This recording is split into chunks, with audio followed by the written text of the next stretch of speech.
Msimbe Marine. South Africa is overhauling its post-school education system by phasing out nearly 1,500 legacy pre-2009 qualifications, including traditional technical and vocational education and training colleges in 1 to N6 and SETA unit standard courses. The South African Qualification Authority says the transition is to make way for modern, industry-aligned occupational qualifications managed through the Quality Council for Trades and Occupations. Yapinel is a Senior Manager for Registration and Recognition at the authority. All the pre-2009 qualifications basically registered on the 8-level NQF, not meeting really the requirements of industry. So occupational qualifications basically is about having the knowledge, practical experience and work-based learning, ensuring that learners are competent in the world of work. And that is the biggest change taking place. So it's replacing pre-2009 qualifications that are outdated with updated occupational qualifications. And finally, the Nigerian government says more than 300 people have been freed in what it's described as the largest ever rescue operation by the security forces in a single day. Majority of those freed were abducted in different attacks in Niger and Kwara states, the BBC Marco Ochi Okofa reports.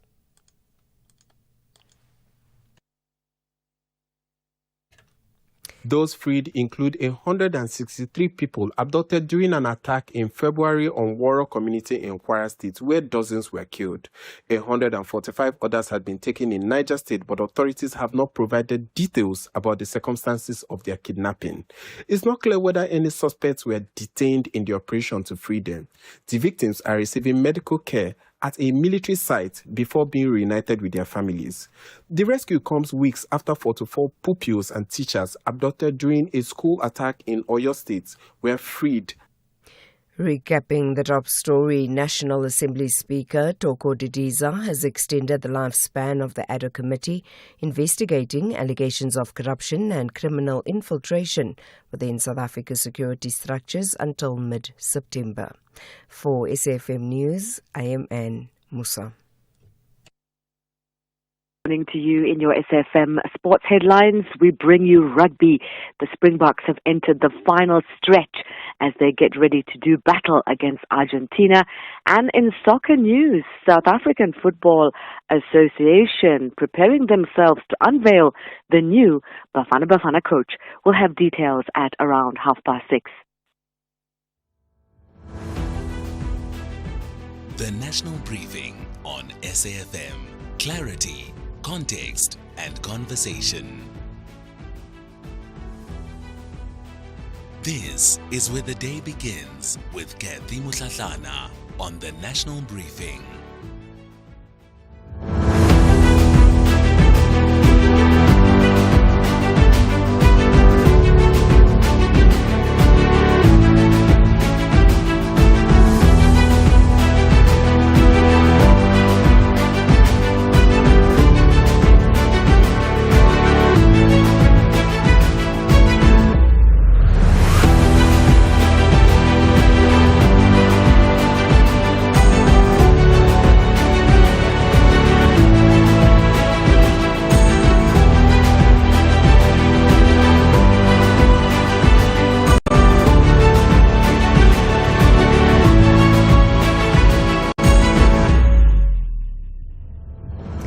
It's 7 after 6 o'clock. Good morning to you. You're tuned into the National Briefing.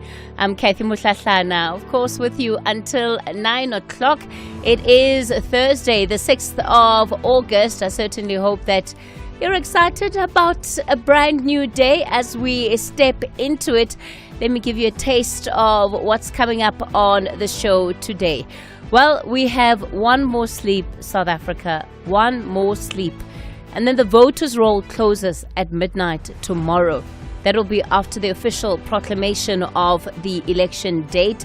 And after that, the people who are registered are the people who will decide who governs their municipalities on the 4th of November. Everybody else will have to live with that decision. And the reason why I want you to think about that is because the stakes of who is in charge are not theoretical. They have a direct implication on the experiences that we have today. Like in Johannesburg, 6 pick-it-up depots are shut, the bins are not moving, and residents are paying private operators to move rubbish they've already paid the city to collect. Yesterday, there were suggestions from protesting casual workers and Union SAMU that pick it up may be out of cash. Well, the city of Joburg joins us just after 7 o'clock to respond to this impasse. In Boipatong, raw sewage is flowing through the community despite millions that have been spent on upgrades. A local reverend has lost so much faith in the local government and the institutions responsible that he's now taken the case to the United Nations. We're going to be unpacking that on Municipal Watch at 8. And on the East Rand, suspended Metro Police Deputy Chief Julius Mkhwanazi appears in court this morning on a murder charge. And this is his 4th criminal case.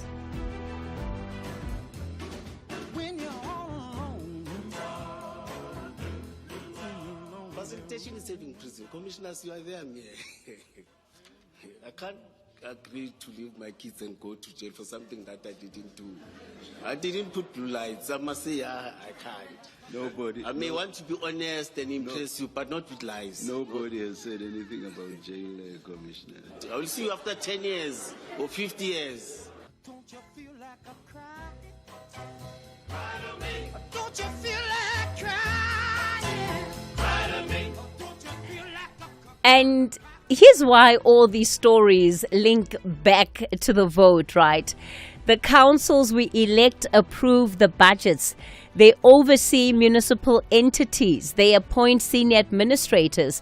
And they're supposed to answer when bins stop moving, when a sewer overflows, and when the people who are entrusted with enforcing the law now are themselves accused of breaking it.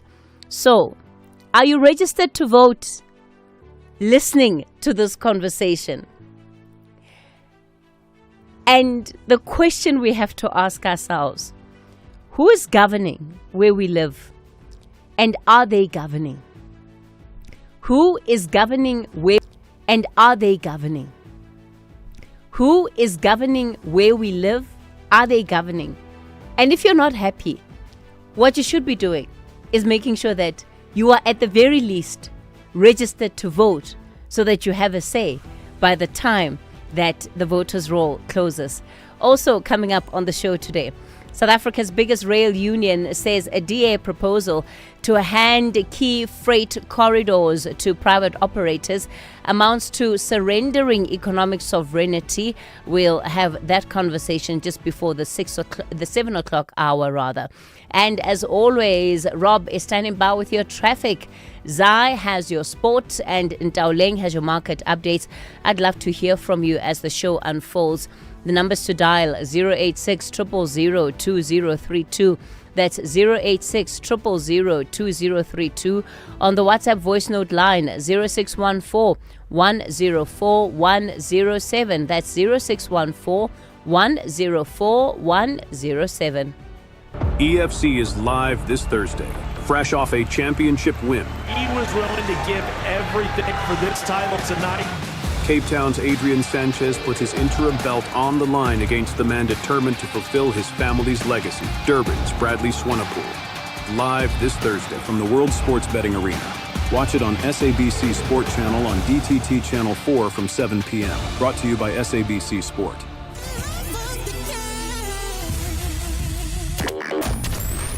This is Kathy Mutlatlana on the National Briefing. It's 12 after 6 o'clock. Let's take a look at what's making front page news on the national dailies.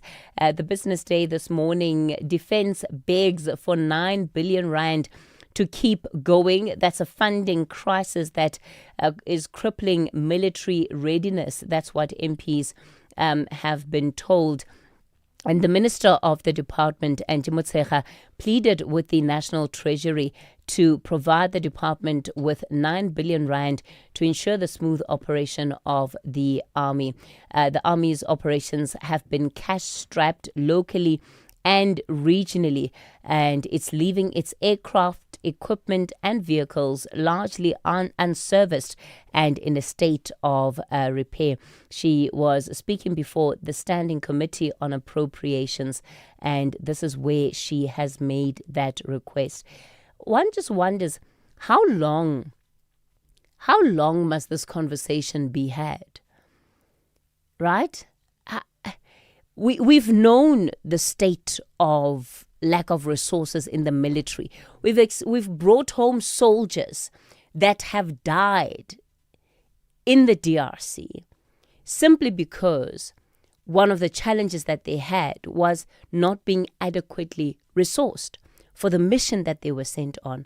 So the fact that the minister still has to go and beg for money to help capacitate the SANDF, I wonder what you make of that particular matter. Also on the front page of the Business Day, and this is deeply concerning, ENCA plans deep staff cuts. This is as media pressures mount. So South Africa's media industry being dealt yet another blow, with one of the country's leading 24-hour TV news stations announcing it could cut half its workforce by the end of 2026. ENCA, run by JSE-listed eMedia, joins a long list of local media operators that have announced job cuts in recent years, even as Group CEO Khalik Sheriff took home 19 million rand in the most recent financial year. Now, about 171 out of 309 of the news broadcast employees, that's more than half its workforce, are in the line of fire. Are we awake to the crisis that is in the media right now as a society? The media is a sector in crisis. It has been taking place for some years now, but it seems to me that we're now literally on the precipice of what could be a moment of no return. Because the media as we know it in this country, it's certainly not the same. We also know News 24 is also cutting jobs. You might also have seen stories about what is happening to some of the assets, former assets of Arena that were sold off, the Daily Dispatch and others, journalists and workers in general not being paid at the end of July. The status today is that they have still media. We need a strong media, both public and private media. It's not either or. All of them need to exist in the ecosystem because that's where the checks and balances will also come in. So, yeah, I wonder what your response to that is. And then the front page of The Citizen, your tax goes jolling is the headline. And it has Sports Minister Gayton McKenzie ducks questions in Parliament over his 31 million rand trip to the FIFA Soccer World Cup, and details of another junket emerge. Gauteng Speaker Morokane Masube had a 5.9 million rand jaunt to Venezuela to deepen relations, and all of them with taxpayers' money. Both were mum yesterday about the shopping sprees. The front page of the Sowetan, I'm telling you, I'm so fascinated by this story, right? The revelations that are coming out of this trial have just been unbelievable. And I know it's not really getting that much attention because we have the Madanga Commission going on. How Nosiviwe secured the bag. Contractor's family tells court they accompanied businesswoman to deliver money to the former minister's home. And the defense highlights conflicting evidence by Ntsondwana Ndlovu and her sister, and on whether 400,000 rand was carried in an FNB bag or a white A4 envelope. If that's the argument, surely the problem here is that there's no dispute of the fact that the 400,000 rather existed in the first place. And this is really, it's such a major concern. So the story around cash bribes that the former minister receives continues to be heard within that particular courtroom. And it's certainly a trial that is, it's lifting the veil, right, in many respects, lifting the veil on how some of these relationships potentially play themselves out between those in office and who are making the decisions and those who are getting the contracts. Yes, of course, at this point, all of it is allegations. And then the front page of the Star: murder and cover-up suspended. EMPD deputy chief arrested for the fourth time. Emmanuel Mbenze's 2022 case comes back to haunt Julius Malema. And this is the case, right, where businessman Emmanuel Mbenze was murdered and his body dumped in the dam. The IPID saying that they've made a breakthrough with the arrest of 5 suspects, and those accused include EMPD Deputy Chief Justice Julius Mkhwanazi, and it adds just to the string of court matters that he is attending to. So that's what's making headlines on the front pages. You are listening to the National Briefing with Kathy Mutlatlana. Are there no warnings in terms of the weather for this morning? There is an advisory, however. A passing cold front accompanied by a cut-off low is expected to affect the southern parts of the country from Sunday into Monday. The system is expected to bring very cold, wet and windy conditions with very rough seas and a risk of localized flooding. The public and small stock farmers are urged to take the necessary precautions to safeguard lives, property and livestock. In Pretoria, the weather's fine, 6 and 25. The expected UVB sunburn index moderate. Johannesburg fine, 4 and 23. Vereeniging fine, 2 and 23. Mbombela fine, 9 and 26. Polokwane fine, 6 and 26. Mahikeng fine, 6 and 25. Vryburg fine, 2 and 26. Bloemfontein, morning frost otherwise fine, 0 and 23. Kimberley fine, 3 and 26. Uppington fine, 6 and 24. Cape Town, cloudy with scattered showers and rain in the morning. Wind fresh northwesterly at first, but moderate southeasterly in the evening. Otherwise light and variable. 12 and 15. The expected UVB sunburn index low. George, cloudy with isolated showers and rain in the afternoon. Wind light westerly to southwesterly. 12 and 15. Gqeberha fine, becoming cloudy in the afternoon. Wind light to moderate southwesterly, 11 and 20. Kugombo City, partly cloudy, becoming cloudy with isolated showers and rain in the afternoon. Wind light to moderate southwesterly, 13 and 21. Durban, fine, becoming partly cloudy from late afternoon. Wind light to moderate westerly to southwesterly, reaching fresh in the afternoon, 15 and 27. The expected UVB sunburn index very high. Richards Bay, fine, becoming partly cloudy in the evening. Wind light to moderate northerly to northeasterly, becoming moderate southwesterly from late afternoon, 16 and 30.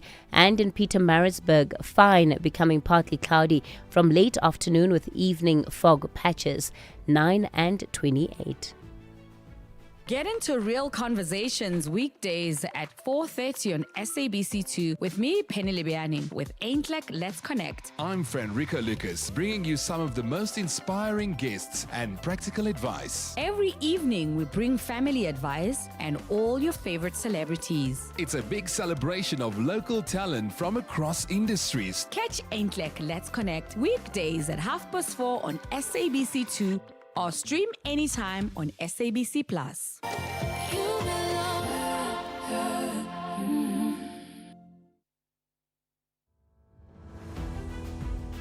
The Global Briefing on SAFM. All right, you tuned into the National Briefing. So just before we continue with the Global Briefing, I'm seeing some of your frantic WhatsApp messages coming in. As Kathy just said, Julius Malema instead of Julius Mkhwanazi. Malema's going to have a meltdown, says one message. Apologies, mea culpa, mea culpa. That was a slip of the tongue. Julius Mkwanazi is obviously who I was talking about, especially when you look at the context of everything else that I said. So, Julius Mkwanazi is the one that has been arrested. I hope that settles the matter once and for all. All right, let's get into our global briefing then for this morning. U.S. senators are demanding elections and the release of political prisoners in Venezuela. Dr. Naledi Modise is lecturer of political science and international relations at the Northwest. Good morning, Dr. Modise. Thanks for your time this morning. So, 7 months after U.S. intervention in Venezuela, why are senators signaling that the political transition is not delivering? And what leverage, if any, does Washington still have? Good morning, Kathy, and good morning to the listeners. I think that, of course, they've seen that they have, previously, before the intervention, the U.S. had enjoyed quite a positive sentiment from the citizens of Venezuela, and they felt that under the political repression of Maduro, that the U.S. would be the country to intervene to ensure that they have some change or brings about political change. So that since that sentiment is waning, I think that they're calling for elections in order to rehabilitate their administration's perception in that region or in that country as well. Also, we've seen that the trends in migration, which had reversed, where a lot of the Venezuelan people were coming back from the U.S. due to the Trump administration's policies which were preventing them from being able to enter the country, have also dwindled down, and instead it has picked up again. So I think that they're calling for that, one, to rehabilitate their image, because of course they also need to think about a world post-Trump and U.S.-Venezuelan relations post-Trump. But also, elections also give them the legitimacy or the legitimacy, yes, to transition into a democracy, which is so necessary to bring about stability in that region as well. Look, the U.S. Intervened directly in Venezuela's politics. Can they credibly demand a free election in that country? Because one cannot ignore the presence of their hand. Absolutely. And of course, by violating that IR principle or international relations principle of non-interference, again, they've discredited themselves. But this has been a nature of Trump's administration, which has taken a more realpolitik type of politics, where it was really intentional about showing its dominance and its force. However, ultimately, like I'm saying, they need to think about a world post-Trump. And so calling for these elections and even supporting these elections would be good for their image, to ensure that, again, they reestablish better relations, perhaps with Venezuela, but also to stabilize that region, and also not to be viewed as a bully, because I think more than anything, that's where the world is headed towards, thinking about, a post-Trump, a post-Trump world, because more than anything, lately the news that have been coming out of Washington, even though it's been COVID sources, it has been about his failing health. So despite him saying that he wishes to run for another term, there are concerns about his health. So even when those senators and politicians, but also business in the U.S. considers their future, they need to understand that it may be a future without him. Yeah, I wonder if we even remember what a post-Trump world would look like. Perhaps all of our anxieties will be just a little lower than they are right now. Let's shift our focus to North Korea. It's threatening new military action after Japan tested a U.S.-made Tomahawk missile. Why is this significant? Well, it's significant because, Japan is known as a proxy again for the United States in that region. And we've seen that, again, the U.S. has not been, in this current administration, is not averse to going to war. And I think that North Korea feels threatened because, again, they do have that history, the colonial history. And so now when it's viewed as a proxy, or that that perception is increased, but also the fact that it's also converting itself to a more military state, that is Japan. I think it's creating a bit more tension in that region, which we have not seen in a very long time. And I think the increased tensions, also considering the global political climate, puts North Korea in a very sort of in a corner. And so I think it's more about trying to establish that they will not be bullied as well in that region. And Pakistan is tightening where foreign journalists may report. It's saying that this is about security. But what information really is the government likely trying to control? Sure. I think one of the big issues surrounding Pakistan has that it's always been characterized by a lack of transparency. Its government is also characterized by corruption, and there's a consistent political unrest, and it is trying to maintain, I think, an image, therefore, because as soon as countries go into a space where they ban media, it's because they're trying to control the political narrative. And I think that in Pakistan at the moment, there is a lot of political tensions, particularly relating to human rights abuses, particularly as it relates also to women. And I think that they're trying to control that narrative as it's also trying to reimagine or recreate a new identity in this period. All right, Dr. Naledi Modise, let me thank you for your time on the Global Brief this morning. She's a lecturer of political science and international relations at the Northwest University. Call SAFM now on 086 000 2032. Morning, Kathy, SAFM Prince in Durban. Kathy, if I'm to register, I will only do that because I want to vote all these politicians out of our state government.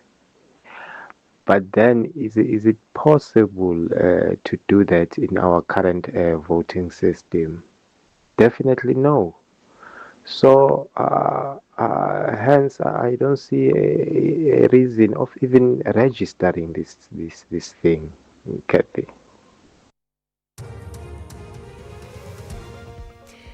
Good morning, I'm Anne Musa. In the headlines, suspended Ekurhuleni Metro Police Department Deputy Chief Julius Mkhwanazi and 4 co-accused are expected to appear in the Brakpan Magistrates Court this morning. They were arrested yesterday in connection with the alleged murder and disappearance of Emmanuel Mbenze in April 2022. National Assembly Speaker Toko Didiza has extended the lifespan of the ad hoc committee investigating allegations of corruption and criminal infiltration within South Africa's security structures until mid-September. And FIFA's president has extended the lifespan of the ad hoc committee investigating allegations of corruption and criminal infiltration within South Africa's security structures until mid-September. Apologized for mistakes made in the process of his controversial proposal to sell shares in the World Cup to private investors. I'll have details on these and other stories at 7. SAFM, guiding you through the rush hour traffic. Good morning. We start in Joburg with just a little bit of a sluggish field proceedings. N3 heading up from Germiston through Bedford into Edenvale. Some overnight roadworks there around Linksfield Road. Largely the reason for that. Looking okay coming out of Pretoria this morning. The run from the Pumalani Plaza down through Montana is clear. Overnight roadworks there are sorted out. Esky and Pathleli into Pretoria CBD. Traffic lights still a problem as you come down the Boom Street, so that's busy. WF Nkomo coming out of Attridgeville already on ahead. Run from the Pumalani Plaza down through Montana is clear. Overnight roadworks there are sorted out. Esky and Pathleli into Pretoria CBD. Traffic lights still a problem as you come down the Boom Street, so that's busy. WF Nkomo coming out of Attridgeville already on a heavy jam as well. Now, if you're leaving Pietermaritzburg on your way to Durban, it looks like possible roadworks from last night. Still in at Ashburton. There's a really big backlog of traffic just south of Market Road as you join a queue down to that Ashburton exit. And Cape Town wet weather conditions. We've seen a series of collisions this morning. Still plenty of them. There's one on the N1 inbound by Durban Road. There's another inbound at Monte Vista, so coming through from Brackenfell, Kraaifontein, all the way through to Sable Road. It's heavy. Earlier collisions around the airport have caused major delays. The N2 backlogging from Khayelitsha right through to Jan Smuts Drive. It is wet. It is slippery. Obviously, multiple crash scenes. Pretty dangerous driving conditions. If you're not paying attention, give yourself time to get through and get through safely. With your traffic updates, I'm Rob Byrne. This is SAFM Sport with Zai Khan. That's right, Kathy. No mind games, no dirty tricks, just 80 minutes of pure rugby. That's exactly what Coach Rusty... The Springboks are expecting a fiery but a fair battle when they take on Las Pumas on Saturday. They did feature plenty of yellow cards, that's the Pumas, when it came to their match against England. But Coach Rashi Erasmus knows it will be a physical battle, but it's something that they're fully prepared for. Let's go to soccer. We have Egypt captain Mohamed Salah arriving in Turkey to complete his move to Trabzonspor, greeted by hundreds of ecstatic fans at the airport in Istanbul. The 34-year-old forward left Liverpool at the end of last season after 9 years and 257 goals. He was seen wearing the Trabzonspor colours as supporters mobbed to greet him.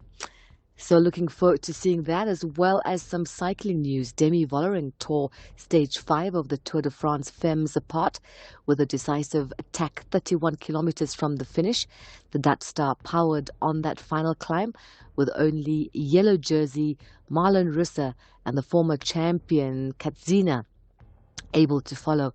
Vollering sprinted to a fourth stage win while Russe held on for the overall lead.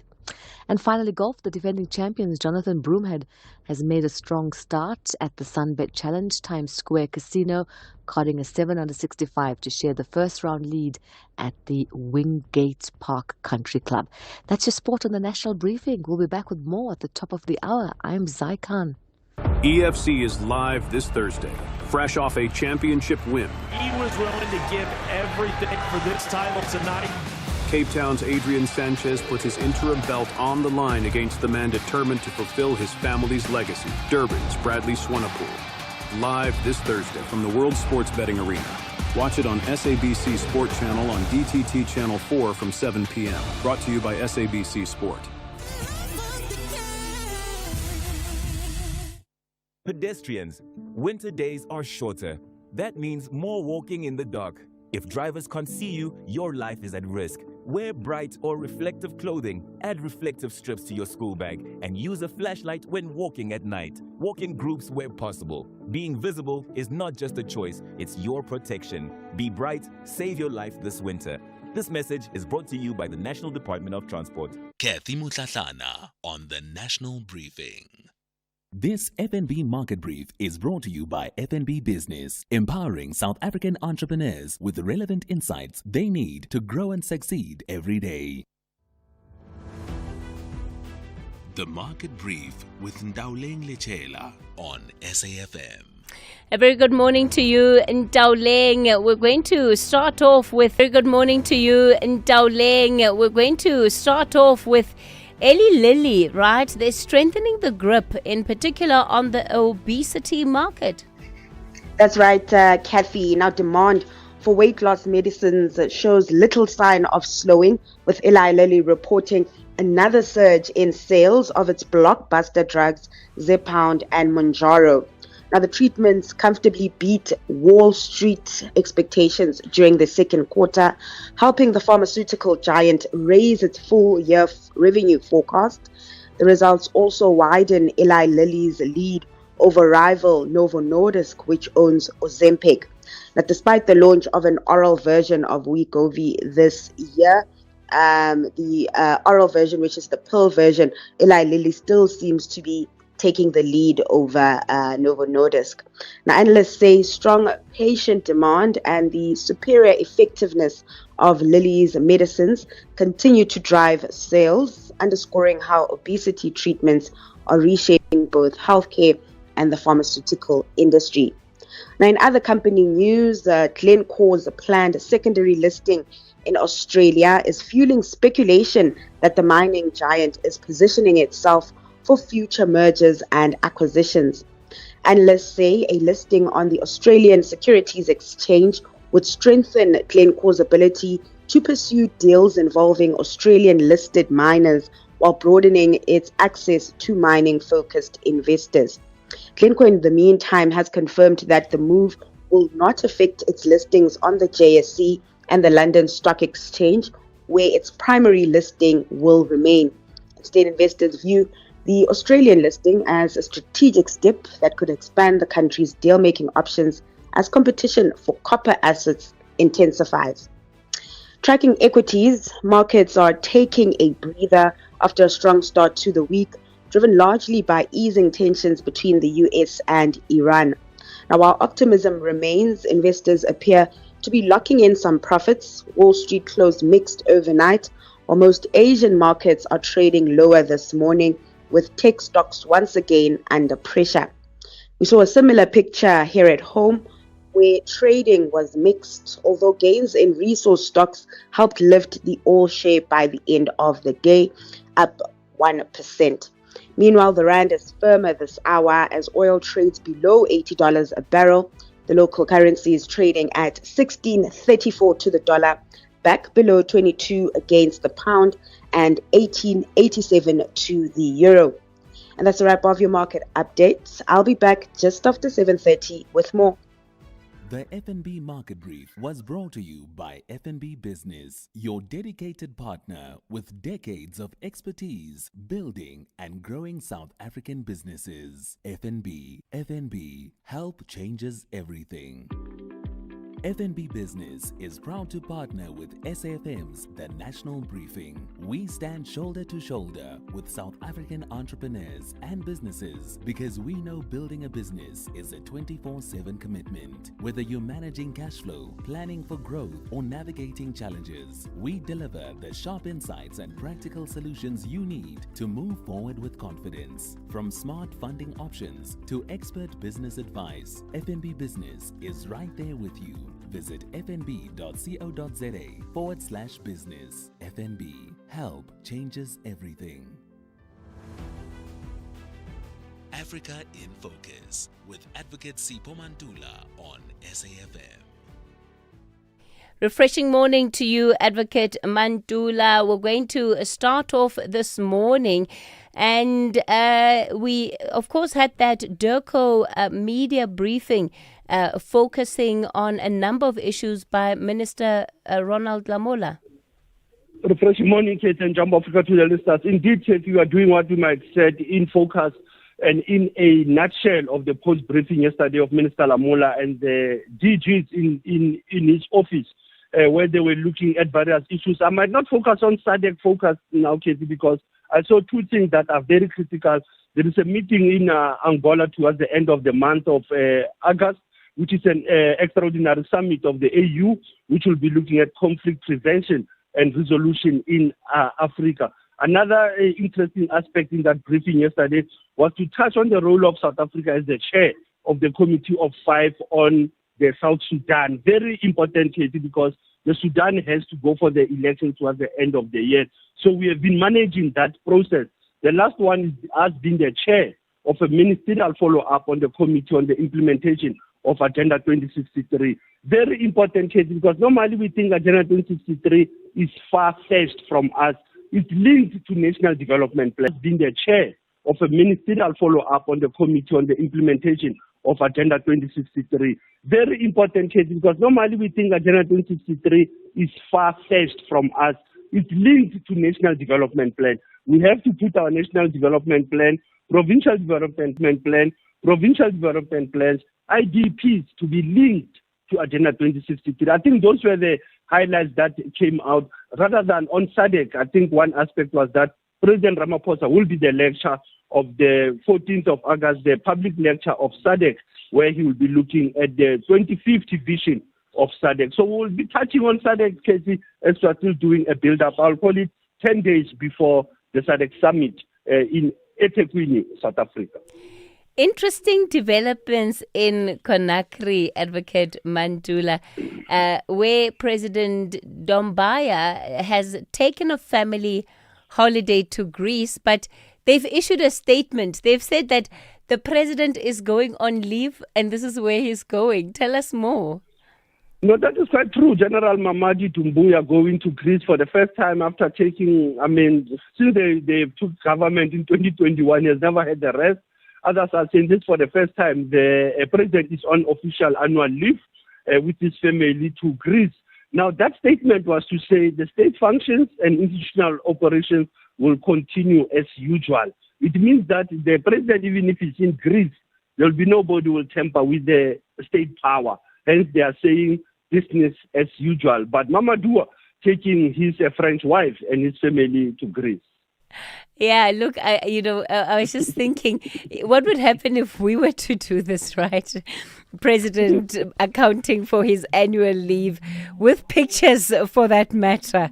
Madagascar, unfortunately, there's the rampant kidnappings that are spreading and amounting to fear and insecurity. No, that is quite true, Katie. We might talk about kidnappings for ransom. Normally will happen on the business people.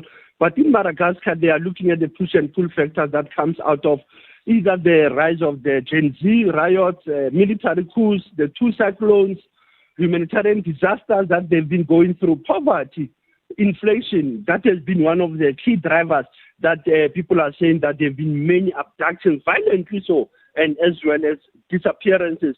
If we can look at the numbers here, they said those numbers just between May and July, you had more than 60 recorded cases.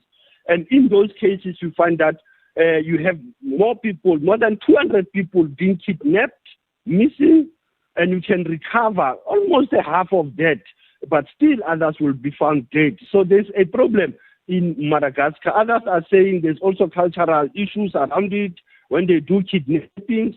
Others are saying the government kidnapping activists. But this is a cause of concern when you think of kidnappings and also abductions of different activists in the African continent.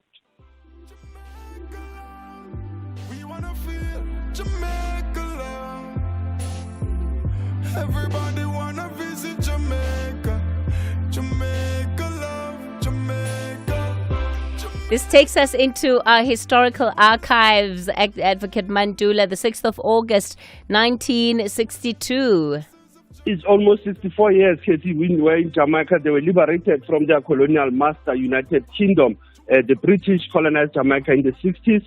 It was in 1962 on the 19th of July when the Parliament of the United Kingdom passed the Jamaican Independence Act, granting this day, the 6th of August, as the Emancipation. And remember, in Jamaica, you'll find that the same like South Africa, Katie, we use the Union Jack as the flag of the British. They had to change that flag of Jamaica, which is similar to one of the political parties in South Africa. If you look at the Jamaican flag, that's one island, Katie. It's not where the Rastafarians come from. Jamaica is one part where you find Africans who were enslaved, who are in Jamaica. That's one place. I'll one day in the future, Katie, become an ambassador of South Africa in Jamaica. Imagine how many reggae music I'll be playing when I'm in the office there, Katie. What a nice move. If I get to Jamaica and become an ambassador there, Katie. But as we're playing that song, it was just to remind people Jamaica is a destination. They are celebrating this day. It's a public holiday in Kingston, Jamaica. Asante Sana, Katie, was still leading the True Nation. SAfm observing the Women's Month.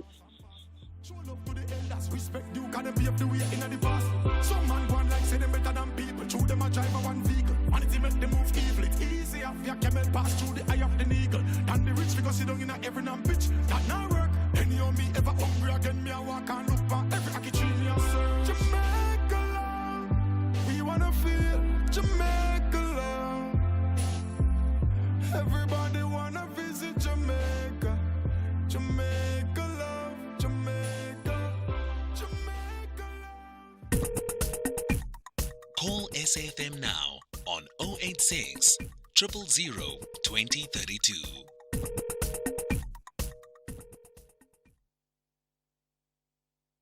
Good morning, Katie. This is Hawala from Bedford View. Can you please find out what is happening with street lights in Johannesburg? I mean, street lights are not working in the most busiest interchange in Gauteng. Gililos interchange, as you enter there, it's very, very unsafe to drive there at night. And not only there, in most of the national roads, street lights are not working. N12, R21, N3, M2, they're all not working. Can you please find out for us someone who's responsible? Thank you. Good morning, Sis Kathy. Sis Kathy, Mina, I'm ready to vote and I am registered. And I will be happy if the IEC one day can move to online voting so that the turnout can be huge. And to eliminate the corruption that is happening, as you've seen, there's corruption, Sis Kathy, all over. I've seen during the registration weekend that there were people who were carrying other people's IDs to the voting stations to check their registration. Thanks from Andile in Willowville, Eastern Cape. This is where the day begins with Kathy Mutlatlana on the National Briefing. Well, let's take a look at the story now. Thanks for those early voice notes that you've sent through, 6:48. So South Africa needs more freight off the roads and back onto rail. The debate currently, however, seems to be about who should run it. The DA is arguing private companies operating key corridors under long concessions should be the ones to do that. Untu is saying that that would be handing a strategic national asset to the private sector for private profit. But of course, we know that we're dealing with years of challenges at Transnet, and the question around public ownership and the extent to which it has benefited South Africans. So Adenkosi Blaki is the spokesperson for UNTU, which is the United National Transport Union. Good morning, Atenkosi. Thanks for your time this morning. So, I think number one, let's just start with where Transnet was versus where it is today. What would you say has been the impact of interventions such as Operation Vulindlela, and also just the involvement of the public-private partnerships in helping to unlock some of the deadlock and some of the backlog that the sector has been dealing with? Good morning, Kathy. Thank you for having Untu on your show today, and good morning to the listeners. Well, as we know that Transnet over the past decade has obviously been plagued by a lot of state capture and systemic corruption in the entity, which resulted in fewer freight on our rails. We know that there were years of state capture, and we all know that then that directly resulted in Transnet also having a lot of historic debt, which they still continue to service today. And we have to, I think it's maybe a bit too early to say what role the private sector is currently playing at Transnet. But where maybe we can come in is the interventions that the shareholder, being the government, has had, and that progress and what that has resulted within the entity.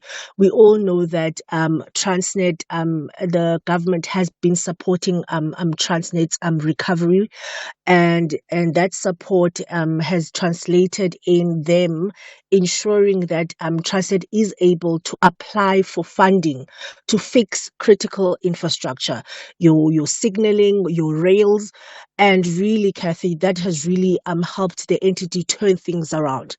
We also know that Transnet has also been able to apply for funding via their shareholder for also strategic equipment that is needed to move our freight on our rails. Another intervention by the government, as we know, and we need to also correct the media when they say that Transnet has been getting more bailouts. It's not correct. What the government has been doing is to give Transnet a long-term guarantee to their current lenders to say that because now Transnet is stuck in this loophole of historic debt that is in the tune of billions of rands, they have to then go out to the market, get more loans, and also they have to be able to service the debt. All right. And that is where Transnet is stuck, because if you go to the meetings with Transnet is doing very well in terms of moving freight on our rails and our ports as well. But then it's just that Transnet is still stuck with that historic debt, and that's where we are. So I think, listen, I want us to, yes. to then move to this issue, right? We already have private players that have been contracted to start operating some of the lines on the Transnet network. Now, what the DA is saying now, is it suggesting anything fundamentally different to what government has now already agreed to? You're incorrect. What the DA is calling for is that Transnet must be removed. Remember, there's TRIM, the Transnet rail manager that was established, infrastructure manager that was established. Now, you're going to have these key operators that will be operating on our lines. But ultimately, the control still lies with TRIM to ensure that they give these private operators the business, right? What the DA is calling for is that let's relinquish all the control to the private sector. That is what the DA is calling for. And that is what we're condemning. Because we cannot have such a strategic infrastructure handed over to the private sector. What interest does the private sector have in this country? It's only profit. And yes, you can talk about job creation. Yes, but ultimately, what was Transnet created for? Exactly that. Our economy, ensuring economic sustainability and also long-term job creation. All right. We cannot leave that to the hands of the private sector. Adengosi Plaki, spokesperson for UNTU, you heard that the call that the DA is making, at least for them, equivalent of giving away the family jewels, as it were. SAfm, guiding you through the rush hour traffic. Good morning. Heavy traffic around parts of Pretoria due to faulty traffic lights primarily. Solomon Mslangu in Delphi still out. Also Solomon Mslangu at Bronkhorstspruit Road. Those lights are out. Maloto Road and Sefaka Makato, no traffic lights there. And coming in on Eskia and Pathleli Drive at Marabastad, lights down at Boom. And all of those routes are pretty heavily backed up. And one slow today between Samrand and New Road, just pressure traffic by the looks of things. If you're coming out of Peterborough, give yourself plenty of time to get through to Durban. Roadworks, one lane open at Ashburton. Major delay alert for that N3 eastbound or southbound this morning. And Cape Town, traffic all over the show, largely because of the wet weather conditions. It's been raining. It's led to some localized flooding. It's led to a multiple amount of crash scenes all over town as well this morning. There's one on the N1 outbound at Brackenfell to watch for. Another one inbound on the M1 at Monte Vista. Just been a crash on the M5 north at the N2. That's going to start backing you up coming through from Kenilworth Rondebosch side. Heavy pressure on the N2 passing Khayelitsha. And lights out, two big junctions, Marine Drive at Lagoon Beach in Milnerton, and Jake's Curville and Ford Trekker right in the heart of Goodwood. No traffic lights, delays, all approaches. With your traffic update, I'm Rob Byrne. You are listening to the National Briefing with Kathy Mutlatlana. All right, we continue on the national briefing then. South Africa now has its first statutory National Council on Gender-Based Violence and Femicide. Government and civil society finally have a permanent structure that's meant to coordinate the national response. This in and of itself is a milestone. However, many survivors will be asking whether the council can actually move money, enforce accountability, and change the experience that victims and survivors of gender-based violence in this country have. Anissa Musa is national coordinator of the National Shelter Movement of South Africa. Anissa, good morning to you. Thanks for your time. Firstly, let's talk about why the establishment of this council is so significant. Good morning to you and to all the listeners. Thank you also for having me on this program. I think it is extremely significant. It is a milestone, like you mentioned. It's something that advocates of gender-based violence and activists have been fighting for a long time now. It's meant to give a platform for civil society to work with government and all the departments. So we're looking at coordination, collaboration and partnerships across the board, multi-sectoral, to be able to action out the pillars of the NSP, and the council would obviously oversee that process. We're also hoping, like you mentioned, accountability, sustainability of gender-based violence programs, from prevention to justice to referrals to, you mentioned funding and resource mobilization. So, we're really, really hoping. It's been a long time coming. It's been in the pipelines. And we're really optimistic. Yes, it does have its challenges. It does have things that need to be ironed out around the act, but over and above that, we're still hoping that the voices of civil society and all those who've been involved in the struggle against gender-based violence will finally or hopefully start to take shape so that we can make lasting impact. Anissa, one of the challenges, of course, around the coordination in terms of having a holistic response to gender-based violence in this country and even to the agenda for women is that the coordination from a purely governmental level has simply not delivered what it should have. And yet it's run out of the Department of Women and, these are ministers, they sit in cabinet together, they're reporting frameworks and monitoring frameworks that they're supposed to be also part of. Does a structure like this have any more powers than what, let's say, the Department of Women would have had when coordinating government's holistic response to the issues in the NSP? So when you use the word power, I'm not sure to what extent, and these are some of the things that need to be explored around, mandates and decision making.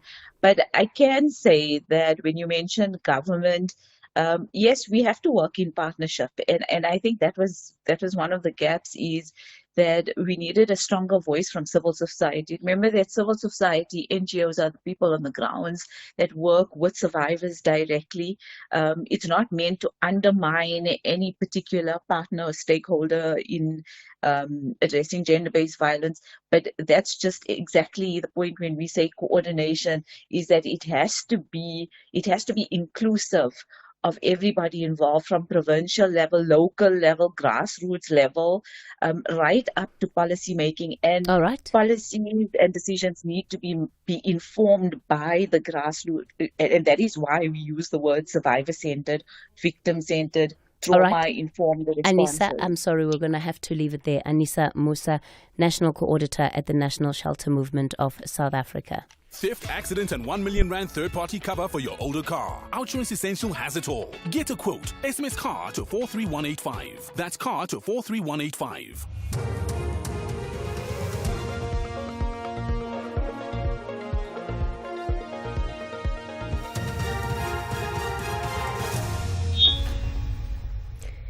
In our top stories, Mkhwanazi and 4 others to appear in court over Mbentse murder, and impeachment committee advised to use constitution as a guide. Good morning.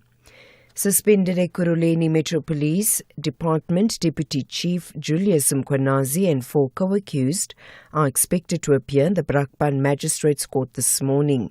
They were arrested yesterday in connection with the alleged murder and disappearance of Emmanuel Mbense. Mbense was allegedly abducted and tortured to death in April 2022 by members of the SAPS, EMPD and private security personnel before his body was dumped in the Spaarwater Dam near Nigel. Nomvuyo Ntanjana reports. Witness D. Marius van de Mevwe told the commission that Mkhwanazi personally ordered him to dispose of Mbense's body and later threatened to keep him quiet. The commission heard that Mbense was targeted after being suspected of involvement in crime but was never formally charged. According to IPID, the arrests follow a 4-year investigation and more charges could still follow.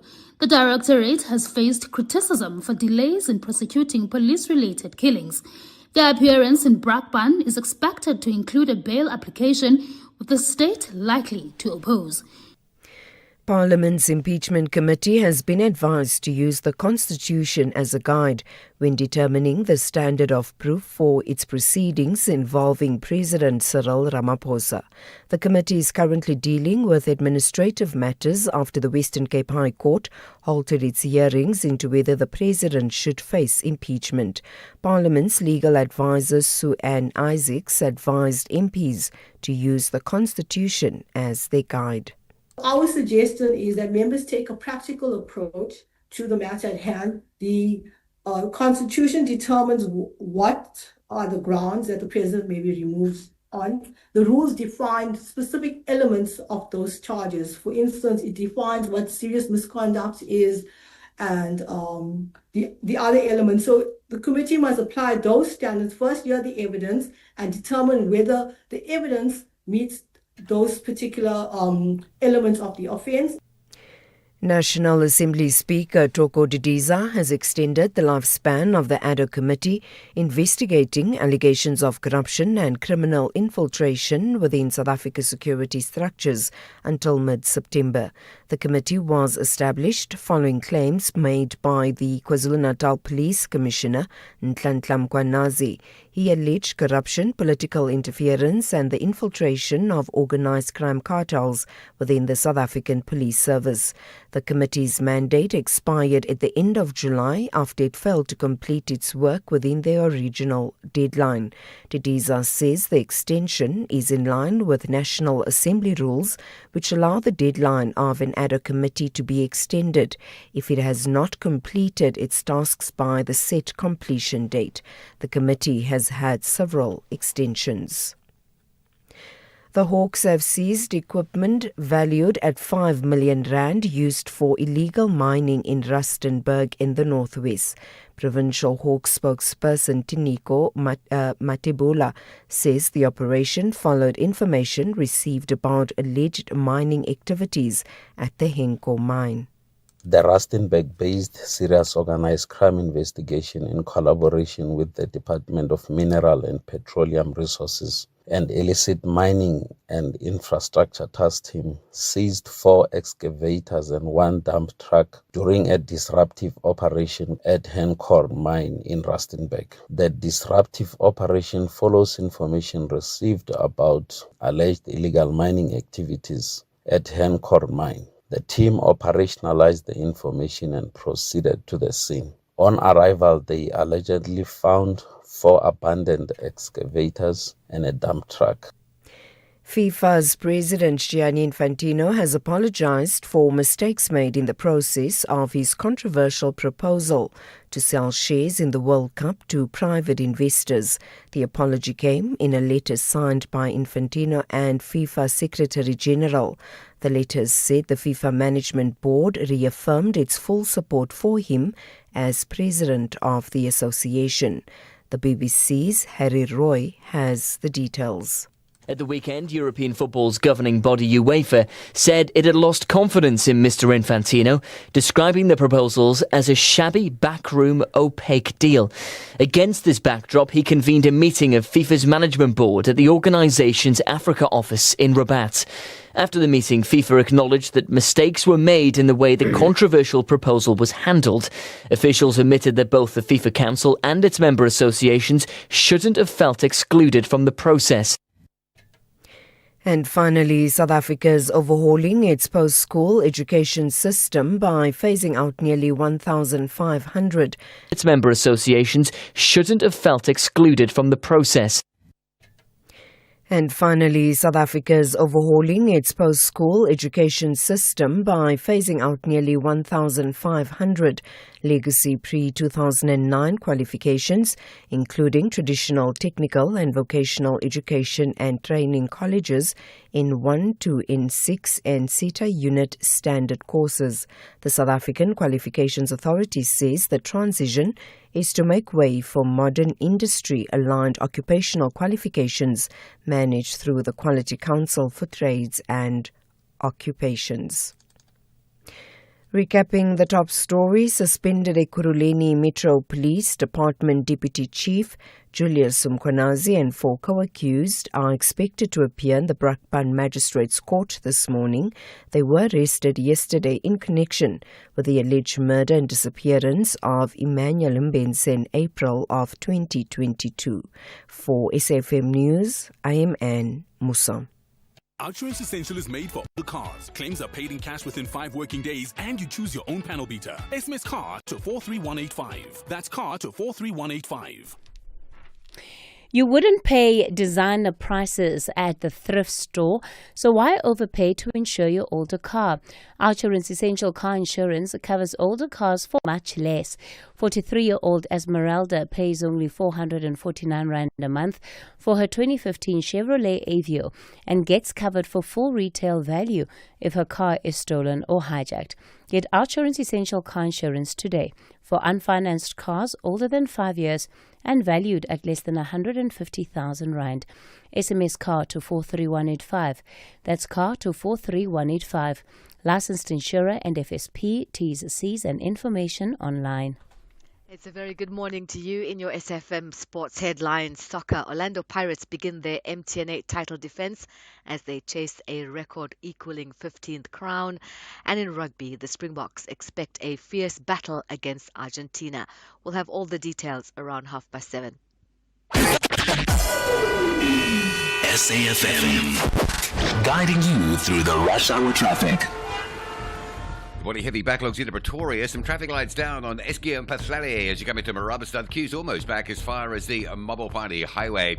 Leaving Pietermaritzburg, heads up. Very heavy, extreme delays from Market Road all the way down to Ashburton. There's a breakdown after Market Road, and there's single lane for roadworks from overnight at Ashburton. That's a really big queue. If you know the Polly Shorts run, you might want to take that and just get straight through to Linfield Park this morning. Wakesley Road going up into M7. That's quite slow going. Komashu Highway from Malandela onto Chris Harney via the N2 is busy, and it looks like a problem just before you get to Gateway, the N2 North queuing up through there.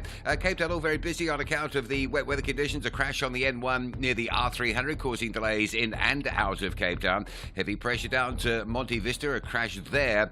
Left shoulder is closed, but that's enough to cause some delays. And some big traffic lights out. Marine Drive at Boundary Road coming out of Milnerton is heavy. Viking at Valhalla in the LC's Avonwood area, and Jake's Curve at Ford Trekker in the heart of Goodwood. No traffic lights there. With your traffic update, I'm Rob Byrne. The National Briefing on SAFM. Clarity, context, and conversation. This is where the day begins with Kathy Mutlatlana on the National Briefing. It's 10 after 7 o'clock. You're tuned into the National Briefing. A very good morning to you. Welcome to the show. If you've just tuned in, I'm Kathy Mutlatlana with you until 9 o'clock. Coming up in this hour, suspended Ekurhuleni Metro Police Department Deputy Chief Julius Mkhwanazi and 4 others. They'll appear in the Brakpan Magistrates Court. This is later this morning following their arrest yesterday. We'll get into that case. This time it's in connection with the 2022 murder of Emmanuel Mbenze. Then Johannesburg answers for the rubbish left in the streets during the pick-it-up disruption, and for casual workers who say they were promised permanent jobs. And then we'll continue our journey with Mavuso Msimang when it comes to the reality check. He'll continue his contributions on migration. And as always, we'll take your calls, your WhatsApp voice notes. The numbers to use for the studio line 086 000 2032. That's 086 000 2032. You can send those WhatsApp voice notes to 0614 104 107. Every generation has a story. Every generation has questions. Every generation has a voice. For 90 years, SAfm has been part of the conversation. This August, we listen back to the voices that brought us here. We celebrate the people who shaped our journey, and we listen for the voices that will shape what comes next, including the launch of a new annual SAfm property. This Women's Month, we are in search of an SAfm woman. 4 extraordinary women, 4 extraordinary journeys. One question: what does it mean to be an SAfm woman? SAfm 90 years. Women, a new voice. 90 years of conversation. A nation story, our shared future. From 1 August, SAfm. SABC Plus has reached an exciting milestone, surpassing 3 million registered users and cementing its position as one of South Africa's fastest growing streaming platforms, bringing together live TV, radio, sport, news, video on demand and catch-up content. SABC Plus continues to connect millions of South Africans with the content they love anytime, anywhere. This achievement reflects the platform's growing popularity and the SABC's ongoing commitment to delivering world-class digital experiences. Download the SABC Plus app today on iOS or Google Play Store, or visit www.sabcplus.com to join the millions already streaming. Kathy Mutlatlana is streaming live now on Facebook, YouTube, and X at SAfmRadio. Well, let's get into one of our big stories for the morning. Is 13 after 7 o'clock. Suspended Ekurhuleni Metro Police Deputy Chief Julius Mkhwanazi has been arrested. It's for a 4th time this year. It's now in connection with the 2022 murder of Emmanuel Mbenze. The arrest follows a testimony at the Madlanga Commission alleging that Mbenze's body was disposed of on Mkhwanazi's instruction. Mkhwanazi is, of course, entitled to the presumption of innocence, right, before being proven guilty. However, there are 3 other matters against him. Mike Bolhes is a special investigator and joins us on the line. Mike, good morning. It seems Mkhwanazi is spending more of his days in jail, in court, trying to get out of jail. What do you make of what we're seeing? Well, first of all, I am giving praise to the Madlanga Commission. Had the Madlanga Commission not commenced, this would have never happened. This is a criminal, and I state him as a criminal. We know him. It's unfortunate that all this information about him and his dealings and willings with so many other criminals that we've already identified, I mean by the Madlanga Commission, is only now being brought to book. This should have been happening years and years and years ago, even up back to 20 years ago.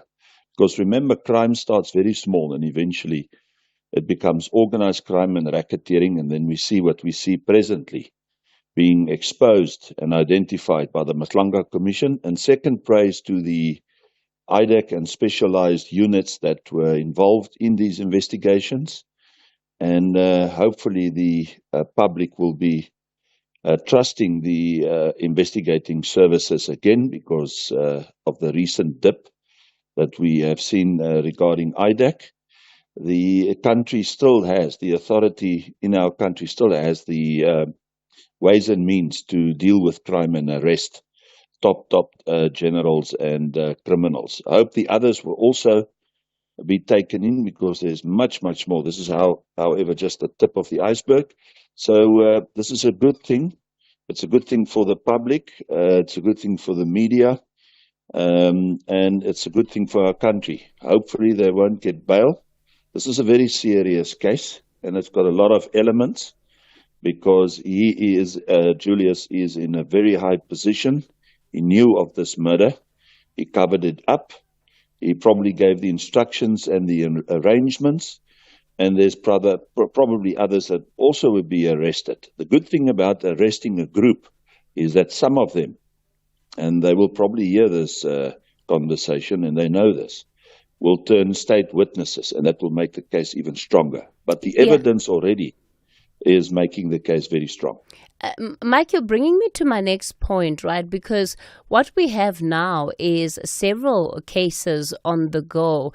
And I wonder what the risks are, especially in as far as evidence is concerned, because you could well find a situation of evidence is concerned, because you could well find a situation of overlapping witnesses in some instances. And also the question of evidence, right?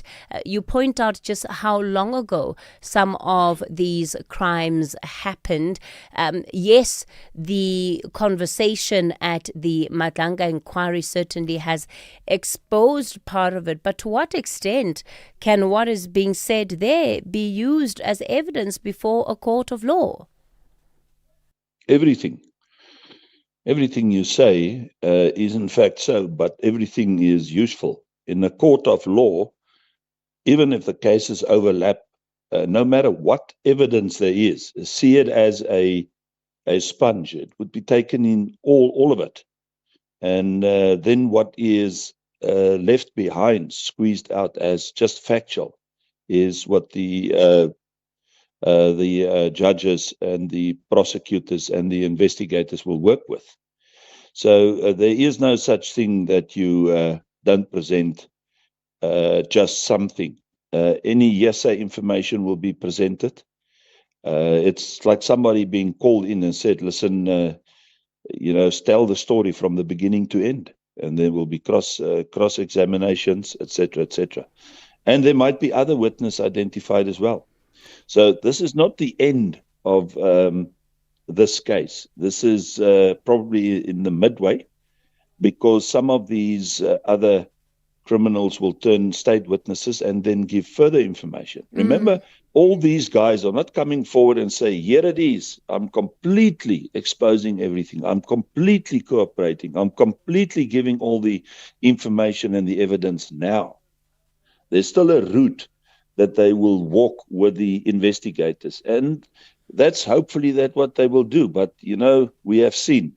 Have you seen anybody in the Matlanga Commission coming forward willingly and saying, here I am, I'm so sorry, I'll give you all. You can forensically polygraph me, you can do a lifestyle audit. I'm giving my full cooperation.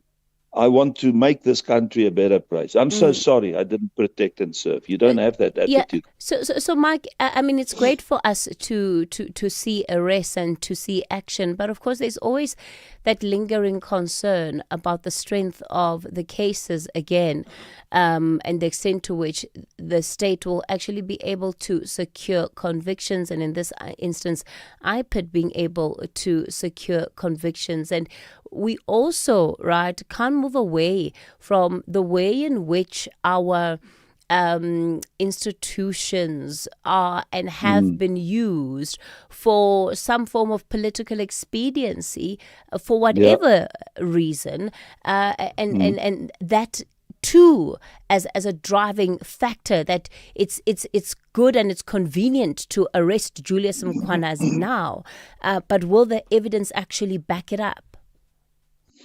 Well, you are correct, because in the past we've seen many arrests, many commissions, or I won't say many arrests, but many commissions, but they were all failing and they weren't successful. But this one is different. And this one is like, going out of their way, because the collapse of the country is actually imminent, if not already happening. And this one is showing and has proven itself in the last year and month that it's willing, able, and capable. It has shown that it has a bite and it is effective, and it's done several arrests. But yes, you are right. There's always that concern of any form of interference, a form of political interference and scapegoats, etc., etc. But it will be difficult this time around, because the Matlanga Commission was in the view of you guys all, the media, and we are holding them as a public and as specialist investigators, and the country, the president, we are all holding them responsible, because Mike, otherwise they will be involved. We're going to have to leave it there. Mike Bolhuis, a specialist investigator. The Sunday evening at 7 on the Tastemaster Professional, our chefs whip up something sweet for the soul as they head to Bertus Basson's latest restaurant, Ongetem, in the heart of the mother city, to celebrate winter desserts. It might be cold outside, but things are heating up in the kitchen. Catch all the drama on the Tastemaster Professional, Sunday at 7, repeat Saturday at 4:30 and Sunday at 3:30, only on SABC2.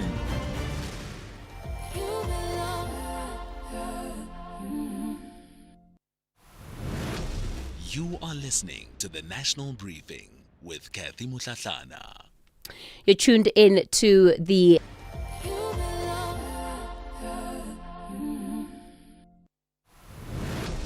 You are listening to the National Briefing with Kathy Mutlatlana. You're tuned in to the National Briefing. It's 22 after 7 o'clock. Well, let's get into this story now, and it's around the rubbish that has been standing on Johannesburg streets for days while protesting casual workers have blockaded pick-it-up depots. The workers, as you heard on this show yesterday, say they completed recruitment processes and were promised permanent jobs. This was by the end of July. However, Pick It Up has not held up to its end of the deal. That is what has triggered the protest. The reason they've been told is that there simply is not enough money to hire them.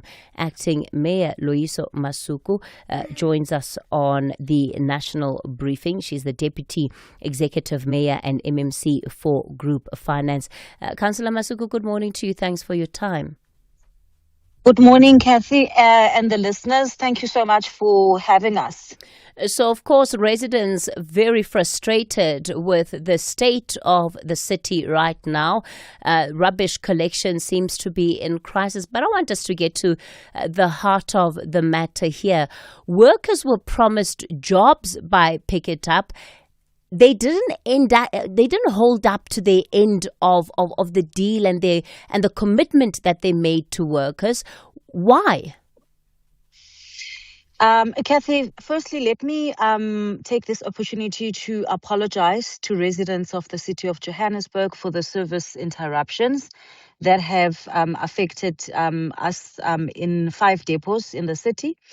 Pick It Up is an entity that would normally, at any given time, where there is natural attrition, in an event where there are people who leave, resign, or vacate their positions, would advertise positions as and when based on their affordability.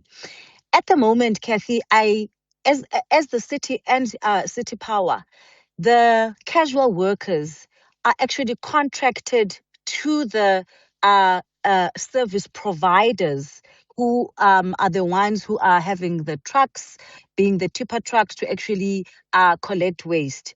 The advertisement is open to any citizen. There was no contractual agreement or written agreement that they would be absorbed because they are hired by the service provider. And the contract is between them and the service provider. The city merely uses the service provider on the basis of when they have a contract with the city. So I want to confirm that our management has been engaging with these casual workers at City Power to communicate with them that there is no contractual obligation for them.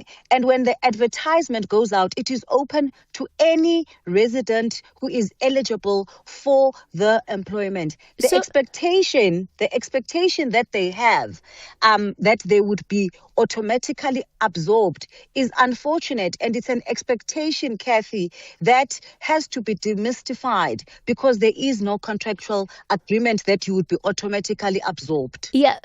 I think that the story is a bit deeper than that. These are not just workers who were riding on false hope. And the union SAMU has also confirmed this. So all of these workers, all 400 of them, applied for the jobs. They were shortlisted. They went for interviews. They went for vetting and were told to expect appointment letters by the 1st of July. That's very different to what you're describing, Mayor. Kathy, as I indicated earlier, if you are in an environment where you are inside an institution and somebody falsely promises you an employment opportunity, it's an unfortunate situation because remember, employment has to be on the basis of a contract, and advertisement is open to the public. There is no given, because then that would be in its own an expectation or in fact but that's an not illegal but that's act. not what the workers are saying. That's not what the workers are saying. The workers are saying yes, the contract was open to the public. They were among those who applied and went through the process and were told to expect appointment letters at a particular time. So the expectation here was set, and it seems to have been set from the Pick It Up side, and the union SAMU has also confirmed that this is what has happened because they were of anyone promising Pick It Up casual workers that they would be absorbed officially by the institution. That is why I'm saying if there is a record, they would have to prove that record or recordings or something in writing. The expectation, Kathy, is on the basis that they are inside. And it's a wrong expectation. And it's an expectation that we cannot even be able to prove because there's nothing in writing, Kathy. There's nothing on record. It's an expectation that they allege was given to them by somebody. No names are mentioned so that we can investigate and implement consequence management to those officials who created the false hope, because that is an illegal false hope if such was done by officials and to somebody. No names are mentioned so that we can investigate and implement consequence management to those officials who created the false hope, because that is an illegal false hope if such was done by officials. And to the extent that the reason they were given for why these appointments are not going ahead is because Pick It Up is facing financial problems and no longer has the money to actually fund that mandate. Is that true? What is the cash status of Pick It Up this morning? Pick It Up is at the current moment able to captures in terms of operational management, where some service providers have been delayed with their payments. We are addressing that with management at Pick It Up together with the City of Johannesburg so that we can restore collection of waste in our respective communities. But Kathy, the workers are actually blocking Pick It Up full-time workers. What has led them? Because these some of these workers are also waste in our respective communities. But Kathy, the workers are actually blocking Pick It Up full-time workers. These What casual workers are has led blocking them. July, right? Because Pick It Up has not paid the contractors. What is the reason for Pick It Up not paying those contractors? Some contractors, Kathy, the reasons differ. Some contractors would have missed some schedules, not all of them. However, there were contractors that were not paid in the city due to us paying them late. That is a confirmation that I can give honestly, that the city did pay some contractors late. As a result, it made the delay, and therefore that is why there would have been backlog. What is the status? What is the status of the city's finances? We know that we were sitting with a situation that Mayor Dada Morero also confirmed on public record at least 3 weeks ago, and said the city literally is left with 12 days, which was in line to end of July exactly, where it would run out of cash. Our cash coverage is still sitting at 12 days, and we are able to pay, especially for your essential services like your electricity, which we have paid Eskom, we have paid Rand Water.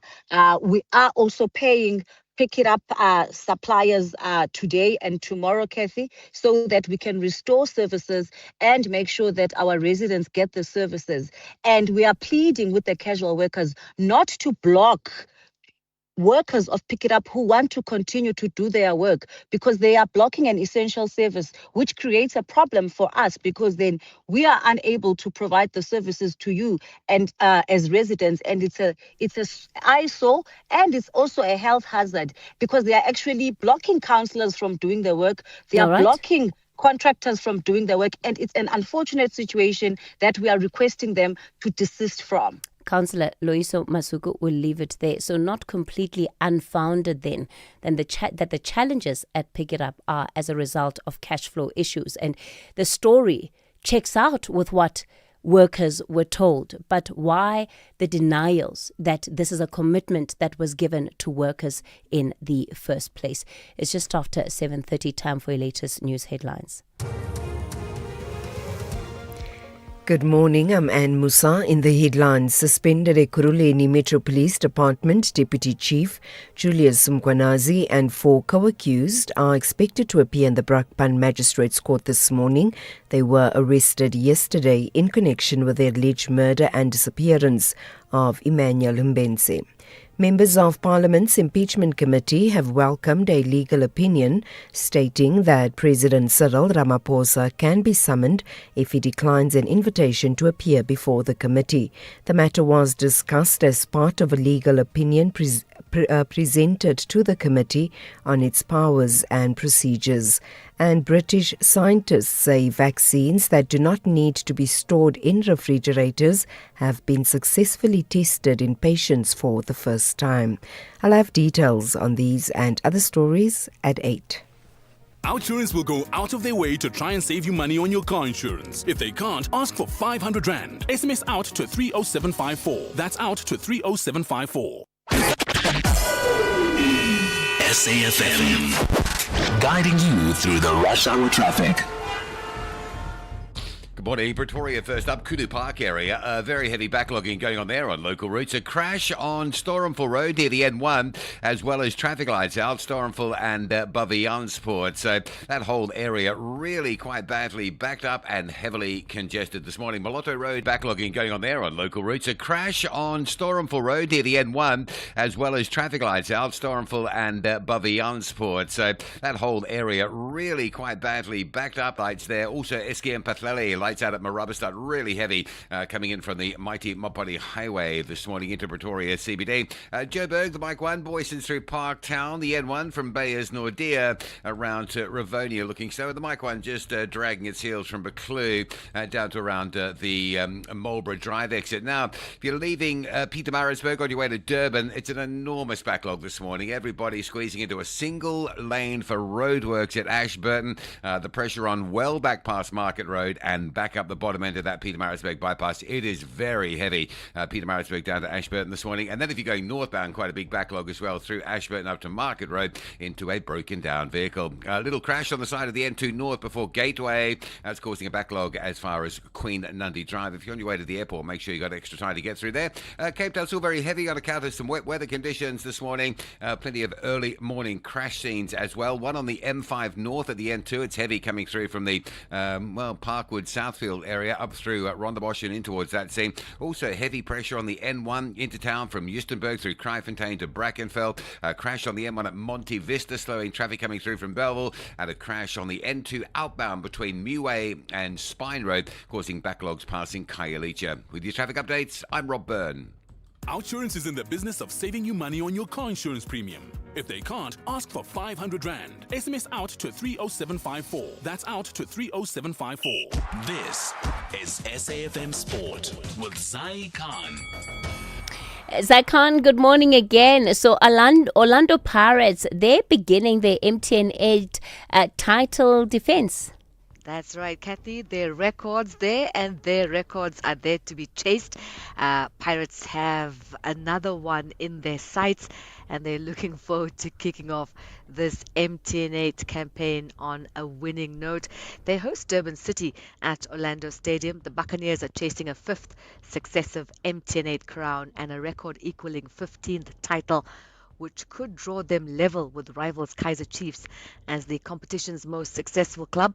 Pirates head into the quarterfinal with an outstanding record, having lost just once in the competition since 2022, winning 4 consecutive titles under Jose Rivero and now Abdusalam Wadu. Kickoff is at 3 o'clock on Saturday. In the meantime, the Mamelodi Sundowns defender Aubrey Modiba has described the club's recent pre-season as one of the most emotionally challenging periods of his career following the death of teammate Jaden Adams. Now, he was speaking ahead of their quarterfinal against Polokwane City at the Loftus Stadium. This is the MTN 8 launch. Modiba admitted the tragedy cast a shadow. It's been very challenging. Like you said, it hasn't been easy on everyone. Not only in the team, the country, in the world. The way they celebrated him, his life. But we had to do what we had to do, even though it was difficult.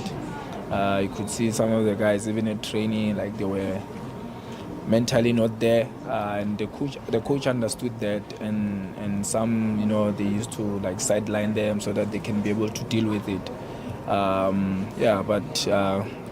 It has been difficult, I don't want to lie. Let's go now to women's football. It has been difficult, I don't want to lie. Let's go now to women's football, and Nigeria and Malawi have both secured their places in the quarterfinals of a dramatic finish to Group C in Morocco. The Super Falcons thrashed Egypt 6-2 to book their place in the last 8, while Malawi advanced despite a 2-1 defeat to Zambia, edging through on goal difference to top the group. Nigeria finished second. They'll now join Malawi in the knockout stages. Rugby, Springbok flanker Elric Lowe says the team are braced for a physical battle against Argentina in Buenos Aires on Saturday.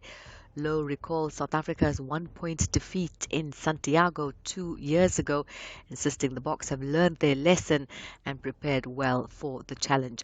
With the 4-test rugby rivalry series against New Zealand looming, Lowe knows a strong performance in Argentina will boost his case for selection. And finally, kickboxing. The Nigerian martial arts expert Wilson Okon Godwin has been appointed chairman of the World Association of Kickboxing Organizations Africa Technical Committee. His appointment was confirmed by the Africa General Secretary Rasat Onuru, who praised Okon's experience and professionalism in officiating. Okon will oversee technical standards and fairness in competitions across the continent. That's your sport. We'll be back on the National Briefing, top of the hour. I'm Sai Khan. The Market Brief with Ndauleng Lechela on SAFM. Ndauleng, good morning to you. So in the Middle East, the war and floods are weighing on the citrus industry. That's right, Kathy. Now, the industry really being hit by a double whammy, as you mentioned, the bad weather conditions here at home, as well as geopolitical tensions weighing on operations, leading to firms cutting their export forecast for the 2026 season. Now, the industry expects exports of 205.3 million cartons, down from an earlier forecast of 209.4 million, although that would still mark a record harvest. Now, the downgrade comes after severe flooding disrupted production in the Western Cape and Eastern Cape, while the war in the Middle East complicated access to a region that accounts for around a fifth of South Africa's citrus exports, highlighting growing risks to one of the country's biggest agri-export industries. Moving over to other news, according to S&P Global, South African businesses are beginning to feel some relief from easing cost pressures, although demand remains subdued. Its latest Purchasing Managers Index, which tracks activity across the broader private sector, showed business conditions continue to improve in July as lower fuel prices supported output. However, new orders declined for a third straight month, signaling that customers remain cautious. Now, this print differs from the APSA PMI, which we talked about on Monday, and focuses on manufacturers and showed factory activity remained under pressure. Together, the survey suggests services are proving more resilient than manufacturing, even as the broader recovery remains uneven. Over in equities, a tech sell-off in Asia is weighing on sentiment, with most markets trading in the red. That's also spilling over into US futures, with the tech-heavy Nasdaq pointing lower. Investors also appear to be sitting on the sidelines ahead of tomorrow's closely watched non-farm payrolls report, which will offer fresh insight into the health of the US labor market. Now, that cautious backdrop is likely to filter through to the JSE, with the local market expected to open mixed at 9 a.m. The mood, however, more upbeat in currency markets as oil eases to around $79 a barrel, supporting emerging market currencies like the rand. The local unit is trading at 16.79 currencies like the rand. The local unit is trading at 16.34 to the dollar, just under 22 to the pound, and 18.87 to the euro. That's where I leave things with you. I'll be back bright and early tomorrow with more developments shaping market action. This is what progress sounds like. At South African Airways, we've added more aircraft to the runway, increased our flights from just over 1,000 in 2021 to over 24,000 last year. And we continue to add to over 24,000 last year. And we continue to add more destinations and routes. It's steady progress and we continue to add to over 24,000 last year. And we continue to add more destinations and routes. It's steady progress over time. We know there's still work to do. Airline that shares the resilience of the country it carries. South African Airways. Book your next flight at flysaa.com today. Cutting costs means more money for your business. Switch to Outsurance Business Insurance and you could get a massive 20% discount on your business insurance premium. Here's Marshall from Bow Electrical. I was with my other insurance for many years and then I switched to Outsurance Business Insurance. It was a one quick call. They give me a great cover and a great price. Give them a call. You have nothing to lose. I wish I have switched sooner. Get a quote to switch and save today. Visit outsurance.co.za or call 0800 60,000. Licensed insurer and FSP. TCs and information online. Yo, yo, listen. Casual J, yo. One beat, one drum, hear the sound. Let the rhythm move around. Beat is one, rhythm matters. Sticker on, bring your beats. Friday, 4 September, hit the streets. Join the cause, it's casual day. .co.za. Beats is one. This is a SABC supported initiative. Deciding to ignore the DIY instructions may only cost you a few hours, but deciding to stay with your current car insurance could be costing you thousands of rands in savings a year. With Outsurance, a 48-year-old Adam saves an unbelievable 1,803 rand a month on his 2022 Audi Q3. Switch to Outsurance. You could be one quote away from having more money in your pocket every month. SMS out to 45012. That's out to 45012. Licensed insurance and FSP. T's, C's and information online. Reality check on the National Briefing. It's 7:43. You're tuned into the National Briefing. We continue our journey with Mavuso Msimang, retired civil servant and former freedom fighter, on the reality check for this week. He's been unpacking the theme of migration and speaking to it from different aspects. Mr. Msimang, good morning to you. Thanks for your time. I'm sure by now you're aware of how much you're stoking up with our listeners. What's clear is that it becomes apparent as we have these conversations that migration continues to be a very divisive conversation in our country. There is absolutely no doubt about that. Unfortunately, I've not been able to quite take in, listen to all the comments, but perhaps let me restate my closing remarks of yesterday. No self-respecting country should tolerate the presence of undocumented foreigners within its borders. Let's be clear about that. There is no disagreement whatsoever about the need to make every effort to identify, to prosecute, and to report such persons, deport such persons, and remove them from our society.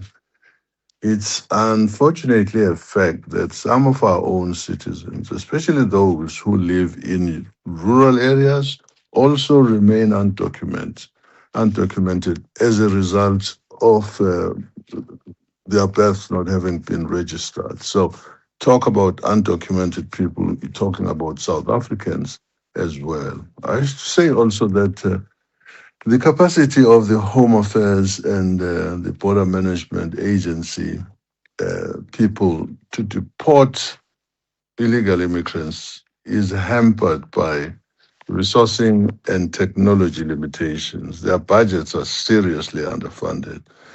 Mismanagement has also contributed to the retention of large numbers of asylum seekers in the country. There is no doubt about that. And not least, corruption has played a significant role.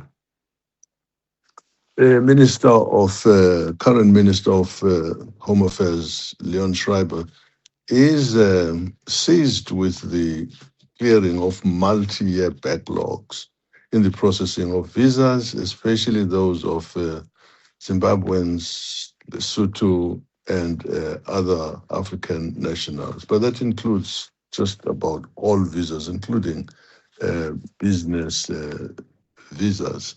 He has embarked on a digitization program, which will go a long way towards reducing corruption and also fast-tracking the issuance of documents, visas to travelers. Unfortunately, the public is also disadvantaged by conflicting reports when it tries to appreciate the issue of migration in South Africa. In 2022, Stats SA stated that the number of migrants was 2.4 million, and this includes everyone from Europe and everywhere else, which is 3.9% of the population. Then 0.9% of the population. Then there was a UN report which placed the figure at about 2.6 million, which is just over 4.1. So the discrepancy here is not too big. But the public has also been fed very fictitious figures that reports the number to be anything up to 15 million. One politician had to withdraw that when confronted with these things. The intention is obviously to alarm the people and support the contention that, among other things, the migrant populations contribute highly to the crime rates and unemployment that we're going through in the country. But Kathy, let it be said that our country has a very unhappy history in its relationship with African migrants. It's a history that includes many instances of clashes and deaths. There is a picture called The Burning Man, 2008. It depicts a Mozambican who was killed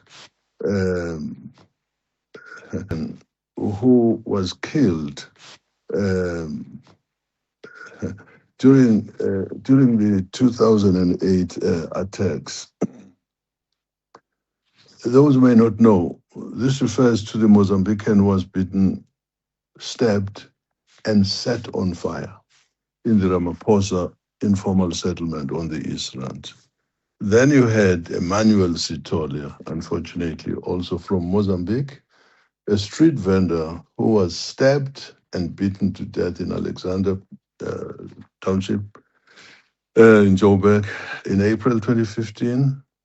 Then there were reports, galore, that Gauteng police were offering reports to people who would, up to 200,000 rand to anybody who would assist them in convicting suspects. So it's indicative that we have a problem here in our relationship.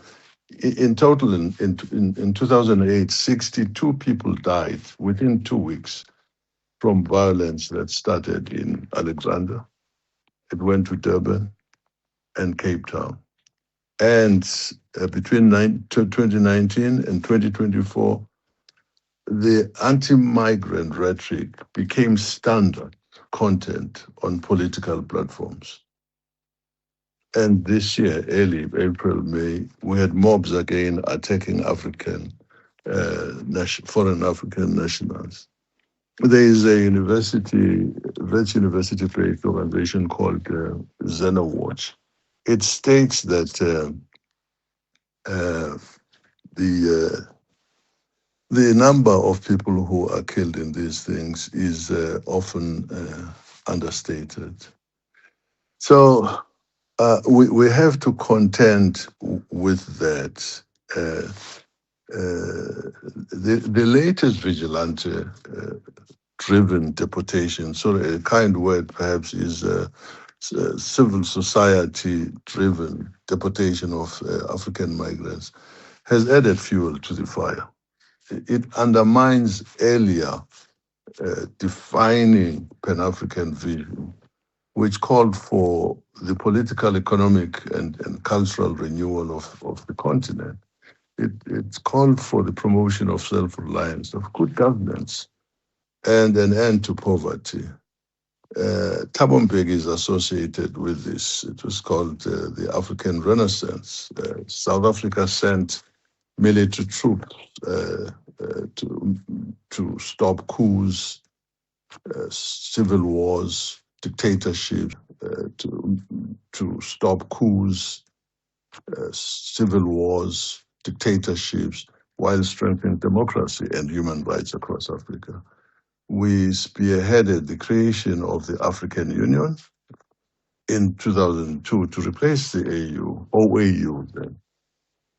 So also NEPAD is something that people may know of, and it was championed in 2001 to promote the peer review mechanisms on governance. And the peacekeeping forces that South Africans that were deployed to the Democratic Republic of Congo and to Burundi were indicative of the attitude of the South African government towards building continental unity. Let me say very quickly also, in 2012, when Al Qaeda rebels captured Timbuktu and destroyed the UNESCO World Heritage Sites mausoleums, they burned over 4,000 ancient manuscripts. South Africa financed and built state-of-the-art library and archive in Timbuktu under a bilateral cultural partnership. The text ranged from 13th to 16th centuries, covered advanced African scholarship in medicine, economy, a huge contribution by South Africa towards African Union. I would like to just say, sorry if this causes some problems, that at a certain time in Tanzania, their prime minister, who was called Edward Sokoine, was killed in an accident that involved an ANC cadre who was not licensed who had no license to drive. There was fear that Tanzania, which was one of our strongest allies and host during the anti-apartheid struggle, was going to expel us and take us out of the country and all of that. Nyerere maintained Tanzania's steadfast support for the liberation movement. And so let us, it may not mean much now that people don't see the organization faltering, ANC. The fact of the matter is that Africa contributed tremendously to our freedom. I think we should look at opportunities again of building Africa, but that would start with SADC. All right. Mavuso Msimang, we're going to leave it there. Retired civil servant and former freedom fighter. And I think part of the question that I'm left with, right, is around the prejudice, right, that we see directed at migrants today. Are they rooted in South Africa's unresolved history of migration and the migrant labor system, as Mr. Msimang is pointing to, that whatever new tensions flare up, it's only stoking what is already a minefield, just waiting for to be basically for it to flare up, as it were. All right, we'll take the latest traffic and then I'm back with your calls.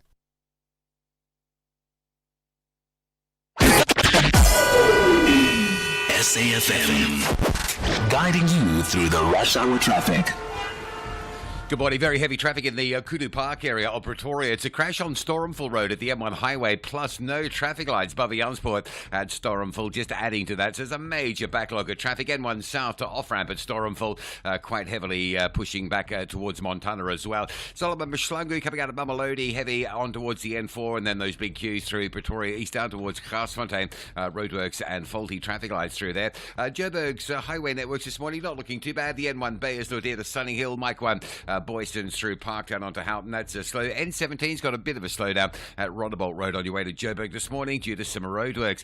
Durban, the N2 northbound, a crash before Mshlangu, very heavy getting up from Queen Nundy Drive. Make sure you're trying to get through that if you're on your way to the airport. The M4 Southern Freeway is backed up through Umbulo towards Victoria Embankment. Not a bad run between Umgena and Spaghetti Junction, actually, in either direction. Roadworks this morning causing backlogs coming out of Pietermaritzburg down to Ashburton. There was a single lane there earlier this morning. Ashburton to Market Road going into Pietermaritzburg. Earlier breakdown means some delays on that section as well. And Cape Town, a very busy Thursday. Wet weather conditions. The rain is pouring down, leaving some localised flooding. Plenty of crash scenes as well to work around, and some faulty traffic lights on Milnerton's Marine and Boundary Lagoon Beach. So that's heavy. All the highways, though, just under pressure, including the M5 coming up from the Grassy Park area. There's a crash at the N2 highway. The backlog currently down towards Ottery. With your traffic update, I'm Rob Byrne. Unleash your inner chef with Spar. Get up to 80% off on NutriFresh kitchen essentials when you buy products like 120-gram Simba potato chips, any two for 34. Save 10 Rand. or 1 kg stock country spread tub for $44.99. Save 15 Rand. Price is valid from 22 July till 10 August, while stocks last. Only at Spar. T's and C's apply. Running a courier business is so hard these days. The petrol price, the breakdown costs, and so much more. Luckily, I'm with My Way Business Insurance. I get to save up to 20% on my insurance premiums for my vehicles and goods in transit. And just like that, I have more money for all my costs. Switch to My Way Business Insurance and save up to 20% on your vehicles and goods in transit. Real businesses, real savings. Call us on 0860 646464 today for a quote. My Way is a licensed non-life insurer and FSP. Standard rates and T's and C's apply. This Women's Month, South Africa marks a historic milestone of freedom, the 70th anniversary of the 1956 Women's March to the Union Buildings under the theme Empowered Women, Empower Nation. The joint government on the 9th of August at the same Union Buildings as we honor the women who stood together for freedom, dignity and equality while celebrating today's women who continue to build our nation. The day will feature commemorative activities, cultural performances and messages of hope, unity and economic empowerment. Be part of this historic occasion. Watinta Bafazi, Watinta Mbogodo. A message from government. Call SAFM now on 086 000 2032. All right, let me go to Mikey. You're in Northcliffe. Good morning, Mikey. Good morning, Kathy, and how are you? Yes, good. Go for it, Mikey. Yes. I'd like to weigh in on this brief by Mr. Msimang. Firstly, he acknowledges that the issue of illegal, and we must not call it undocumented. They are illegal. Okay? They are unlawful in this country, which is a criminal offense. So to keep on saying that undocumented, it's not correct. These people who are in this country have contravened the Immigration Act 13 of 2002. So they are not supposed to be here, and they are criminals that must be treated as such.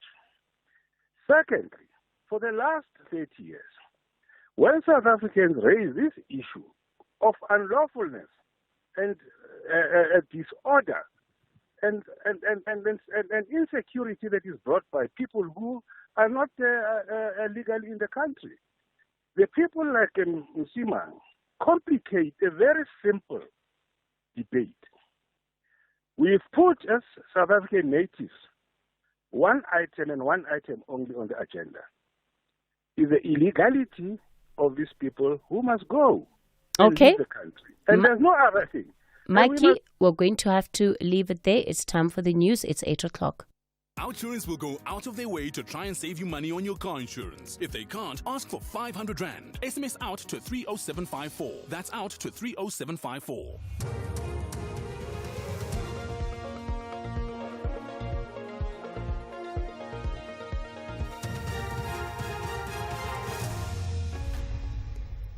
In our top stories, Mkhwanazi and 4 others to appear in court over Mbenze murder, and Lesotho warns Soweto residents transformer replacements are unsustainable. Good morning.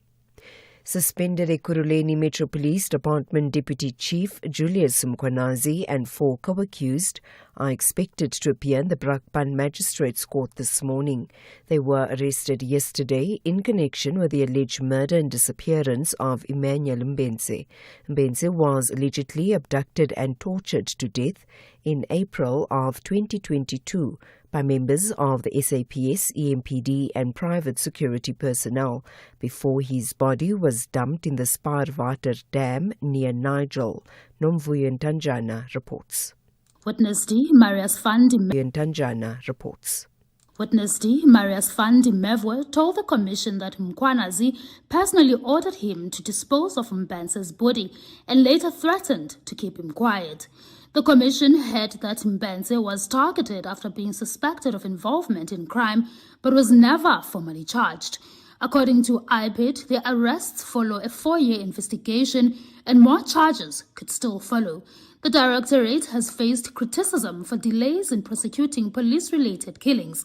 Their appearance in Brakpan is expected to include a bail application, with the state likely to oppose. Members of Parliament's impeachment committee have welcomed a legal opinion that President Cyril Ramaphosa can be summoned if he declines bail application, with the state likely to oppose. Members of Parliament's impeachment committee have welcomed a legal opinion that President Cyril Ramaphosa can be summoned if he declines an invitation to appear before the committee.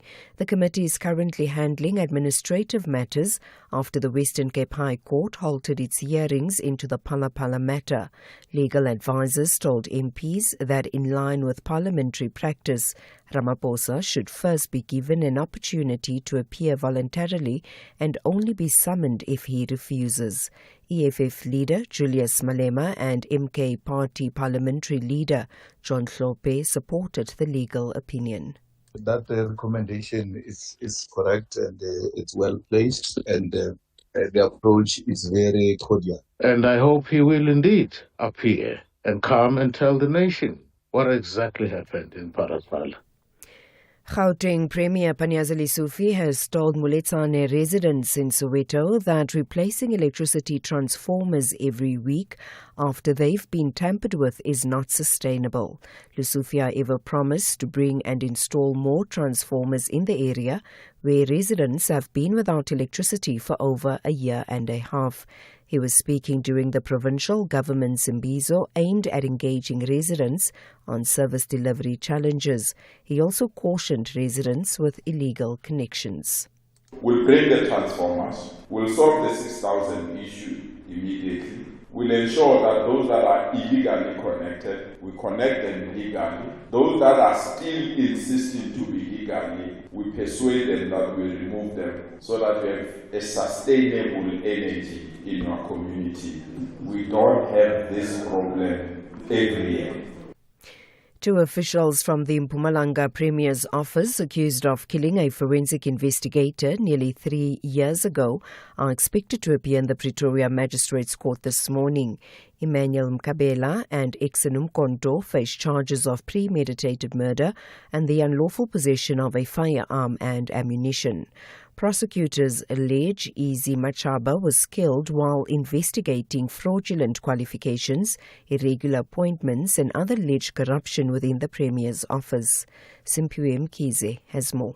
The pair were arrested in late May this year following a lengthy police investigation into Easy Machaba's killing. Forensic investigator Machaba was traveling from Mpumalanga to Pretoria when he was ambushed and fatally shot. His vehicle was riddled with more than 20 bullets. Machaba had been investigating allegations that individuals had secured government positions using fraudulent qualifications, as well as other suspected irregularities. The state alleges his killing was linked to those investigations. And finally, British scientists say vaccines that do not need to be stored in refrigerators have been successfully tested in patients for the first time.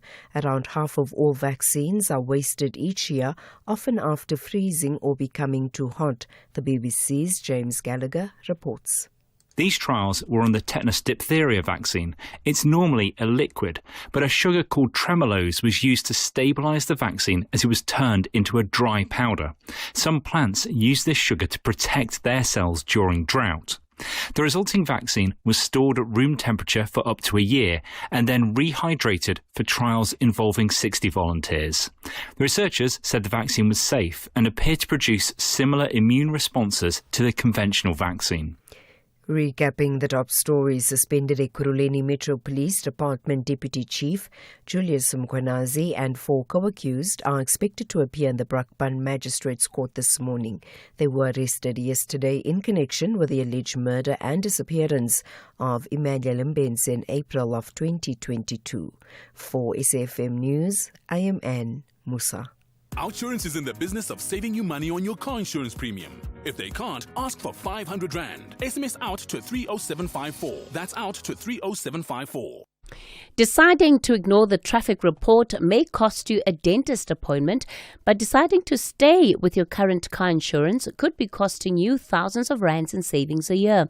With Outsurance, 36-year-old Jill saves a jaw-dropping 471 Rand a month on her 2025 Hyundai i20. Switch to Outsurance. You too could be one quote away from having more money in your pocket every month.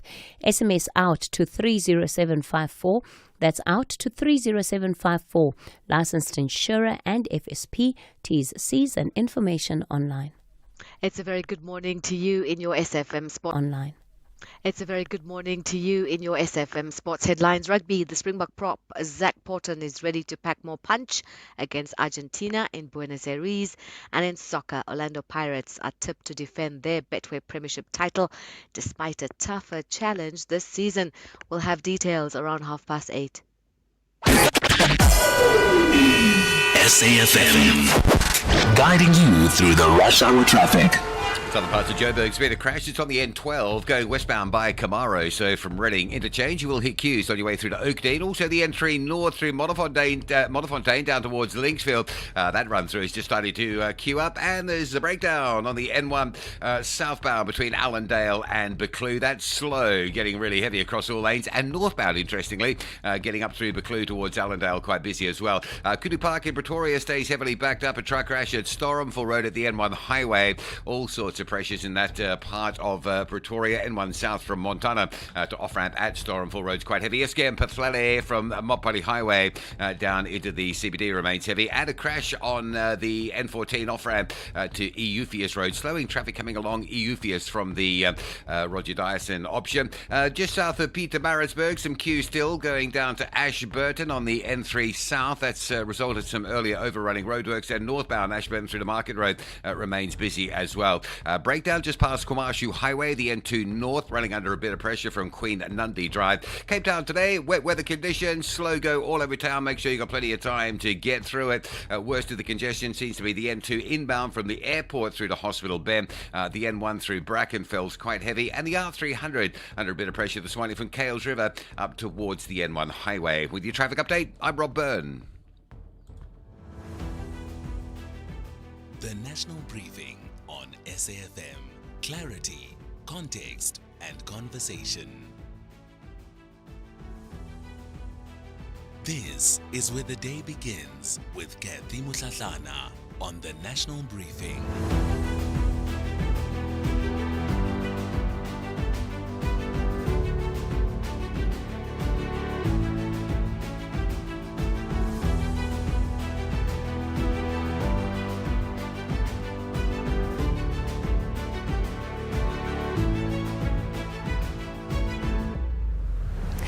It's 10 after 8 o'clock. You're listening to the National Briefing. A very good morning to you. Welcome to the show, especially if you've just tuned in. I'm Kathy Mutlatlana with you until 9 o'clock. So we'll be getting into our municipal watch shortly. And today we're heading to Weibatong.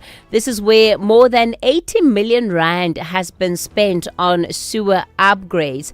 Yet we still have a situation where learners face raw sewage near classrooms, sports fields, and the kitchen. This is in particular at Lebohang Secondary School, but it's but one of the symptoms of the broken system.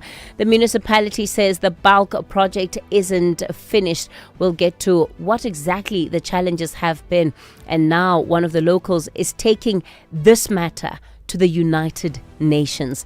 And then also coming up in this hour, in Bilton Mzansi, we meet the enterprise that's putting communal farmers, many of them women, at the center of restoring degraded land and reaching formal markets. And as always, we'll also take your calls 086 0002032, 086 0002032 on the WhatsApp line 0614 104 107.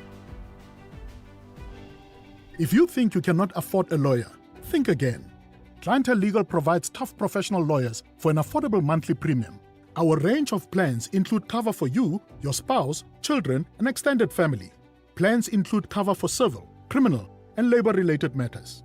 Whether it's protection orders, gender-based violence, uncontested divorce, or poor service, your Clientele Legal lawyer will be there to assist you. Our services are convenient. Simply pick up the phone and call your lawyer or send us an email and we'll get back to you. All plans include a bail benefit of up to 5,000 Rand and we'll go to the police station and pay it for you.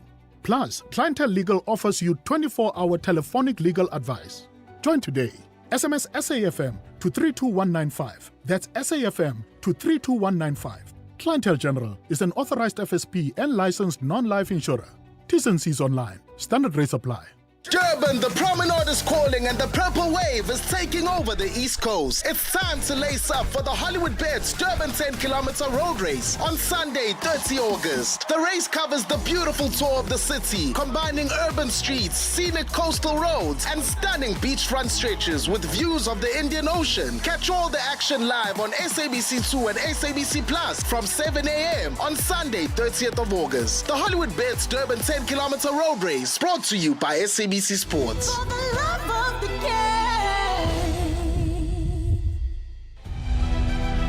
Municipal Watch, bringing your local issues on the national agenda. SAFM, leading the conversations that move us. 8 o'clock, let's get into Municipal Watch then. Learners at Labuhang Secondary School in Buipatong are attending class beside recurring raw sewage spills. The sports field has become unusable and contamination has now reached the area near the school kitchen. It's after more than 80 million Rand was spent on sewer upgrade. And I think the example of the school is just one of many that highlights the extent to which the sewer leaks in Buipatong are affecting life in Mfuleni. A local activist is now taking this matter to the United Nations and says the final bulk sewer section is weeks from completion, and also that this is, leading to an untenable situation for residents. I'm joined by Reverend Modise A. Molefe, who is president of Reliable Environmental Protection and Care Agency. Reverend Modise, good morning to you. Good morning to you. And thank you for having me. Sure, no problem, sir. Makosonke Sangweni is a spokesperson in Mfuleni local municipality. Makosonke, good morning. Good morning to you, madam, and your listeners at home. Reverend Modise, I'm going to start with you. You are seemingly at your wits' end, and it looks like you've lost all confidence in South African authorities and institutions. Why are you taking the matter of the sewer spills in Mfuleni to the United Nations, and what exactly are you saying in approaching them? Well, Kathy, the situation in Buipatong is no longer just a service delivery failure. It is a profound humanitarian and human rights crisis. For years, our community has been forced to live alongside flowing raw sewage, with children getting sick and elderly residents suffering chemical burns from toxic waste. Because our local municipality, national government, and parliament ignored our petitions and constitutional rights, we have been forced to escalate this crisis to the United Nations Commission for Human Rights.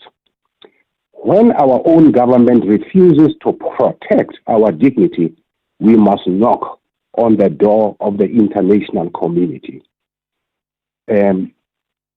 Just to clarify one thing, it's a mess at Labuhang Secondary School, but our case with the United Nations has to do with a little girl who is 4 years old now, and her great-grandmother, who is now 74 years old. The presidency was involved in this case. Specifically, Mother Majola. In 2023, she was 70 years old, and her great-granddaughter, Olofato, was 14 months old when they had to there was sewer spillage at their house, and the grandmother was babysitting her. And they came into contact with sewage, and they were hospitalized at Naledi Inkanyezi Hospital in Sebokeng for 1 week. And the presidency got involved officially on the 20th of February 2023, when Deputy Director General Advocate Gugu Timani directly called my terminal to assume an official executive duty of care. And like I said, both had been hospitalized for a full week. And Deputy Director General Timani said she was calling me on behalf of President Ramaphosa and Minister Gungudeli. She even sent me a copy of her text message to Minister Gungudeli about this. Deputy Director General Timani said she was calling me on behalf of President Ramaphosa and Minister Gungudeli. She even sent me a copy of her text message to Minister Gungudeli about this case. On March the 3rd, 2023, the presidency scheduled a medical appointment for them at Sebokeng Hospital. That very same day, the presidency deployed their chief director and deputy director of intelligence to come and meet with me directly at my parsonage. They extracted our grassroots field data, used our independent intelligence to clear their political records, and then completely dumped these vulnerable victims after day one. The state-owned hospitals team at Sebokeng Hospital explicitly confirmed in writing that Mother Majola's severe respiratory failure was environmental, directly induced in writing. Yet the state completely abandoned baby Shona Lofato. She is now 4 years old, and she relies on mechanical nebulizer machine just to breathe and survive today. We referred this criminal negligence to the South African Human Rights Commission, and they decided to operate as a shield of the presidency. When President Ramaphosa plays hardball on television during his national address that municipal managers must be held to account for failing in service delivery, their South African Human Rights Commission plays softball with the presidency. They refused to hold the presidency accountable. We then petitioned the Justice Portfolio Committee of Parliament. They are responsible for overseeing the South African Human Rights Commission. They ignored us. I begged President Ramaphosa to make peace with the family. He ignored me. We then filed a petition with the United Nations. In a nutshell, Reverend, I don't even know what to say, and thank you for that very thorough account of the history of this matter and why it is that it has ended up here today. So again, just for clarity, repeat, what is the status of the 4-year-old and her grandmother today as we speak? They are still traumatized, in short. And the mother of Tloholo Lofato, in her own words, she said, this is so financially humiliating her and emotionally killing her, because she has to pay for the expensive medications, and the grandmother has not recovered. Every now and then she has to go to the doctor. That's what she told me.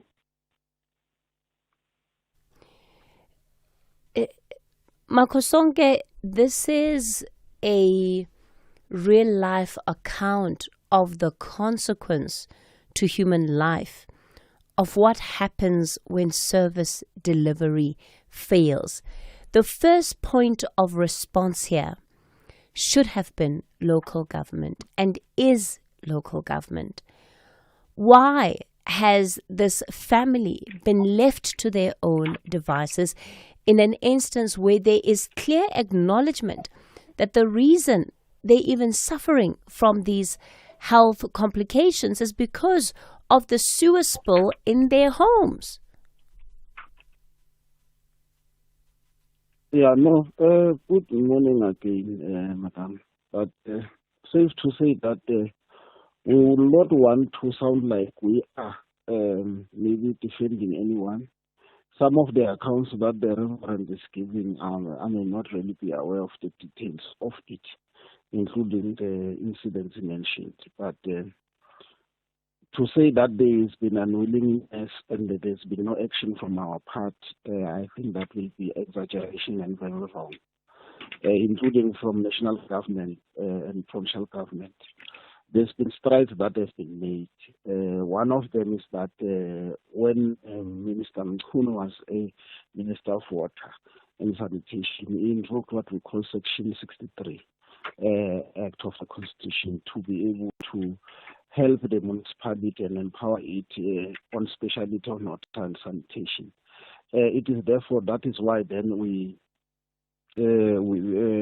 Rainwater was appointed as an implementing agent to try and resolve the general sewer spillages across the municipality. And if you look at the status and the situation then and now, you'll find that there's a difference.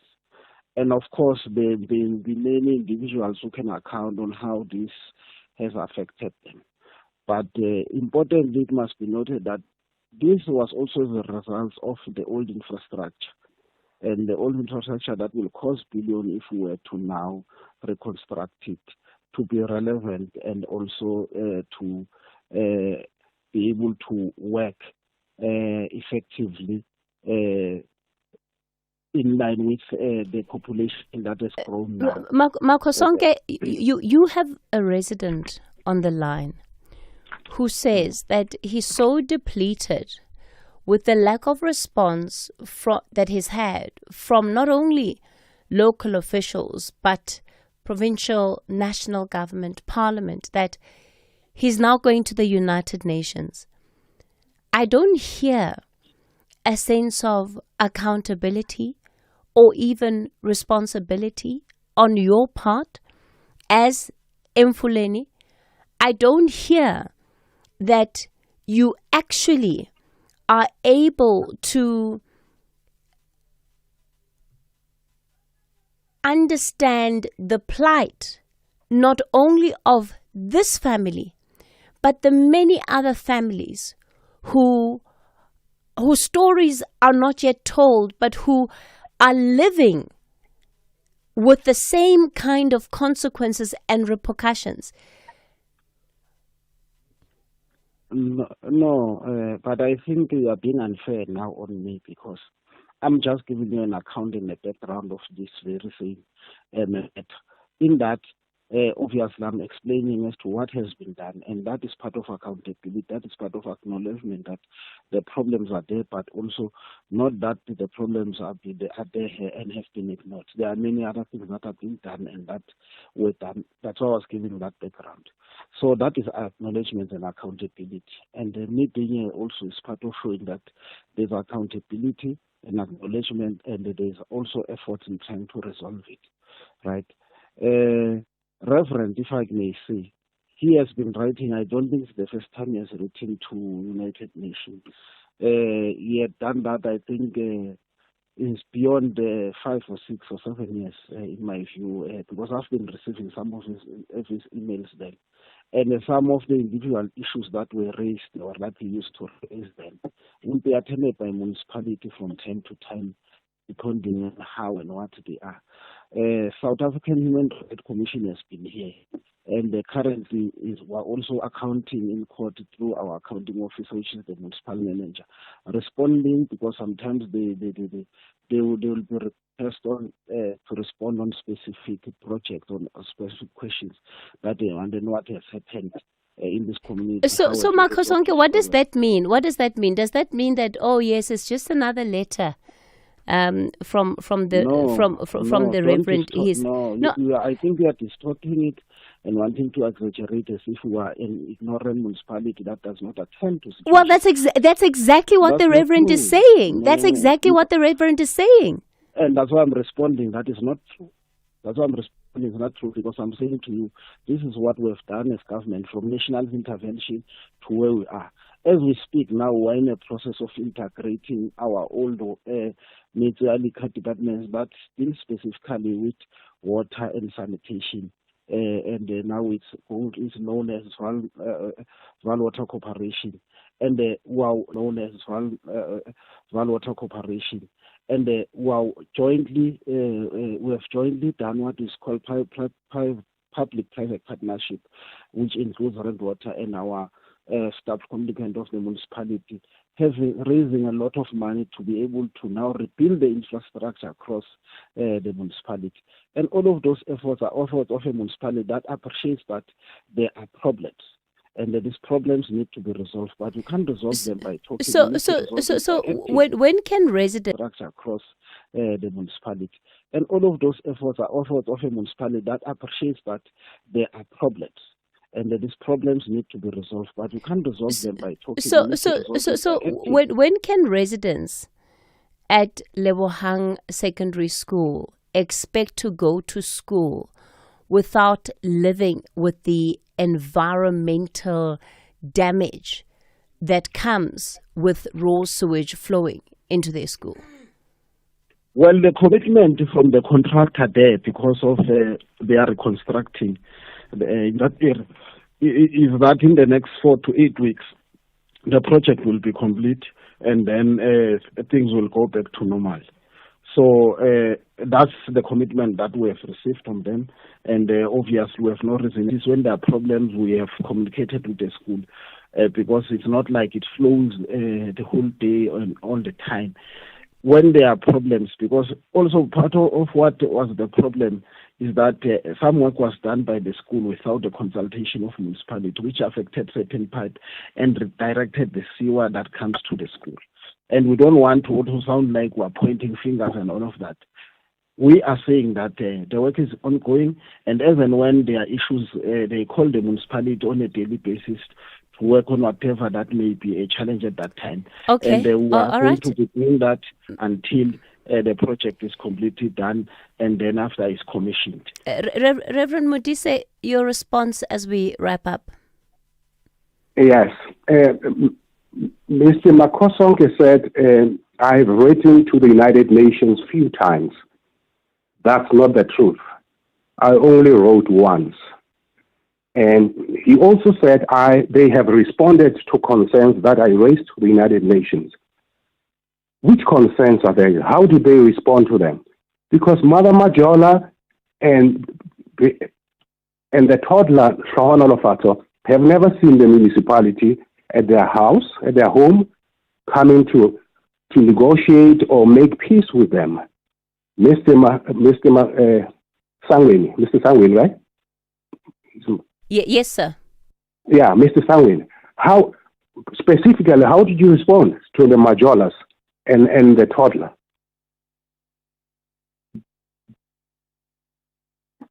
I'm not sure if I must respond there, because Yes, you should. Yeah. One, when I say we have responded to the issues we have raised, I'm not specifically speaking about this specific incident. I'm speaking about how did we deal with the raw spillages across the municipality. That's why I was explaining what national government has done in making sure that there's Yes, but he's asking you to respond to the specific issue of this on family. In the specific issue, at this stage, I will just have to go and report to the municipal manager. In the interviews that I've had, there's this issue. I is aware of it, because personally I'm not aware of it. And then we'll take it from there. You will then have to Reverend, give me a directive as to what needs to happen with the family and how then that can be discussed. All right, Reverend, let me come back to you very briefly. Yes. Yeah, Reverend, you can give your parting shot. Yes. Well, I'm disappointed that Mr. Sangweni is saying that, because he specifically said, I've written to the United Nations, and that they have responded to some concerns that I raised. So now he's being vague, and I'm disappointed with that. And you talked about Lebohang Secondary School, and that something was being done there. I have a question for Mr. Sangweni. What about Makapane Primary School, just next to Lebohang Secondary, where children, every now and then, they are being released earlier to go home because of sewage, traumatizing them. During the Science Month event last month, hosted by the Vaal University Technology, 2 executive members of Metsi Alekwa were there, and they considered that for 2 weeks, Makapane Primary School was shut down because of sewage. What about them? I mean, our president, Ramaphosa, was incredibly quick to mobilize the national resources, spending millions of rands of state funds to fight on the global stages for the human rights and structural protection of children in Palestine. But when it comes to the black children of his own country, the president does not want to spend a single penny to upgrade the collapsing, obsolete 110 millimeter mainline sewer pipes that are torturing our community. Reverend Modise, we're going to have to leave it there. Makosonke Sangweni will also leave it there. It's time for your latest news headlines. Good morning, I'm Anne Musa. In the headlines, the Matlanga Commission has recommended disciplinary proceedings and criminal investigations be instituted against suspended Deputy National Police Commissioner, Lieutenant General Shedrick Sibiya, Sergeant Faninkosi, Witness G, and alleged political fixer-up Brown Mukhotsi. The recommendations are contained in the Commission's second interim report, which has been noted by President Cyril Ramaphosa. Suspended Ekurhuleni Metro Police Department Deputy Chief Julius Mkhwanazi and 4 others are expected to appear in the Brakpan Magistrates Court this morning after their arrest yesterday in connection with the 2022 murder of Emmanuel Mbense. And 6 people accused of being involved in a violent tavern attack in Tsepiso Phase 1 in Sharpeville in June this year are expected to appear in the Vereniging Magistrates Court this morning for a bail application. I'll have details on these and other stories at 9. SAfm, guiding you through the rush hour traffic. Still very slow around the Stormful Baviansport junction in Pretoria, around the Kudu Park area. It's a truck crash on Stormful at the N1 and some traffic lights down on Baviansport at Stormful, so big backlogs through there. Also in Pretoria, crash on the R21 heading away from Fountain Circle towards Monument Park, and a crash on the N14 off-ramp to Eupheus Road, still causing a backlog of traffic there on that off-ramp. Broken down vehicle a little bit earlier between Allendale Road and Buccleuch Interchange. That traffic is starting to move through. There are some roadworks on Joburg's N3 North heading up into Buccleuch. That's heavy from Alex as you run up very slowly, passing Limbro Park. And the N12 and R24 routes coming into Galuli slow. Also a crash at Oakdean on the N12 westbound, slowing traffic after Reading Interchange. Pietermaritzburg, Ashburton, busy normalising. In fact, it's free-flowing now. There was major problems there earlier today, but it's all cleared up. A breakdown just after the Kwamashu Highway on the N2 North, still slowing things. M4 North, up towards Virginia Airport, looking slow as well. And Cape Town, it's been a really busy morning on account of the wet weather conditions. Highways are fully loaded. N1 from Belleville through to town. N2 from Robert Sobukwe to the hospital bend. M5 queuing up through the Rondebosch area. And the M3 with plenty of traffic moving slow from Constantia right through to UCT. Also no lights. Marine Drive at Boundary Road causing delays out of Milnerton on your way through to Pardon Island. With your traffic update, I'm Rob Byrne. This is SAfm Sport with Zai Khan. Zycon, our players in terms of Springboks, they're getting ready to pack more punch against Argentina. That's right. You know, the Springboks, they are never short of horsepower up front. And I think the latest engine revving to go is Zach Porton, who says he's ready to pack that punch against Los Pumas come, Saturday in Buenos Aires. And the powerful front rower continues to establish himself at international level. It says he wants to bring more physicality and accuracy to the Bok pack as they prepare for that fierce this encounter. Porton is part of a much-changed Springbok side featuring the returning Siya Kolisi, Ibn Etzebeth and Luat de Jager, with coach Rassie Erasmus expecting another bruising test against Argentina. Let's go this time now to some cricket news. And the Proteas fast bowler Kagiso Rabada says South Africa must embrace the pressure of hosting next year's ICC Cricket World Cup alongside Zimbabwe and Namibia. Rabada believes the team has a chance to create lasting memories on home soil and insists there's no rivalry with the Springboks, saying both teams share the same goal of making the nation proud. He says the Proteas must use the months ahead to build towards finally lifting that elusive World, Cup trophy.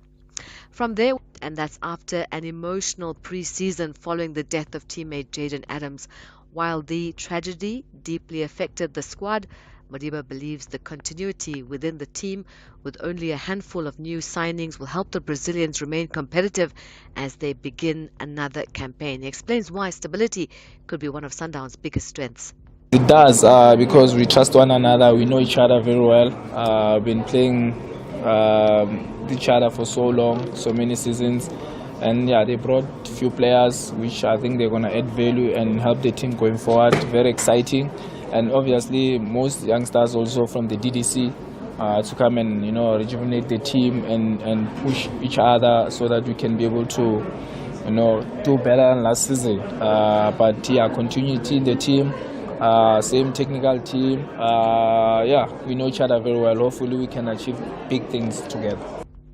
Let's go to more football. SAFA has revealed how the financial rewards from Bafana Bafana's run to the FIFA World Cup last 32 will be shared. The association received 218 million rand in prize money, with around 65 million rand going to the playing squad, meaning each player will earn roughly 2.5 million rand. Retired coach Hugo Bruges will receive a 10% share, while assistant coach Helman Mkalele receives 5%. SAFA says half of the money will be reinvested into grassroots football and football development, while PSL clubs that supplied national team players will also benefit through FIFA's club compensation program.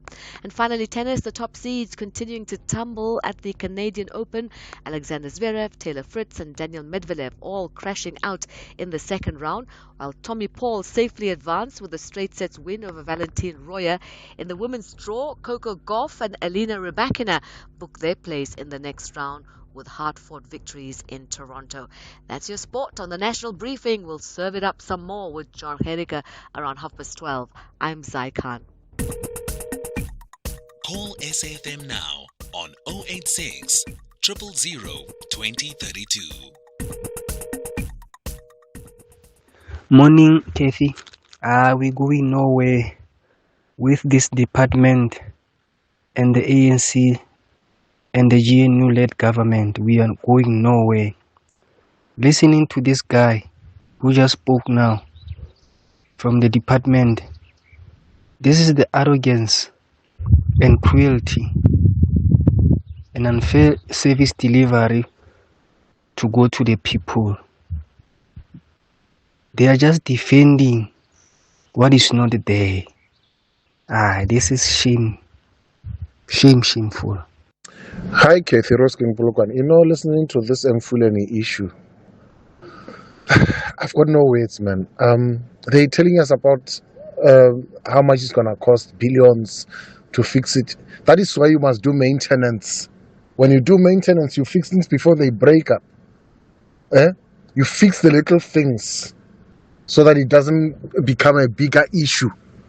That's why you take a car to maintenance, to service, so that it doesn't break down and cost you thousands. But again, I don't blame the government or municipalities. I blame the people who keep voting for these people into power. Yeah. Good morning, Kathy and SAFM listeners. Kathy, I think in South Africa, especially in the black communities, a raw sewer has become a lifestyle. It's like if there is no sewer on the streets, they will not understand. They understand sewer more than anything loose in Gauteng. Call SAFM now on 086 000 2032. Yeah, there's just a sense of a lack of care, right? A deep lack of care is the impression that one is left with. Let me go to Maureen. Maureen, you are in Wibatong. Good morning. Good morning, Kathy. How are you? Good, Maureen. What do you want to talk about? It breaks my heart to hear somebody who comes on air and talk a whole lot of lies. Kathy, I buried my neighbor's child because she fell into sewer, raw sewer, on her way to school. I do not understand why people will just find it in their little hearts to come on air and say a whole lot of rubbish. I wonder which part of Emfuleni does that guy live in? Because we breathe, we live, we circulated by rubbish, we circulated by dead, we circulated by raw sewer, which is a danger to our health. And they keep coming on air and defending. It is not shocking that they can come and defend rubbish. They defended Zuma's swimming pool and say it was a fire, whatever, because they used the majority of numbers they had in Parliament. I agree with your previous caller. I blame the residents of Val for voting ANC into power over and over and over, even though we are dying because of ANC. And they claim to be caring for the nation. Better life for all, a slogan that is only meant for them and their friends. Maureen, when did your neighbor lose their child? All right, it looks like we've lost Maureen on the line, but I think, as you can hear, very emotional. And that's the thing. Sangweni doesn't dispute that there's raw sewer flowing into schools. But again, when you listen to the tone, even how he says it, right? He says, it's not like it's flowing every day. It flows sometimes during the day, and if it flows, they'll call us. But that learners have to live with that persistently on a day-to-day basis, and it's okay, it's justified. Sure. All right, let me go to Soweto. Ntokozo, good morning to you. Morning, Katie. Yes, sir. I wanted to comment on the matter of Pick It Up. Go ahead. I wanted to say, out of all 400 contract workers, none is meeting the requirement. Something is not adding up here. This mama must speak and tell us the truth. What's really going on? So you don't think she was being fully transparent, Ntokozo? Yes, clearly, something is not adding up. Yeah, all right, Ntokozo, we'll leave it there. Look, I think what's undeniable now is that the link between the challenges at Pick It Up and its cash position, that has been clarified, because the city has acknowledged that there are payments that they have outstanding to Pick It Up that they have not paid. And I would imagine it's among a list of other service providers, given the cash situation in the city of Johannesburg. All right, let me go to Bramley. Moses, good morning. Good morning, Casey. How are you? Casey, morning. Yes, Moses, I'm listening. Go for it. Yeah, man. In passing, I just want to talk about the disgrace, Mr. Sangweni. It's just a disgrace. Arrogance. Typical ANC people who don't actually have it in their heart, feeling for the people that voted for them for years, not doing anything to actually deliver anything to them. So in any way, Mr. Sangweni, I think he must not be given any airtime in any radio station because of his arrogance. People are saying we've got a problem. He's defending and defending. We are tired with these ANC people, Casey. Really, people must just go and vote on the 4th of November with their clear minds that they must remove these corrupt people who are just eating for themselves, not doing anything for the public. Okay. So, yeah, I wanted to speak about the inauguration. The inauguration? Yeah, the immigration. Oh, immigration. Okay, immigration. Quickly, Moses. Quickly. The thing is, even this government is dilly-dallying about the issue of immigration when because they are not doing anything tangible to root out this thing. It will come back time and again because they are not seemingly not to doing anything to solve what is the issue in hand here. They are just dilly-dallying, doing anything. They pump 600 million to defend, not doing anything. Okay. This thing will revisiting us time and again, really. Moses, let's leave it there. Tsepo, you're in Pretoria. Tsepo, I understand that you're a pick-it-up supplier. Good morning. Good morning, Kathy. How are you? Wow. Tell us about your experience. We are not getting paid, Kathy. And we understand it is because the city does not have money. And I think it's the spokesperson or whoever the lady is. It's the deputy mayor. It's the deputy mayor.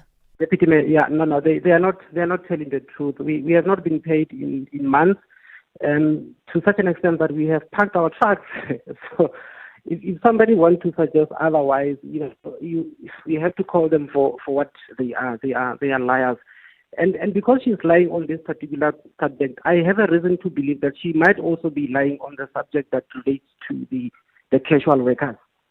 And that is the point that I really wanted to make. I'm saying it's so unfortunate that we've got people coming on national radio station and they peddle lies when they know for sure. And there is no way that she does not know. She knows for sure that what she is saying on the national radio is not true. And for how many months would you say you haven't been paid for? I've got invoices that run to August 2025. August 2026. All right. Yeah. Okay.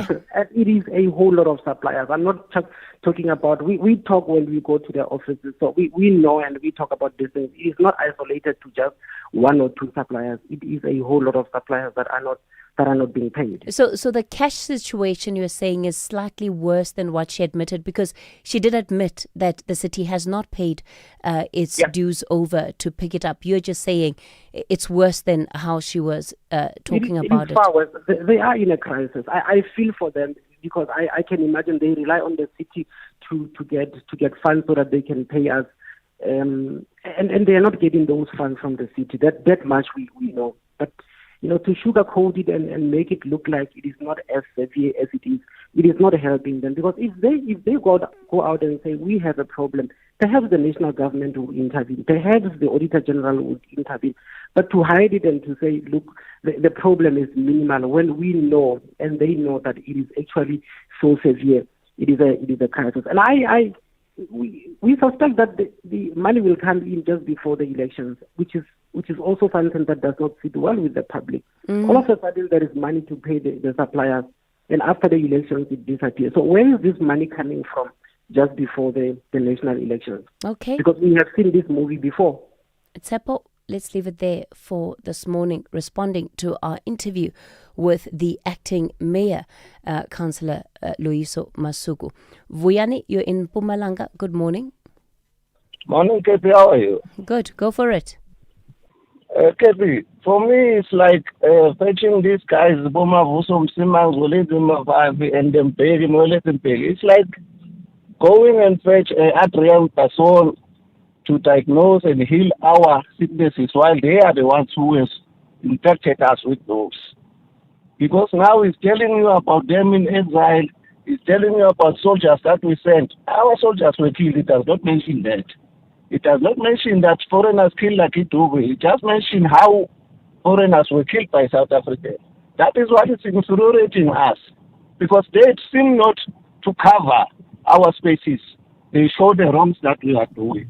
So maybe sometimes if you can get somebody who's not in those things, ANC and the likes, just a neutral person to analyze this thing correctly. Because these are the problems. Those runawayers, they ran to exile, they come back and want to impose their friends on us.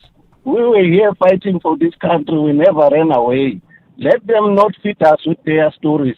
Please, let them come here and be fair to us too. We just need fairness. We don't say we don't need anybody from outside. Okay. But let them analyze the issue correctly. Vuyani, let's leave it there. Salbi, you're in KZN. Good morning.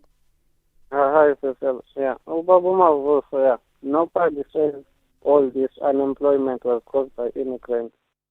The fact of the matter is there are employers who've been firing South Africans and replace them with immigrants. Some callers here on SAfm have been saying that, or you can go back to when a people still there. Even Bongitwala himself said in CCT, I remember when he said in CCT, for he took his charge. They fired Salbi, I'm so sorry that... have been saying that, or you can go back to when a people still there. Even Bongitwala himself said in CCT, I remember when he said in CCT, for he took his charge. They fired Salbi, I'm so sorry. That connection is terrible. I'm going to put you back through to our producers. Maybe we can get you on the line tomorrow to make that view, because you're responding to the reality check contribution. All right. Thanks for all of your calls, right, and for being part of the conversation and really sharing your hearts and what's in your hearts as South Africans with us this morning. Let's head over to Rob with the latest traffic update.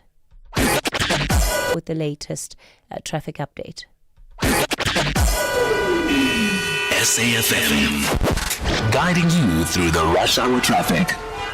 Gives you an update on a couple of highway routes around Pretoria this morning. Crash on the R21 south after Fountain Circle. Still causing a backlog if you're on your way down to Monument Park. And a collision earlier on the N14 up to EU Fies Road. Traffic a little bit slow through that section still.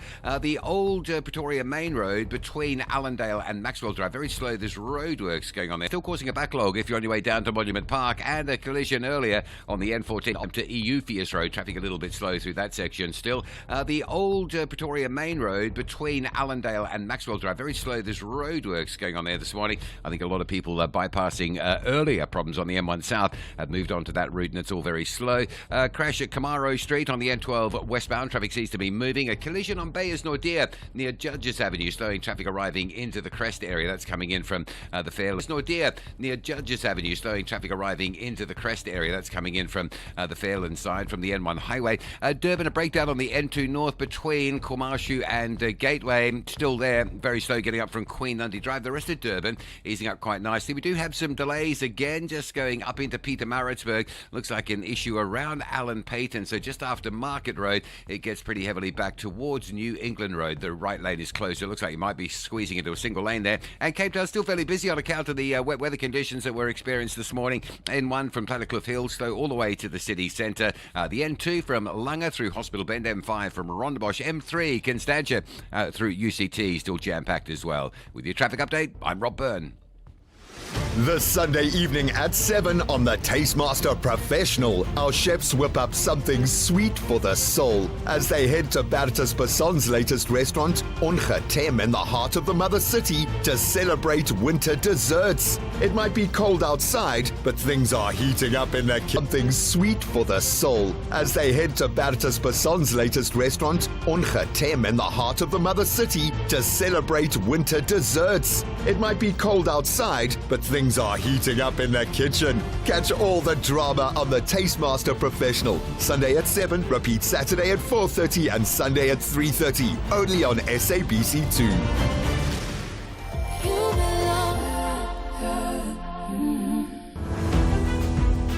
Built in Mzansi on the National Briefing. Well, after that hour, we're certainly in need of something to lift our spirits. And today on Built in Mzansi, we're going to turn our attention to our next guest, who has been building a social enterprise working with communities to drive communal rangeland restoration. Now Meet Naturally Africa links farmers to formal livestock markets in return for better grazing, herd health and fire management. Sarah Frazee is founder and CEO of Meet Naturally Africa. Sarah, good morning to you. Thanks for joining us this morning. Good morning to you and your listeners. Thank you so much for having me. So let's firstly start just with the founding of Meet Naturally Africa. Where did the idea come from? Oh, thanks so much. Basically, South Africa, 50% of the livestock in South Africa are in the communal land setting. So they're privately owned, but not on private tenured land. And the other 50% is in private land holding. And 95% of the meat that is eaten in South Africa comes from from your retail shops, comes from the formal market, comes from the private lands. And we actually import 20% of our meat. And that's because there are so many regulatory barriers to communal farmers accessing the formal market. So as Meet Naturally back in 2013, we started bringing the market to the communal farmers and helping them overcome some of the regulatory barriers with their ownership certificates and branding that is required for very good reasons to avoid stock theft. But we really felt that we needed to bring the market closer to the community so they weren't having to walk their animals 60 kilometers to the nearest market access. So we started doing auctions in the community. And within 3 years' time, we were doing about 17 million rand turnover.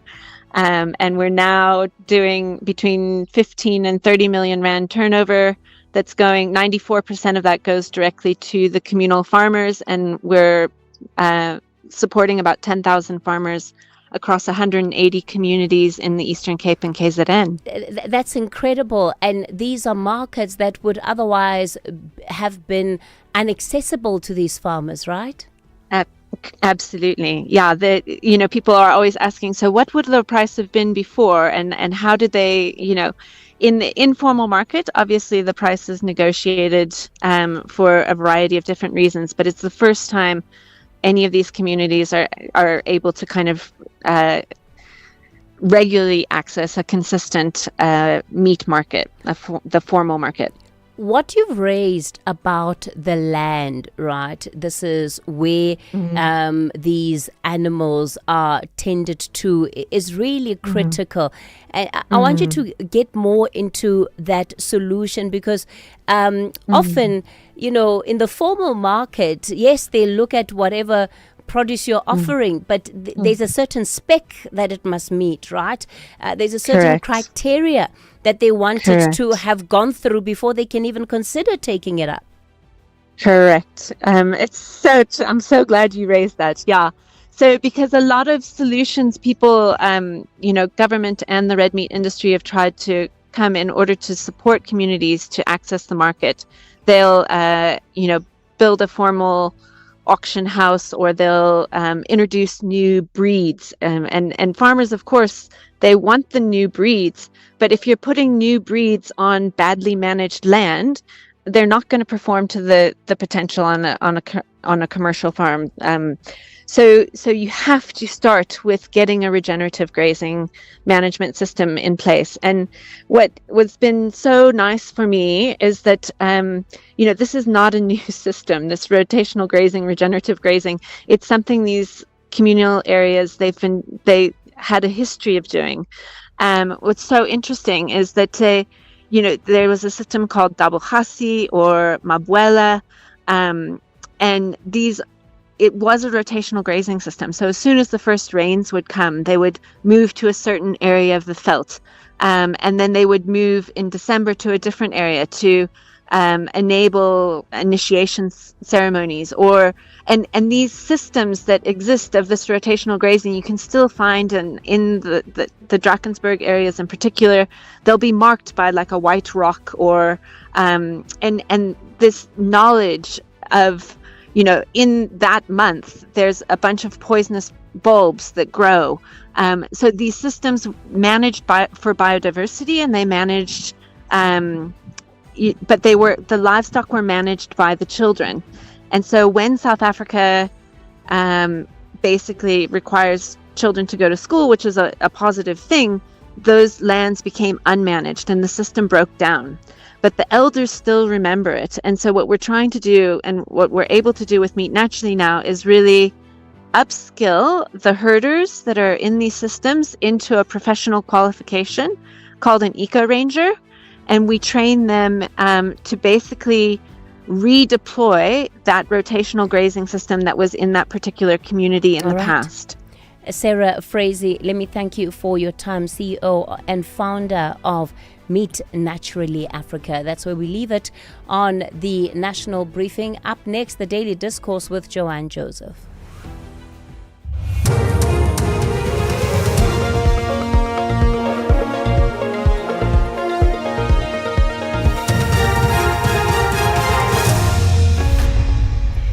In our top stories, Madlanga report recommends action against Sibiya, Nkosi and others, and Japan marks Hiroshima anniversary. Good morning. The Madlanga Commission has recommended that disciplinary proceedings and criminal investigations be instituted against suspended Deputy National Police Commissioner Shedrick Sibiya, Sergeant Fanny Nkosi, Witness G and alleged political fixer Brown Mogotsi. The Commission says criminal prosecutions should follow if sufficient evidence is found. The recommendations are contained in the Commission's second interim report, which has been noted by President Cyril Ramaphosa. Presidential spokesperson Vincent Magwenya elaborates. The report revisits the recommendation and referrals made in the first interim report in respect of the South African Police Service based on prima facie evidence, and with one exception, confirms these recommendations now that the relevant implicated parties have appeared before the Commission to give evidence. The report also sets out new recommendations and referrals made by the Commission on the basis of evidence heard since the start of 2026. Meanwhile, a new witness is expected to take the stand at the Madlanga Commission this morning as the inquiry continues to hear evidence relating to IDAC. The Commission is expected to continue with its probe into IDAC's investigations of senior crime intelligence officials and their subsequent prosecution. In recent days, the Commission has heard testimony from IDAC's state advocate Trushanta Ramsamy. Sibahle Mota reports.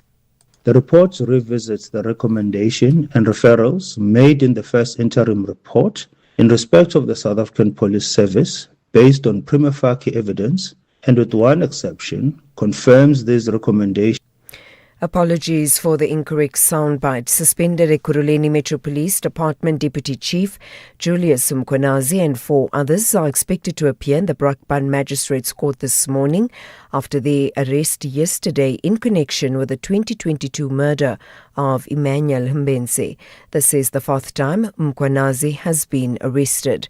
He is currently out on bail on multiple charges including fraud, corruption, the theft of precious stones and defeating the ends of justice in 3 separate cases. Mbense was allegedly tortured to death in Brakpan before his body was dumped into a dam. The arrests follow allegations heard at the Madlanga Commission linking police and private security personnel to his death.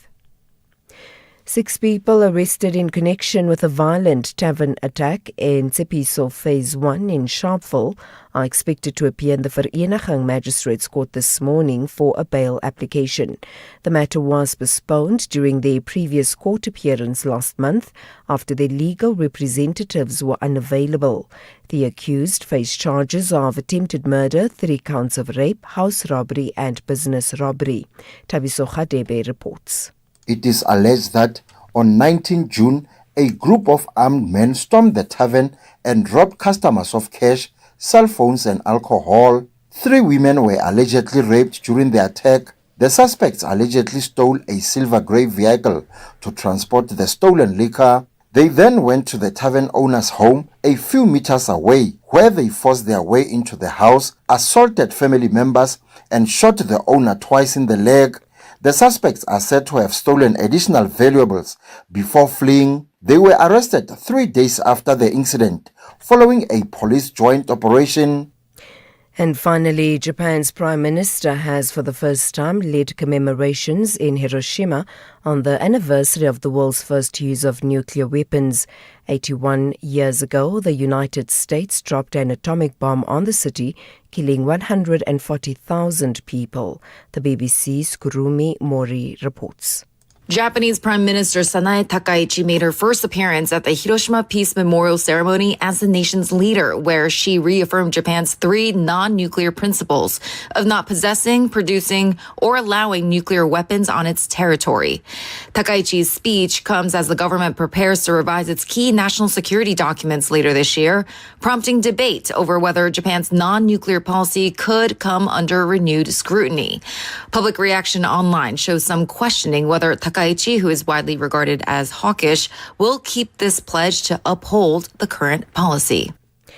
Recapping the top story, the Madlanga Commission has recommended disciplinary proceedings and criminal investigations be instituted against suspended Deputy National Police Commissioner Shedrick Sibiya, Sergeant Fanning Kosi, Witness G and alleged political fixer Brown Mukhotsi. For SAFM News, I am Anne Musa. 90 years of conversations, recaptured, relived and projected. SAFM. Voices may have changed, times may have changed, but the conversation continues. SAFM 90 years. I just found out SAFM is turning 90 years old this week. That's unbelievable. I had no idea they were older than I was, which is 1955. And if I would have been asked an exam, I probably would have put in the 60s they began. But they stayed so fresh, so current, so important to South Africa. I can only wish them all the best, all the assistance I can ever give them. I think they've done a great job in South Africa. They work so hard in contributing to make it a better place for all. They're a great asset to the country. Please, may they continue. 90 years of questions, 90 years of answers, 90 years of South Africans speaking to South Africa.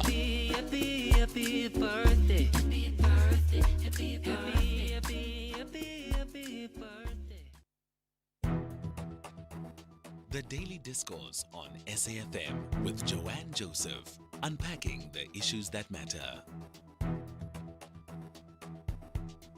The Daily Discourse on SAFM, weekday mornings from on SAFM with Joanne Joseph, unpacking the issues that matter. The Daily Discourse on SAFM, weekday mornings from 9 to 12. Just about 8 minutes past 9 here on the Daily Discourse. Good morning and welcome. Fabulous to be with you this Thursday morning. Thank you for joining us for this edition of the program. I'm Joanne Joseph and the team is with you as always. Melissa and Ginil, we're producing the show and taking your calls. Zelma is on sound today. Now, remember, apart from listening to us on the radio, you can also listen live on DSTV channel 814. You can go to our website and listen live there. We are also on the SABC Plus app, which is a great way to stream us if indeed you are interested in keeping tabs on what is going on over the course of the morning. We're also video streaming our broadcast, so you can watch us from anywhere in the world on YouTube, Facebook and X. Good morning and welcome if you're joining us from overseas. And don't forget that if you haven't managed to catch the show in its entirety, our digital team loads the podcast onto our website, so you can catch up on all our interviews on demand there. It is really a packed show today, right? And I'm going to tell you about that in just a moment, but I want to remind you first that we always start the show with an open line, and we love to hear from you on our studio line 086 000 2032, our WhatsApp line 0614 104 107. Keep those calls and those messages coming in, and keep them succinct, keep them short, sharp, concise, audible. That is one of the big things. Sometimes we struggle to hear you, so do make sure that we can hear you clearly so we can play out those voice notes as well and take your calls. All right, so we're starting about the issue of social welfare this morning. Well, starting with the issue, I should say, of social welfare this morning.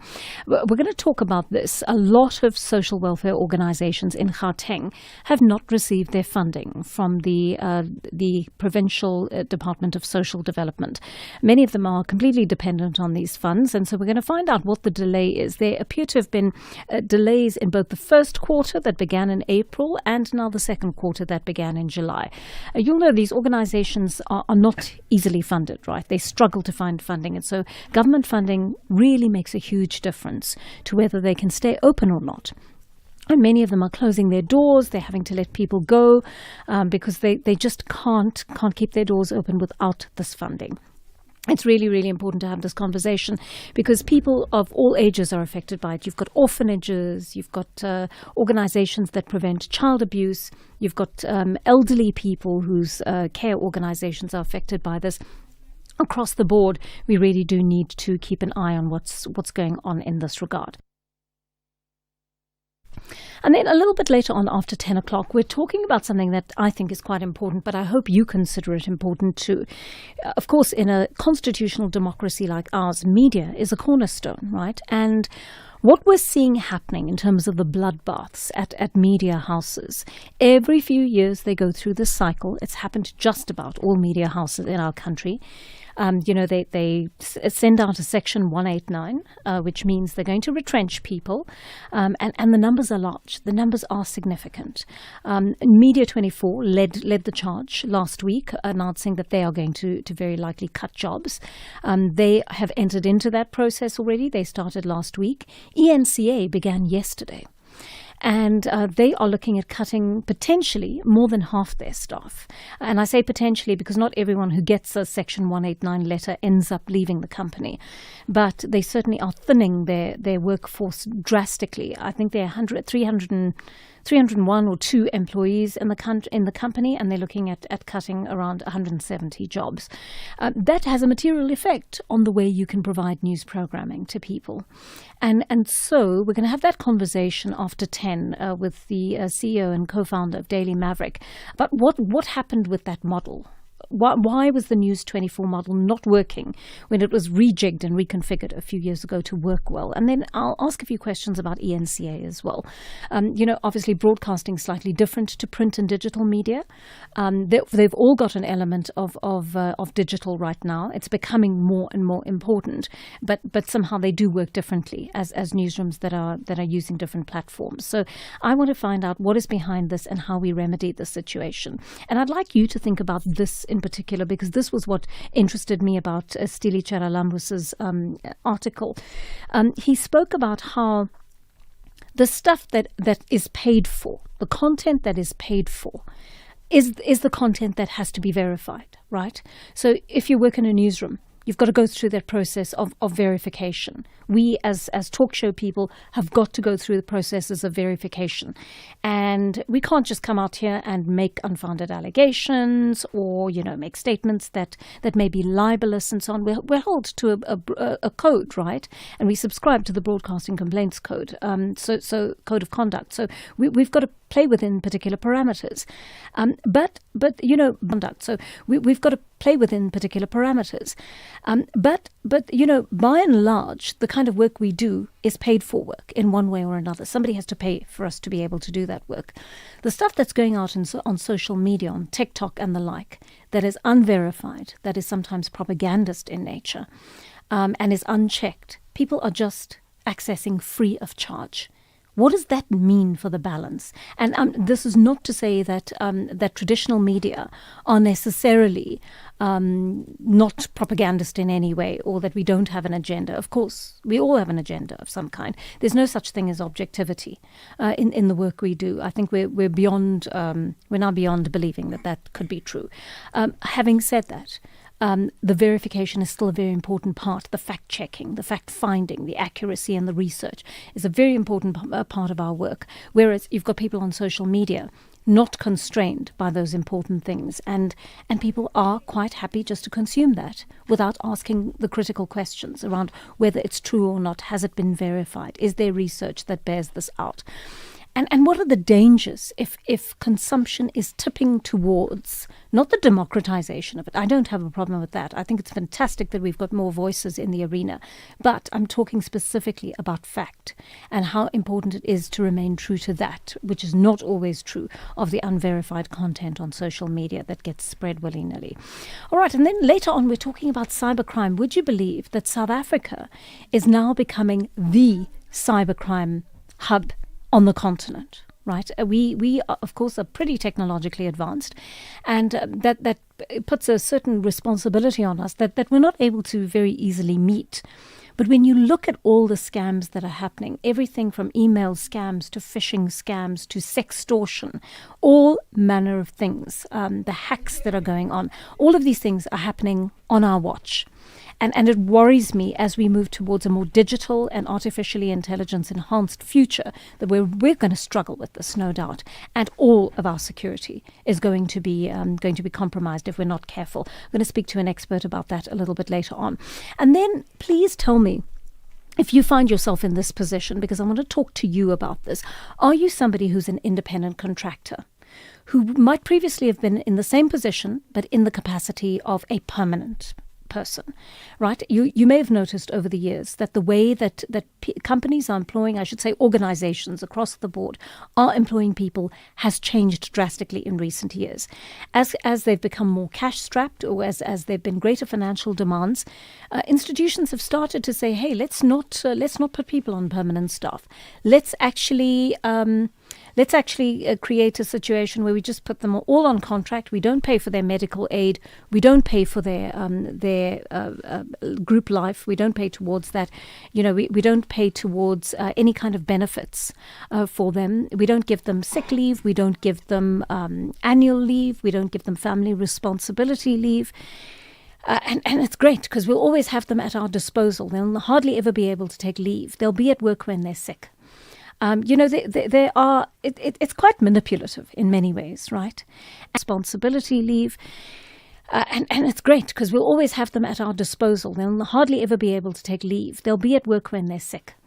It's quite manipulative in many ways, right? And many of us have worked in industries for the longest time where that has been the norm.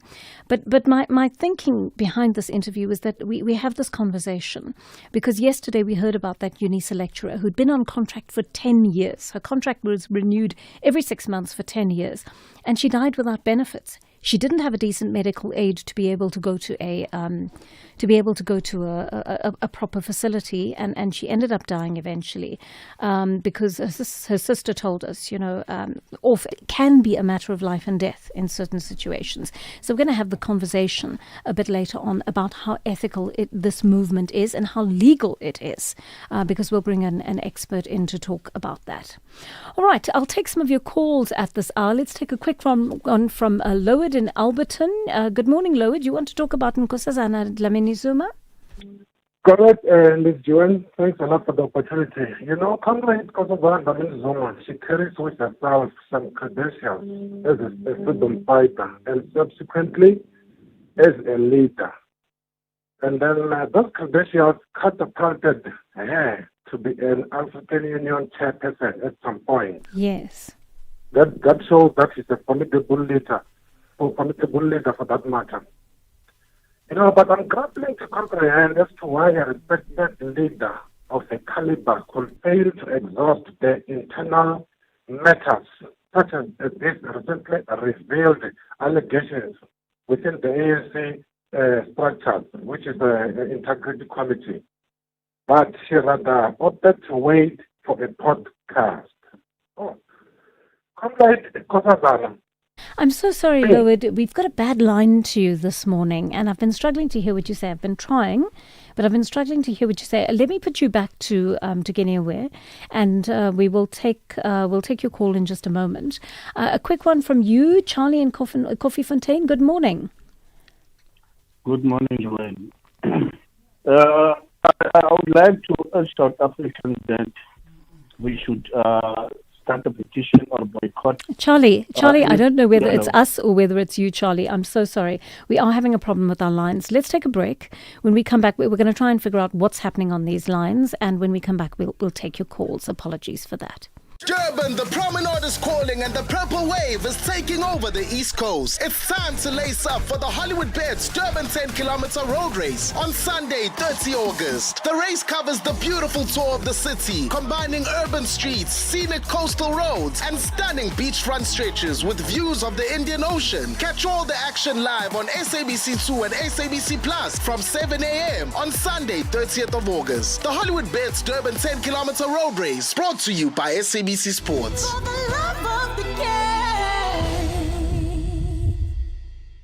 Important message to all social grants beneficiaries. Did you know that SASSA verifies beneficiaries monthly? Did you receive a message to have your grant reviewed or to undergo e-life certification? Do not be scared. Just comply. For the month of August, older persons grant beneficiaries will be paid on Tuesday the 4th, disability grants on Wednesday the 5th, and children's grants on Thursday the 6th. If you do not get your grant on these dates, worry not. Do not rush to the SASSA office. Wait until Friday the 7th of August. Should you receive your grant on the 7th of August, note that your grant is under review and you need to visit your nearest SASSA office in August to conduct a review or life certification. This message is brought to you by SASSA. #SASSA Cares.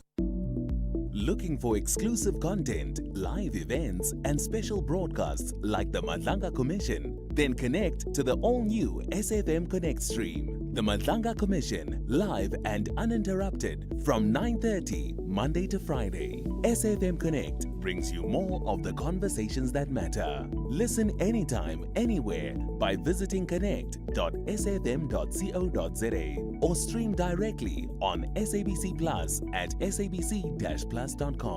SAfm Connect. More conversations, more access. There's much more coming.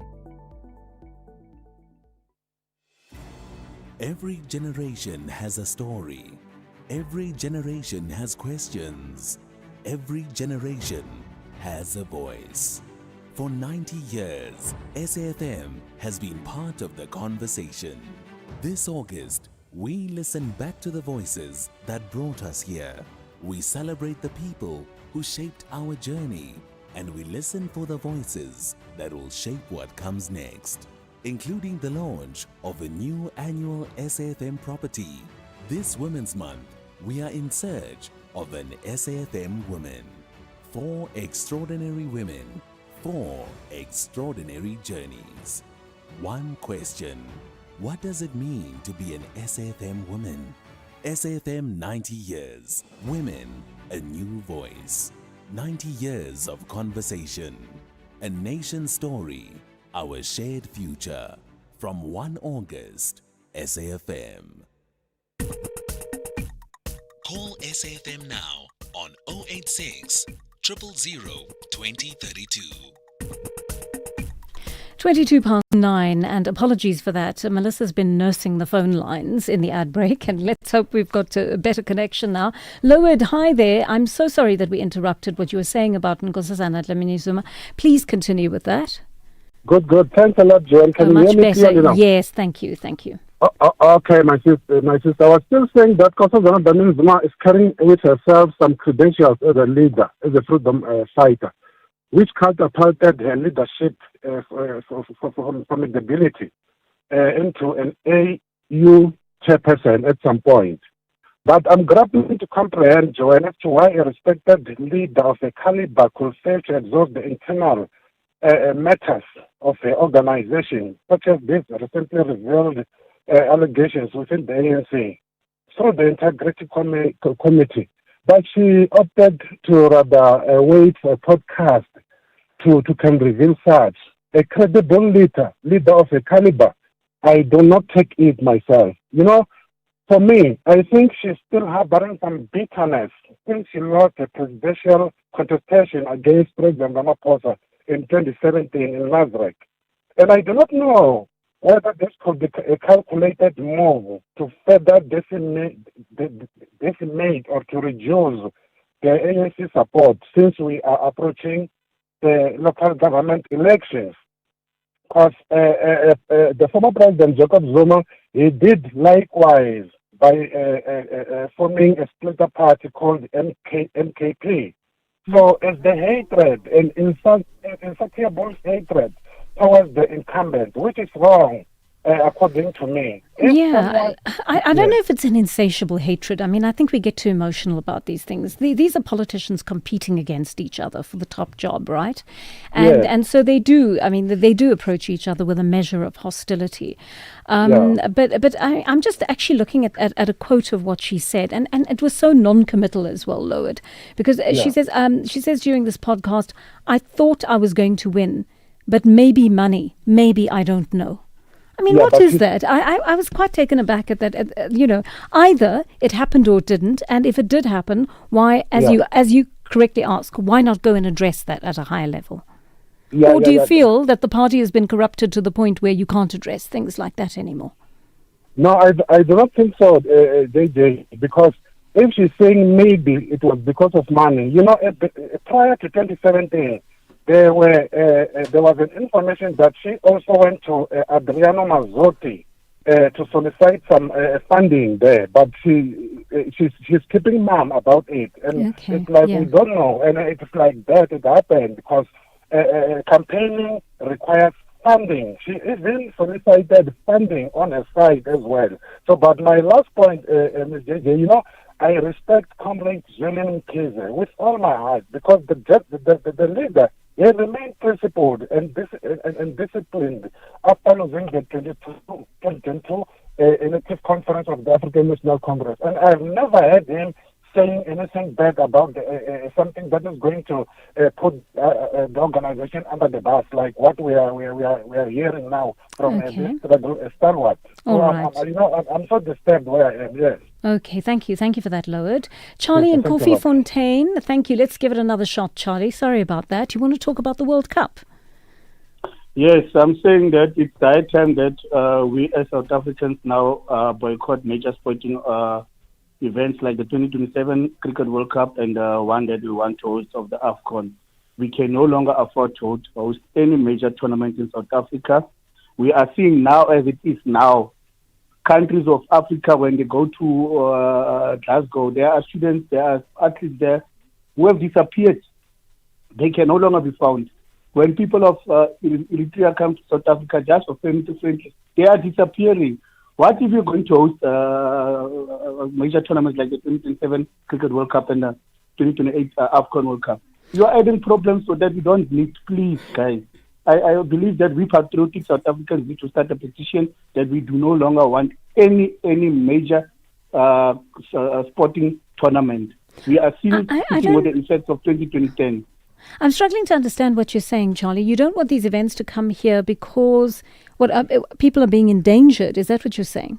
Or what? No, people are not being endangered. People come here under the pretense of coming to watch sports, then they don't leave, then they apply for asylum afterwards. People, when they come here, they disappear into our system. They are nowhere to be traced. We know that when these people are going to come and watch this sporting event, they are no longer going to go back. That's why I no longer want us to host any major sporting event in South Africa until we can sort out this issue that we have of our porous borders. Sporting events, they are no longer going to go back.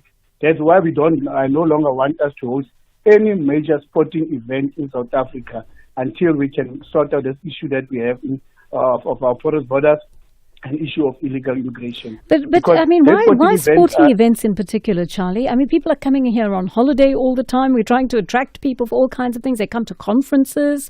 Should we not just put a stop to everything? Don't let anybody into the country for any reason at all. No, Joanne, that's not. You're not going to, because we know it has been documented that when people come here for major sporting events, we are sitting with an effect of people of 2010, which has been documented by you, the media. When you interviewed some of them admitted that they came here after 2010, but they no longer left and they applied for asylum. So bringing people from the 2027 Cricket World Cup and the 2028 AFCON is just going to add on this. We are not saying that people must not come here and tourists should not be allowed here. You are just twisting things. I'm saying these ones that have been recorded and which is on record, that when people come here for sporting, they no longer leave. It just happened now with people from Eritrea. All right. Thank you. Yes. Thank you for that, Charlie. Thank you for that. Lesiba in Kgobokwane is on the line to us. You want to talk about the ad hoc committee's work, Lesiba? Good morning. Quick one from you before we get to the news, please. Yes. Good morning, Joanne. But then before I go to ad hoc committee, I just want to say, Comrade Ngozana Dlamini Zuma, she knows very well that she should have dealt with the issue differently within the structures of the movement. But we know that next year, December, the ANC will be going to national conference. This kind of foreign attitude will from time to time come because they've been rewarding this kind of attitude. But my point today is about the out of committee. We appreciate the fact that the Speaker, Togodi Gizef, extended the term of office, but then our problem is with the members of parliament themselves. How can you have Julius Malema as a member of that out committee and also serve on the Judicial Service Commission, including the impeachment committee? This comrade should be taken themselves serious. This is a convicted criminal by the competent court in East London. He has been given a direct imprisonment of 5 years, but he's sitting there on the crucial out of committees, including the thing is, he's appealing that, right? He's appealing both. He's appealing the conviction and the what sentence. Says is the decorum of parliament, because we want to view them on a serious note. Look, now he's referring to the IDEC chairperson who's been in number of occasions being exposed by the witness that appeared before Madanga Commission. But he's referring to that woman as a Winnie Mandela. It shows that members of parliament have got the culture of defending themselves for whatever is still going to come out. So that is why we're saying we want to take them serious. They must first take them serious and make sure that they remove Julius Malema from that, all these committees that is serving, because the convicted criminal. Even members. All right, let's leave it there. Party. I think you've made your point. Thank you so much for that. That brings us to 9:30 on the Daily Discourse. We're going to hand over to Ann Musa for your latest headlines, and then we'll continue the conversations. Good morning. Thanks, Joanne. In the headlines, the Matlanga Commission has recommended disciplinary proceedings and criminal investigations be instituted against suspended Deputy National Police Commissioner Shedrick Sibiya, Sergeant Fanning Kosi, Witness G, and alleged political fixer Brown Mukhotsi. The Independent Communications Authority of South Africa, ICASA, says it has noted the planned strike action by trade union NEHAWU at the regulator after wage negotiations between the two parties broke down. And the George municipality says recent rainfall has continued to boost water supply in the Southern Cape. The Garden Route Dam is at 95%, while the Harlem Dam remains above capacity. I'll have details on these and other stories at 10.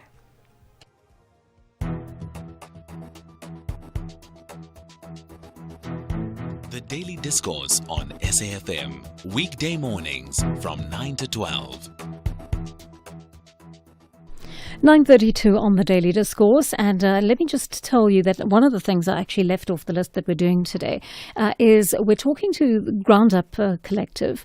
This is run by Mbali Ntuli, and you remember that they're really doing fantastic work among youth, in particular in the country, giving them a sense of purpose, educating them about democracy, about their role in it, and trying to work against the kind of apathy that we've seen, particularly among young people in this country. And they're asking for volunteers for the elections. They want election observers. They're looking for quite a few thousand people. So we're going to have that conversation with them in just a short while.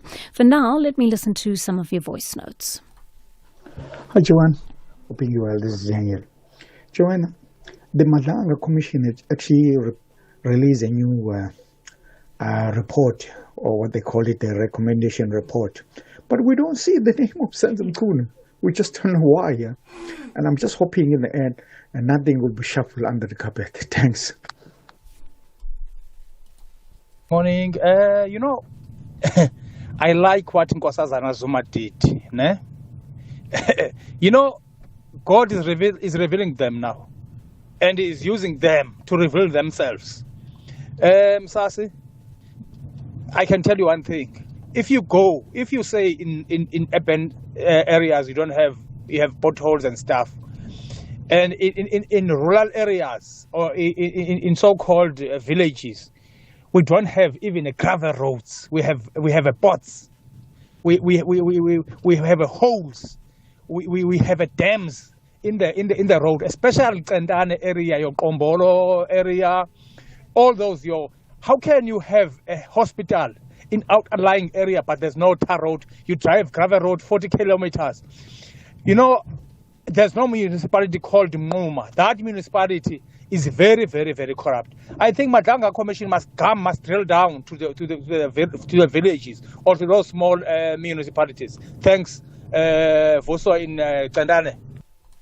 Good morning, JJ. I'm of the view that the ANC, the entire ANC, including Fikile Mbalula and Ronald Lamola, should take the allegation made by Dr. Nkosazana Zuma very seriously and worried about those allegations and make sure that the ANC investigate those allegations, that this culture of vote buying does not continue in the ANC, because it will kill the organization. Thank you, JJ. Hi, Joanne. You know, I would like to concur with the caller who was calling about Nkosazana Dlamini Zuma. Mrs. Zuma knows ANC. She's a stalwart.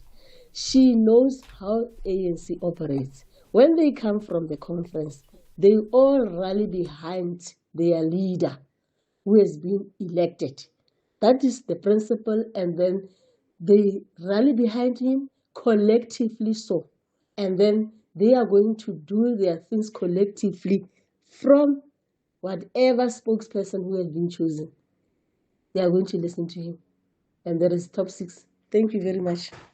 Thank you for all your messages. Do keep them coming over the course of the morning.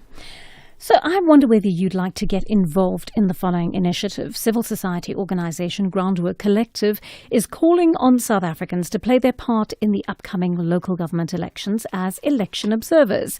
It's running the Protect Our Democracy Independent Election Observer Programme and trying to find 7,000 patriotic South Africans to volunteer as independent election observers on the 4th of November. Let's speak to CEO Mbali Ntuli at this hour. Ms. Ntuli, good morning. Thank you for joining us on the Daily Discourse. This sounds like an exciting opportunity for those who want to volunteer. Who exactly are you looking for? Good morning, Jan, and good morning to your listeners. We are looking for all patriotic South Africans, particularly people who can give us a few hours of their day on election day to come and observe the elections. All you have to be is above 18 and registered to vote.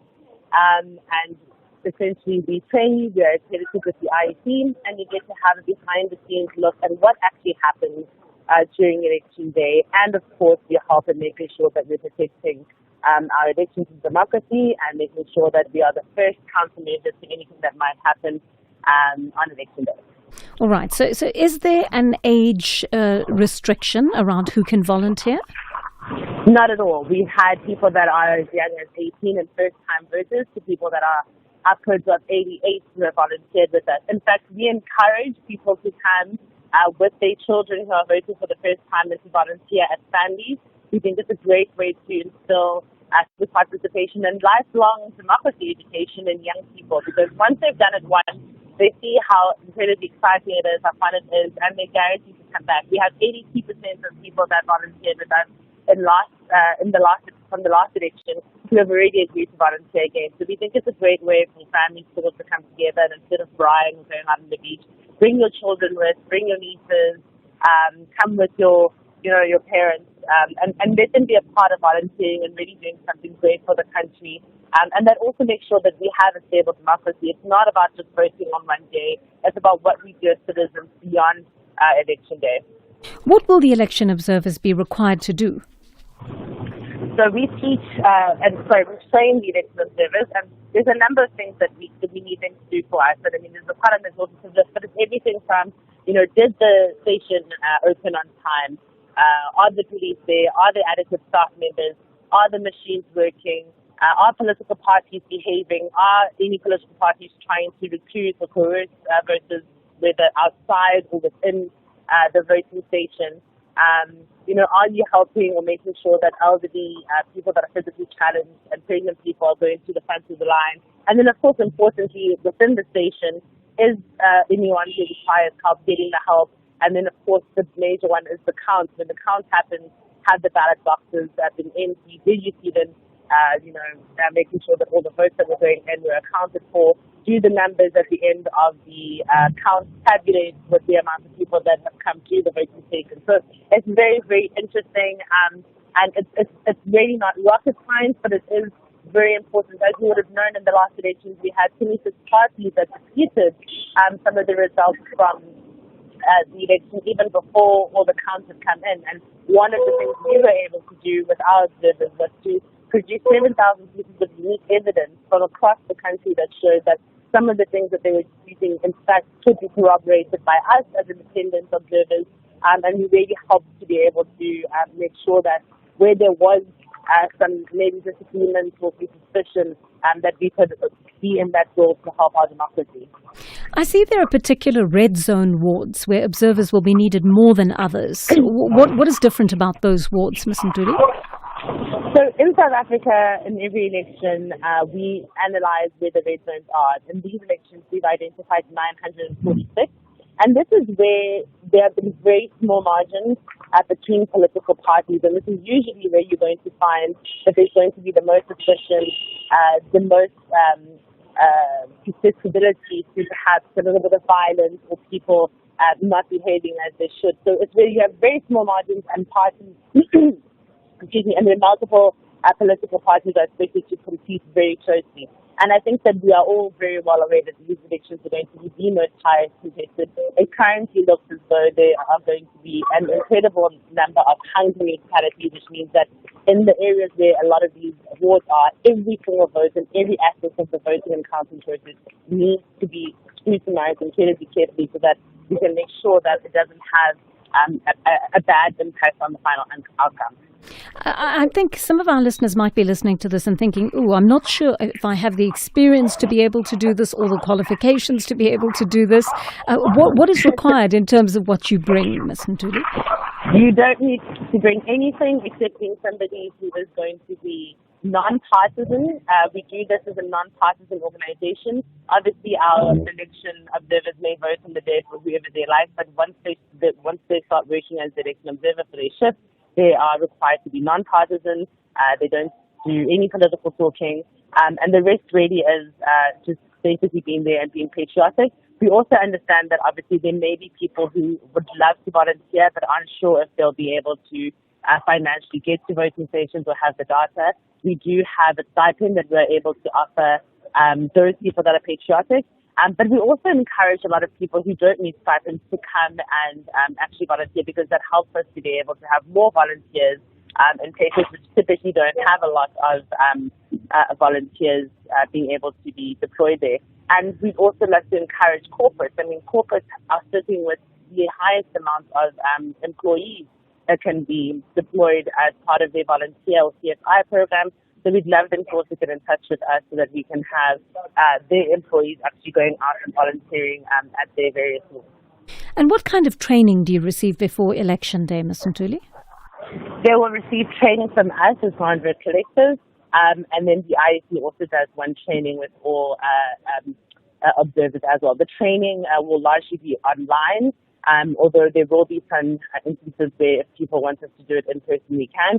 But it's really very simple. We teach you about, the IEC code of conduct, what is expected of you, what we expect of you, how you go to the voting station, what you do, how you take your shift, what do you need to do if you need to escalate particular issues.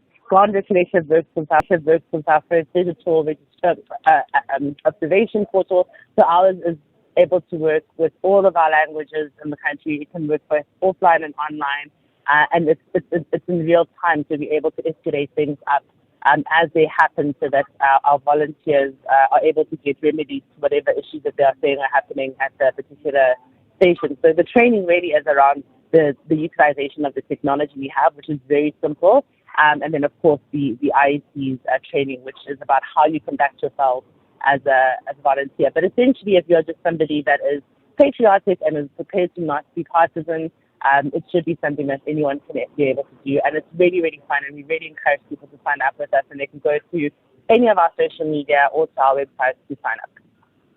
Thank you so much for speaking to us today. That was Mbali Ntuli. She is the founder and CEO of Groundwork Collective. And let me tell you where you can go to register if you would like to be a volunteer. It is groundworkcollective.org.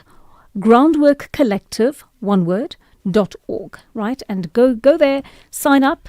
All you have to do is be impartial, right? Don't go there with your political party ideas and wanting to push your party forward. That's not what it's about. It's making our democracy work for everyone, and they will take care of your training and all the rest of it. So that is the Groundwork Collective asking for 7,000 election observers. The Daily Discourse. More than talk, real understanding.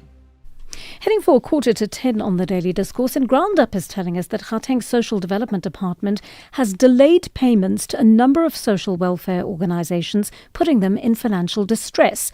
It says several organisations have been promised financial support over a period of months, but because that hasn't been forthcoming, these services are in jeopardy. Acting Director, Gauteng Department of Social Development, Lerato Bob, is going to join us in just a moment.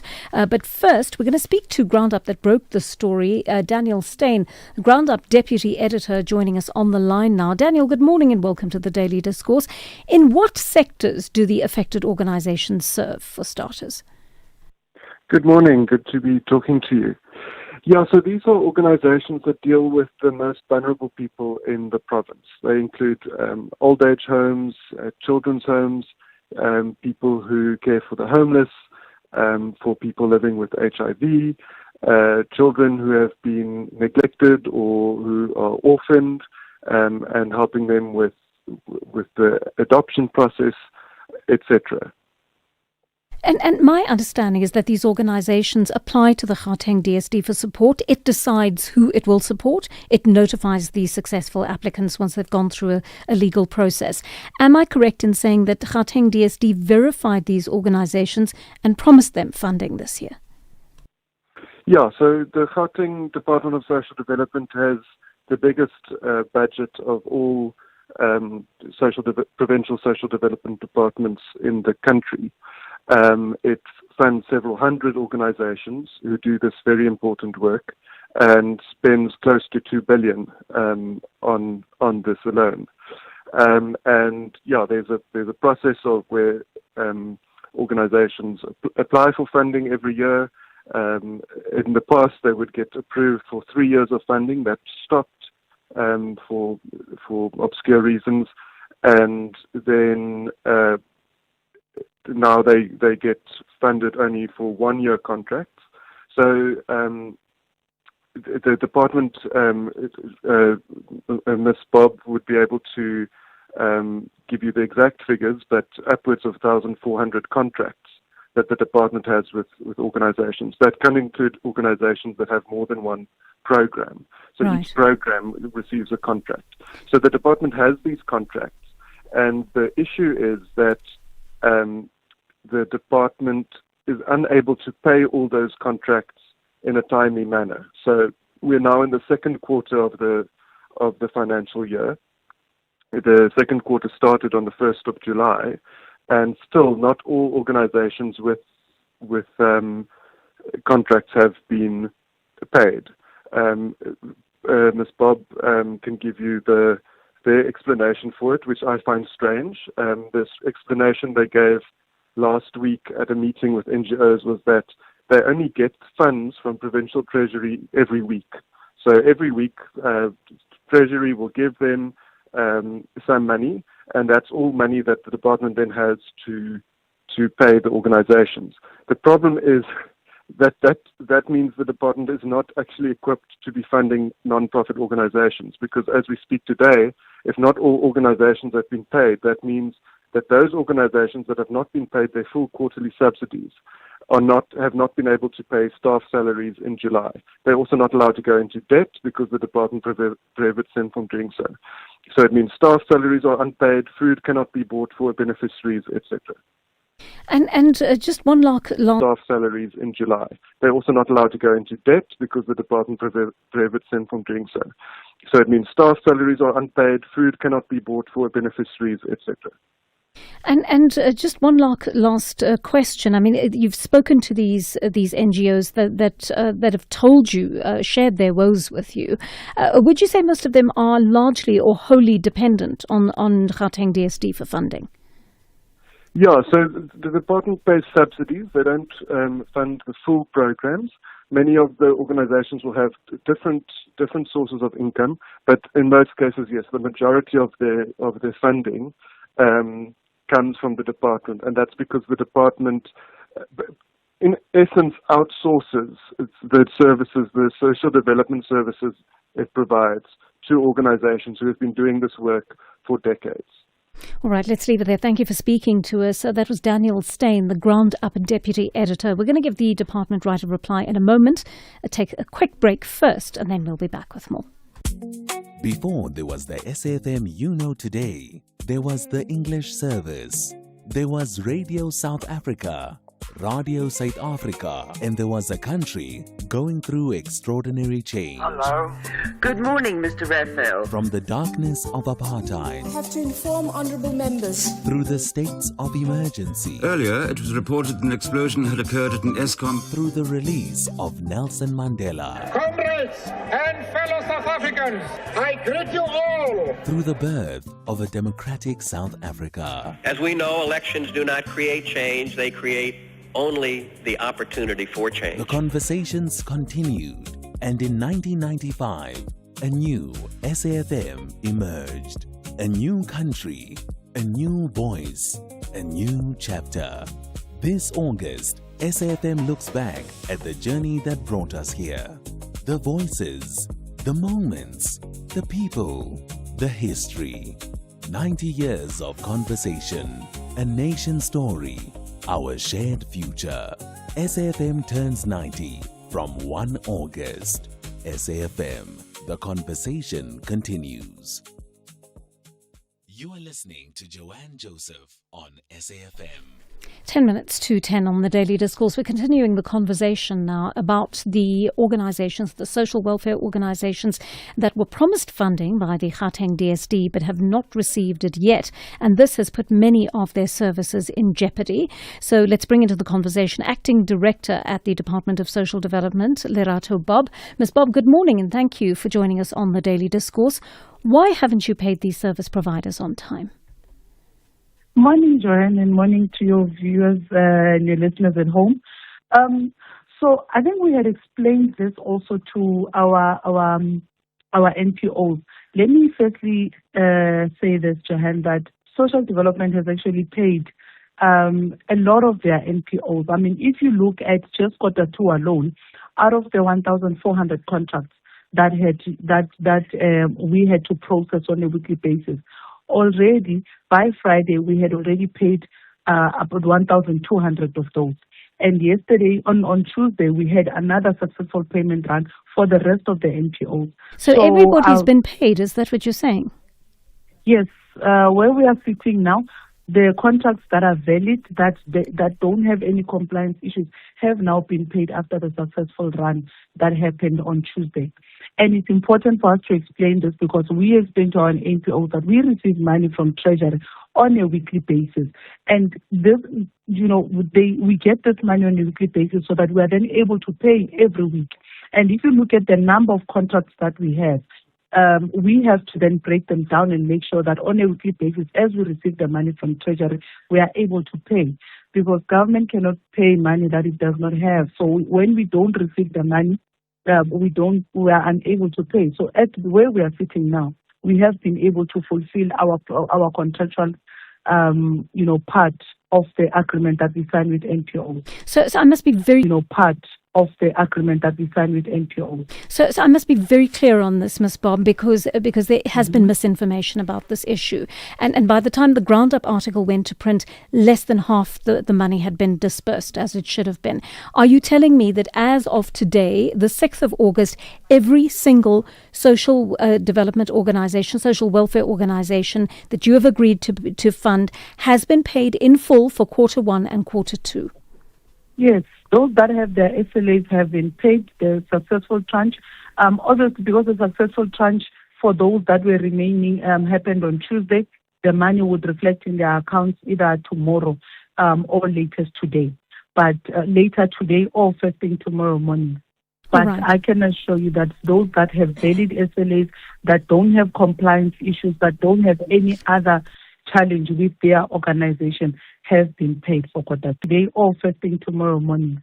But Right. I can assure you that those that have valid SLAs, that don't have compliance issues, that don't have any other challenge with their organization, have been paid for Q2. All right. So this is good news, and I'm taking your word for it. But I'm going to urge organisations out there that are listening to the conversation to confirm with me whether they have indeed released payment, whether they've received payment from you as of Tuesday. So let's also ask you about this issue of Treasury. You seem to be putting the blame at Treasury's door, saying that they are paying you once a week, and because you're only getting paid in these weekly tranches, you're not able to keep up with the payments. Have you addressed this with Treasury and said, we've got 1,400 NGOs waiting for payment, people are having to close their doors, they cannot... our contracts with them do not even allow them to borrow money, to get a loan from the bank, to keep their doors open. We need this money in full.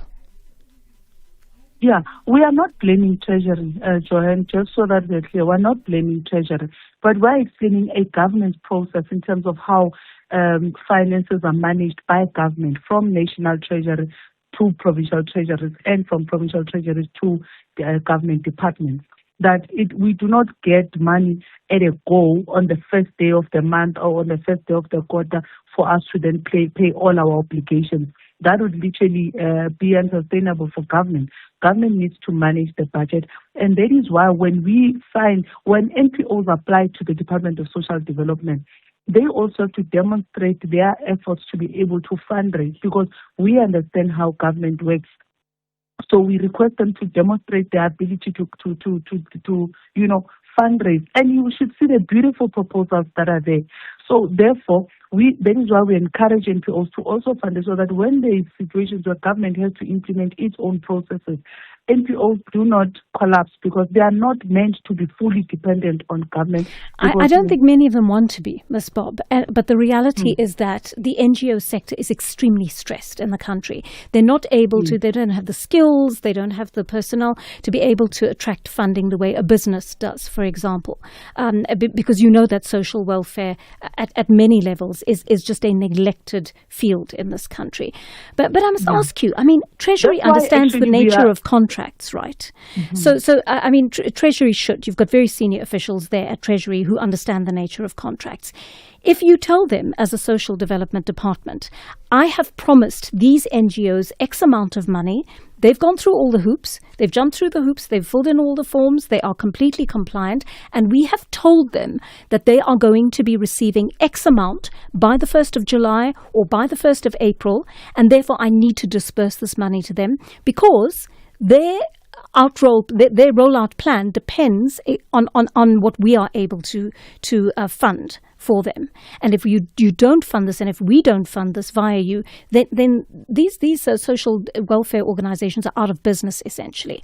So have you not had that conversation with Treasury, where you say, we've given them a deadline, they've met the deadline, you are holding us back in terms of our disbursement of the funds? Yeah, we do have those conversations with Treasury, in fact, on a continuous basis. That is why I think last year we even made a contingency with Treasury, where Treasury was able to say to us, look, we will try as much as possible to give you a higher amount of cash within the first month, so that you're then able to pay your NPOs within the first month. And even in this instance, in July, we were able to pay more than 1,200 within the first month. So it is still, and this is out of the 1.5 that we have that have no issues, that are fully compliant. So it was only about 300 contracts that were still outstanding that we have processed this week, and this is the first week of August that we're talking about, Johan. So we are having those conversations with Treasury, and that is why we are they hearing you? Are they actually listening to you? I think they are, because right now we were able to pay majority of our contracts. I think they are, because right now we were able to pay majority of our contracts within the first month. But you understand how this works, Ms. Bob. I mean, you have given these social welfare organizations a deadline. They are rolling out their projects according to the deadline that you gave them. So it's not a case of, we managed to pay half of them or we managed to pay most of them. You've still got others that are unpaid. If you give people a deadline and you say, I am paying you by this date, they need to be able to know with security that they will be paid on that date. And they were paid by Tuesday, Johan. Our payment run was successful. But you're not hearing me, Ms. Bob. You're not hearing me. I'm saying to you is you set the deadline, right, for the quarter. You say by the 1st of April we are dispersing these funds. Johan. Our payment run was successful. But you're not hearing me, Ms. Bob. You're not hearing me. I'm saying to you is you set the deadline, right, for the quarter. You say by the 1st of April we are dispersing these funds. By the 1st of July we are dispersing these funds. But you are setting these payment schedules that you can't meet yourself. Why don't you just move the payment schedule forward if you know you're not going to be able to meet it in full, rather than inconvenience all these organizations that cannot keep their doors open because your deadlines are not being met?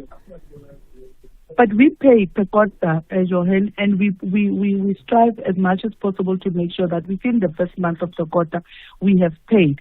But because of the high number of NPOs and the money that we're talking about, per quarter we pay more than 400 million. So we are trying as much as possible to make sure that within the first month of the quarter we have paid. We have paid a majority of the money, or if not all the money. If Treasury is able to give us all the 400 million within the first month, we are very happy about that. But normally we do not go beyond 6 weeks. The first 6 weeks to complete the payment of the 400 million. I'm hearing from NGOs. Sorry to interrupt you there, Ms. Bob. If you can go to any provincial government or any provincial department of social development, you will see that Gauteng pays the highest amount of money, and we make sure that we pay it within 6 weeks. I don't believe that's true. I have spoken to an NGO off the record, and they are not prepared to come onto the program for fear of victimization. But they have told me, they have shown me records. They have shown me, Ms. Bob, may I please finish? No, Johan. Can we please cut Ms. Bob's mic? I need to make this clear to you, Ms. Bob, so that you are able to answer to it. There is an organization that I've spoken to off the record. They are not prepared to come on because they fear being victimized. They have not had payment for 4 months. Not 6 weeks, but 4 months. Ms. Bob, are you able to respond and tell me whether any organizations have had to wait more than 6 weeks for funding, please? So those NPOs, Johan, that had challenges with their payments not coming through for the 4 months, all of them, they know there would either be a compliance issue or there wasn't a compliance issue in this case. But then I can't confirm because you're not telling me the name of the organization. And NPOs know that we are able to then check for them where the challenges are. We had NPOs who had compliance issues outstanding. We were able to assist them to conclude their compliance issues, and we're able to pay them. And even in the payment run, they were included. So, and those that have not resolved their compliance issues, we are able to update them and say to them, here, this is what we need for us to be able to release the payment. So from where we are sitting, Johan, any NPO that has issues in terms of them not being paid within 4 months, they are always welcome to come to our office, and we're able to assist them. No, I will certainly advise all of those NPOs that have not been paid. Thank you for speaking to us. Thank you, Ms. Lerato Bob, Acting Director of the Gauteng Department of Social Development. Please take Ms. Bob's advice. If you are an NPO, an NGO that has not been paid by the Social Development Department, they said they've paid everyone by yesterday. If you've not been paid, please go to their offices in person. Show up. Make sure that they know who you are, and make sure that you have your documentation to prove this is what I handed in and I've still not been paid. I know and I quite understand why the organization that I'm speaking about has not been able to come onto the program. It's because there could be consequences for funding in the future, they believe, if this information goes public. Having said that, I want to hear from you. If you belong to any of the organizations funded by Gauteng DSD, have you been paid in full? Give me a call, 086 000 2032, our WhatsApp line 0614 104 107. Slightly late for the news. Apologies to you and Musa. Please give us your latest news bulletin.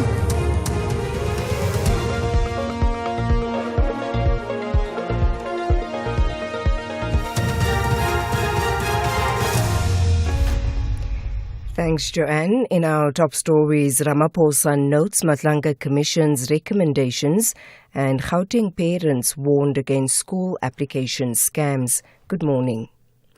The Madlanga Commission has recommended disciplinary proceedings and criminal investigations be instituted against suspended Deputy National Police Commissioner Shedrick Sibiya, Sergeant Fanning Kosi, Witness G and alleged political fixer Brown Mukhotsi.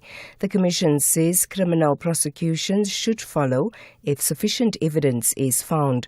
The recommendations are contained in the Commission's second interim report, which has been noted by President Cyril Ramaphosa. Presidential spokesperson Vincent Magwenya elaborates.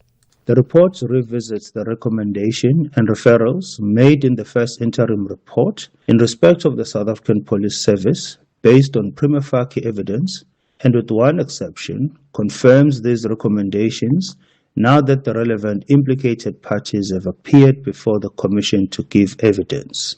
The report also sets out new recommendations and referrals made by the Commission on the basis of evidence heard since the start of 2026.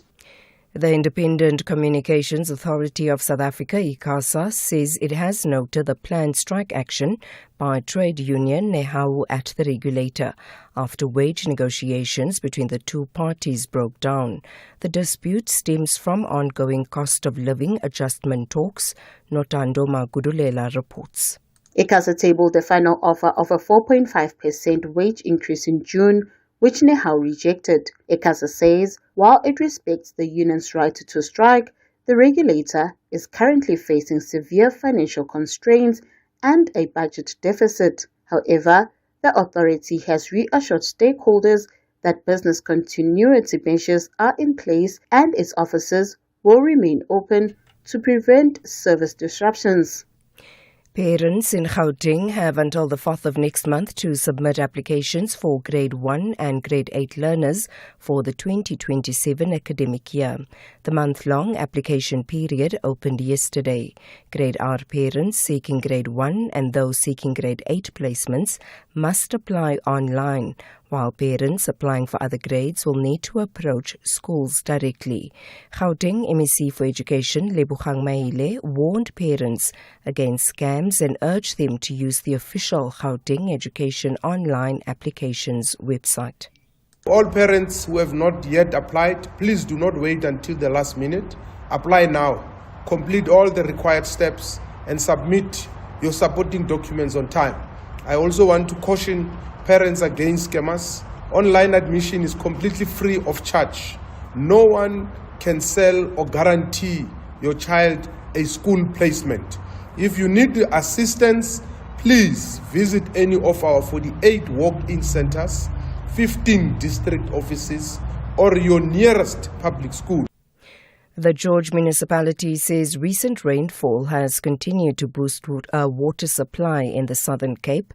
The Garden Route Dam is at 95%, while the Harlem Dam remains above capacity.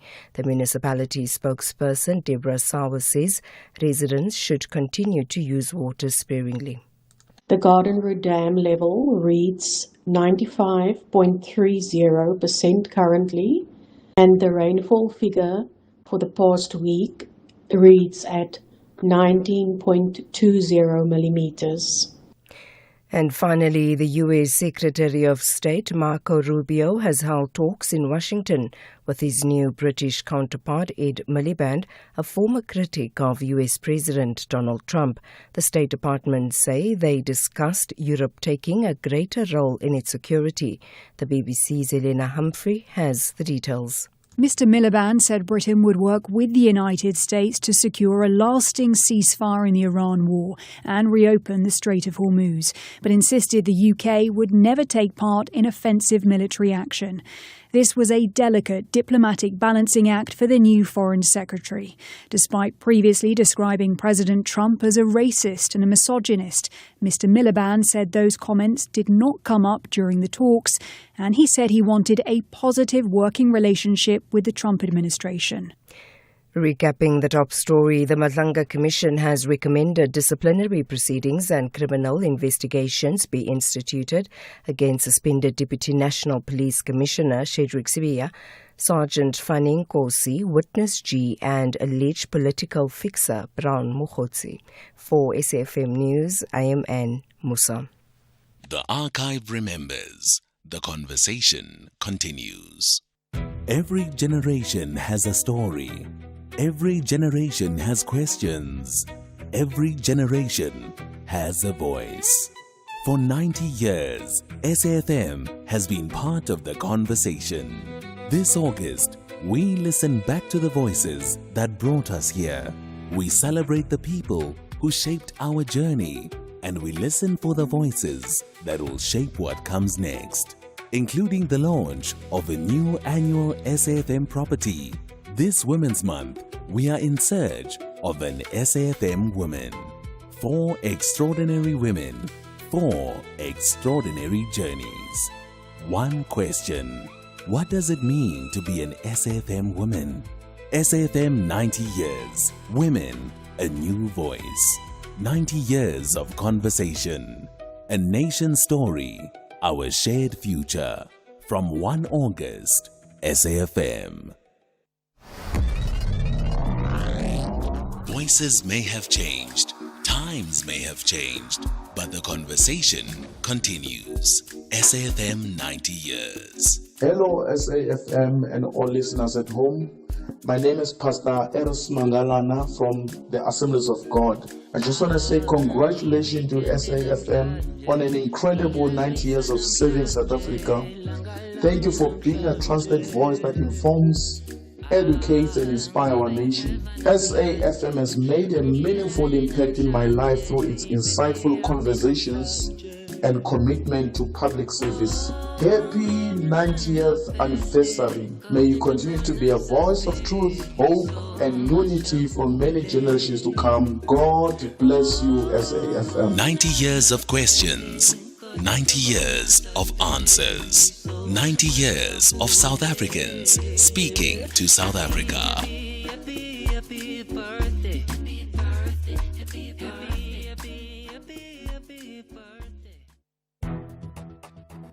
The Daily Discourse on SAfm with Joanne Joseph, unpacking the issues that matter. The Daily Discourse on SAfm, weekday mornings from 9 to 12. 10 minutes past 10 here on The Daily Discourse. Welcome to the second hour of our program. Great to be with you as always. I'm Joanne Joseph.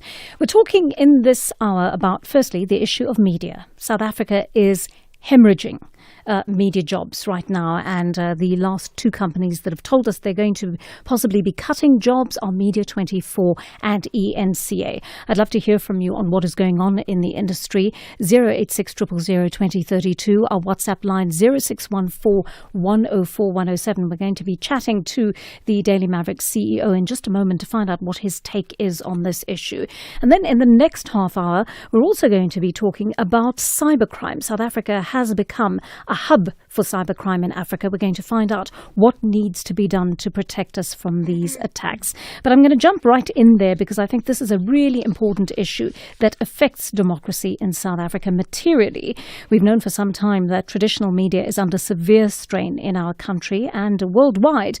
But this issue has come into much sharper focus in the last few days as both Media24 and ENCA, as I said, announced the start of their retrenchment processes in the last week. The consultations began at at Media24 last Friday and at ENCA yesterday. Media24's process could affect over 120 jobs, while ENCA's could affect 170. These are material numbers, you know. Daily Maverick CEO and co-founder Stili Charalambous wrote a really intriguing article about this on this News 24 issue in particular yesterday, and he joins us now to discuss this. Stili, good morning to you, and thank you for your time on the Daily Discourse. You pointed out, first of all, that Media24, having put a stop to so many of its print publications in recent months, reducing the size of their newsrooms, moving boldly into the digital era, has on paper done everything one is advised to do in the current media climate to remain profitable. Why has it seemingly not worked?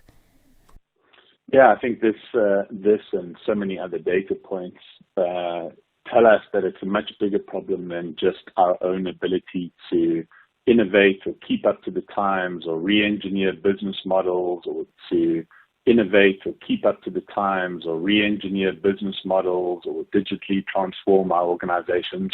It's a much, much bigger effect and reason that's behind all this, and that's the market in which we operate is so inhospitable to creating the kind of public interest journalism that society needs, that we need to be thinking and calling it a market failure and not a business model problem. And if we do that, then we can think about the most appropriate response, which is a policy intervention. I want to get to that in a moment, but I want you to talk to me around the pricing of digital first. You gave a really good example of the Gupta Leaks story that you ran when that subject matter was piquing in interest in your organization, and you apparently hit 50,000 page views, which sounds like a lot, but you received the paltry return of 1,500 Rand for your trouble. Why are the market rates so appallingly low? I think we have lost our line to Stili. Okay, we're going to have to call him up again. But I'm going to take a quick call on this issue while we try to get Stili back on the line. Sillo in Mokopane is on the line to us. Sillo, good morning. What's on your mind? Thank you for having me. John, I'm going to divert it quickly, but it's because of the issues about the news. Why? Yes, go ahead. Yes, I'm going ahead. I'm saying we have to look when the news reporters and news agencies, when they report things that are not correct, and it does not make a big news. For an example, is it Andre Bosson? Adrian. Who was, yes, I just forgot the name. They did not say much about what was happening about Majanga Commission in regard to their own journalist who was writing things that it looks like he was conniving, or he was taking a certain narrative to put the former IDEC head in a good light, while the Majanga Commission established that the IDEC, the former IDEC, was not in a very good position to lead that organization. We need to call out the journalists and news and news outlets that are pushing their own narrative, or they are working with third forces to drive a certain narrative. To call out the journalists and news and news outlets that are pushing their own narrative, or they are working with third forces to drive a certain narrative. They are protecting people who are doing wrong. Okay. And I think you're making a very good point. Yeah, no, thank you very much for that, Sillo. And I'm going to bring that up in our conversation with Stili in a moment. I believe he's back on the line to us. Stili, apologies for that. I mean, we were chatting a moment ago about the issue of the astonishing rates that digital earns for its trouble, right? And I quoted that Gupta Leaks story that you ran on Daily Maverick. You hit 50,000 page views, but you received 1,500 Rand for that. I mean, clearly, that does not make what you do profitable. No, it doesn't, and obviously that's one of the challenges of having this overabundance of digital supply of inventory in the advertising space. And so that's how the market has shifted. It's out of our control. The forces are much bigger than us, and this is why we keep coming back to this idea: if we need to sustain this kind of work that has such a big and positive impact on society. We need to find other ways to try and revitalize the industry. And unfortunately, that can't come from within, because we're seeing this not only play out in South Africa, we're seeing it play out in some of the biggest and most storied news institutions in the world. I'm talking about the Washington Post, that continues to lose about $100 million a year. The LA Times was losing about $50 million a year, and The Guardian, which serves a global community of English speakers who can afford to pay, is losing about 20 to 30 million pounds a year. So it's not just a South African phenomenon. Some of the biggest organizations in the world with the longest histories and the access to a lot of resources. You know, I want to ask you about this notion of sloughing away. And there have been multiple waves of retrenchment at various organizations. ENCA is an example. Media 24 is also an example. And there are many more. You lose the most seasoned people with every wave. You get to the point where you may not feasibly be able to run a traditional newsroom anymore, because you may not have boots on the ground. You may not have the skills to research, verify and break stories. You may not have the quality control people that you need. At what point will you even be running what can be considered a viable newsroom if the numbers keep dropping at this rate?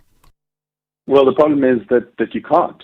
And we're seeing the numbers dwindle. I mean, we just talked about these two big organizations now, which are... What can be considered a viable newsroom if the numbers keep dropping at this rate? Well, the problem is that you can't.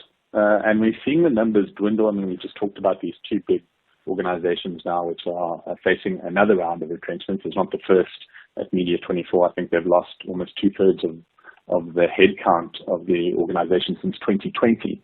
Those numbers are consistent around the country and around the world. I think even the US has seen a contraction and loss of around 60% of its journalistic workforce in the last 15 years.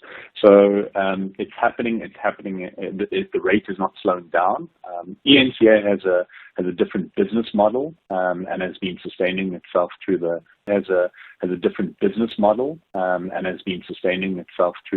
license fee that it's been able to achieve through the multi-choice agreement to broadcast on the channel there. And that's obviously coming up for renegotiation with the new owners who are looking to cut costs amid the declining subscription rates of the business.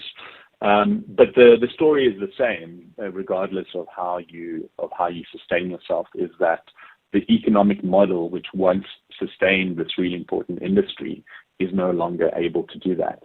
And it's been felt mostly at the local level, right, in our cities and in our hyper-local areas where it's becoming much, much harder for them to do that. News 24 does have over 200,000 paid subscribers, right? Much of its content sits behind a paywall, which, I mean, in theory, should have added another significant income stream. Why hasn't that made the difference it should? Well, it's because that the amounts that they're generating from those subscriptions are not enough, right? They're highly discounted. They're often on trial. There's a lot of churn and there's a lot of effort to pull those people back, and they often do that with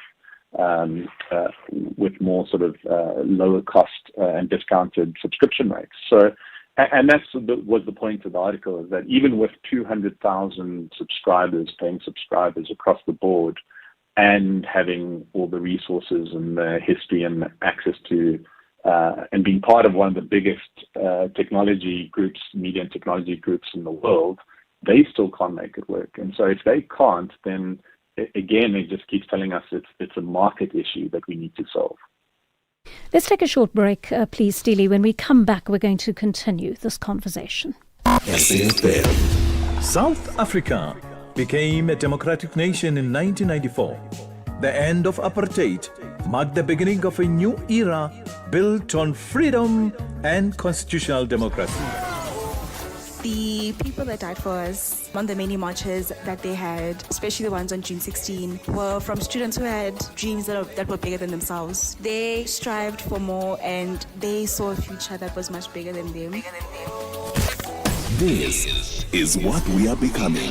SAfm, leading the conversations that move us. Leadership isn't inherited, it's earned. It's built one decision, one setback, one breakthrough at a time. This Friday, join Joanne Joseph as she welcomes SABC Group Chief Executive Officer, Nomsa Chabedi and her leadership story.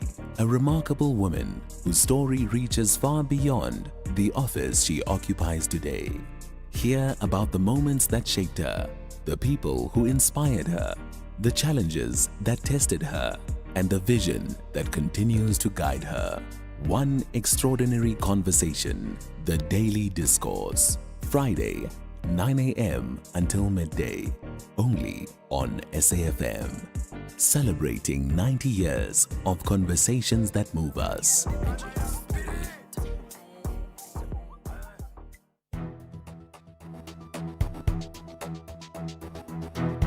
The Daily Discourse on SAfm, weekday mornings from 9 to 12.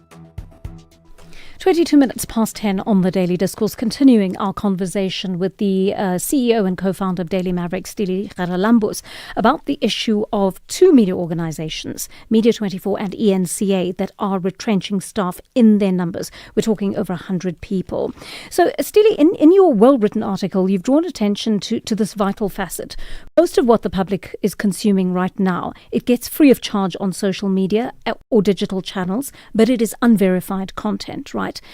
The stuff that is actually verified and one would hope is not dominated by propaganda is content that you have to pay for, right? To consume either ENCA or to consume Media24 and very many other media outlets. How does one figure out how one keeps journalism alive when people are simply choosing other media and choosing so in many ways to consume that information quite uncritically? So the move to putting up paywalls is a rational response to what's going on, right? It's if you can't get enough to sustain the organization from traditional advertising methods, then you've got to go to your readers and you've got to find a model that works there. The problem with that, and I think we've seen the effects of that, is, as you rightly say, it goes behind a paywall. It means that there's a information class system, so only those who can afford to pay are the ones who can access that, and we hope that it can then, the important stuff then ekes its way out onto other platforms that can be shared more freely and socially. And so there's a societal impact of paywalls that I think we're seeing as democracies are being eroded around the world. We've obviously tried a different model. We ask people to do it voluntarily. The Guardian does it as well. And so we've been able to sustain ourselves that way. But it is much, much harder to do so. And that's why we need a policy intervention. So what is that policy intervention going to be? Should we be going to government or any other entity that values our work as a cornerstone of democracy and say to them, look, we're doing this important work. We know that much of what has been uncovered at commissions like the Zondo Commission has come out through important journalism work. Even, I would argue, Nhlanhla Mkwanazi's media briefing and its dissemination to the entire country has been instrumental in the establishment of the Madlanga Commission. We run the Madlanga Commission every day for hours and hours. And therefore, you have a responsibility to keep us alive.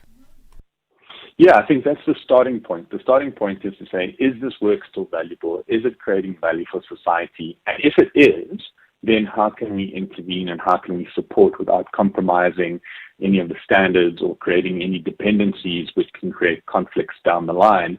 And having studied this for quite a while now, and looking at the policies around the world that have, been used in different ways, if we do just create a direct subsidy framework, we're going to have problems. You want to avoid that as far as possible. But you can use indirect subsidies to pass through the support where a third party makes the choice to support one organization over another. And I'm thinking of something like zero rating the VAT on reader contributions, right? At the moment, when we have members who support us voluntarily, we pay VAT on that. That should be zero rated, as it should be for books in this country. And those contributions should be tax deductible in the hands of the public who make that. So now all of a sudden, with two indirect measures that doesn't create a divided, as it should be for books in this country.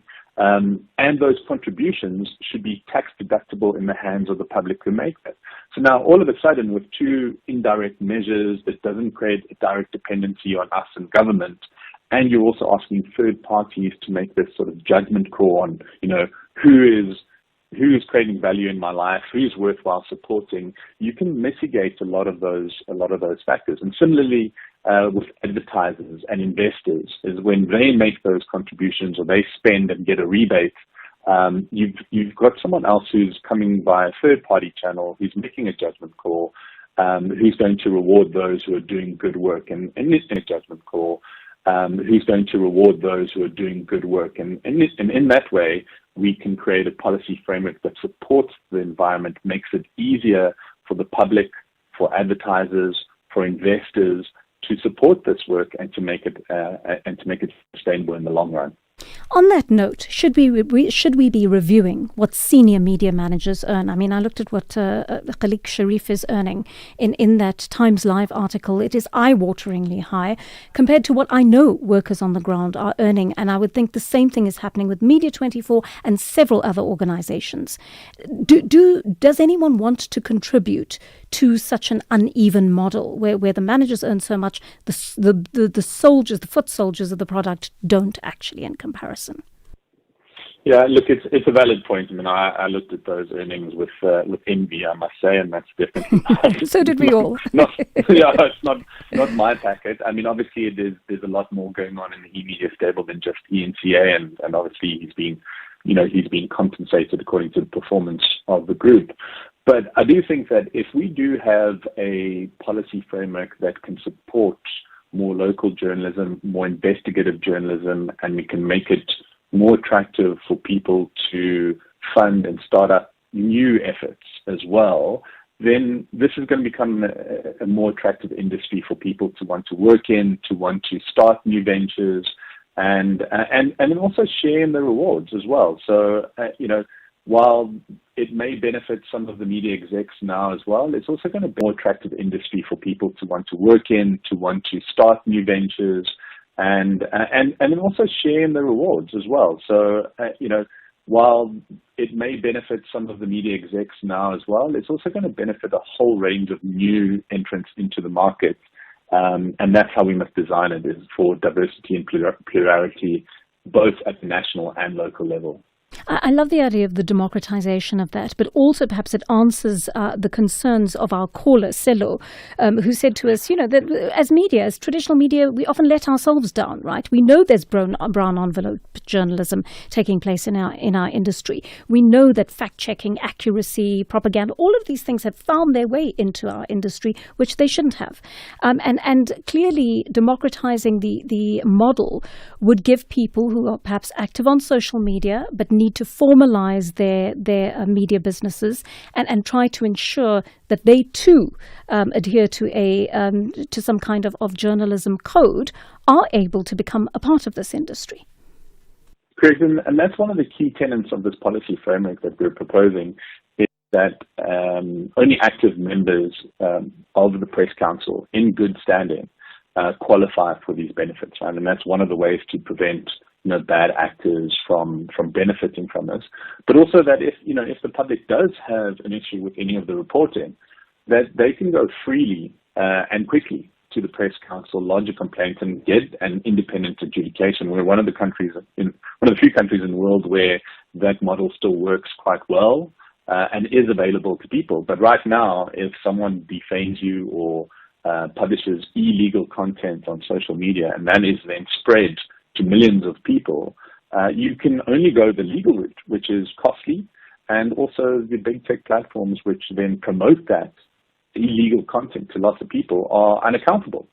So there are mechanisms built into this. We're never going to catch everything, but there seem to be enough mitigating controls here that can make it a beneficial system for the country and move forward on this. Stili, thank you so much for speaking to us today, and I'd love to continue this conversation with you on a wider scale. Stili Kharalambos, he's the CEO and co-founder of Daily Maverick. That brings us to 10:30 on the Daily Discourse. Ondela Mbana standing by with your latest news headlines. Thank you, Joanne, and a very good morning. On the news headlines, repatriation processes are underway in the Free State for the victims of the N1 bus crash that led to 11 fatalities between Tromsburg and Edinburgh. Madlanga Commission has recommended that disciplinary proceedings and criminal investigations be instituted against suspended Deputy National Police Commissioner Shadrack Sibia, Sergeant Faninkosi, Witness G, and alleged political fixer Brown Mukhotsi. And the annual winter maintenance program at the Table Mountain Aerial Cableway has been delayed by a day following Sunday's wildfire on the mountain. A full update follows at the top of the hour. Wherever you are in the world, SAfm 104 to 107 is accessible. We're also streaming live on Facebook, X, and YouTube at SAfmRadio. We acknowledge and appreciate everyone tuning in and watching our streams. Stay with SAfm 104 to 107 as we bring you Commission Live, breaking stories, and thought-provoking lectures. SAfm, leading the conversations that move us. The Daily Discourse, more than talk, real understanding. 10:31 on the Daily Discourse, and thank you for joining us. If you've just tuned in, we're about to speak about the important issue of cybercrime. And Independent newspaper says South Africa is the epicenter of cybercrime in Africa, which is hugely worrying. Interpol's African Cyber Threat Assessment Report says South Africa is home to more digital threats than anywhere else on the continent. I want to bring into this important conversation Zaniwe Ntatisi Asare, AI and digital policy expert. Thank you so much for your time on the Daily Discourse today. Ms. Asare, there's a literal laundry list of the kind of cyber crimes that are occurring in South Africa at scale, including ransomware attacks, phishing campaigns, digital sextortion, and several other crimes. Just how serious is this warning from Interpol? So thank you so much for having me this morning. And you're absolutely right. I mean, 92% is shocking. And how serious is it? It's extremely serious. Looking at where we're going just globally, but South Africa as a digital leader on the continent, this is certainly something that is a discussion that has gone beyond just, you and I. It's something that needs a concerted effort between the governments, the private institutions, and ourselves at large. So I would assume that being one of the most technologically advanced countries on the continent, this is why South Africa is so prone to cyber attacks. Is that necessarily correct? I mean, so, in order for something to happen, there needs to be an environment or ecosystem that allows for it.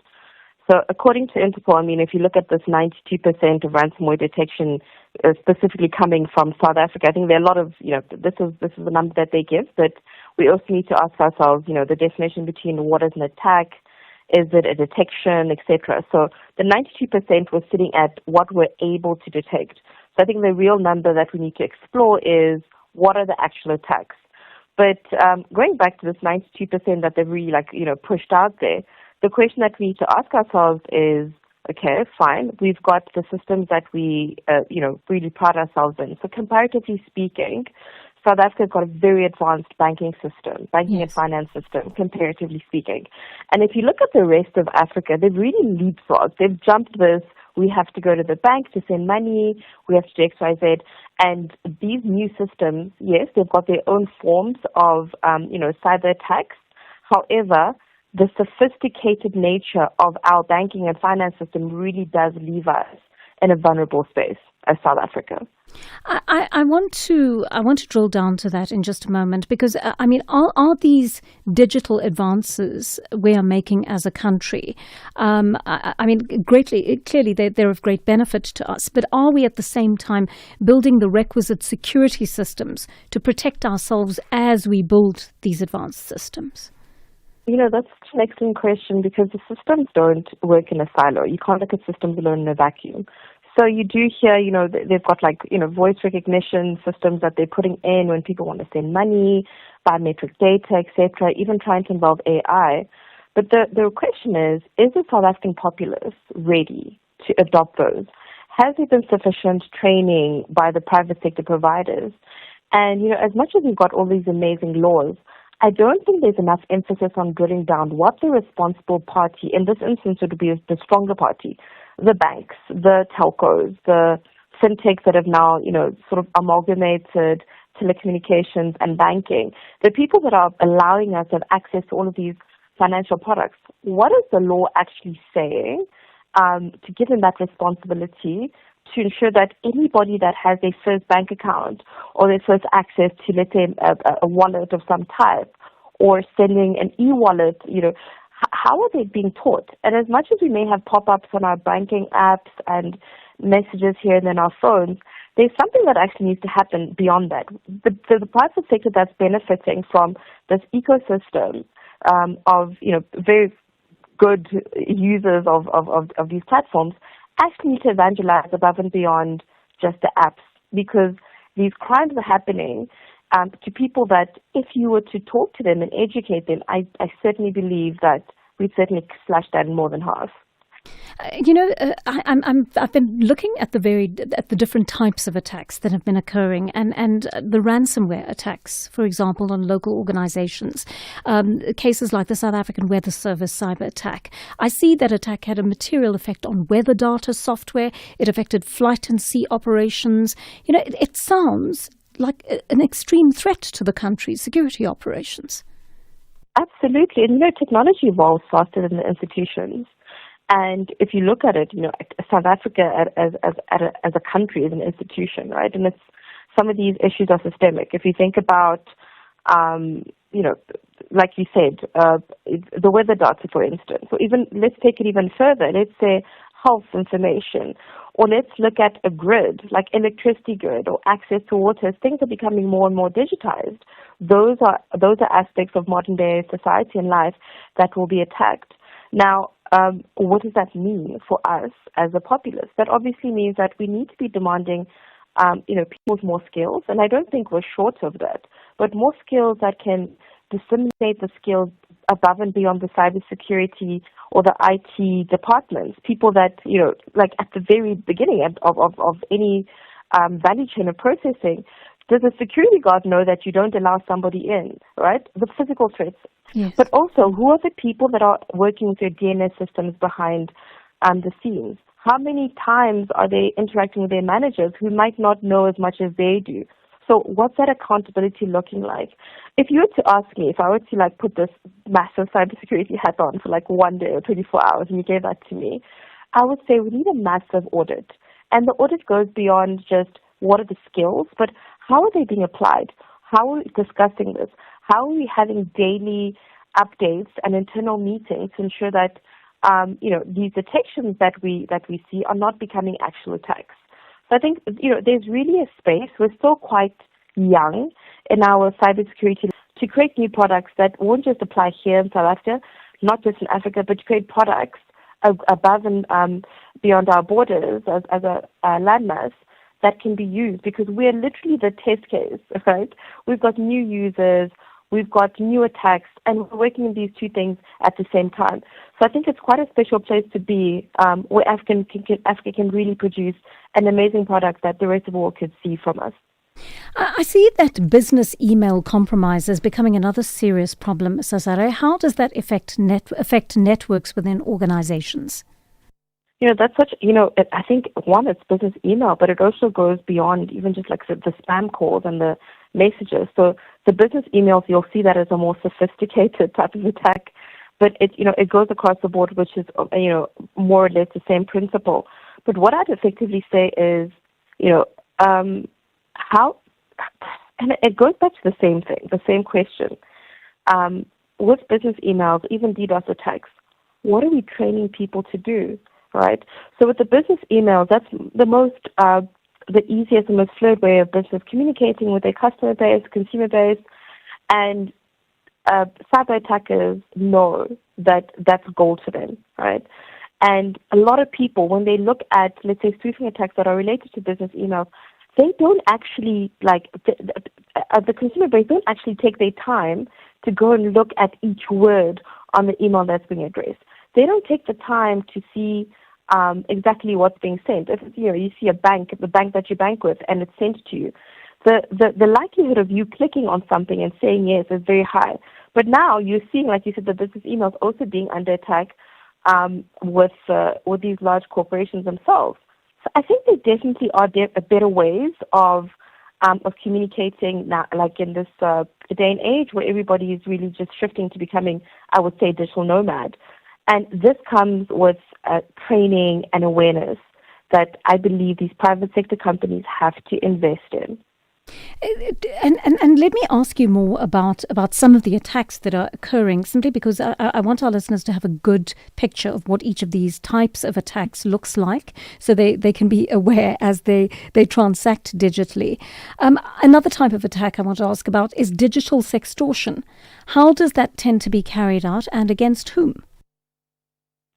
That's it's such a dirty little secret, right? Because if you think about digital sextortion, first of all, there's various ways of this happening. But if you think about digital sextortion, you're looking generally at female victims, right? We live in a world where the female body has really been highly commercialized and sexualized. So the moment somebody sees you naked or in a sexual act in a compromising manner, that obviously attracts eyes, and that attracts the victim themselves trying to protect it. So you see, obviously, a large sum of money being able to be, requested from the victim themselves. But what AI has effectively done is, you don't need to be naked, and you don't need to be in a sexual act to be exploited. So, when we look at sextortion, criminals are exploiting something very human. They're exploiting fear and shame and reputational harm. And women are often, and historically, the ones who want to push to pay because they want to keep this little dirty secret a secret. And the criminal's objective isn't the image itself. It's that emotional leverage they create to pressure someone into paying quickly. And, like I said, AI has dramatically increased the scale and the sophistication of that type of attack. So, if really I were to say that to you, AI hasn't changed the psychology of sextortion. It's made it cheaper and faster and more convincing for people to try and give their money. And what I would always say to clients is, do not fall for that. Go to the police, get a lawyer. There are ways of trying to, triangulate and get to who's trying to do this to you. But that, we're in 2026. We cannot be falling for those things anymore. And like I said, we need to understand it's the emotional leverage. And there are times where these images are released. There are times where people are embarrassed. There are times where, look at you, you're a public figure, people know you. Can you imagine how many people would be interested in seeing those? So we really need to look at, ourselves, digital hygiene, what we send, what we don't send of ourselves. But because of AI, it's gone above and beyond that. You could have done nothing and had these images of yourself circulating. So the best thing to do is report this to your local police, report this, get to a lawyer, get legal assistance, and try and mitigate the spreading. Some great advice there. The issue of identity fraud, Ms. Asare, how severe is that becoming? That's such a hot topic. We've seen this in different ways of the spreading. Some great advice there.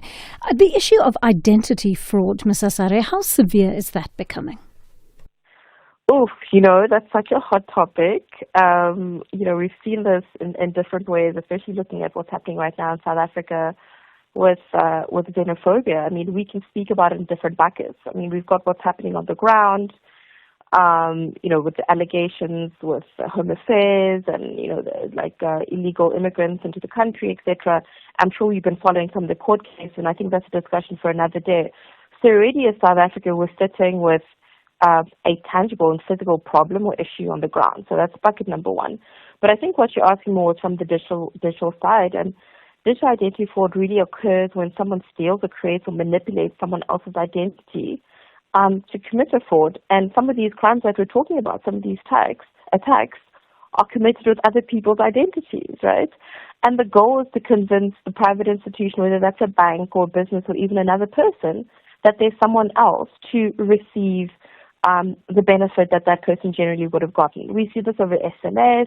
We see this with WhatsApps. We see this sometimes when people actually take over people's WhatsApps. Yes. And that could be avoided with something simple like, double-factor authentication, ensuring that you put like a password whenever your WhatsApp is, placed onto another device, irrespective of the SMS that WhatsApp gives you. And WhatsApp has actually done something quite neat They're creating these WhatsApp sort of identities, handles, and I think that will be a third layer of verification that you can now use. So it's going to be very interesting what Meta and WhatsApp do over the next couple of months with that. But stolen identity, synthetic identity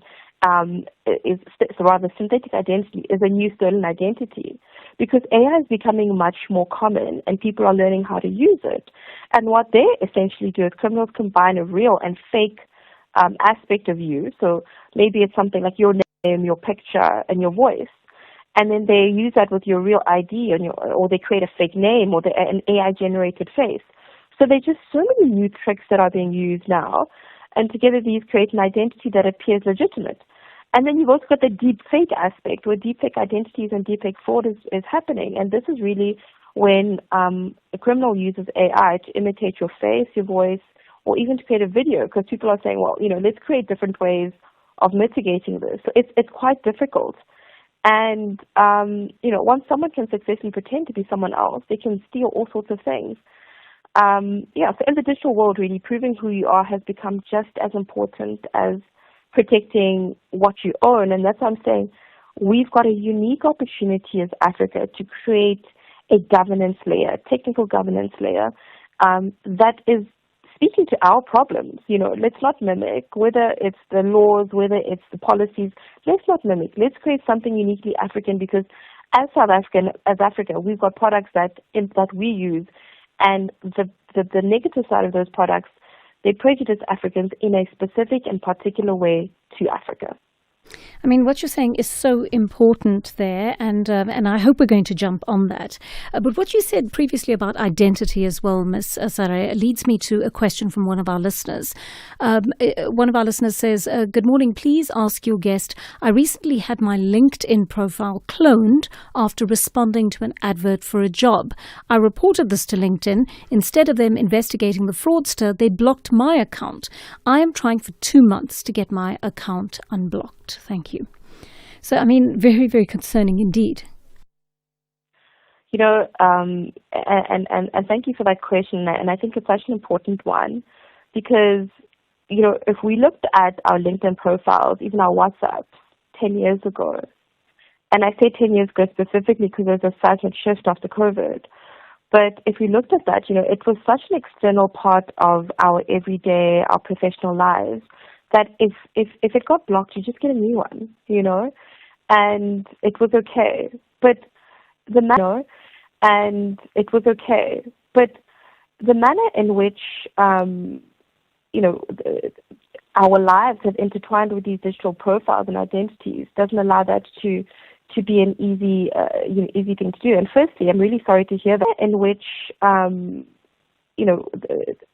our lives have intertwined with these digital profiles and identities doesn't allow that to be an easy thing to do. And firstly, I'm really sorry to hear that from your listener, and it's incredibly unfortunate, and it's increasingly common.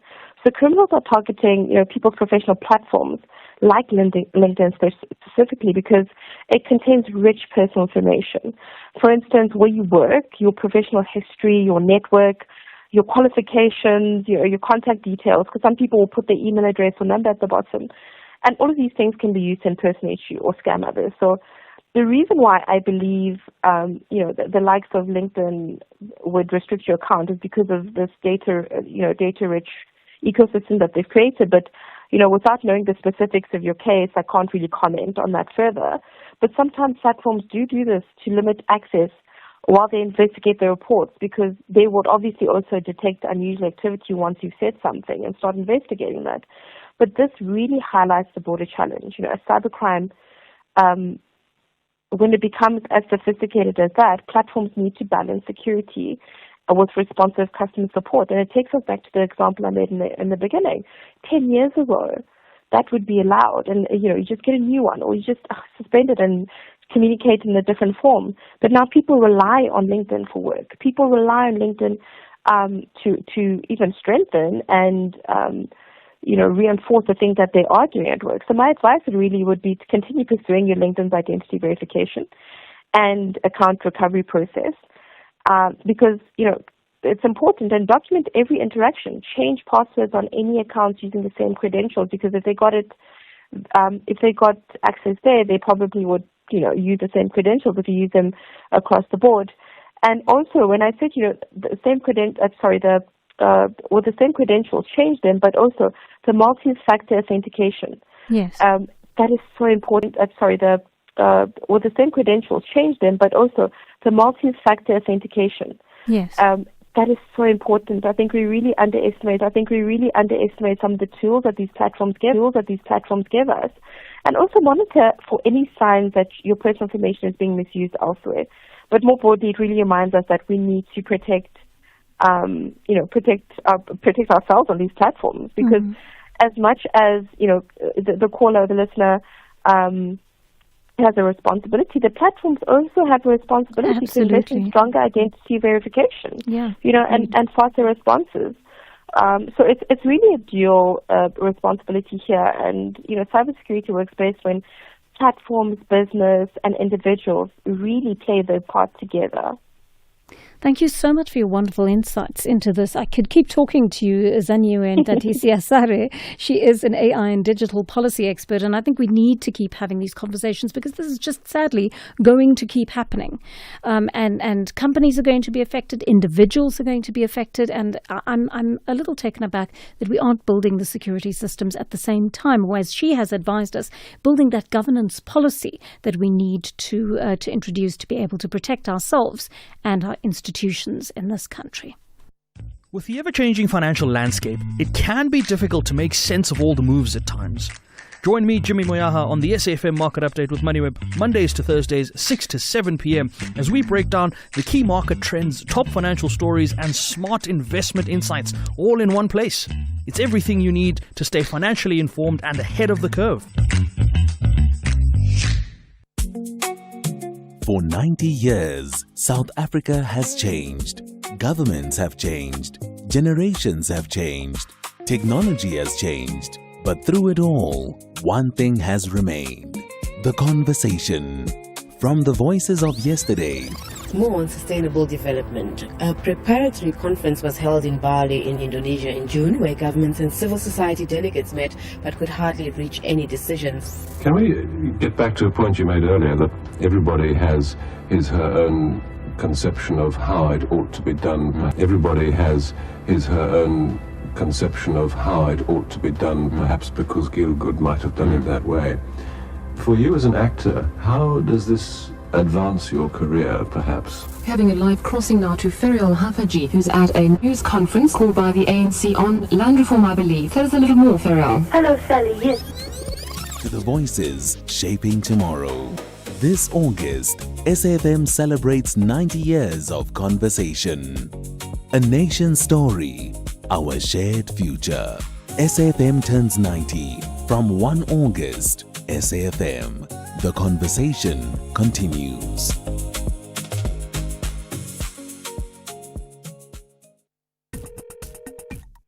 Call SAfm now on 086 000 2032. 7 minutes to 11 on the Daily Discourse, and we're catching up on some of your calls and your messages at this hour.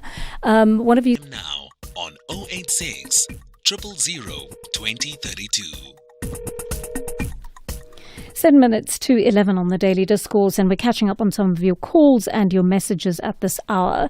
One of you says, "Good morning, Joanne. I'd like to appeal and propose to the KZN Department of Health to kindly provide us, the people of Kokstad in KZN, a new patient transport bus, just like the other hospitals within KZN. The reality is that we're the only ones in the province who are given a very old bus that can have no shock absorbers. When getting to potholes and bumps, then it instills gruesome pains.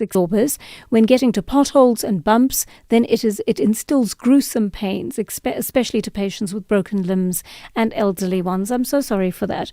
You know who I think we should put a call to in that regard, Melissa and Ginewe, is Mr. Kika. and just see if Dr. Kika, and see if he can't help us with that one. Let's actually put it to him. I think it's worth giving it a try to see if we can get that done, because we do want to help our listeners who are making use of that transport. It must be horrible to be in a bus where, you're in pain because of the lack of shock absorbers. Maybe it just needs a service, that could also be the problem. All right, I'm going to take some of your calls. And earlier we were talking about this issue of the Gauteng DSD not having paid its social welfare organizations that it's supporting on time. We got a guarantee from Lerato Bob, acting director of the GDSD, that they had paid everybody in full yesterday. We want to give her a little bit of grace because we know that it's social welfare organizations that it's supporting on time. We got a guarantee from Lerato Bob, acting director of the GDSD, that they had paid everybody in full yesterday. We want to give her a little bit of grace because we know that sometimes it takes time for money to transfer from one bank account to another. But I do want to find out from one of our listeners, Jabu in Pretoria, whether his organization has received payment. Or Jabu, are you from one of these organizations? No, actually, it's not an organization in the Gauteng province. Oh, I see. Okay, interesting. So you actually work for government. You work for the Gauteng DSD. No, I have a family member who works for the government. So they are working in one of the children facilities where they house children who maybe by a court order the parents are not able to take care of them well, or maybe they have deceased. Yes. So the government houses Homes of them safety, in one yes. area. Yes. Yeah, and looks after them, takes them to school.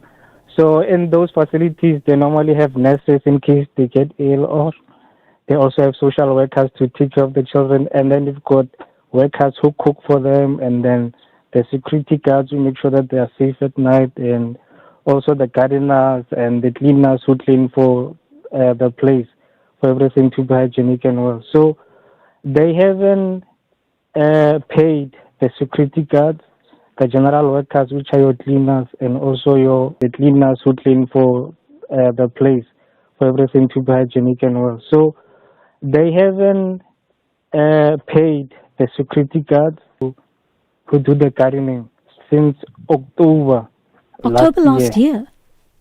Yes. Good heavens. And what reason have they given for it, Jabu? Basically, they were working under contractors, under the department. So the department, the contractor told them that the department doesn't have a budget anymore to continue paying the contractor. So the contractor left because their contracts were not renewed and they were not being paid by the government. Gosh, Jabu, do you see why I know that I gave Lerato Bob a very tough interview, but do you see why I didn't believe this thing that people have not been paid for more than 6 weeks? Because it's actually not true. And thank you for making us aware of that, because there's an example of what we are told versus the experience on the ground. How is it possible that contractors at this home could not have been paid since October last year? Right, we're two months short of a year, and they have not been paid, according to Jabu. At the same time, this organization that I was speaking of, that and very specific reasons did not come onto the program to speak about its difficulties. It is owed quite a large sum of money. I'm not going to say how much, but it runs into hundreds of thousands of rand. And my understanding from speaking to the people during the show was that their SLA has not yet been signed, even though everything is in order, and they have not received their payment. So I mean, clearly, what we're being told versus what is happening on the ground may not be adding up. And I think we do need to be aware of that when we listen to these interviews. We do need to listen critically.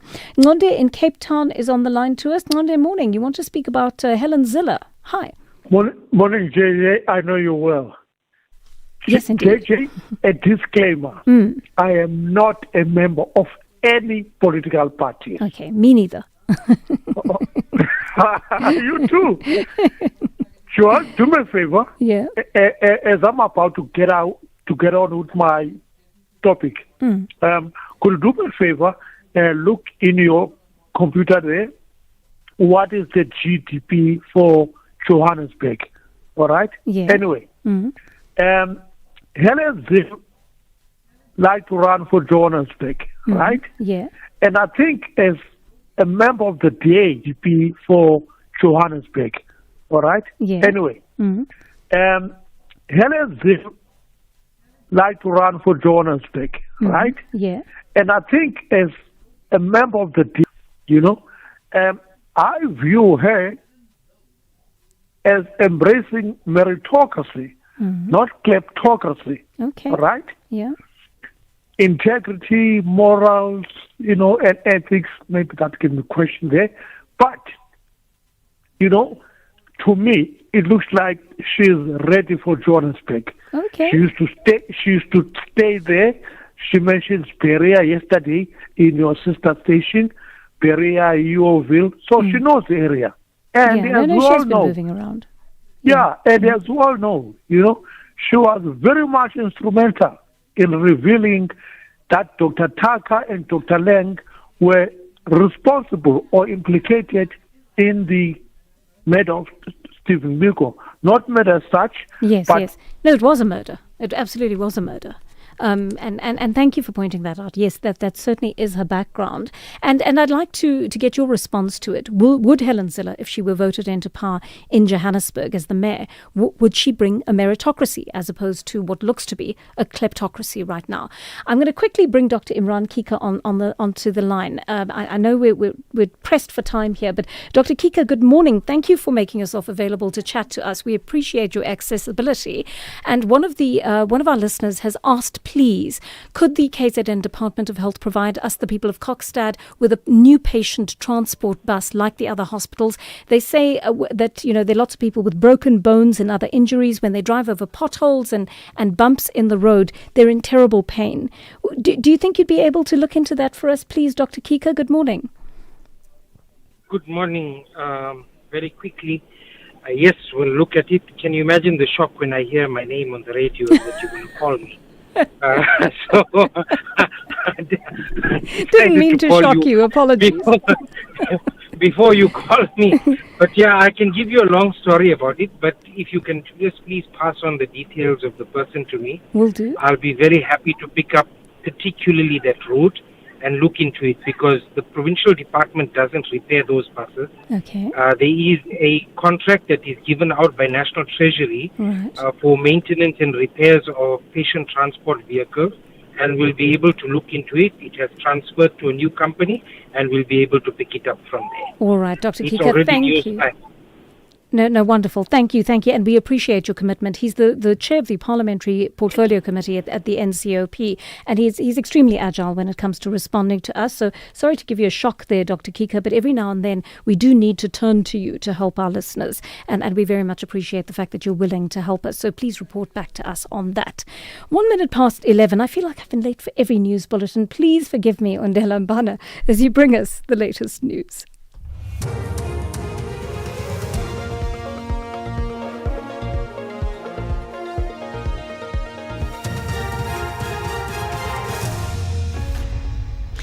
Latest news.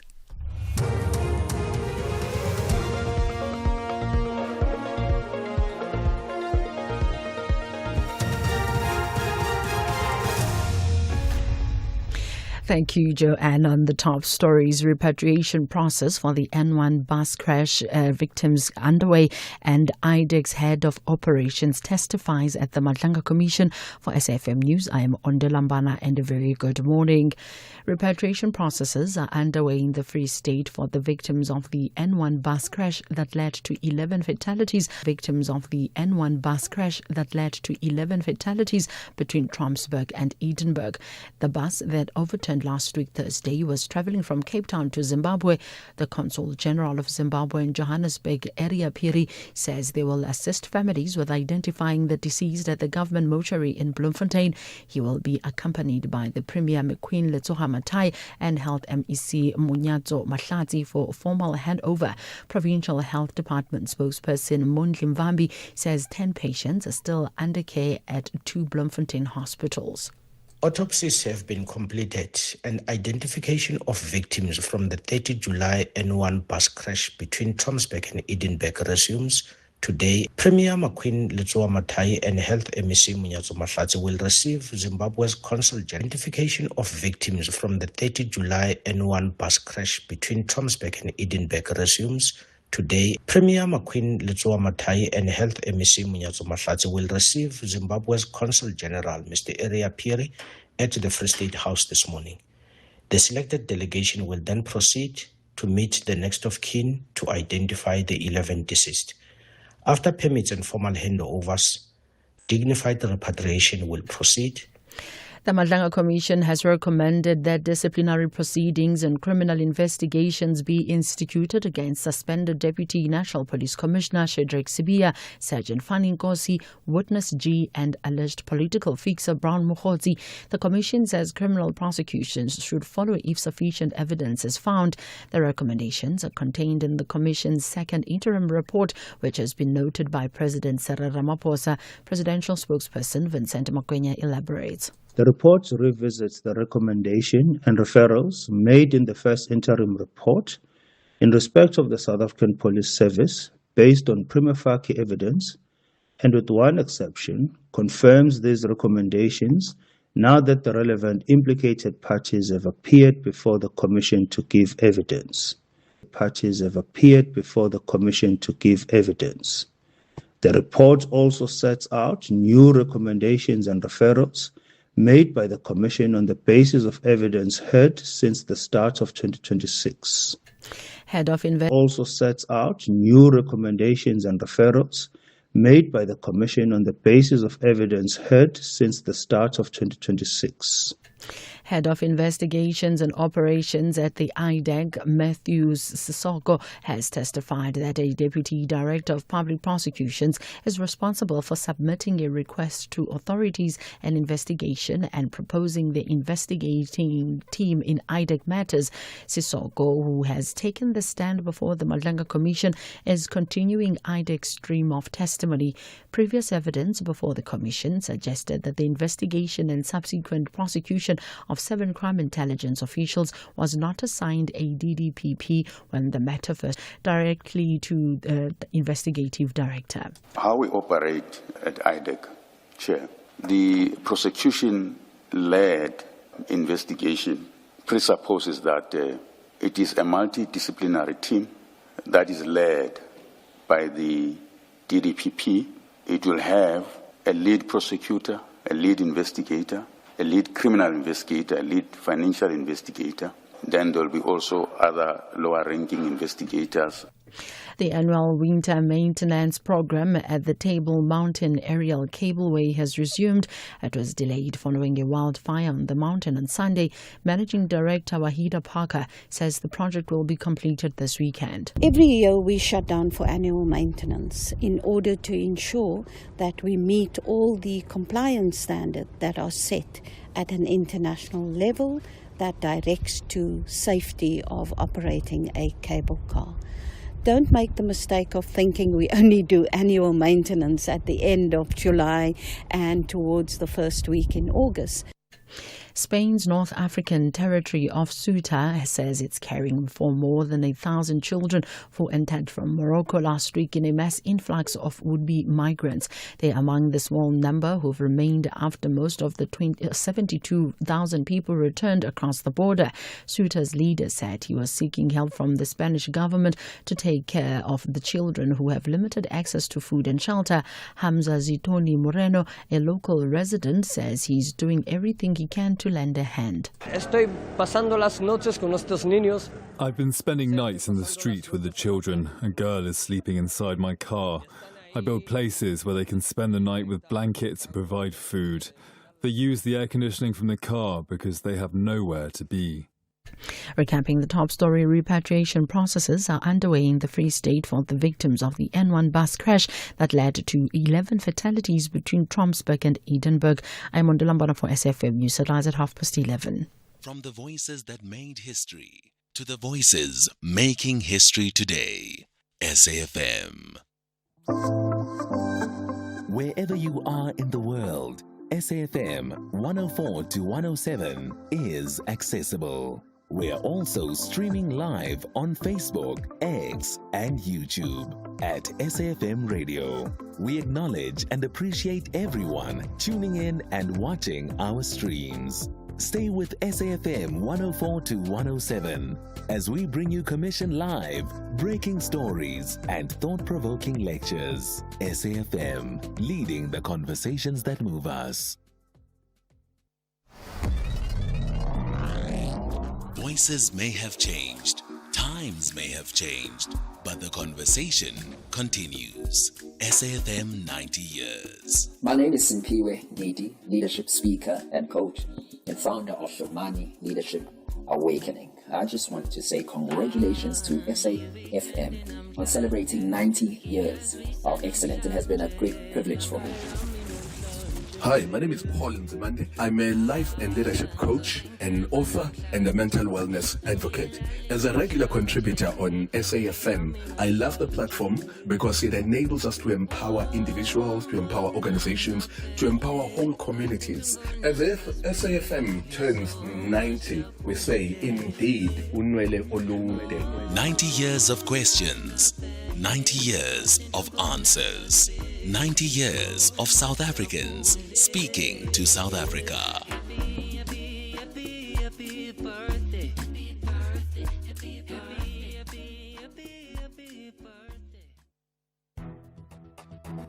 The Daily Discourse on SAfM with Joanne Joseph, unpacking the issues that matter. The Daily Discourse on SAfM, weekday mornings from 9 to 12. 9 minutes past 11 here on the Daily Discourse. It is going to be another packed hour. Yes, we are out of breath because we've packed it all in today.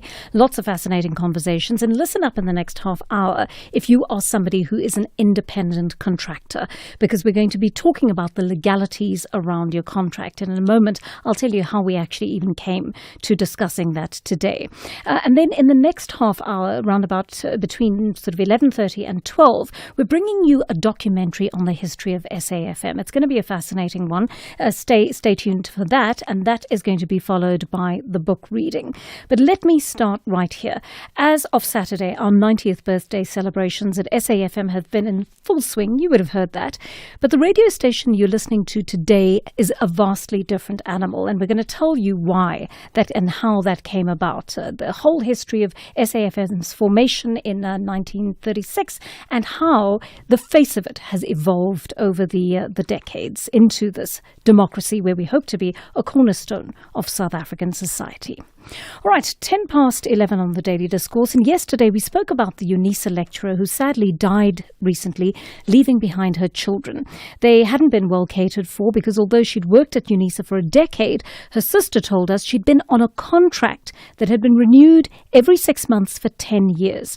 But that's not the only industry where this happens. It occurs in media, it occurs in many other industries too, where companies have cottoned on to the idea that if you keep someone on a renewable contract, you save a great deal of money by not having to pay towards their medical aid, towards group life or a pension.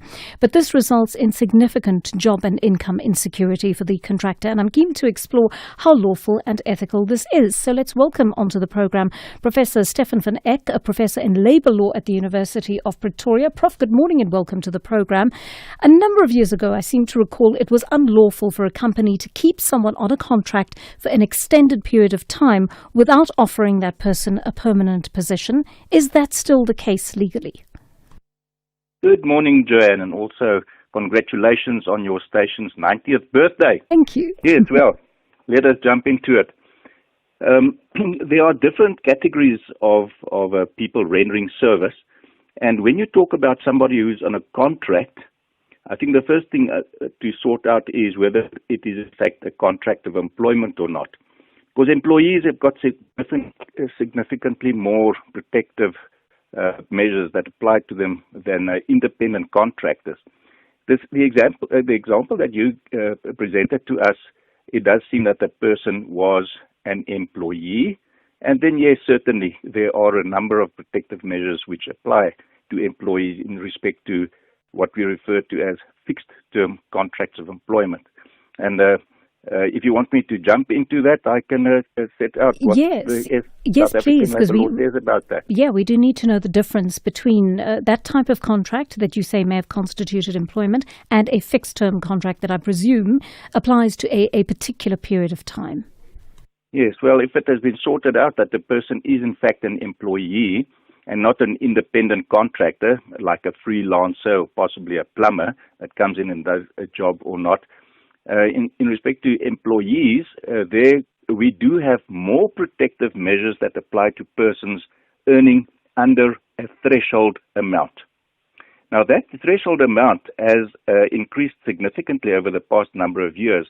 Currently, it sits around 270,000 rands per annum. So employees who earn under this threshold amount, they receive more protective measures than persons who earn above this threshold amount. Now, we wouldn't know what the salary amount of the contractor was at UNISA in particular, and this 270,000 per annum isn't the exact amount. It is around there so that listeners can remember this amount. But if a person earns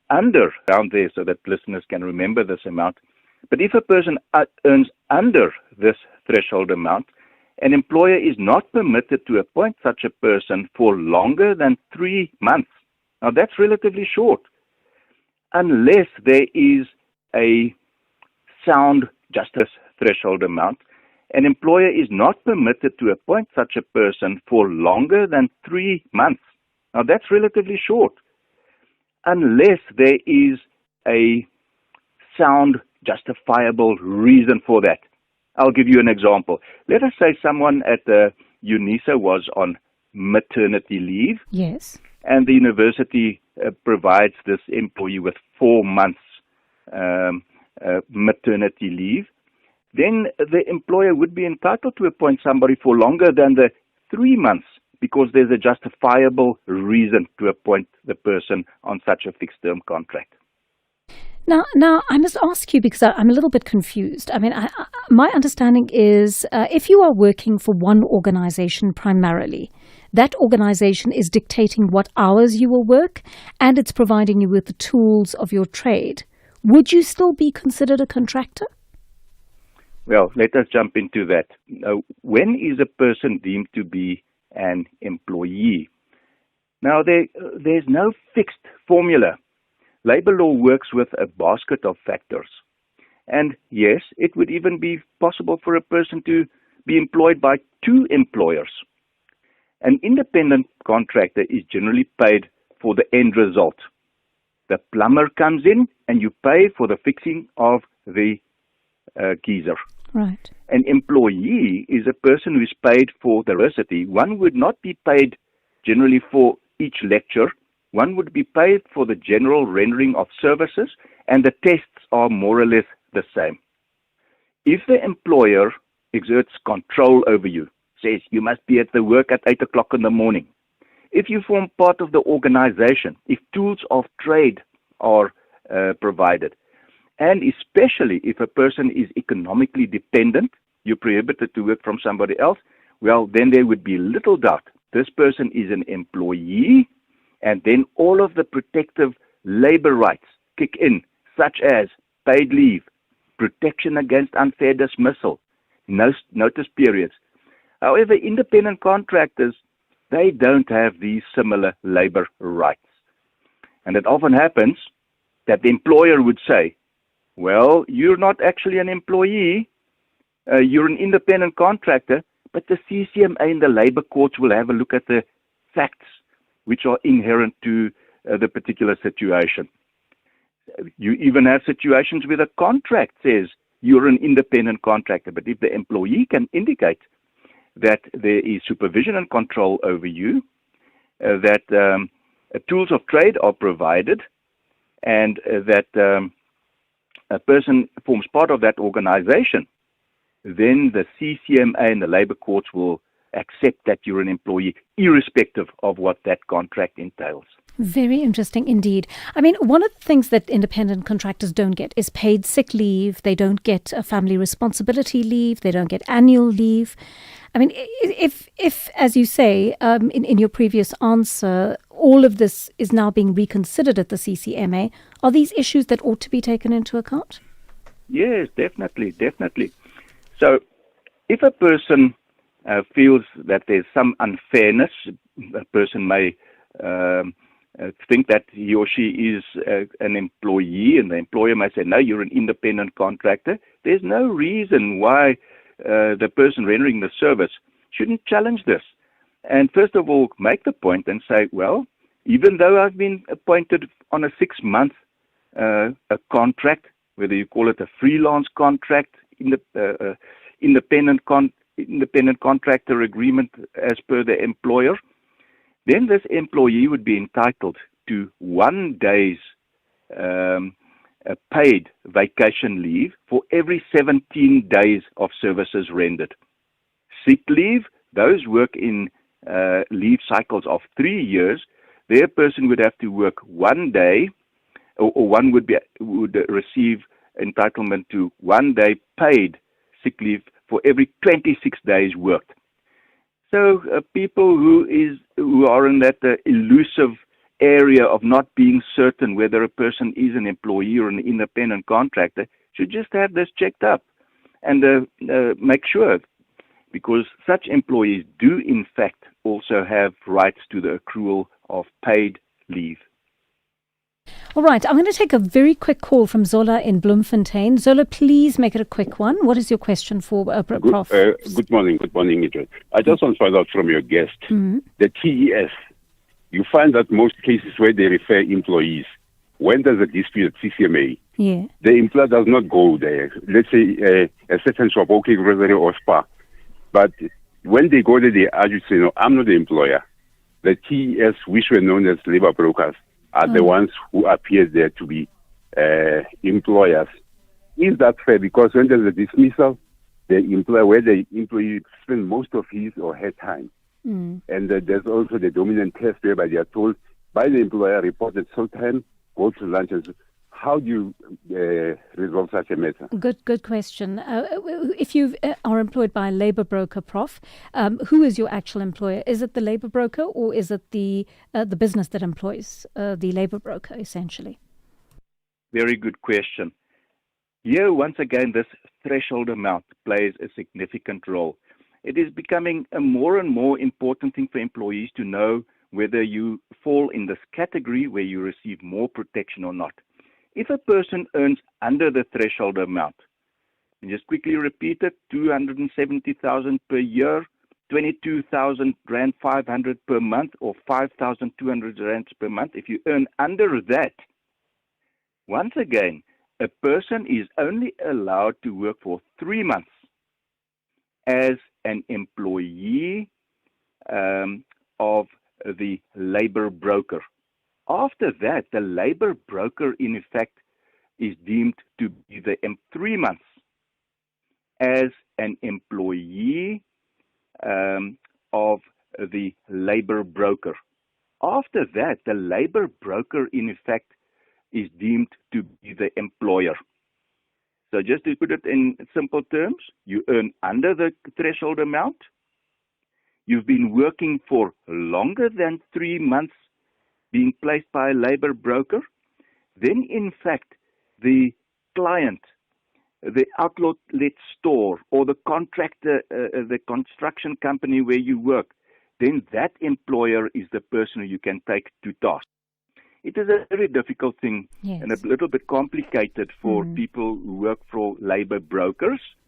But if you've worked for longer than 3 months at the labor broker, you earn under the threshold amount, you can take the person where you have been placed. Not the labor brokerage that placed you, but the client where you're working. They then become responsible for the vacation leave, sick leave, lunch hours, and the rest. Very interesting. Prof, please stay with us. We have one more question for you. I'm going to take a short break, and then we'll put that question to you when we come back. Before there was the SAfm You Know Today, there was the English service. There was Radio South Africa. Radio South Africa, and there was a country going through extraordinary change. Hello.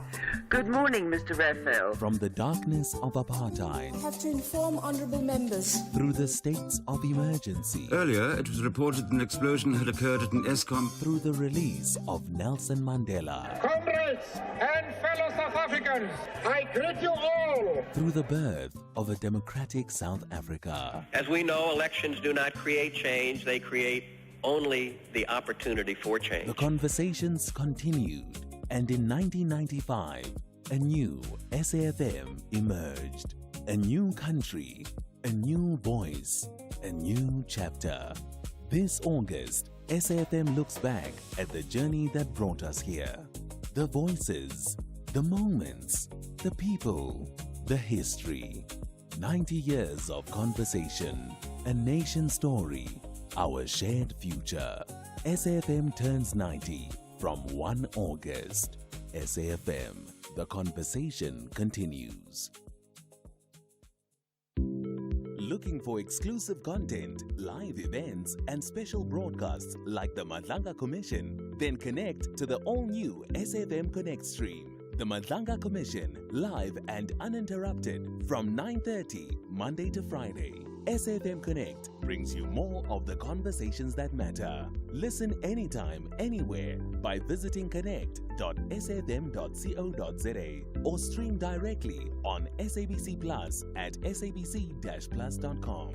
SAfM Connect. More conversations, more access. There's much more coming.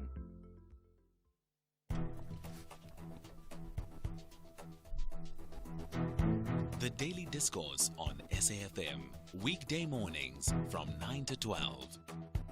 23 past 11 on the Daily Discourse. We're talking about the issue of independent contracts and the labour law attached to that. Professor Stefan van Eck is with us, and Stella in Durban has a question. Stella, make it a quick one, please. We're up against the clock. Thank you.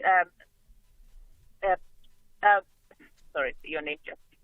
Don't worry, go ahead. So Go straight in. I'm an independent contractor. I'm a vendor, actually. Let me put it this way. I'm a vendor at a company, and my work, I get work as in when they need me. So there are times when I can work for 2 months continuously, and there are times when I can work like 3 days a month, 6 days a month, like that.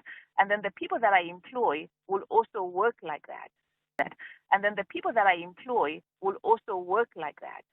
How do I then make sure that those people are properly compensated and all those beautiful things that you're talking about in terms of sick leave and maybe UIF that is catered for? And what about myself? Because one thing also that is clear is that those people, because they also know that they don't work for me all the time, they can easily leave at any time, sometimes without notice. Yeah, so no job what security. are my rights and what are their rights? Thank you, Stella. Prof? Thank you very much. Yes, Stella, it sounds like these employees and even possibly yourself may only be independent contractors. It doesn't seem like you've got a fixed arrangement of the and that you actually form part of the organization. But each is a factual situation. One would have to get more information. But you may be hourly paid or even daily paid. And there are some limits that apply. One only accrues leave in terms of the Basic Conditions of Employment Act under certain circumstances if you work more than a number of days per week. But just on the face of it, it does seem that you are independent contractors and that you would not be protected to the labour law rights such as accrued leave. Thank you very much for that. Prof. Stefan van Eck, Faculty of Law at the University of Pretoria. I want to bring in Matthew Parks, Parliamentary Coordinator at COSATU. Mr. Parks, thank you for your time. And we really are under pressure, but thank you for joining us in these last 5 minutes. I mean, the economic downturn has clearly played a role in companies deciding they're not going to give people permanent positions. They're going to give them contracts. But I see that labour law seemingly has been flouted in the process. I think from our side, we don't want to really blame it on the economic downturn. I think simply employers have found a backdoor to ignore the labour laws, to undermine workers' rights, to shift the responsibility for managing staff and dealing with the hard issues of running a company, and to really suppress workers' salaries, benefits, and so forth. And we've seen an increasing trend. Sometimes, in some instances, in the retail sector, you might find where workers might have all worked for one retailer at one branch. Now you might find that the cashiers, the security, the cleaning, the drivers, all come from different labor brokers. You've fragmented the power of workers to negotiate for better conditions. We've also found even other parts of the economy, like the financial sector, people are now said to be self-employed, and that good luck, you must sort out your pension, your medical, your benefits, your rights to leave, and so forth. So really, it's a way by some employers to circumvent the labor laws and to really suppress wages, and it's almost a race to the bottom. And the difficulty for workers is that you have a context of a 43% unemployment rate. Many workers know the rights are being violated, but are so desperate for work, they swallow the pride, they take it, and so forth. So it is a difficult thing. The solution really is for unions to enter these workspaces, to recruit these workers, and to kind of organize the collective strength. We have amended some of the labor laws. 10 years ago, as the prof was indicating, that after 3 months, in essence, you're considered permanent. But many employers still ignore that. Many labor brokers still ignore that, even despite the NUMSA court case. We are also looking at the current round of labor law reforms to further tighten it and so forth. But it's a difficult thing, and it's always going to remain a challenge as long as unions don't break into that threshold of organizing these workers. And as long as we have such high unemployment, workers are going to remain extremely vulnerable and extremely desperate, to be honest. On this issue of unionization, I mean, I discovered recently that freelancers and independent contractors didn't have the right to join a union until recently. How important is it that people now exercise that right? It's critical because the right to join a union, to collective bargaining, to strike, and so on, are enshrined in the Constitution, that further fleshed out in our labor laws. So in our current engagement at NEDLAC, that was precisely that issue, that you have actors, you have musicians, you've got e-platform workers, Uber drivers, for example, a whole variety of atypical workers, not the historic, Monday to Friday factory worker or office worker.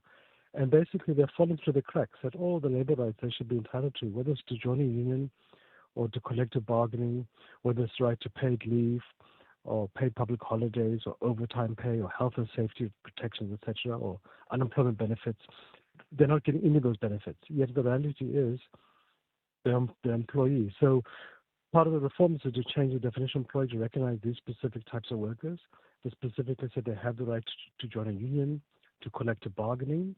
They also say they have the right to the labor protections. And there was a recent ministerial draft determination by the Minister for Labor that said specifically actors, people who work in the advertising industry, musicians, etc., have the right to a minimum wage, have the right to a formal employment contract, have got the right to pay public holidays, overtime pay, and so forth.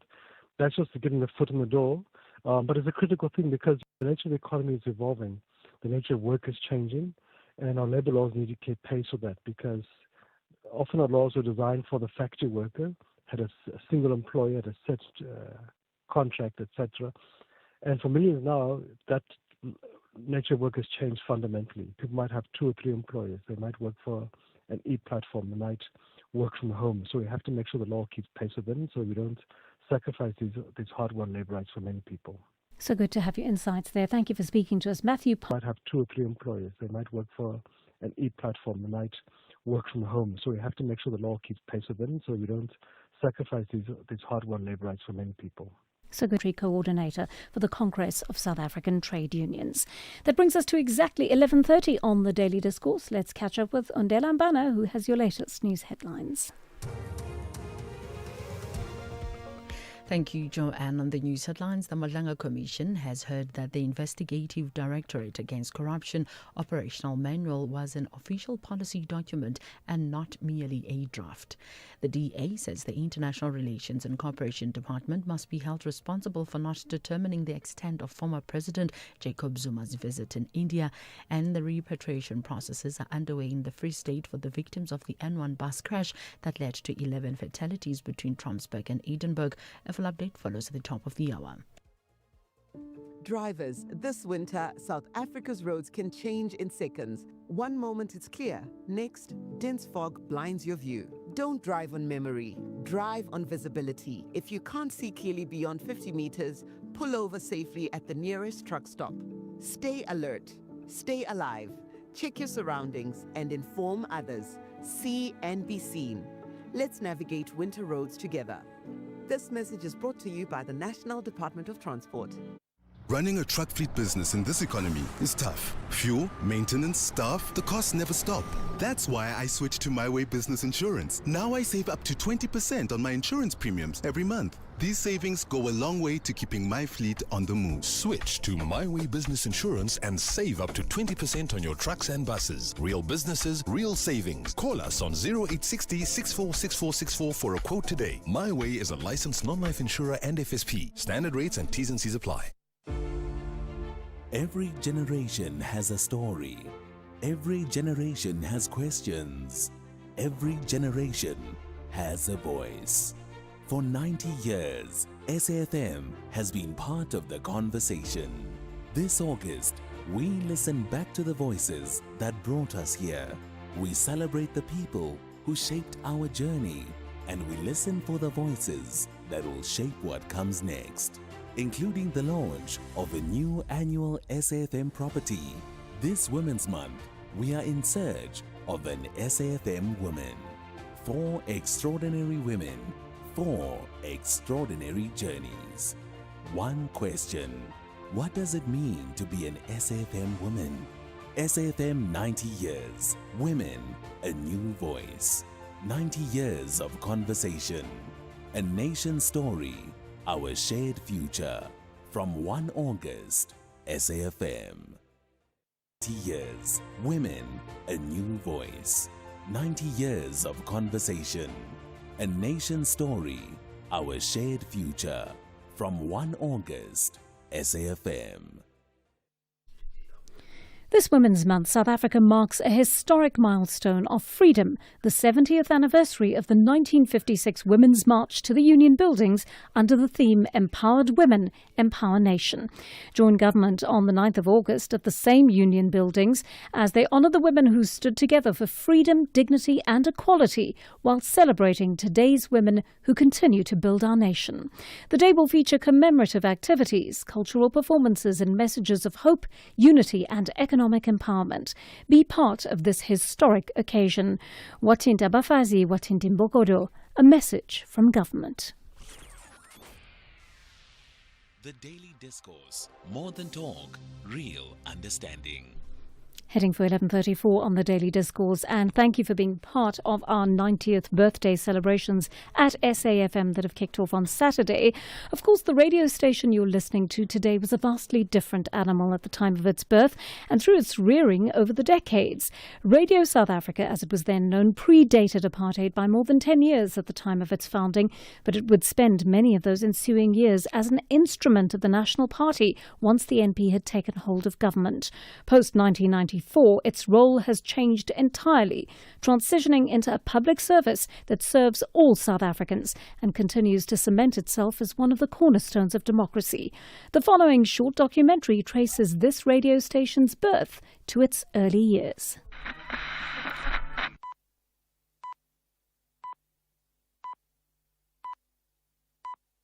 It's 5 o'clock on Wednesday, the 1st of March, and this is SAfm 104 to 107.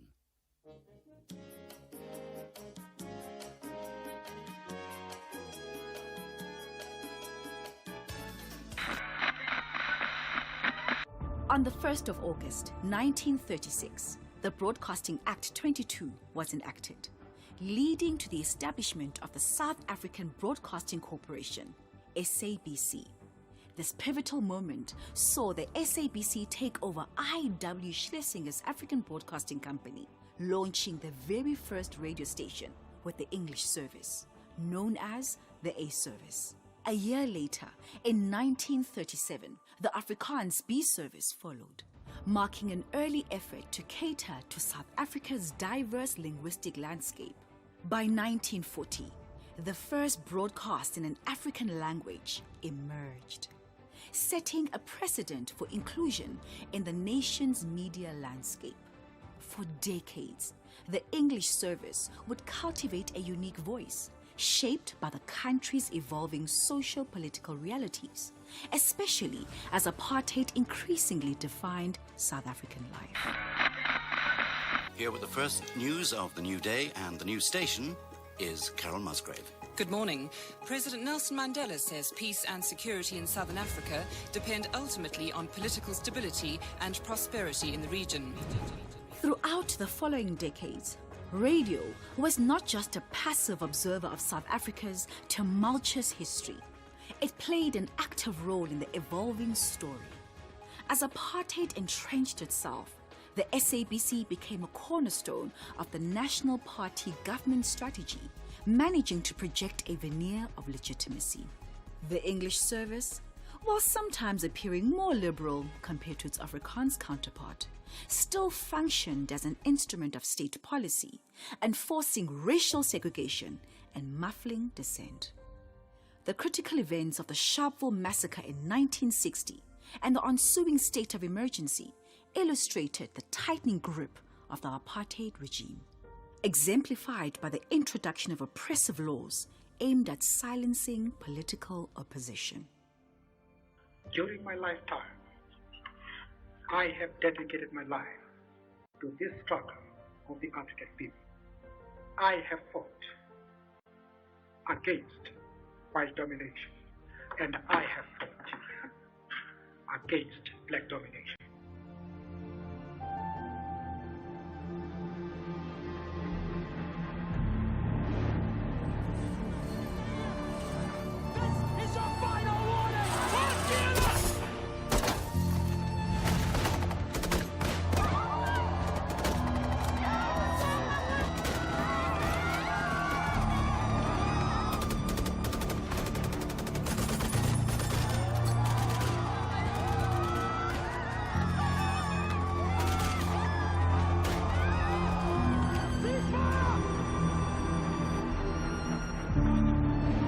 Many people who feel that it is useless and futile for us to continue talking peace and non-violence against a government whose reply is only savage attacks on an unarmed and defenseless people. The Soweto uprising on June 16, 1976, when students protested against the mandated use of Afrikaans in schools, marked a pivotal turning point in the struggle against apartheid. The following year, the tragic death of Stephen Bantu Biko, leader of the Black Consciousness Movement, while in police custody, ignited an international outcry.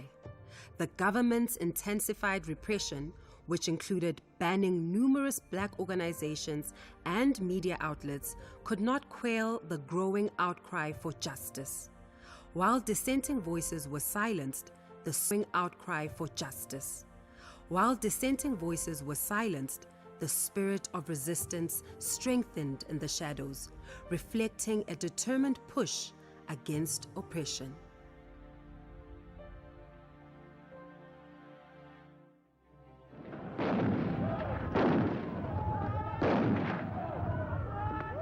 Came advancing towards us. The first white policeman threw a tear gas. It was the first time we saw a tear gas can. We didn't know even what it was. So when we saw it emitting smoke, we dispersed.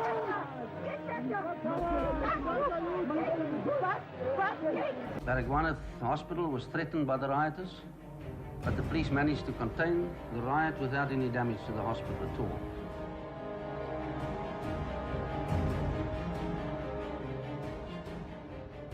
By the mid-1980s, South Africa was teetering on the brink of chaos. A state of emergency was declared across 36 districts in July 1985, followed by a nationwide declaration in June 1986. Over 26,000 people faced detention without trial during this volatile period. The atmosphere grew increasingly hostile, with government-imposed curfews, restrictions on political funerals, and bans on broadcast media covering protests. Amidst the turmoil, the government's relentless campaign to eliminate perceived threats only served to fuel resistance, as the day-to-day realities of political repression became all too tangible. In the years after the Second World War, South Africa entered a new and increasingly contested political era. The National Party came to power in 1948. Apartheid became the organizing principle of the state, and broadcasting, like every major institution in the country, operated within the political realities of its time.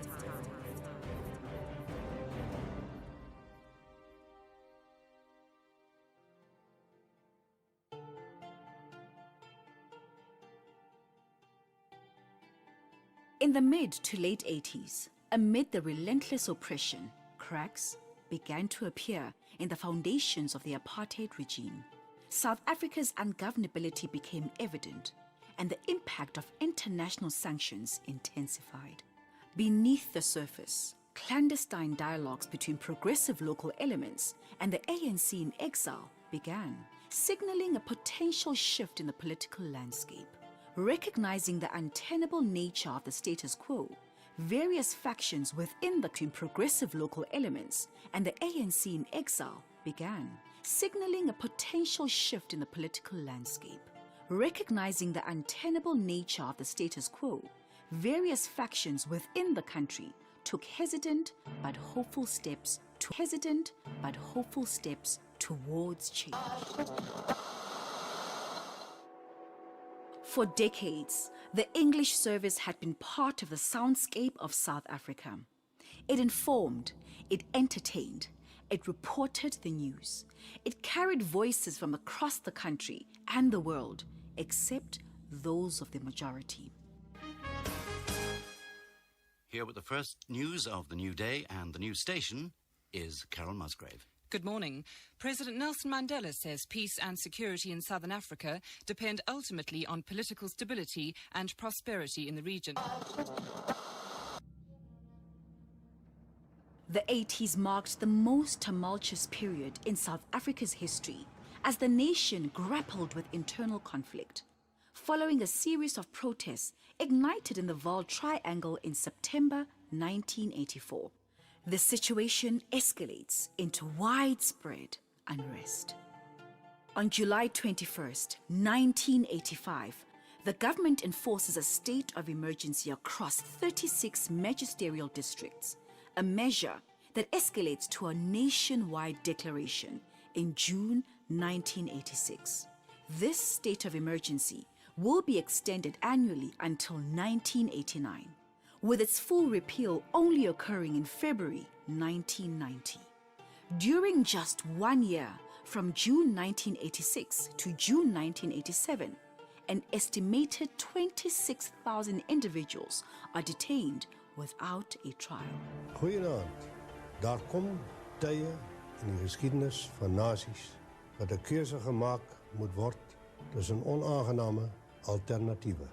Die keuse tussen oorlog en 'n oneerbare vreesagtige vrede is so 'n voorbeeld. Die besluit om 'n noodtoestand af te kondig, soos wat ek vandag gedoen het, verteenwoordig ook so 'n keuse. On August 15, 1985, State President P.W. Botha delivers what is dubbed to be the Rubicon speech at the Natal National Party Congress. Many who had hoped for significant reform find themselves deeply disappointed.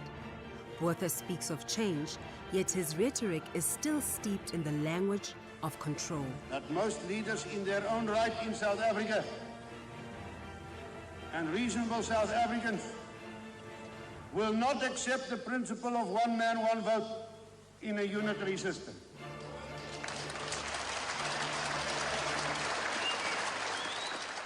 Dubbed Rubicon, this speech is perceived by many as a regressive step rather than a progressive leap. Analysts later note that the SABC, the state broadcaster, is feeling financial pressures exacerbated by the implications of Botha's speech. The political and economic ramifications of the government's stance are becoming increasingly unavoidable. Concurrently, the government tightens its grasp on the media landscape, establishing the Bureau for Information to manipulate the flow of news and control representations of political violence. Restrictive media measures are imposed, particularly targeting television, as the administration defines its struggle as the total onslaught, requiring a corresponding total strategy.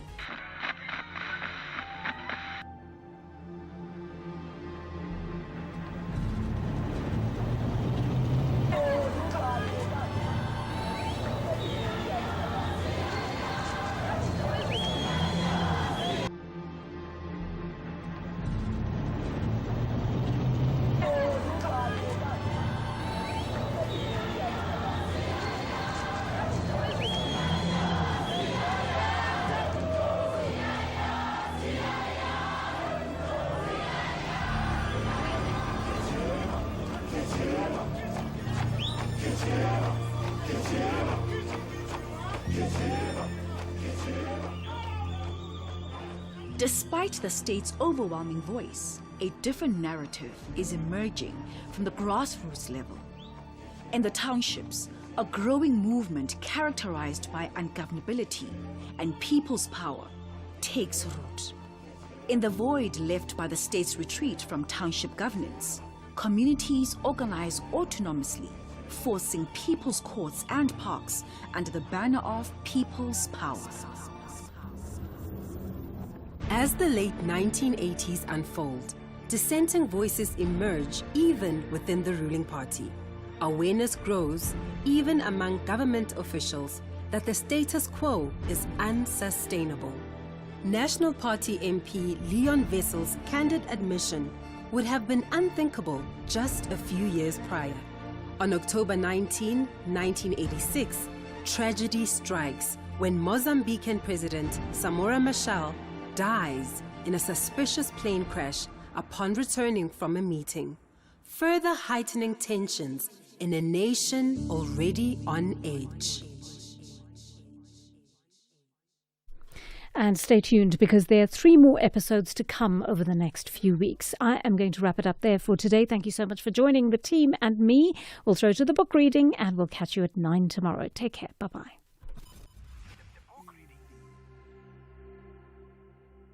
SAfm presents another episode of the book The Invisible People by Putuma Nhleko, read by Simpiwe Kwana.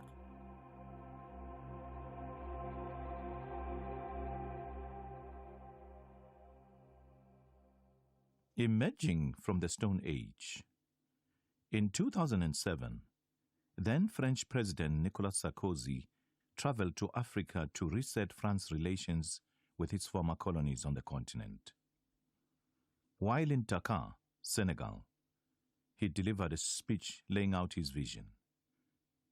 The tragedy of Africa is that the African has not fully entered into history, he declared with aplomb to a shocked audience. They have never really launched themselves into the future. 10 years later, Helen Zille, the former leader of South Africa's Democratic Alliance and then the Premier of the Western Cape Province, sent a series of tweets arguing that colonialism had come bearing many gifts. She wrote, "Think of our independent judiciary, transport infrastructure, piped water, etc. Would we have had a transition into specialized healthcare and medication without colonial influence? Just be honest, please." That these are not the rants of extremists or fringe white supremacists, but statements from elected, supposedly enlightened political leaders illustrates how pervasive, enduring, and poisonous this willful narrow perspective on Africa's and Europe's history remains. This entrenched narrative, which has permeated not only on the popular and political discourse, but also academia, has seized popular and political discourse, but also academia, has systematically erased or, at best, marginalized Africa's contributions to the modern world and its agency. It is a narrative that has spawned a hierarchy of civilizations, with Europe at the top of the pecking order and Africa at the bottom. It is still a dominant perspective today, particularly in some parts of Africa and the West. Historian Peter Frankopan, who penned a history of the world through an Eastern lens, remembers how, as a teenager, he grew increasingly uneasy about his classes at school, which concentrated solely on Western Europe and the United States and left most of the rest of the world untouched. The absence of African history from mainstream historical narratives curated by the West and Africa's perceived irrelevance in the progress of civilization of the world untouched. The absence of African history from mainstream historical narratives curated by the West and Africa's perceived irrelevance in the progress of civilization and contributing to the advancement of humanity has been the dominant narrative over 600 years. This perspective took root when Europeans first ventured towards the coast of West Africa, but accelerated after the late 1700s, when European colonialism in Africa intensified. History became an ideological instrument that justified the colonial project. Many French schools of Oriental studies were established after Napoleon Bonaparte's invasion of Egypt in 1798. Accompanying the military expedition were around 150 engineers, artists, scientists, and servants. The French Commission of the Science and Arts of Egypt was propelled by enormous information and discoveries they made on the remarkable Egyptian civilization. These discoveries were deftly nestled into a narrative that positioned European civilization over others. Mental acrobatics were performed to accommodate Egyptian achievements into a framework that asserted European superiority. Joseph Fourier, a French mathematician and Egyptologist who accompanied Napoleon to Egypt in 1798, offers a good example. Although Fourier described ancient Egypt as a cradle of civilization, he also wrote that the country which has transmitted its knowledge to so many nations is currently mired in barbarism. This justified Napoleon's military conquest, supposedly intended to return to Egypt the benefits of a civilization it had itself created. Fourier sought to assimilate contemporary Egypt to the rest of the African continent, while holding its ancient history apart from it. While admitting the country's ancient achievements, he saw in its present state a degradation that only Europeans could undo. This dichotomy endures to the present day, as I will explore further in Chapter 2. This line of thinking was common among European philosophers of the 18th century. Despite the Enlightenment's supposed promotion of reason and scientific pursuits, in fact, according to historian Bruce Gordon, the rise of Enlightenment reason only convinced many Europeans of their utter superiority and in some respects marked a turning point in racist thinking, as there was a distinct decline in earlier ideas of a common humanity based on scriptural principles. The philosopher David Hume, for instance, wrote, "I am apt to suspect the Negroes to be naturally inferior to the whites. There scarcely ever was a civilized nation of that complexion, nor even any individual eminent either in action or speculation.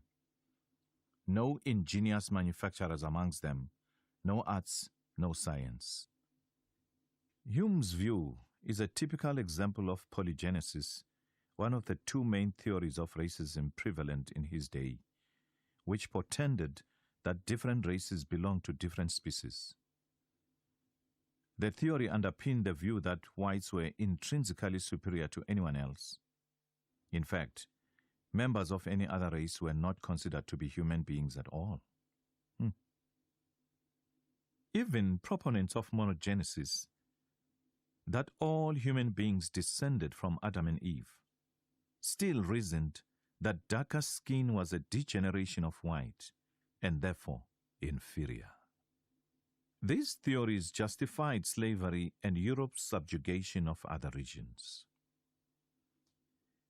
In the 19th century, George Wilhelm Friedrich Hegel, a luminary of Western philosophical thought, remarked that Africa is no historical part of the world, and that it is unhistorical, undeveloped spirit, still involved in the conditions of mere nature. Some of the most prominent voices of Western philosophical thought, including John Locke and Karl Marx, shared similar perspectives.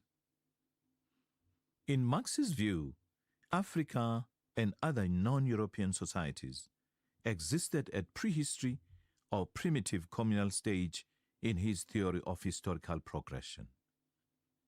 Given this, it is perhaps ironic that so many African revolutionary leaders later drew inspiration from Marx's political philosophy. More recently, distinguished English historian Hugh Travers ironic that so many African revolutionary leaders later drew inspiration from Marx's political philosophy. More recently, distinguished English historian Hugh Trevor Roper maintained in the early 1960s that Africa had no history. There was only the history of Europeans in Africa. While adopting language that is consistent and palatable to today's sensibilities, this perspective positioning Western civilization as a superior has remained unchanged at its core. Even if the political structures of colonialism are gone, its ideological structures linger.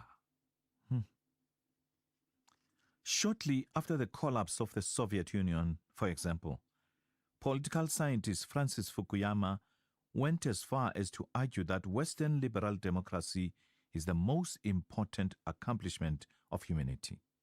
And ultimately, for example, political scientist Francis Fukuyama went as far as to argue that Western liberal democracy is the most important accomplishment of humanity, final form of government, a position he has maintained ever since.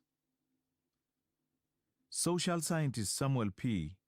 Huntington rebutted Fukuyama's position by arguing that in the post-Cold War era, cultural identity rather than ideology would become the main source of conflict. Apologists and supporters of Huntington would argue that the growing racial and cultural tensions brewing in the US, UK, Middle East, and Europe tend to support his view of an impending clash of civilizations. But Huntington has a questionable concept of culture and civilization. In his view, the world is divided into 7 or 8 civilizations: Western, Confucian, Japanese, Islamic, Hindu, Slavic Orthodox, Latin American, and possibly African. Critics of Huntington's work have rightly argued that his thesis simplistically and chauvinistically implies the superiority of Western civilization. In any case, Huntington's phrasing suggests that he was not convinced that there could be an African civilization at all, or if there was, that it did not matter as much as the others. Media that he was not convinced that there could be an African civilization at all, or if there was, that it did not matter as much as the others. Media coverage of Africa perpetuates this stereotypical perception of the dark continent. Little can be found about Africa in most Western media outlets, and whatever scant coverage is available often focuses only on poverty, disease, corruption, and violence. This reinforces stereotypes of a primitive monolith, perpetually helpless, mired in crisis and relying on foreign help, or as Nigerian writer Shaira Dak puts it, a war-torn, disease-ridden, poverty-stricken hellscape where all hope dies. The most read U.S. publications, for instance, have been found to have 50 times more articles mentioning poverty than GDP growth in Africa. Kenyan journalist Patrick Gatara explains that the problem is not so much negative news stories, but rather decontextualized and incomplete reports. There is a danger that the fading colonial narrative of Africa, that the continent needed Europe to save it, will be replaced by another equally damaging. One, that the continent is falling apart when left to its own devices.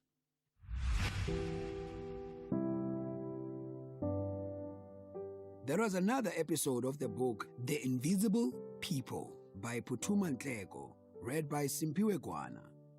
The book is available online and in all leading stores countrywide. It is broadcast on SAfm at 11:45 Monday to Thursdays on the Daily Discourse.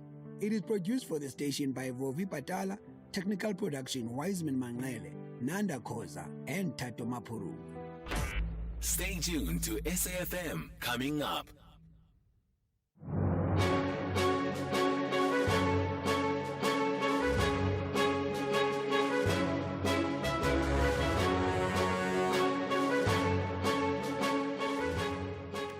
Well, it's just after 12 on Thursday, the 6th of August, 2026. A very warm welcome to Update at Noon here on SAfm, leading the conversation. I'm Sakina Kamwendo. Coming up in the next hour. I don't understand why she said that. The manual was signed by myself and her, and then at her instruction, it was distributed. The Madlanga Commission continues to hear testimony about IDAC investigations, and a multidisciplinary operation is currently underway in the Pietermaritzburg CBD. Coming up in sport. The latest from the Women's Africa Cup of Nations. Crazy matches happening last night, and Infantino remains in charge of FIFA after an apology. Well, John Jericho with more details on that.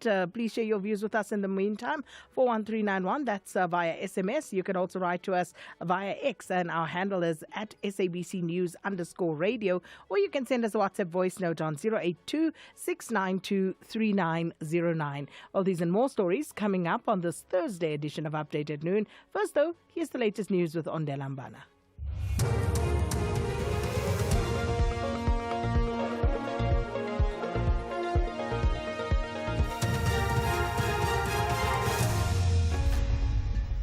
Thank you, Sakina. On the top stories, Sissoko says IDEC manual was official and repatriation process for the N1 bus crash victims underway.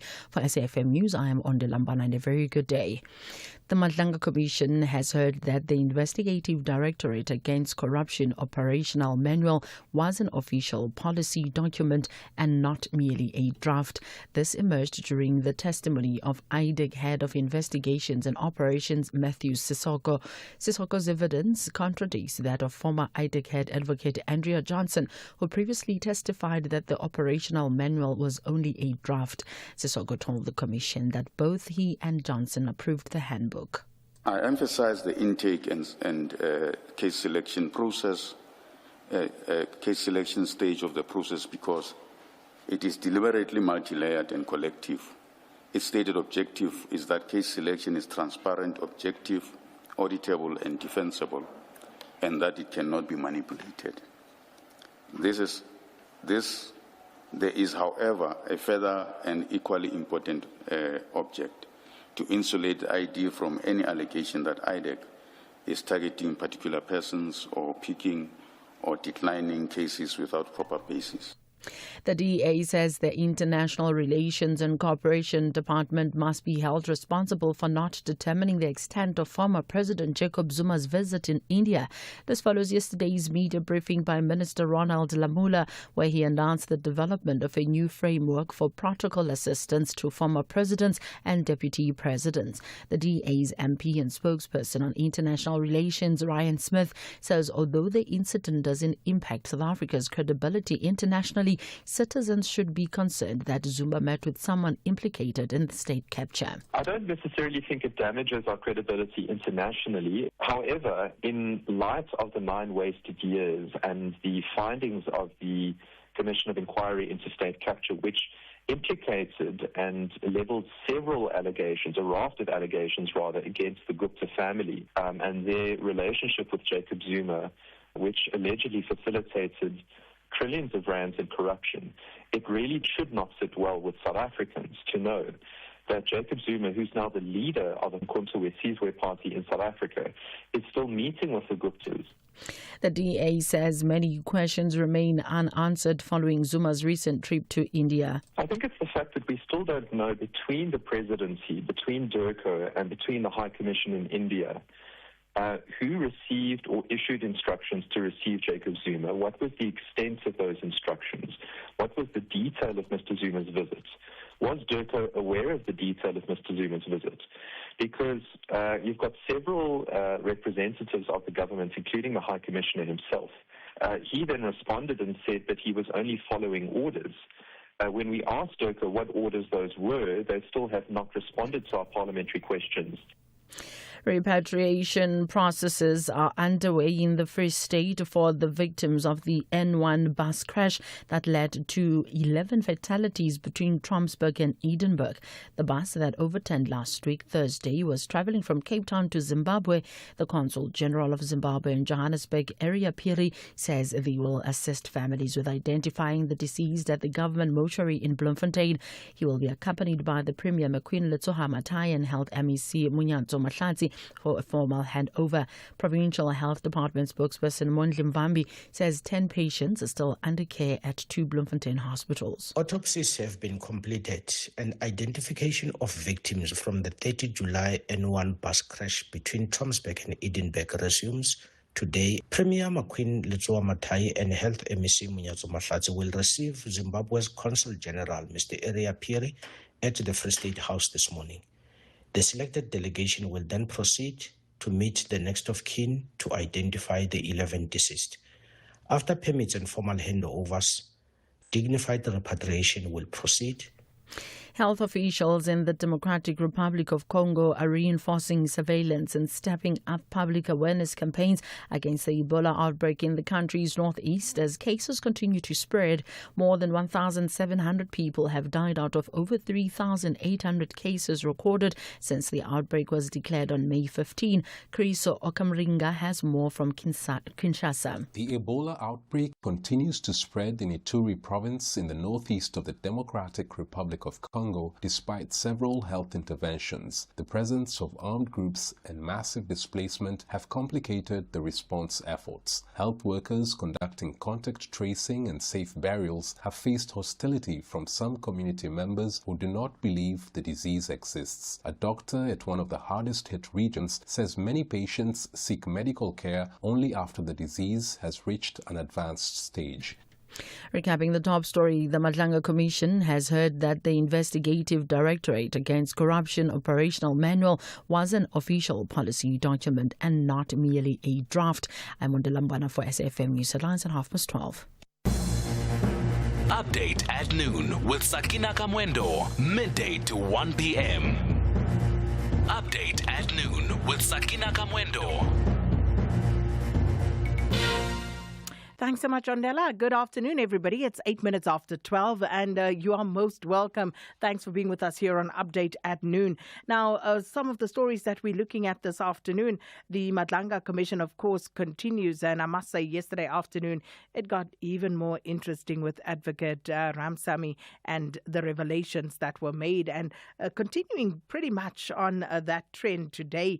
And it's still the IDEC trend. And today, the witness is is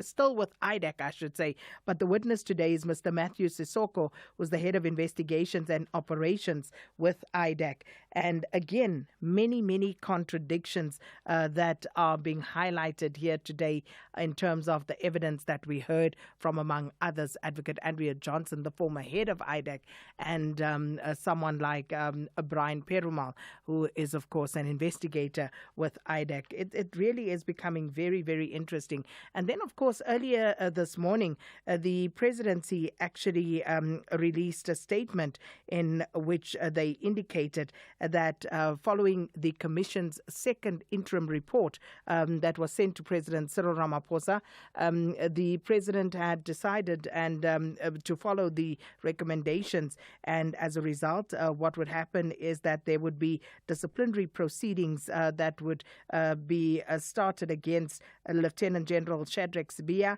Witness G, also Sergeant Fani Nkosi and Mr. Brown Mokhotsi, and of course where possible criminal charges may or may not also be instituted against those individuals. So that is the latest development around the Madlanga Commission. And of course yesterday there was the arrest of Julius Mkhwanazi for the fourth time on a different matter, and he's appearing alongside 4 others, this time for the murder of Emmanuel Mbenze. And you'll remember that from the testimony of Witness D, the late Marius van der Merwe, before the Madlanga Commission. So all of that happening in the courts as well. And we also taking a look at the SASSA deadline, and this, of course, for grant beneficiaries to replace their old gold cards with Postbank black cards, and the cutoff date for that is the 31st of this month, 31st of August, and SASSA says that about 280,000 individuals still need to switch in order to avoid potential payment disruptions. And then a few other stories, but we'll get to that. Let's see how far we can push this. Sakina Kamwendo on SAFM.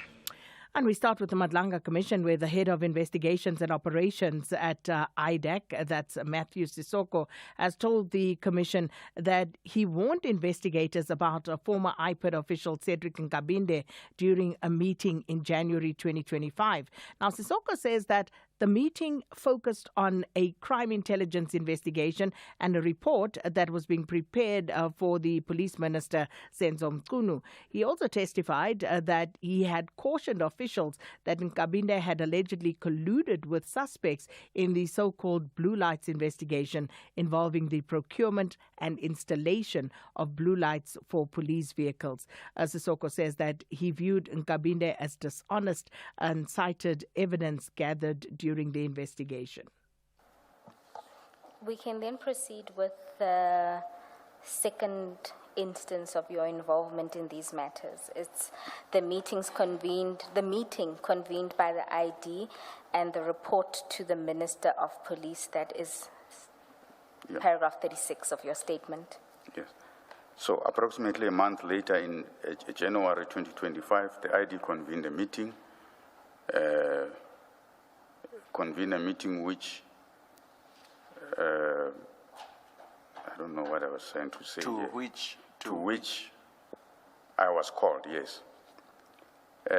She said the meeting was to discuss the CI investigation and that she was required to report or write something to the Minister of Police, Minister Mchunu, and to send correspondence to the Chief of Staff, Mr. Cedric Nkabinde. The meeting was short, did not go into detail of the case. When the ID mentioned Mr. Nkabinde, I alerted her to his history. In my assessment, Mr. Nkabinde is a dishonest man, and I explained to her there was evidence, including data analysis by our data analyst in the Blue Lights investigation matter, indicating that Mr. Nkabinde was working with or was colluding with the suspects in the Blue Lights matter and against that investigation. I advised Sorry. You use the definite article, the Blue Lights matter. Yes. Which Blue Lives Matter is this? So the Blue Lives Matter, Chair, it's an investigation that we started whilst we were in IPID. It's on high-level police corruption. The suspects in that, or the accused, because now they're appearing in court on that matter, are generals in the police. General Patlani, General Ngwenya, it's quite a number of them, and brigadiers and so forth. So that, for me, as I indicate here, it was a concern that she will be. All I wanted was okay. A reader of the transcript must know what Blue Lives Matter you are talking about. Okay. Thank you. All right. Is it called Blue Lives Matter because it relates to the subs general, or it has to do with procurement relating to installation of blue lights? It has to do with procurement and installation of blue lights for police vehicles. Thank you. Mr. Soko, please just clarify paragraph 36. You say the ID convened a meeting to which you were called. She said the meeting was to discuss the CI investigation, and she was required to report to or write something for the Minister of Police, Minister Mkhunu. That report to the Minister of Police, did it relate to the CI investigation or something else? To the CI investigation. And did she tell you why she needed to report to the Minister on the CI investigation? Chair, I think she mentioned, and I'm speaking under correction because it's something that happened a long time ago, but my memory serves me well. It was about the fact that she had received correspondence from the minister about this CI investigation. Did you see that correspondence? No, I had not seen it. Thank you. And that, of course, is Matthew Sissoko, who is continuing to give evidence before the Madlanga Commission of Inquiry. And it relates, of course, to matters of IDAC. Meanwhile, as indicated earlier, the Madlanga Commission has recommended disciplinary action and criminal investigations against the suspended Deputy National Police Commissioner, Lieutenant General Shadrack Sibiya, Sergeant Fani Nkosi, Witness G, and alleged political fixer Brown Mokhotsi. And the Commission says that prosecution should follow if sufficient evidence is found. And these recommendations form part of the Commission's second interim report and noted by President Cyril Ramaphosa. But for more analysis, we join on the line now by security strategist Andy Mashaile. Andy, good to have you with us. Welcome to Update at Noon. Good afternoon to you, my sister, and to your heavyweight show listeners. Discussing this very important a referral by the Madlanga Commission to the President and to the Special Investigations Task Team. Let's start right there because the recommendations include disciplinary action and criminal investigations against Lieutenant General Shadrack Sibiya, Sergeant Fani Nkosi, and Witness G. And then, of course, there's Brown Mokhotsi. So how significant are these recommendations, and perhaps also for you in terms of the legal weight that this will carry? One, let me start with your last question. One, there is no way in which you can find room to manipulate the recommendations of Justice Madlanga. We have seen it happen with those that were mentioned in the first report. I'm talking about General Shibire, and we all know what happened to General Shibire. And I can tell you from a disciplinary action point of view, it's going to be an expeditious disciplinary action that's going to be meted on General Sibiya. That I can surely tell you, based on evidence, based on facts that we have seen in the past of General Shibiri and all others. I think it's one of the brigadiers, I forgot her name now. All of them are out of the SAPS as a result of that expeditious disciplinary action. So the commission says post your disciplinary action. Should there be prima facie evidence. Enough evidence, no more prima facie evidence. Enough evidence for a criminal prosecution that must happen. Not think about it. That must happen.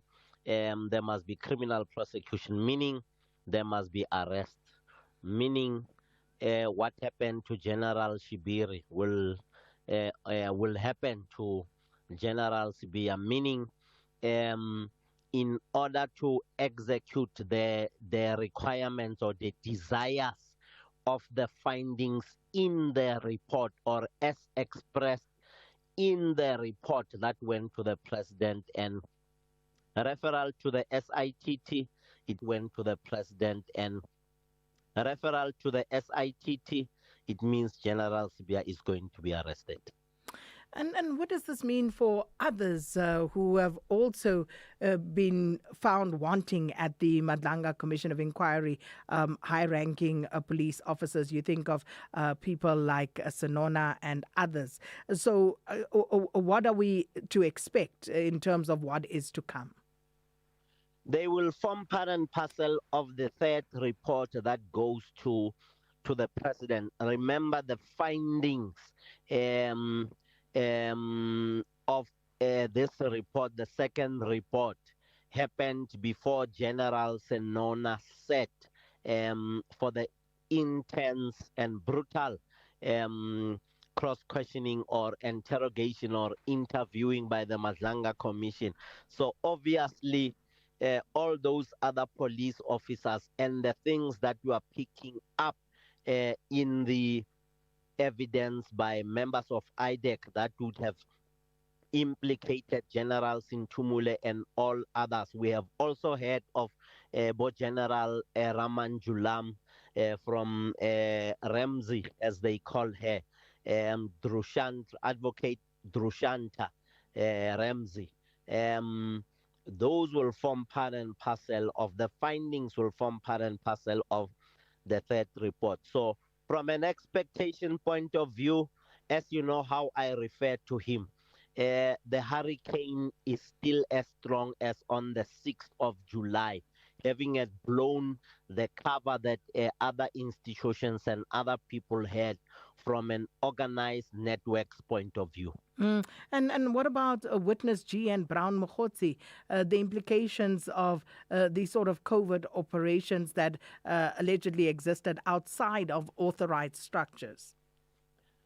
Hey, Sakina Wanamme, you have to explain. I saw the report. The report says that recommendation, just after the names, it says the Inspector General must investigate, meaning he must explain to the Special Investigations Task Team, by extension to the Madlanga Commission, by extension to the people of South Africa, what Brown Mokgotsi was. Meaning he must explain to the Special Investigations Task Team, by extension to the Madlanga Commission, by extension to the people of South Africa, what Brown Mokgotsi was doing in matters of crime intelligence. Simply what that means to you and I, or what does that mean to you and I? It means he must tell us who deployed him, on which basis. I am assuming, given the time that I spent analyzing, profiling and analyzing his testimony, his involvement, and someone who deployed him that he cannot talk about in public.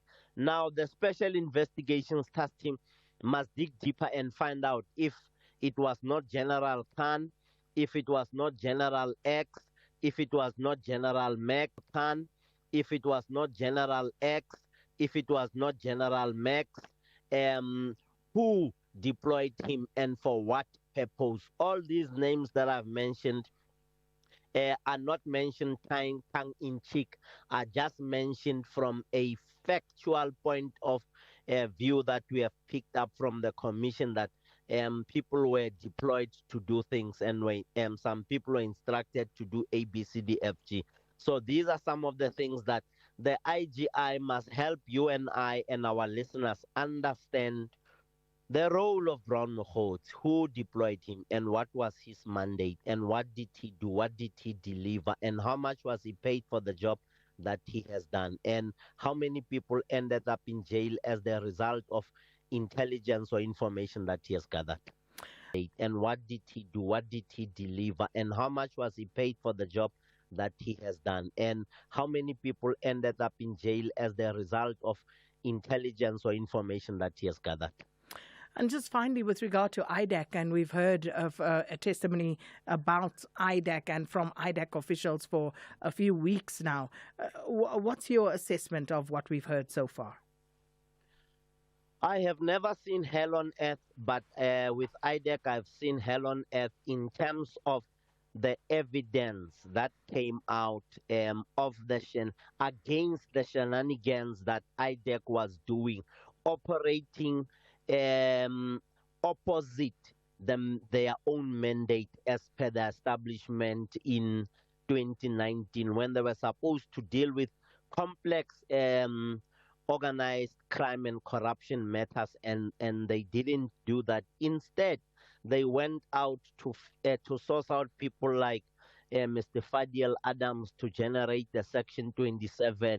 Yeah, the list is long. I think what we are seeing from IDEC is not what I want to see as an individual, and for you as a sister and a friend in this space. We wouldn't want to see IDEC, the next leadership of IDEC, doing what the incumbent leadership of IDEC is doing. You know, when you listen to the incumbent leadership of IDEC is doing, you know, when you listen to the testimony of Drushanta, you don't want people to be intimidated. And most importantly, the integrity of the institution has been ruined by people who receive calls from ministers and report to ministers of police or suspended ministers of police. Anyway, based on the evidence that you and I have listened to, whether people get upset or not, it's neither here nor there. The fact is, we have heard that ministers phone individuals, and there are many other issues. We have heard Ntatesi Soko now tell us the story of actually what happened with the ID indicating that the minister wants the report, the minister called. Yeah, there are many other things. So we have heard Ntatesi Soko now tell us the story of actually what happened with the ID indicating that the minister wants the report, the minister called. Yeah, there are many other things. So IDEC, for me, for the want of a better word, is hell on earth. A hell on earth in the sense that within the criminal justice system, they've really rattled our trust and confidence in them. Do they have to fold up and go? Yes. And when should they fold up and go? They should fold up and go as long as the leadership is not completely changed and there's a racial balance. We have heard of the Indian cabal, and all the time other names come through, you pick up that there's an Indian name. There's nothing wrong with Indian people, but when they organize themselves into a network of some sort defeating the ends of justice, I think we have a responsibility to bring it up so that it must never happen. If it were to be black people, we will still say the same thing. If it were to be white people, we'll still say the same thing. Fortunately, Indian is not race, and Africa is not race. So Indian people were determined to deal with Africans on the plans and the strategy that we have seen. Well, we'll leave it there. Thanks so much, security strategist Andy Mashaile, and let us know your thoughts as well. Running a truck fleet business in this economy is tough. Fuel, maintenance, staff, the costs never stop.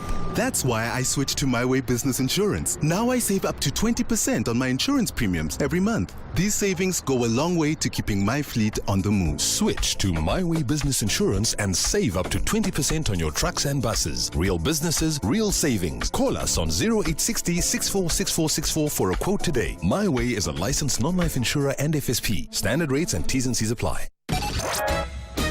Sakina Kamwendo on SAFM.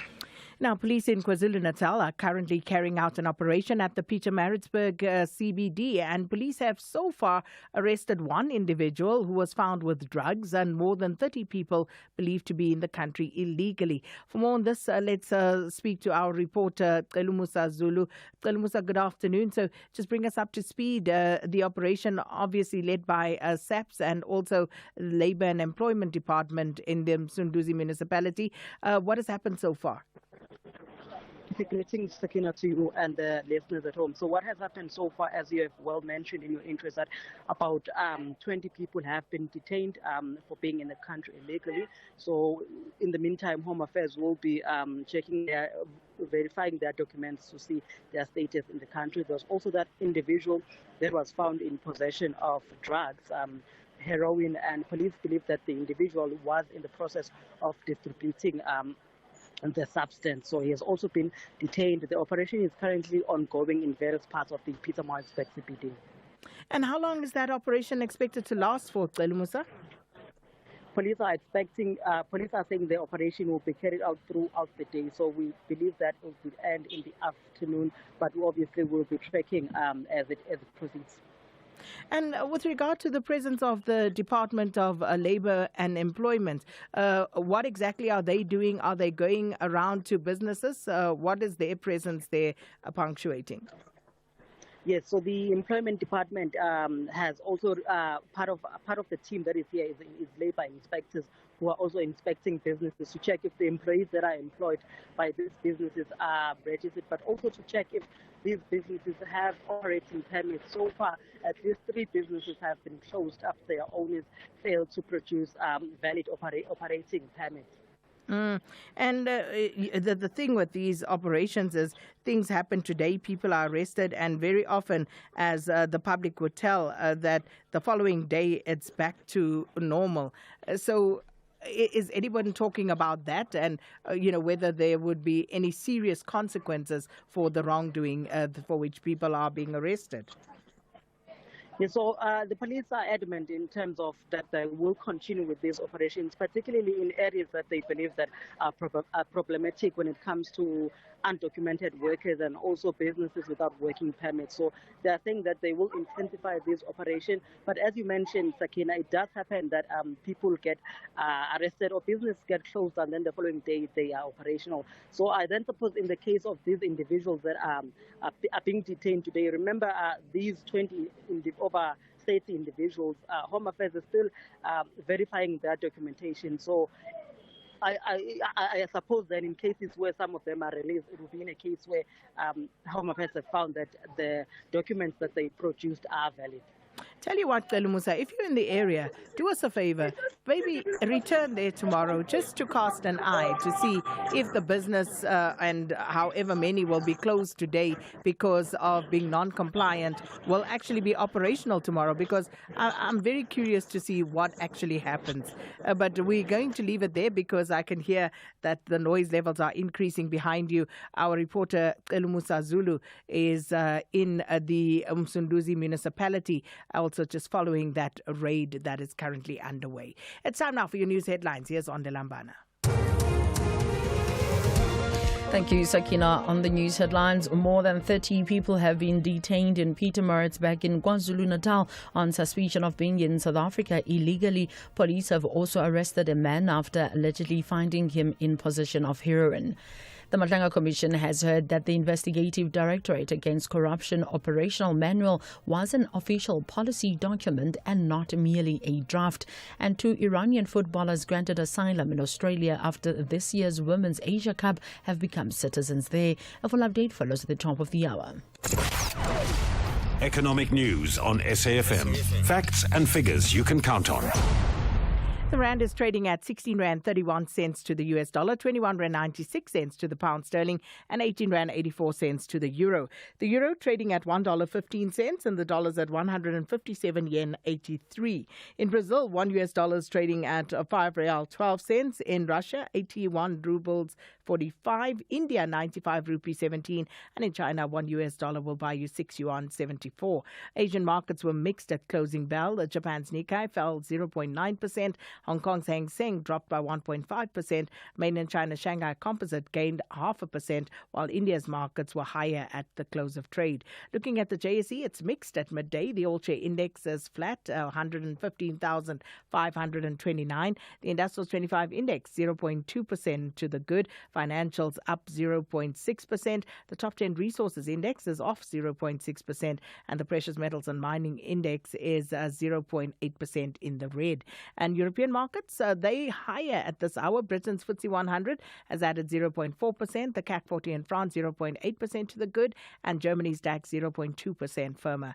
Looking at commodity prices, gold trading at $4,276 and platinum at $1,749 per ounce, whilst the price of Brent crude oil, $79.67 a barrel. We'll take every little win at this point. SAfm Sport with John Gericka. You laugh. It's under $80. No, it's always like a little surprise because little radio secret. So it's on a screen as Sakina's reading that, and that last line is like it just comes up right at the end as she's reading. So she's going through and then good. It's like a little surprise every time. And nice one, a positive one. And when it goes up, then it's also like a negative surprise. Like, oh no. Yeah. All right, let me tell you what's happening in the Women's Africa Cup of Nations. Last night, crazy matches, 2 crazy matches. There was a host of permutations that had to happen. In the end, Nigeria beat Egypt 6-2, 3 penalties in that game. Zambia beat Malawi by 2-1. 3 teams finished on 6 points after all of that. Malawi and Nigeria advance thanks to goals scored in head-to-head matches. Malawi 4, Nigeria 3, Zambia 2. Yeah. Group D tonight. Cape Verde against Cameroon, Mali against Ghana. Cameroon should be safe on 6 points. Ghana and Mali are on 3 points each. So their match is a playoff tonight. Yeah. All right, let's talk about money. The money is coming in from the World Cup. 100 million of that, a little bit more than 100 million of the 218 million rand that SAFA got from the World Cup will go towards football development and, worryingly, administration. For finishing in the last 32, Bafana ensured SAFA got $12 million or 218 million rand. They received a preparation fee on top of that of 41 million rand. The players will share around 65 million rand, so each player gets around 2.5 million rand. Are they actually going to get that? Well, we'll see. Hugo Bruce gets 10%, so he earns 21.8 million rand, so 10 times more than the players. The assistant coach Helmut Kalele rewarded with 5%. He gets 8 million rand, or just about 4 times more than the players. The rest of the technical staff are said to be sharing the other 2%. 50% goes to the FA. It's not only SAFA that will be benefiting from that prize money. The PSL gets some money too. Sundowns and Pirates set to receive over 25 million rand each for having 8 players each in the World Cup squad. Let's go to FIFA now. Gianni Infantino has apologized for what he calls errors in FIFA's controversial plan to sell stakes in its competitions to private investors. The FIFA president met senior executives in Morocco after growing criticism, including a vote of no confidence from UEFA. Despite the backlash, FIFA's management board has reaffirmed its full support for Infantino, who says mistakes were made and has promised they won't happen again. What mistakes? Well, the idea. UEFA continues to threaten legal action, though. Infantino remains on course to seek a 4th term as FIFA president at next year's elections. But the issue is not going away, though. Here's Canada Prime Minister Mark Carney. The idea that proper governance is not to disclose to your closest advisors, your chief operating officer, your fellow board members, something of consequence that you're even considering, let alone proposing, that's fatal, should be fatal, and you lose confidence in that individual. They have their own procedures for making those determinations, but certainly I don't have confidence in Mr. Infantino. It's one of the hosts. Yeah, I can't see the tide turning back for him. You know, I think I want to say I think he's toast. Well, let's see. Yeah, you got the support last night. Of who? From these close supporters. Yeah, but the let's see what associations the big boys who vote, said they're not going to back him, They haven't said anything. Let's go to other football news. 2 Iranian footballers. Remember the story? These are the 2 Iranian footballers that were granted asylum in Australia after the Women's Asia Cup. They've been given citizenship there. They were given humanitarian visas for fear they would face repercussions in Iran for declining to sing the national anthem. BBC's Katie Watson has more. Their path to citizenship, though, only began in March when it was feared the Iranian women's football team would face repercussions after not singing the national anthem in their opening match, just days after the war between the US and Iran began. Under pressure from the Iranian community here in Australia, authorities gave the players a chance to seek asylum. In the end, though, only Atifa Ramazanizadeh and Fatima Pasandideh took up the offer. Ramazanizadeh said that becoming Australian was truly special and she felt proud, while also making it clear that her Iranian roots would always be a part of her. In England, first round of the League Cup is tonight, 9:15, Bristol City against Walsall. Springboks putting on their finishing touches ahead of the test against Argentina in Buenos Aires on Saturday. The last time the sides played in Argentina, South Africa were beaten 29-28, but Ulrich Loh says that's not going to happen again. Yeah, obviously we know Argentina is a real quality side, and I think we learned our lessons the last time we played here, and like you said, we lost that game in 2024, I think. But yeah, obviously the Argentina are really physical, quality side, like I said. So I think we took our lessons out of that, and we well prepared.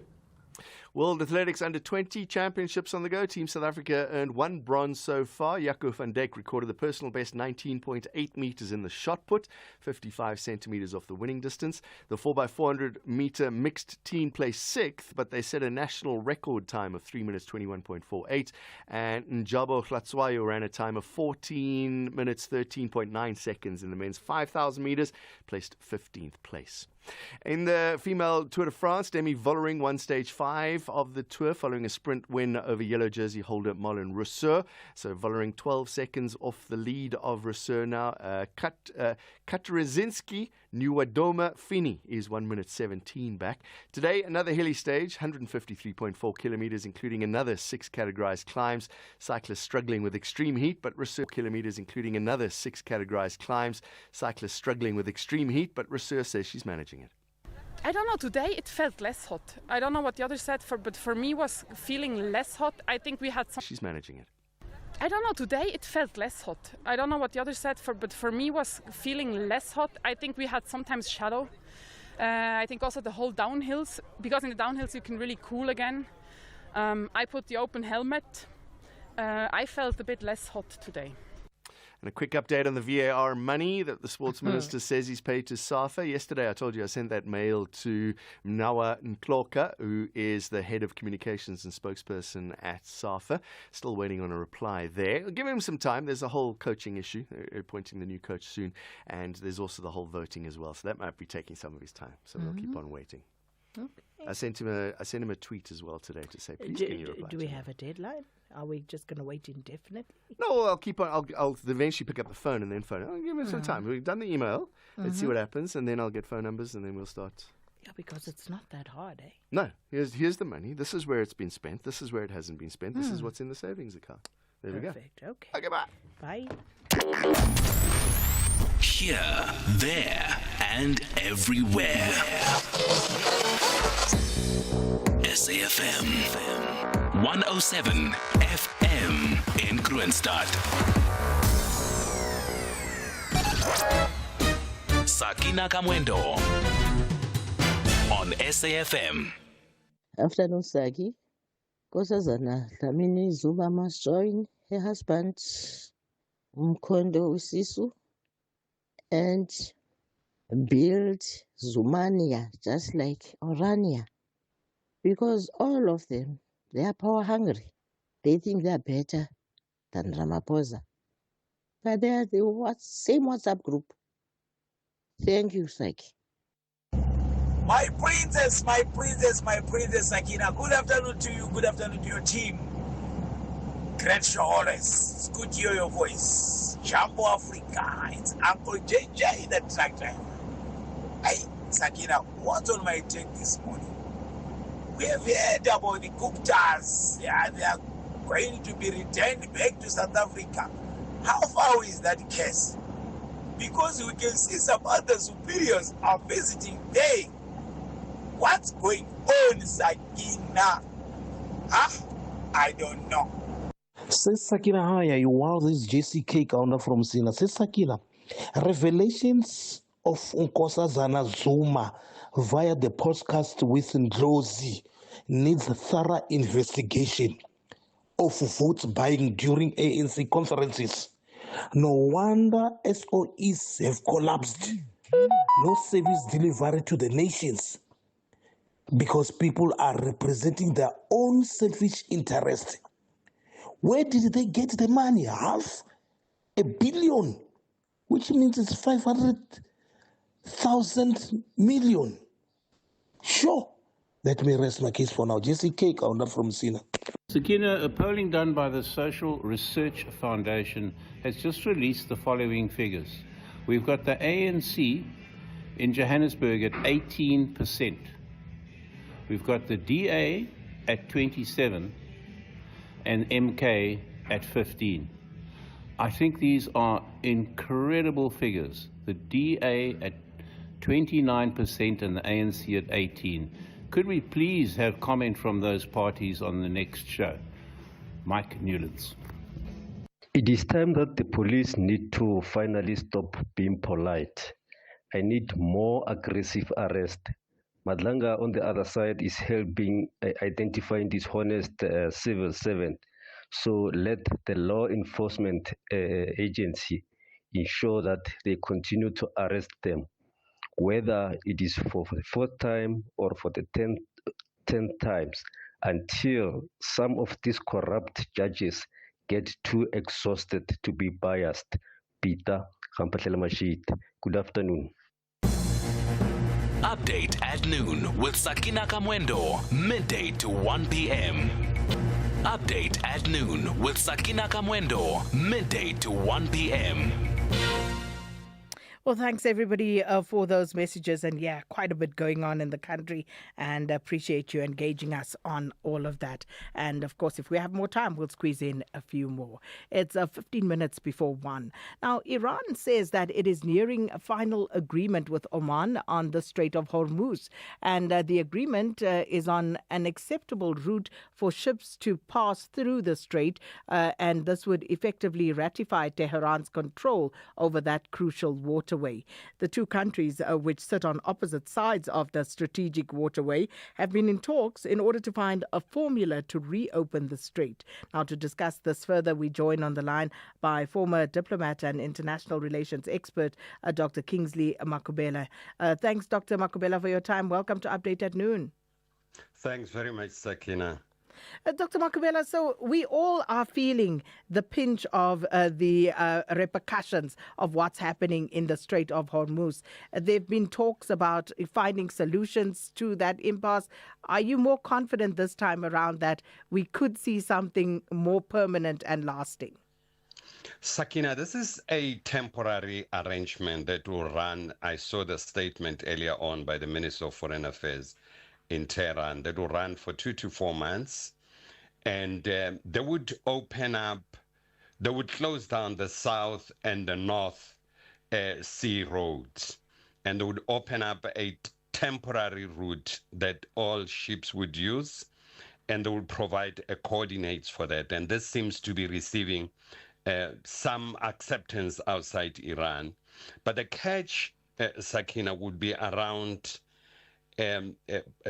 paragraph 4 of what the foreign ministry is saying, that full reopening of the Strait of Hormuz, it's contingent on the U.S. Lifting up the naval blockade and unfreezing Iran frozen assets. That's where the catch is going to be. But this is a temporary arrangement, and during this 2 to 4 months, there will be a detailed negotiation on the framework for the Strait of Hormuz. And how important is this initial agreement that they are saying is nearing finality? How important is this part for Iran going forward? You know, Iran has refined the Strait of Hormuz, and they are using it as a clear weapon, as you can see, for Iran to provide coordinates of the route to be used it means that they'll retain some level of leverage in terms of when to intervene if they think the discussions are not going on well as they want. So that will be a challenge, but everyone, Sakina, it's running against time because winter is approaching.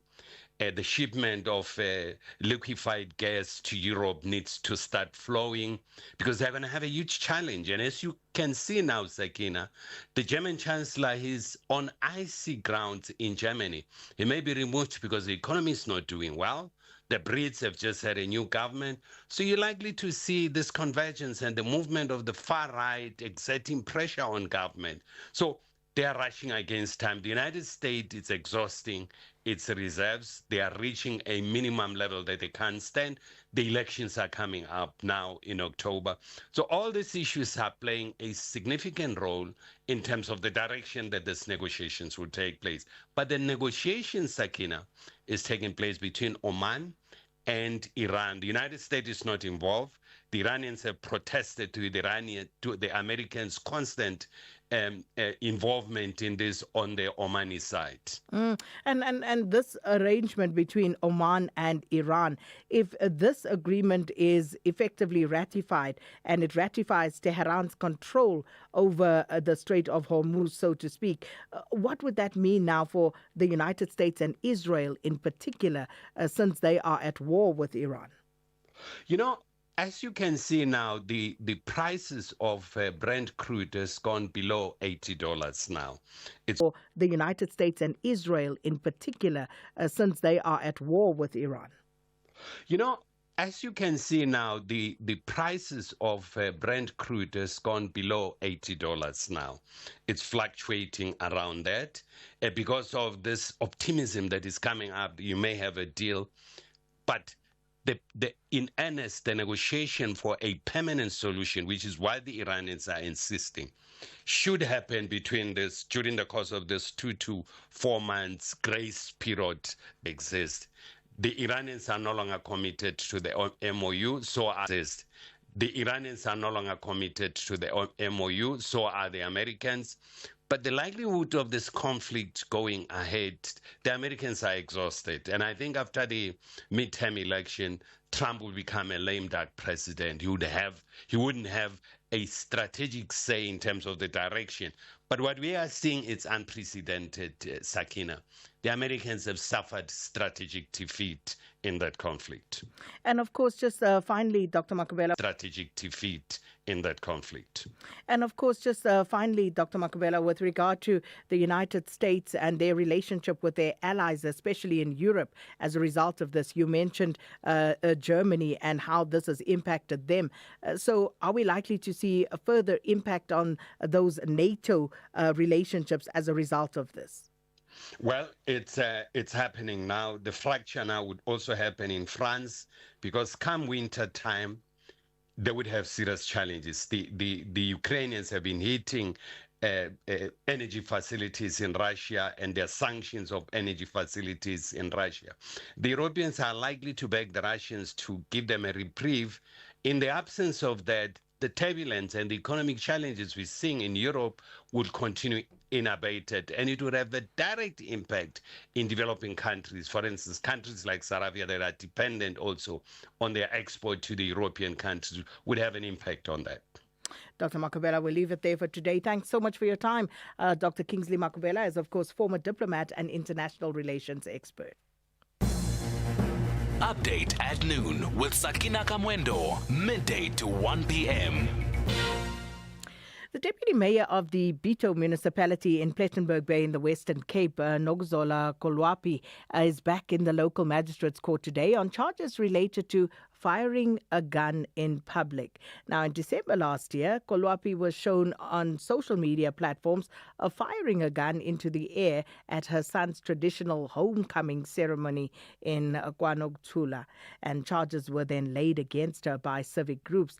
For more on the latest court developments, we join on the line by our reporter Sagri Chetty. Sagri, good afternoon. Now, after an initial court appearance in June, this matter was postponed until today for senior attorney to provide video footage to the defense. Has that been provided, and what came out of this morning's proceedings? Well, good afternoon to you and the listeners. It was actually a very short court appearance for Kolwapi. It lasted not even 10 minutes. So no videos was provided at this stage because the state asked for a postponement. The state also indicated that an independent prosecutor from outside the court's jurisdiction still needs to be appointed to handle the matter. So the case was postponed to the 26th of this month. And with regard to the claims of it being a toy gun, I know you say it was a short appearance, but are they still standing by that statement as the defense? Well, yes, they certainly are still standing by that statement.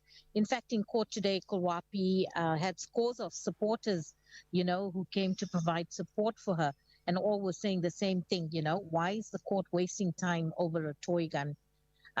As for the presentation of the gun itself, I think all those details will be presented when the trial starts and evidence is produced at the trial itself. And of course, the charges were brought by civic groups, Sagri. Is there much public interest in this case? There is definitely much public interest. So public interest at this stage is quite divided. At least in KwaNokutula, where Kolwapi enjoys strong support for IPM party. They, of course, are adamant that she's not guilty, while others in the town of Plettenberg Bay says she's guilty. In fact, some gun experts have actually weighed in on all the videos that were shown on social media platforms saying it was a real gun. So like I said, it's quite divided at this stage. Sagri, thank you so much. Our reporter Sagri Chetty. And there you heard it was a very short appearance in the Magistrates Court this morning. This is where the Deputy Mayor of the Bito municipality in Plettenberg Bay, that's Nogzola Kolwapi, appeared, and this on charges related to firing a gun in public. Update at noon with Sakina Kamwendo, midday to 1 p.m. Sakina, Errol from Durban. Hugo Bruce, he managed to bring our soccer up to a new level. But it's not perfect, but he laid the foundation for other coaches to build on. And with the right coach, we can become exactly number one in Africa. So, yeah, that's my take. Hamburgers there. Hugo Bruce, we shall miss you. Errol, Durban. Good day. Bishop Magwana from Lewahomu, Zone F. Look, I concur with the court when it says the South African Home Affairs must register the children of undocumented foreign nationals. Yes, they must do that. Physically, when they come to register the children, they register documented foreign nationals. Yes, they must do that. Physically, when they come to register the children, they register them. It's not a birth certificate, it's a registration of birth. Once registered, they deport them. What's wrong with that? Register these people, deport them. Afternoon, Sakina, Shania from Centurion. So the police were at my workplace today to arrest the illegal immigrants. But I guarantee they're going to be back tomorrow because it's not the first time it's happened. But it was entertaining. Anyway, thanks for a great show. And that's what I'm talking about, Sean, which is why I asked, if Celu Musa could perhaps, time permitting and schedule permitting, go back tomorrow to see whether anything would have changed, whether the shops that were closed today in Pietermaritzburg will operate tomorrow. And as you say, it was entertaining. But that's not why this is done, because the state is actually spending resources of many kinds in order to effect these arrests. And it cannot just be for entertainment purposes. So I think this is a conversation that we need to have with authorities as well, because you can't keep doing the same thing over and over again. Keep arresting people and they keep coming back. That cannot be it. So thanks so much for those voice notes. We have about 3 minutes before the top of the hour, and we are trying to get hold of one of our reporters, but failing which, just going back to what's been happening with the IDEC and the Madlanga Commission, it's going to be very interesting to see what the next report contains, and especially what's going to happen more immediately when Advocate Andrea Johnson returns, because she has said things at this commission, and then, of course, we found that they were contradicted. Yesterday, the issue came up of forgery, where Advocate Ramsamy essentially said that she did not sign off on a certain document which was flighted at the commission during Advocate Johnson's testimony, and essentially saying, that could have been a forged document. So there's so much going on there with IDAC, and it's going to be interesting to see, how the commission ultimately deals with it, especially when Andrea Johnson comes back, because she is set to return. And of course, Advocate Ramsamy also will be returning to the commission. But let's park that there for just a while and bring you up to speed with something else. And this is, of course, Africa's infrastructure ambitions, which now face a very simple test, and that is, can the vision translate into delivery? And that is part of the focus of the Infra for Africa Forum and Africa 50 General Shareholders Meeting that's currently underway in Dar es Salaam in Tanzania. And it brings government, investors, private sector contenders together in order to turn ambitious plans into lasting economic opportunities. And SABC's News' Blaine Herman is there.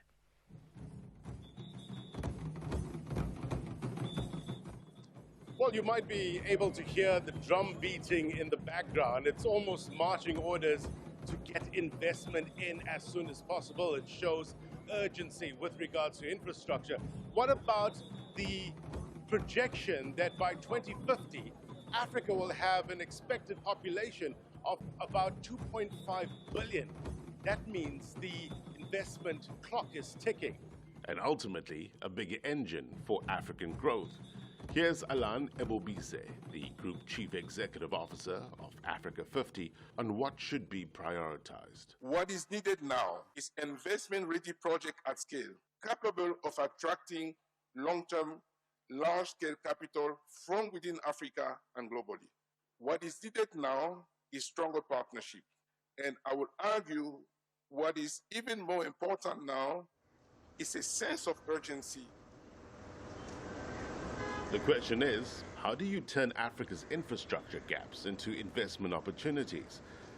The effective use of resources is one solution, says Dr. Sidi Olta, the president of African Development Bank Group, as well as Africa 50's Board of Directors chairperson. The African Development Bank Group estimates that Africa requires between 130 billion and 170 billion annually for infrastructure, leaving a financing gap of between 68 billion and 100 billion US dollar every year.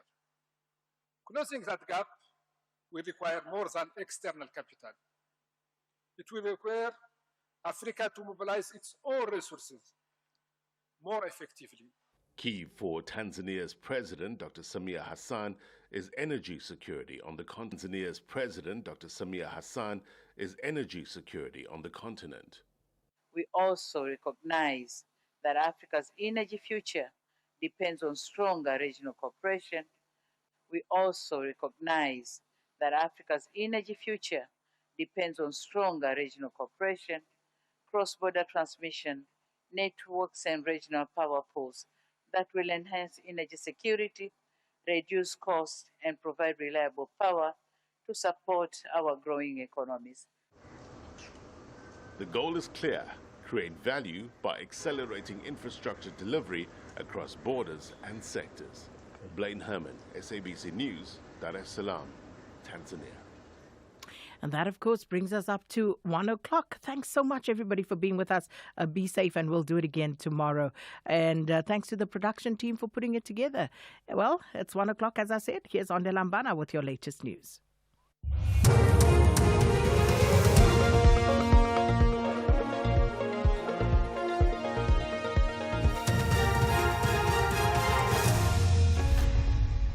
Thank you, Sakina, and the team on the top stories. Court dismisses Eastern Cape ANC's challenge on the dismissal of the PTT, and 2 Iranian soccer players granted Australian citizenship. For SAFM News, I am Ondela, and a very good day. The High Court in Makanda in the Eastern Cape has dismissed with costs an application by ANC members who challenged the dismissal of the party's provincial task team.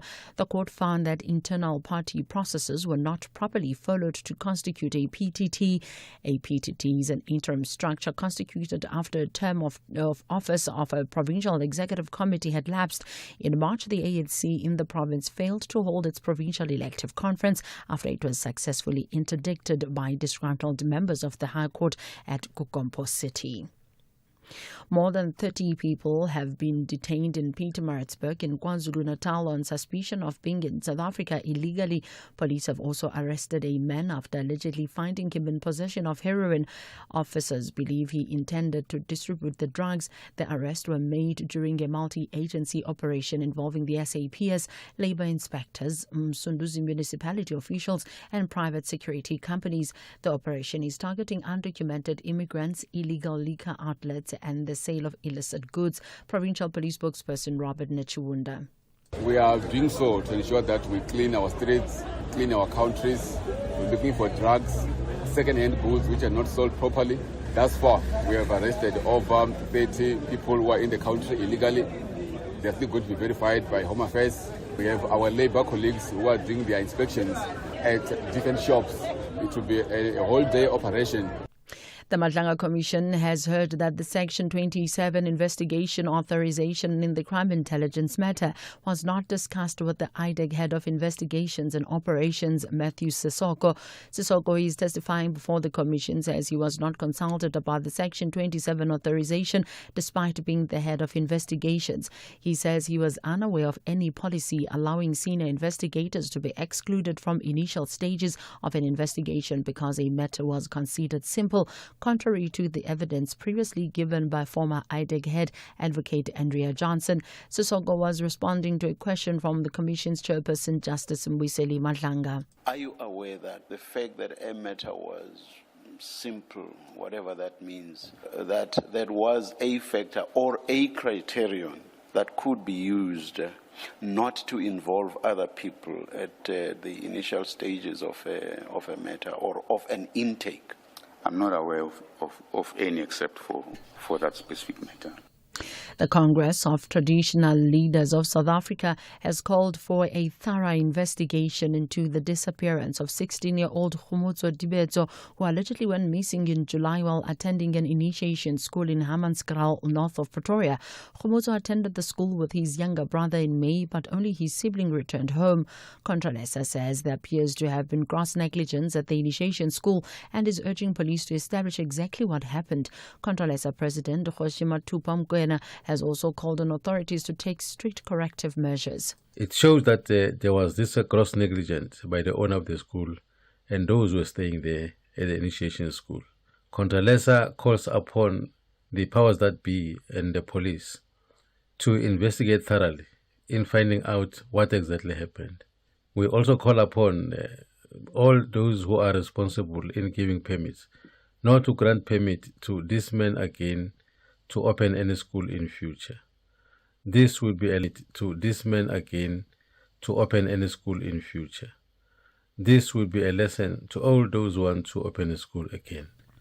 2 Iranian footballers granted asylum in Australia after this year's Women's Asia Cup have become citizens there. They were given humanitarian visas for fear they would face repercussions in Iran for declining to sing the national anthem. The BBC's Katie Watson reports. Their path to citizenship, though, only began in March when it was feared the Iranian women's football team would face repercussions after not singing the national anthem in their opening match, just days after the war between the US and Iran began.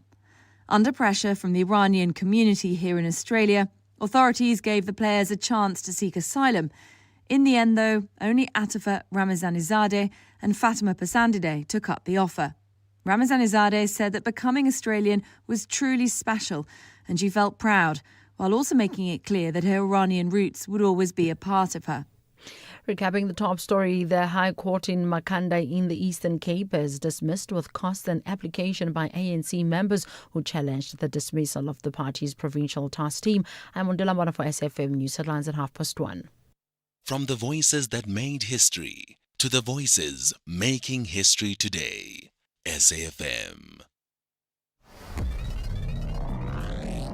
Voices may have changed, times may have changed, but the conversation continues. SAfm 90 years. I'm Brigadier Glenda Marty, the national spokesperson of the SAPS. On behalf of the management of the SAPS, we extend our heartfelt congratulations and appreciation to one of the country's most respected public broadcasters. We are particularly grateful for the role the station continues to play in assisting the police to communicate with the people of our country. Thank you for helping us share police successes and the strides made in tracking and apprehending wanted suspects. We also appreciate your commitment to balanced journalism, recognizing our achievements as the SAPS.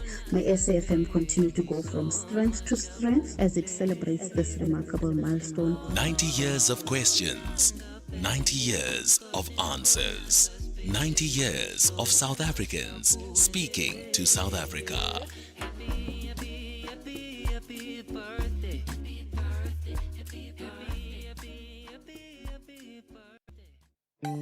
The Full Circle with Bridget Masinga, Monday to Friday, 1 to 3 p.m.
talking about when it comes to consistency yesterday with Mamshero Twala, around some voices just being consistent throughout the years and throughout the ages. And Simpiwe Dana is definitely one such voice. Nzima is the name of this particular track. And that's how we get into our Thursday afternoon. What a fine, fine Thursday it is from our side. Hopefully, wherever you are in the country as well, you're experiencing beautiful weather as summer kekelezas in very, very slowly. We've got a jam-packed show today, and a large portion of it is focusing on Women's Month 2026. We're having a conversation that is trying to understand what should be the women's agenda in 2026 and beyond. So perhaps you've given it some thought, given the social context, given the financial context, the political context, your observations, you've ventilated some thoughts with your friends around maybe how do we move as the collective of women, as the allyship community of men. How do we move to redefine what should be a woman's agenda in 2026? Or maybe it's still business left unconcluded from 1956. Who knows? Whatever your thoughts are, you're more than welcome to share.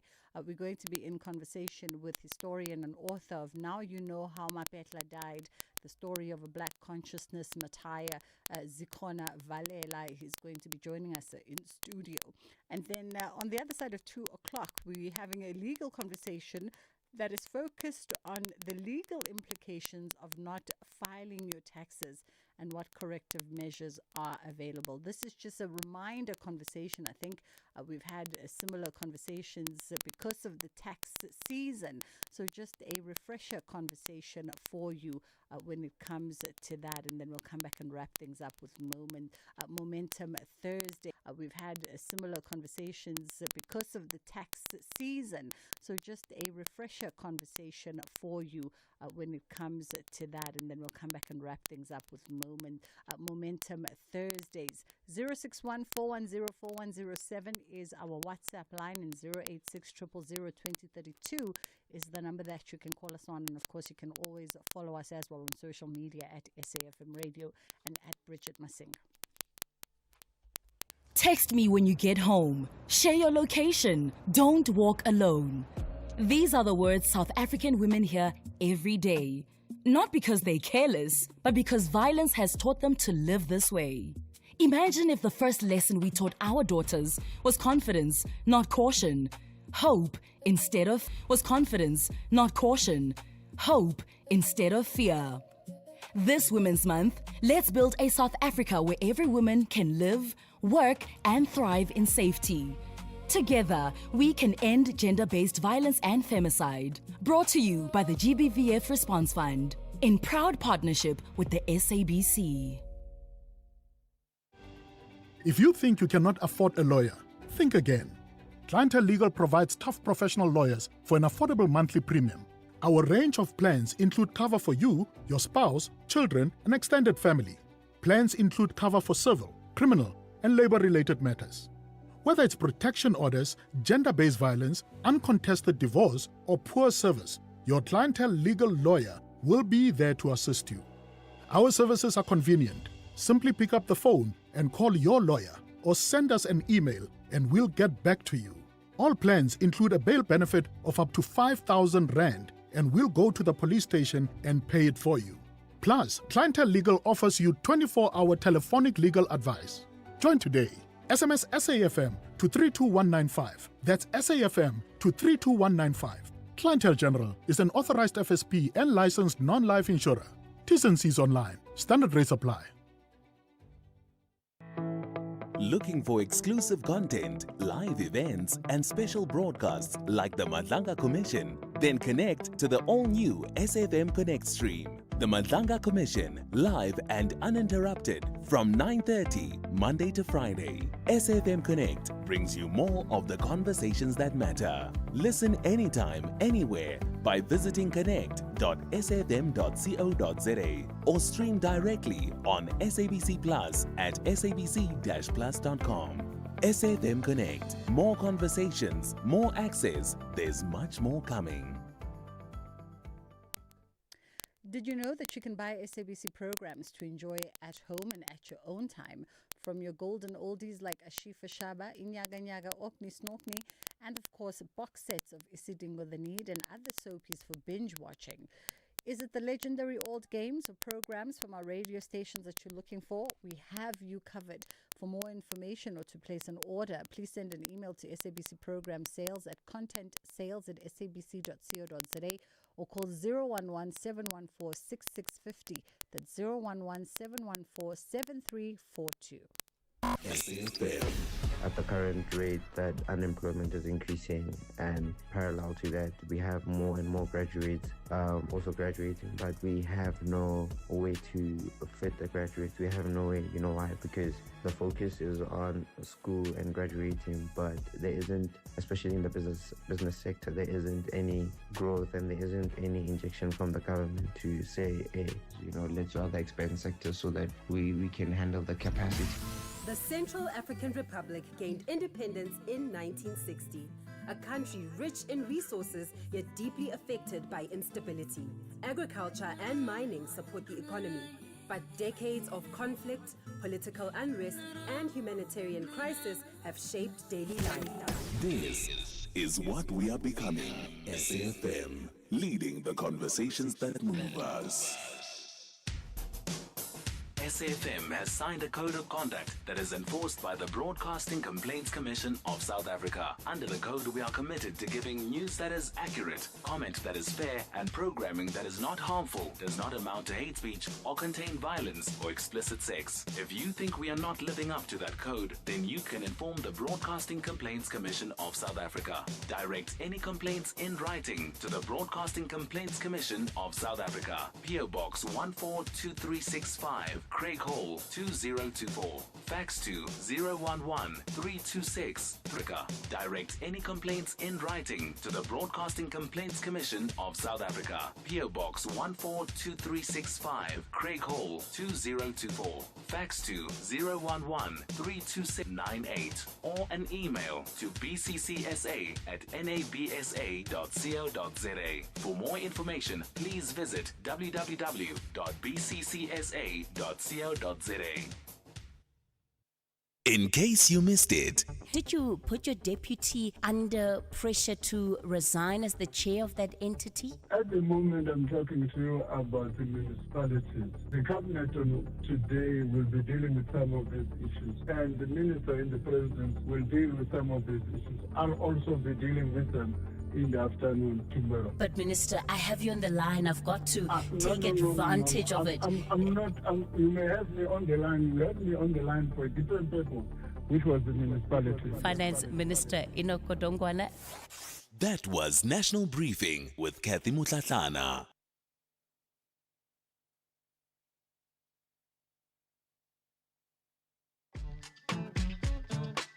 Bridget Masinga, weekdays on The Full Circle. Tlatlana.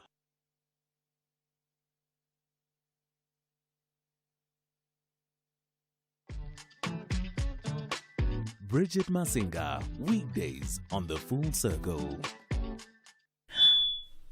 All right, it's gone 20 past 1 o'clock. Forgive us. We're still trying to work through some technical kinks in our studio this morning. So we know that there's been some mic static before we started off the show. It seems to be worked out now, so we apologize for that. Swathi Mota, how are you doing this afternoon? Good afternoon to you, Bridget, and thank you so much for having me. Listen, it's always but a pleasure. It is day 155 at the Madlanga Commission today, and I know we've got a new witness on the stand, also speaking to IDAC and some of the investigations and operations there. But before we get to that, maybe just a refresher of where we left it yesterday with Advocate Ramsamy. I noted in the morning in some of the sort of headlines of the morning was just the recap of her very emotional moment at the Madlanga Commission yesterday. What led up to that? Yes, so yesterday, she got very, very emotional, even, the commission having to stand down for a brief moment. And ultimately, she was getting emotional over the fact that, again, the former IDEC head, Andrea Johnson, had thrown her under the bus and seemingly had somehow allegedly forged her signature on a Section 28 document. And, I think at that moment she realized just how much I think she's been through, and I think this has been evident throughout her testimony before the Matlanga Commission, where she is seemingly a very emotional person. But I think having to read into the record about what happened and her suspicion of the fact that her signature was on this document, even though she claims that she did not sign for it, I think everything just got too much for her, and that forced a brief adjournment where I think we adjourned for less than 5 minutes, and she came back again to sort of conclude her testimony for the day yesterday. It really has been a very emotional time for Advocate Ramsamy. Even just we were talking about her demeanor, the fact that she does have a very nervous energy. As much as she's been courageous to come and testify, she is quite aware of the ramifications, whether by way of public opinion or whether even by way of what the recourse would be from fellow employees, because you never know where people's allegiance lies in an organization. Definitely, and I think that's the biggest issue, right? We even saw her come and apologize before she proceeded rather with her testimony yesterday, where she says this is just who she is. If she doesn't laugh, then she cries. But she apologized not only to South Africans, but also the criticism on social media, and I think the backlash that she's received from the office, where there has been claims that, she looks like as though she's vindictive and she's enjoying Andrea Johnson's downfall. So, she seems like she is that person, quite nervous and also taking upon the task to come and testify before the Matlanga Commission, especially against big names, is also something not to be taken lightly. So, yeah, that's just her character, I guess. Absolutely. This morning, we have a new witness on the stand, one Matthews Sisoko, from what I understand. Yes, definitely. So, Matthew Sisoko... From what I understand. Yes, definitely.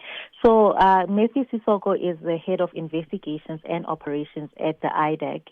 And he's disputed quite a lot of the testimony that was made by Advocate Andrea Johnson. Mm-hmm. And, he says that what Andrea Johnson had alleged before the commission, saying that they didn't have like a policy manual, is actually false, because testimony by Andrea Johnson claimed that this manual was actually a draft, but Sisoko actually had alleged before the commission, saying that they didn't have like a policy manual, is actually false, because testimony by Andrea Johnson claimed that this manual was actually a draft, but Sisoko actually disputes that and says there is a manual that's to guide the IDEC's investigation, and the reason why they have such is that it insulates the IDEC from any, problems in a sense that they can conduct their investigations and show that their investigations are fair and that they are not choosing other investigations as opposed to others. So again, it seems like Advocate Andrea Johnson may have lied before the commission. And secondly, the issue of the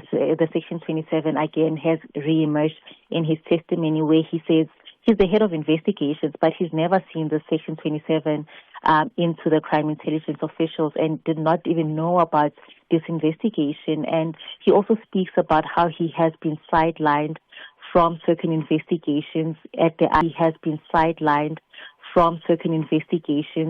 IDEC, So that is the theme, I guess, just what they had to deal with when Andrea Johnson was at the helm, and some of the steps that were taken by IDEC in conducting its investigations, and a lot of what he's testified about seemingly looks as though the IDEC again operated outside its mandate. Well, we'll continue to hear his testimony for the rest of the day. Spahle Mota, thank you so much for the time. That's SABC News reporter running us down day 155 at the Commission. Our lines are open on 061-410-4107. That is our WhatsApp line, and of course our calling in line, our live line 086 000 2032. We're about to get into a different kind of 061-410-4107. That is our WhatsApp line, and of course our calling in line, our live line 086-000-2032. We're about to get into a different kind of conversation now. That's looking at what should the women's agenda in 2026 be and beyond. But also we're going to be focused on a Women's Month seminar series, which is kicking off with a presentation on Mam Winnie Madikizela Mandela. We've got joining us in studio Zikhona Valela, who is an historian and author of Now You Know How Mapetla Died, the story of a Black consciousness, Mataya, and Prof. Siphiwe Mahala, who is an author, an editor, and associate professor in the Department of English at the University of Johannesburg. Let's take a quick pause. Hopefully when we come back, we would have ironed out the kinks in our microphones. Bridget Masinga on in the Department of English at the University of Johannesburg. Let's take a quick pause. Hopefully when we come back, we would have ironed out the kinks in our microphones. Bridget Masinga on SAfm. And now they want to shift the blame to my headphones. They want to say my headphones are high, and that time my headphones are always so low because I listen to all the doctors that we have here, all the audiologists who talk about ear health. But anyway, we're joined by historian Zikhona Valela, who is the author of Now You Know How Mapetla Died. And we spoke a couple of years ago, actually, on the back of the launch of this book, the story of a Black consciousness, Mataya, and Prof. Siphiwe Mahala. Ngifuna ukufaka u-ing, it's Siphiwe Mahala, who is an author, editor, and associate professor in the Department of English. Thank you so much for coming. And I know for us live in studio, the configuration today, because of the mics, is a bit awkward, but we'll make the best of it. We just before we get into the headline news, maybe let's start base with you, Zikhona, because you do a lot of work in history. You do a lot of work in archiving Black, particularly South African history. And that's always a big part of our conversations here, is the lack of that archival catalog.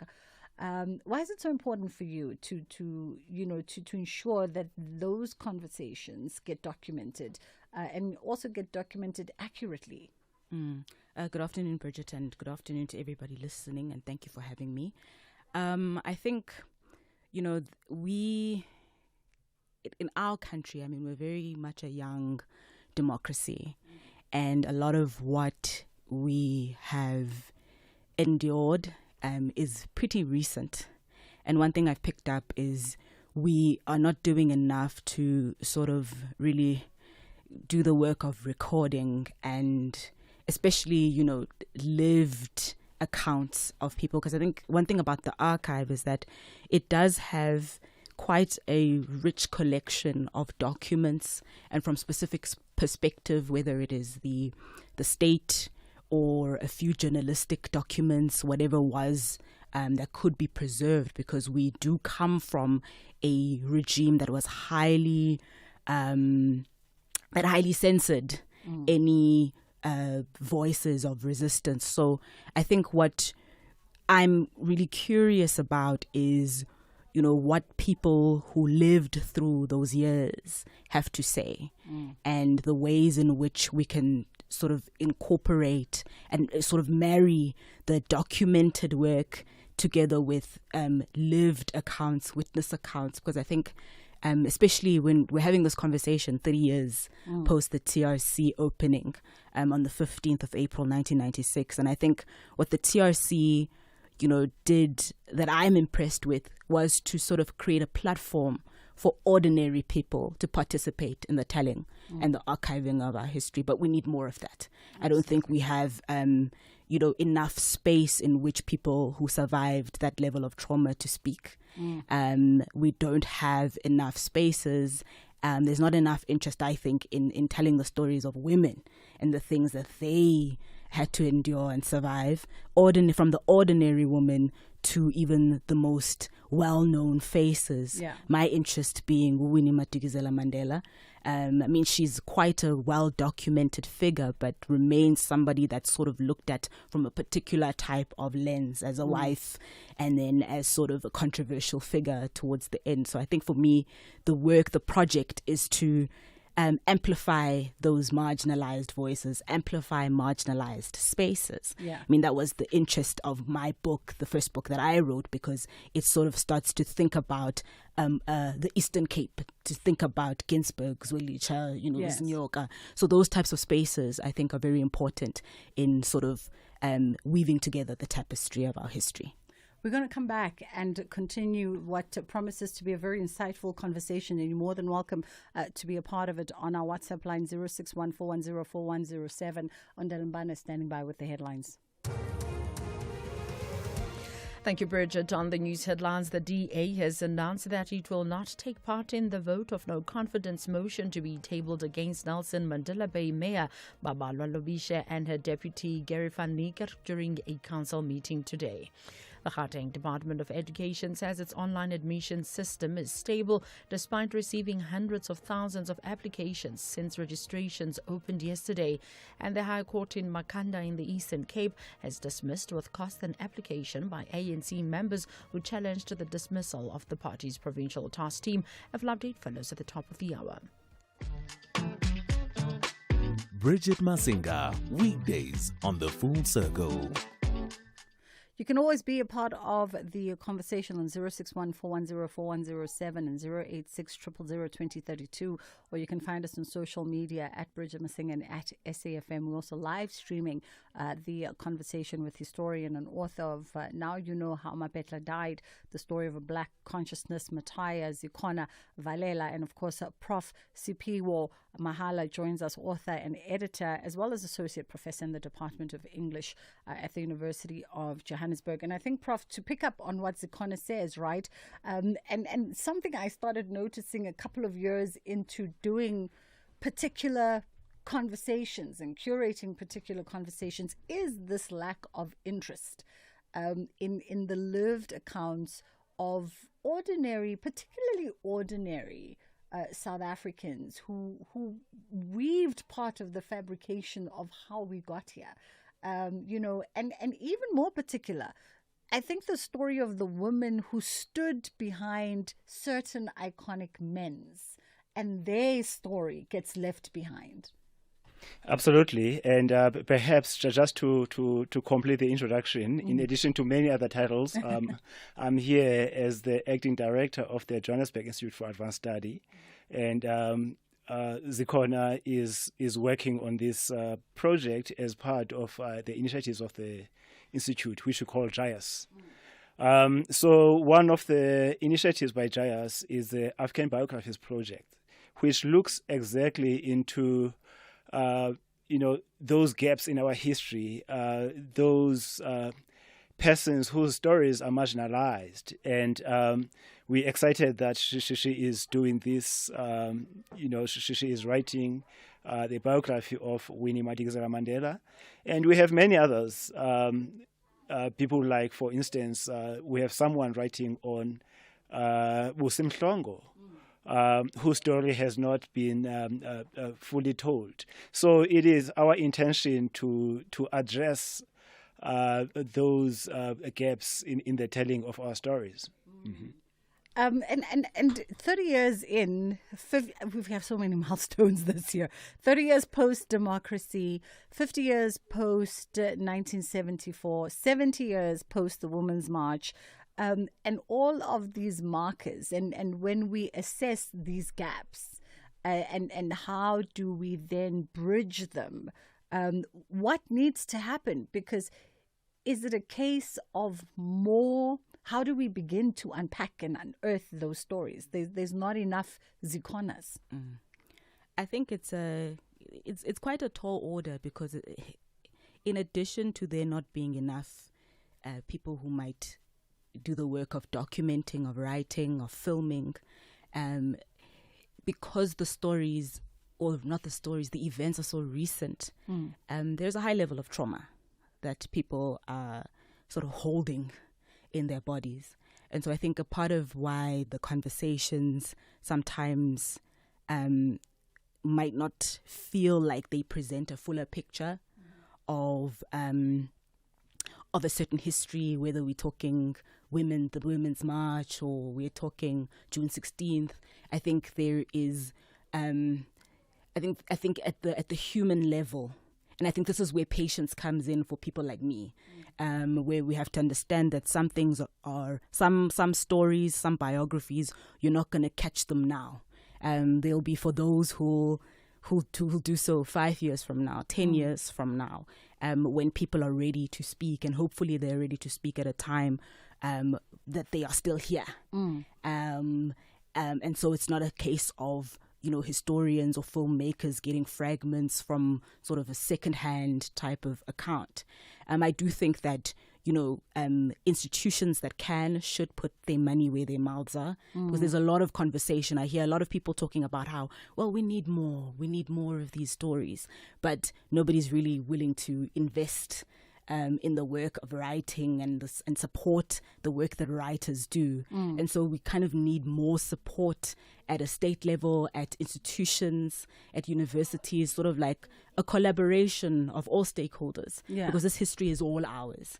It's not just up to a specific set of custodians, but because when that happens, then certain things will be vulnerable to erasure. People will write from a male gaze. People will write from a race gaze. They will write, and so I think when you have an understanding and are alive to the fact that this is a collective effort and it needs collective support, then I think we kind of get to make way more headway than we have done.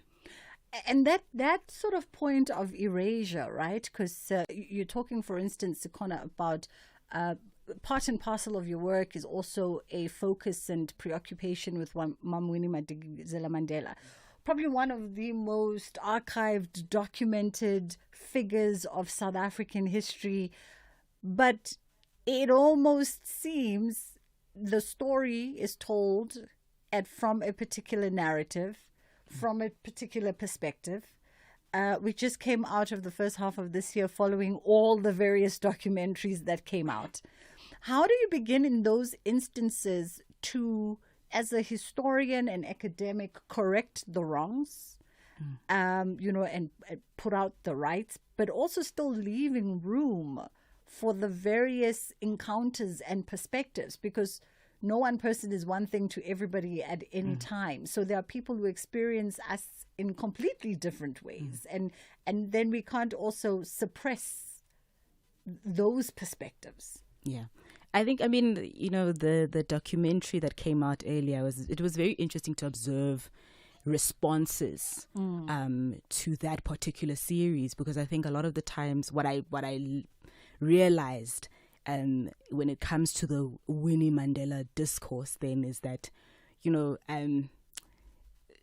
either side is uncomfortable with fully encountering her in all her complexity. Because even as you are, there might be those who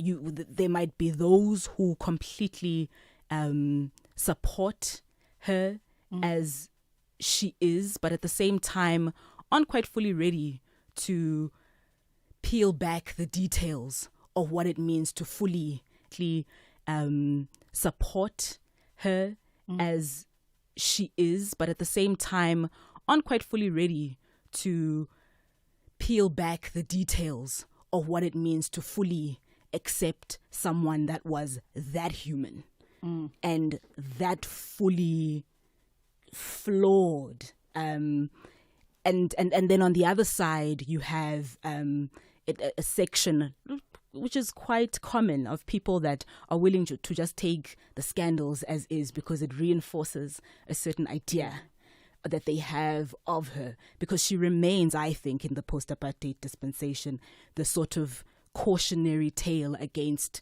the teddy bear of reconciliation that was her former husband.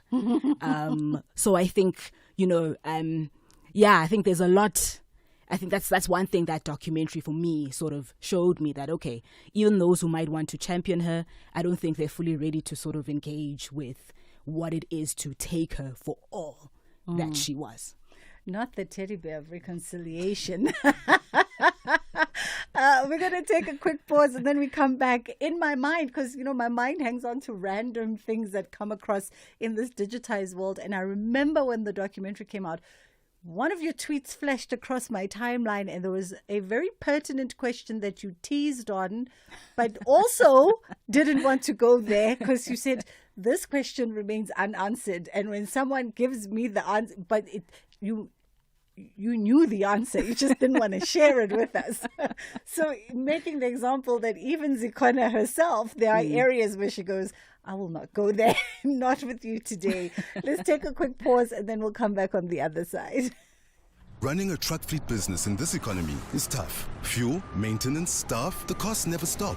That's why I switched to My Way Business Insurance. Now I save up to 20% on my insurance premiums every month. These savings go a long way to keeping my fleet on the move. Switch to My Way Business Insurance and save up to 20% on your trucks and buses. Real businesses, real savings. Call us on 0860 646464 for a quote today. My Way is a licensed non-life insurer and FSP. Standard rates and T's and C's apply. For 90 years, South Africa has changed. Governments have changed. Generations have changed. Technology has changed. But through it all, one thing has remained: the conversation. From the voices of yesterday. This morning to me, well, it took 8 attempts, but the Big Easy finally did it. South Africa's Ernie Els finally recorded his first win. And it's just a month and a half until the start of the World Summit in Johannesburg. Now, most people are aware of the summit's goal.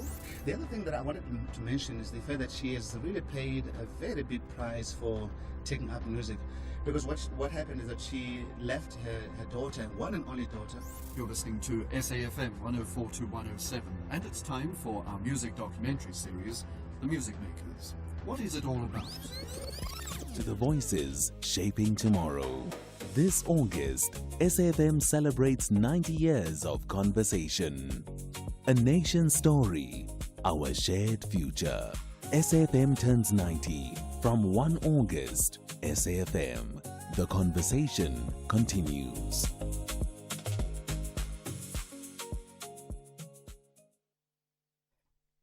This Women's Month, South Africa marks a historic milestone of freedom. It's the 70th anniversary of the 1956 Women's March to the Union Buildings under the theme Empowered Women, Empower Nation.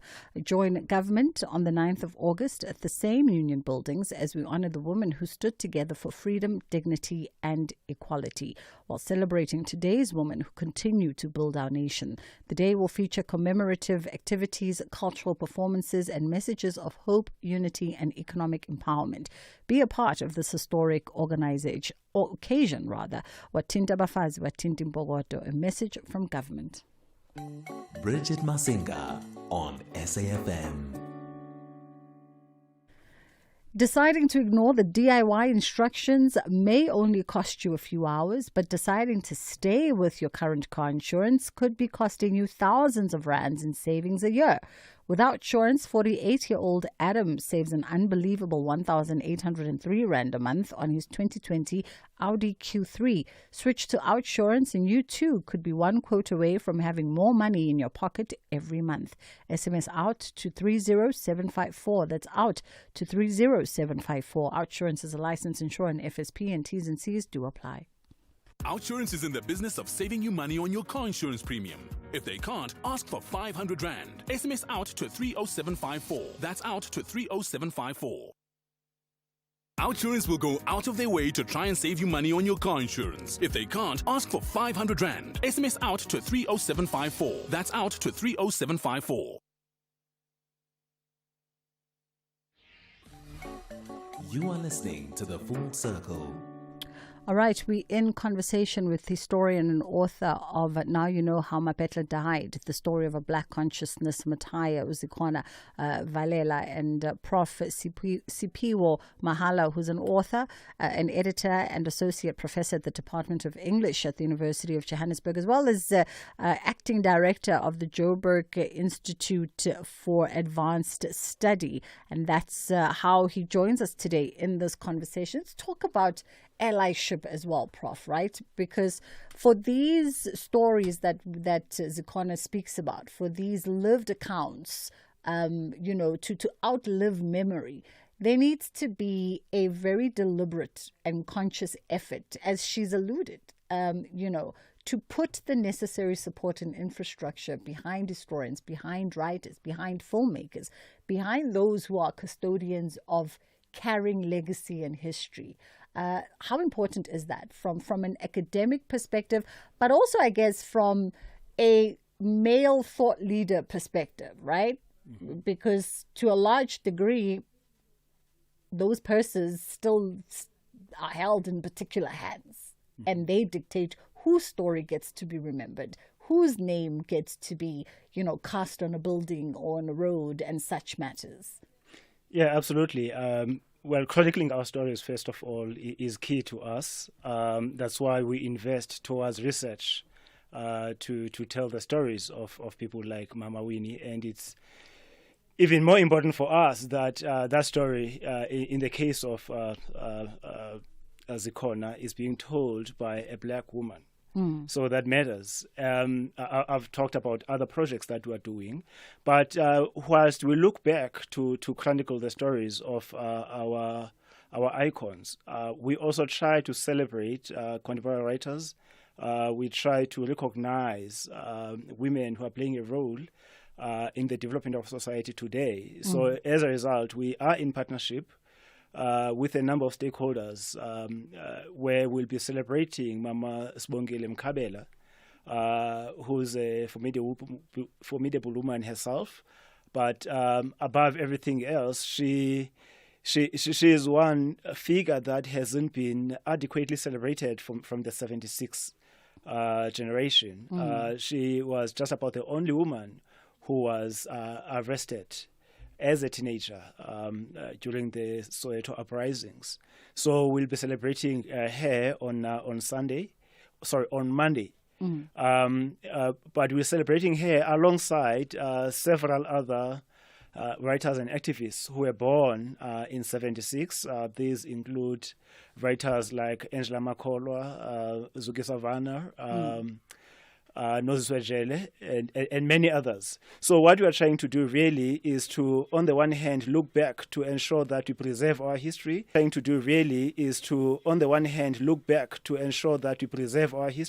But also recognize those who continue to contribute to our society today. Yep. Mm. And the importance also of bringing that to the academic space, right? Into students and into campuses for them to start interrogating these legacies, whether legacies of leadership, literature, and so forth. What becomes the discourse on campus among students and how they into students and into campuses for them to start interrogating these legacies, whether legacies of leadership, literature that are still being written? Well, students can surprise you. Their ideas vary, and I learn a lot because I'm a different generation altogether. But the interesting thing is that everything we do, we always ensure that students form part of our audience. So they are our captive audience. So what we try to do, on the one hand, there will be talks, but on the other, we always try to ensure that there are workshops where they actively participate and where their voices can be heard. So, the next generation is always part and parcel of our plans. Mm. Let's just take this commercial out of the way, and then we'll come back and continue our conversation on the other side. Clientele is here to safeguard you and your family with compassion because life happens. Be part of a family that truly cares. Our funeral dignity plans have helped South Africans bury their loved ones with dignity for more than 30 years. Let us help you create a meaningful tribute that honors your life and those of your loved ones. We pay out within 24 hours and you will get double accident cover with a clientele funeral plan. Our plans are affordable. Pick the option that suits your needs. Easy to apply, no medical examinations and no paperwork. SMS SAFM to 48031. That's 48031. Clientele Life is an authorized FSP and licensed life insurer. T's and C's online. Standard rates apply. Leadership isn't inherited. It's earned. It's built one decision, one setback, one breakthrough at a time. This Friday, join Joanne Joseph as she welcomes SABC Group Chief Executive Officer Nomsa Chabedi and her leadership story. A remarkable woman whose story reaches far beyond the office she occupies today. Hear about the moments that shaped her, the people who inspired her, the challenges that tested her, and the vision that continues to guide her. One extraordinary conversation, the Daily Discourse. Friday, 9 a.m. until midday. Only on SAFM. Celebrating news to guide her. One extraordinary conversation, the Daily Discourse. Friday, 9 a.m. until midday. Only on SAFM. Celebrating 90 years of conversations that move us.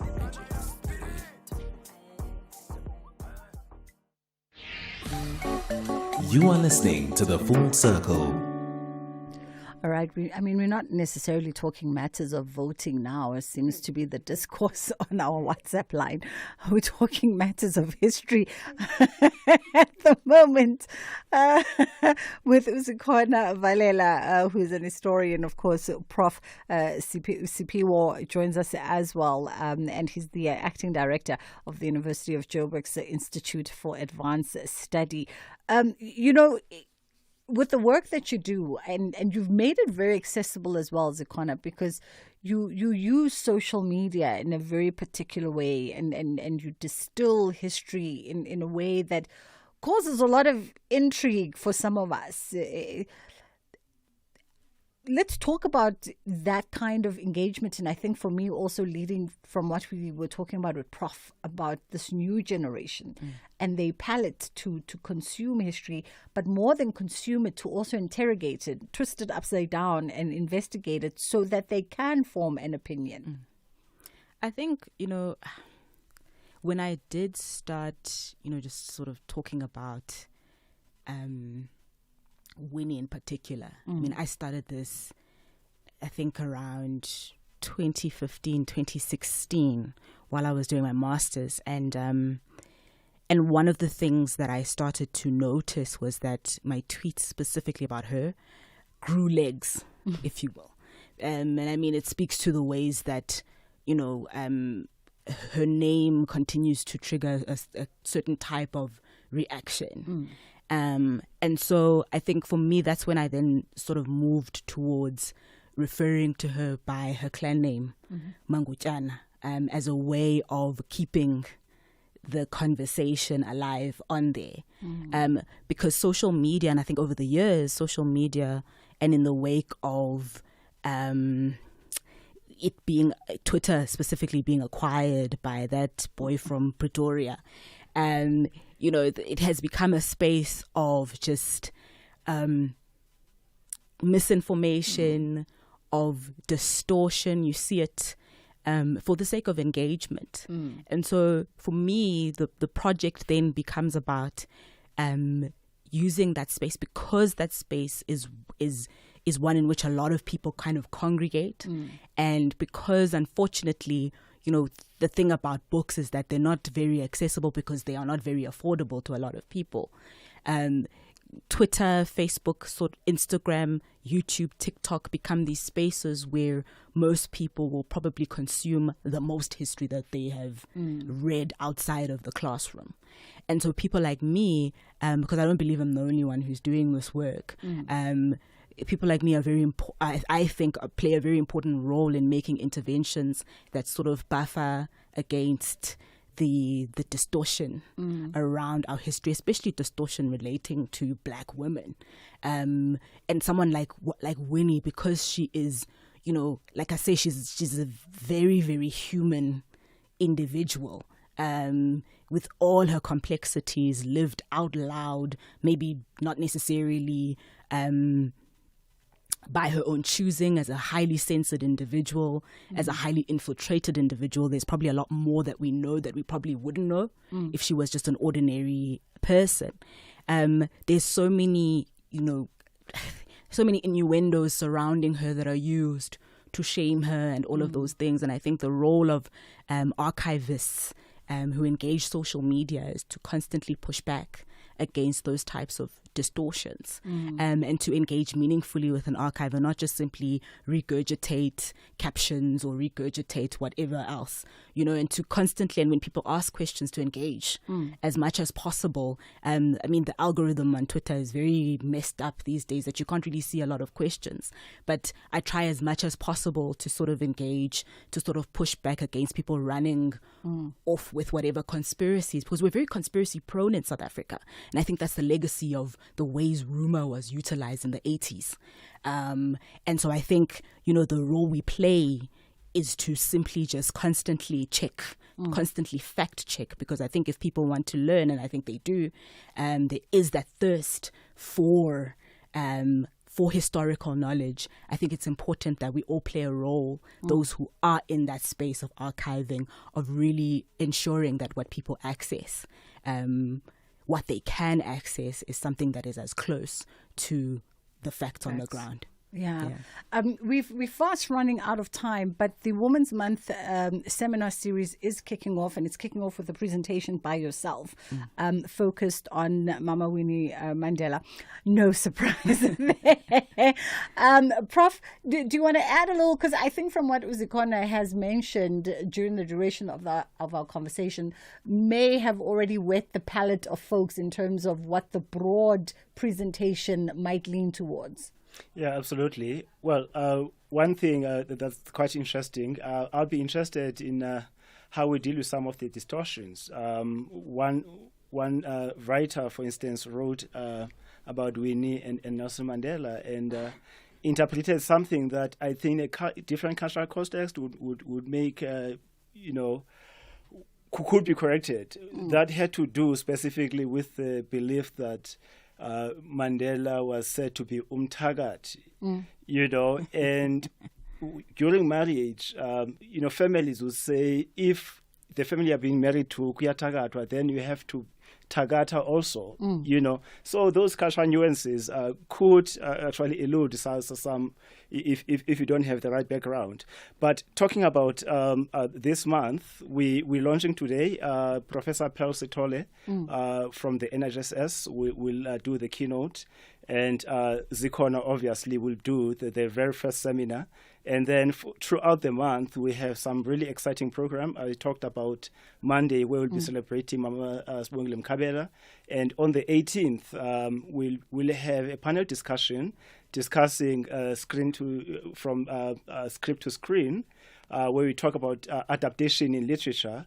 So we'll have people like Sue Nyati, Angela Makolwa, and Nozizwe Jele. So those are just some of the highlights. We'll share the rest on the website of the Johannesburg Institute for Advanced Study. Wonderful. As we wrap it up, I'm going to give Zikona the last bite, because she is obviously our premium rose today. I don't know if you can contextualize in a minute. We asked the question yesterday of Mom Shadow, is there a woman's agenda that should be in place moving forward? Or is that an impossible task and ask? No, I don't think it's impossible. I think it is possible. I think that there should be a space and platform in which women not only reflect on 70 years of women's organizing, but also maybe think about ways in which we can define the terms for the next 70 years and the kind of society that we wish to see as women and just as a collective society. I think there's been a lot of work that, for instance, gender activists have done in terms of sensitizing our country to the scourge of gender-based violence and femicide. And I think that agenda should continue. And I think for me, from a historical point of view, I think there's so much that we need to do in terms of sensitizing our holidays, sensitizing us towards the significance of our holidays, because I think that Women's Day has been hollowed out of its working class history. And I'm glad that we're actually having the talk tonight, and it's taking place on a Thursday. We're having this conversation on a Thursday because the women that organized the march chose Thursday specifically because it was a day off for domestic workers, and that's why so many women were able to actually organize. So that's Sheila's Day, Umini Womthandazo. It's very much a part of the legacy of, and the context rather, of Women's Day in and of itself. Women's Day is the only historical holiday that retained its name. And I think there's a lot of recontextualizing that we need to do from a historical point of view, but in terms of just the contemporary experience and looking towards the future, I think there's just a lot of work that we kind of need to do, a lot of meeting up, a lot of conversations that need to happen in terms of how we define the future of women, the future of just a collective fight towards a better world for cis women, for trans women, for queer, and all queer women, and just all of us in a world where we can live safely and live full lives and experience all that is to experience about our country in its fullness. I'm going to commit you without asking you to double back for another conversation where you unpack the history for us leading up to the Women's March of 1956, some of the nuanced conversation and secret covert conversations that have not been aired out there and that we are not privy to, because I get the feeling you know more than us usual people. Ondelambana is standing by. Thank you so much to Zikona and the Prof for stopping by. That series kicks off today, the Women's Month Seminar Series, and you can follow, of course, the University of Joburg's Institute for Advanced Study for more in terms of the itinerary, and Zikona herself as well on social media.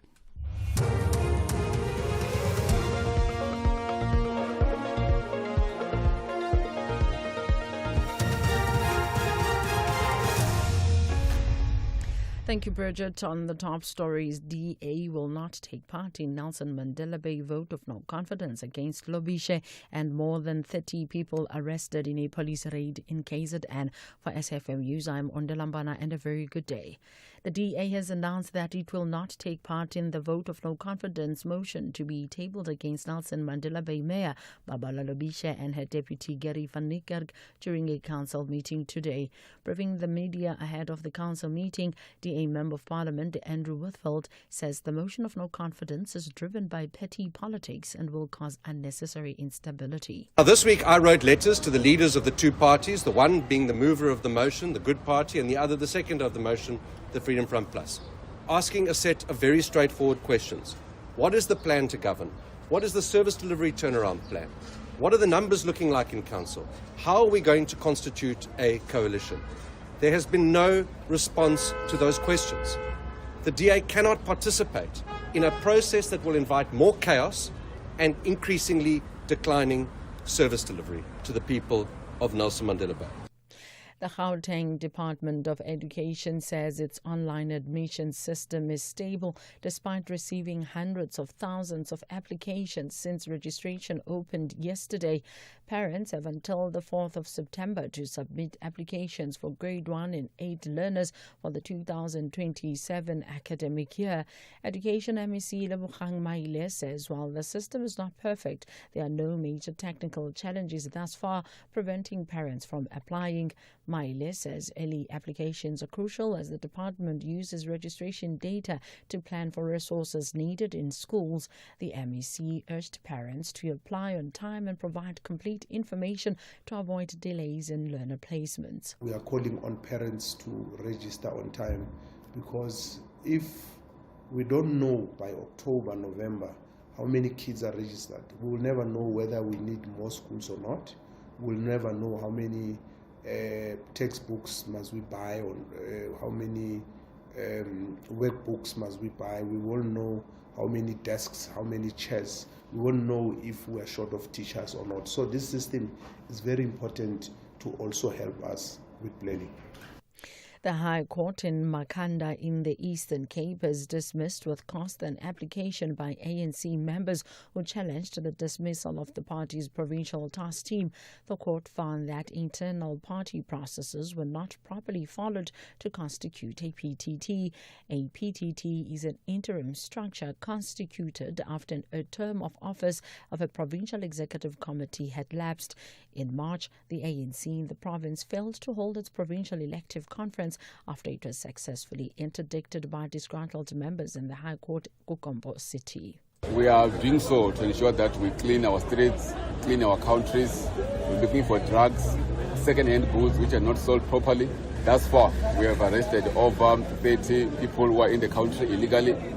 They're still going to be verified by Home Affairs. We have our labor colleagues who are doing their inspections at different shops. It will be a whole day operation.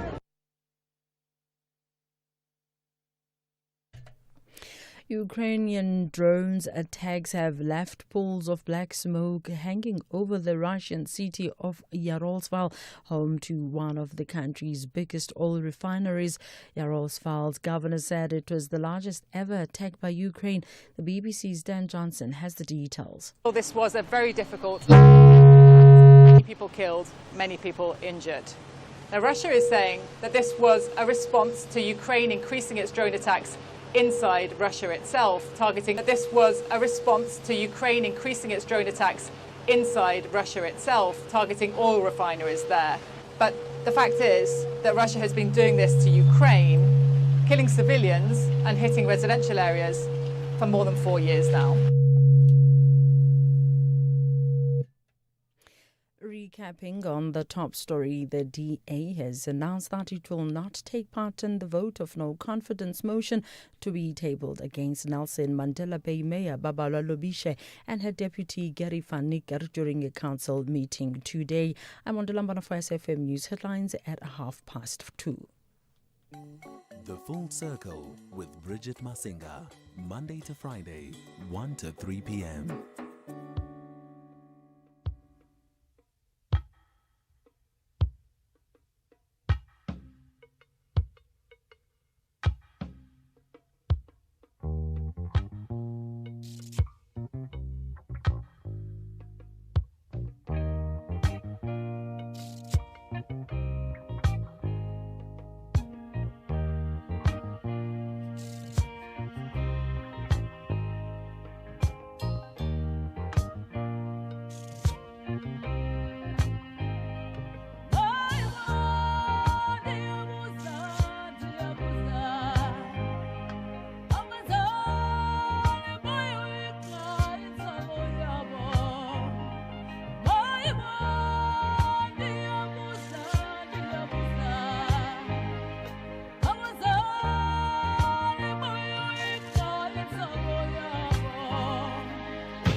The incomparable Mam Letambulo coming through with Buza.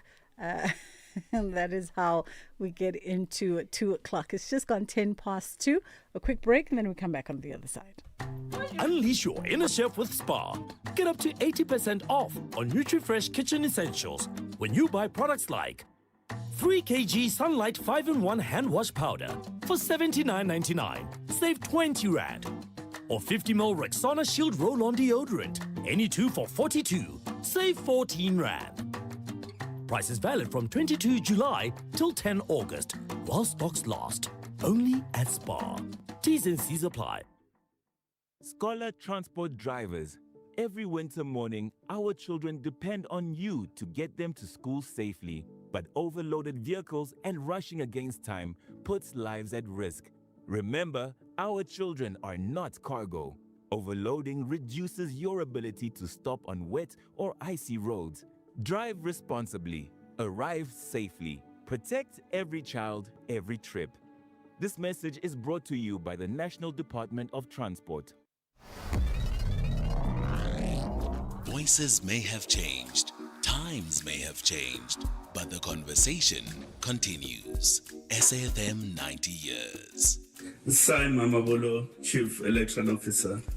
We understand that the SAfm is celebrating a very important milestone today, which is their 90th anniversary. We entertain no doubt that this media platform, SAfm, has been a mainstay of driving democratic dispensation in our country. From the very beginning, in 1994, with that first election, SAfm has been at the forefront of engaging South Africans on matters topical to electoral democracy. 90 years of questions, 90 years of answers, 90 years of South Africans speaking to South Africa.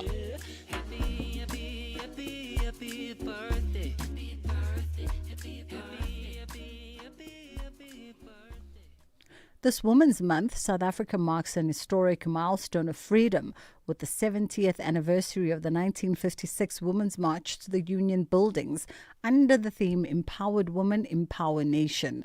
Join government come the 9th of August at the same Union Buildings as we honor the women who stood together for freedom, dignity and equality while celebrating today's women who continue to build our nation. The day will feature commemorative activities, cultural performances and messages of hope, unity and economic empowerment. Be a part of this historic occasion. Watinta Bafazi, Watinta Mpogoto, a message from government. 90 years of conversations, recaptured, relived and projected. SAfm. All right, let us catch up now with Alan Lewis, who is a practicing advocate specializing in tax legislation. It is tax season, and we're looking at the legal implications of not filing your taxes and what creative measures are available. Taxes and the processes of corrective, rather. I was about to say, what creative? That's why I chuckled, because in my mind I'm going creative. Alan, how are you doing this afternoon? I'm very well, thank you. Good afternoon, Bridget, and good afternoon to your listeners. Thank you so much for the time. I literally was about to say creative measures. That sounds more like we're trying to avoid filing our taxes than anything else. But it is tax season, and so taxes and the processes of filing, we know, can at times be intimidating and maybe even a little bit scary for most people. And we see how that can even result in some folks who just don't do it. That is correct. And I think that we should start by saying that at the end of the financial year, or the tax year, which is usually the end of February, it might be a good idea for your listeners to make sure that they start collecting the necessary supporting documents which they need to complete their tax return with. That eases the burden and the stresses of doing it at the last minute when you have to file. And interesting as we have this conversation, because I have a tech here who's always chiming in on things. And she said, please don't forget to ask Alan, do I even file my new business that's not even a year? So we'll double back to that question. But what are the legal consequences of failing to submit your tax return to SARS, even if you think that you don't owe SARS any taxes? Well, I think that they are severe. The Tax Administration Act gives SARS the powers to charge you criminally, firstly, for failing to submit your return. SARS can also impose a monthly penalty starting at 250 Rand for every month that you fail to submit that return, which doubles every month. And when you eventually file the return and you owe SARS money, they can impose an understatement penalty. And obviously, they can also recover the interest on the taxes which you should have paid earlier. Doubles every month. And when you eventually file the return and you owe SARS money, they can impose an understatement penalty. And obviously, they can also recover the interest on the taxes which you should have paid earlier. Sure. Okay. I mean, those are some real consequences for folks. But many folks assume that if they haven't earned enough income, then they don't need to file. Is this the correct way of doing things? And is this the correct way of doing things? And even in the case of my nosy tech, whose business is less than a year, but obviously we are now at tax filing season, whether the business is less than a year or not. It doesn't make any difference, Bridget. Even if you think that you shouldn't file, every year the Commissioner issues a notice before filing season, which notifies and informs you which people must submit a tax return. That is found on SARS's website, and you can check that to see whether you should file a return or if you are excused from doing so. My advice, if you have any doubt, file a tax return, because the consequences of not filing that return far outweigh anything else.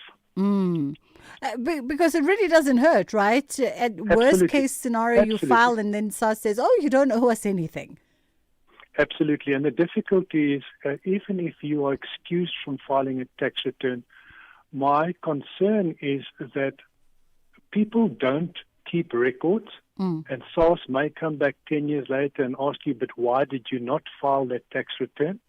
And you might not have the documents to prove that you were not obliged to file a return. So my golden rule is, if in doubt, file a return. There is no penalty for filing a return. Yeah. I mean, you've already sort of spoke in terms of the consequences, right? That files is within to file a criminal charge if they feel the need, or even that sort of monetary penalty that you might owe them.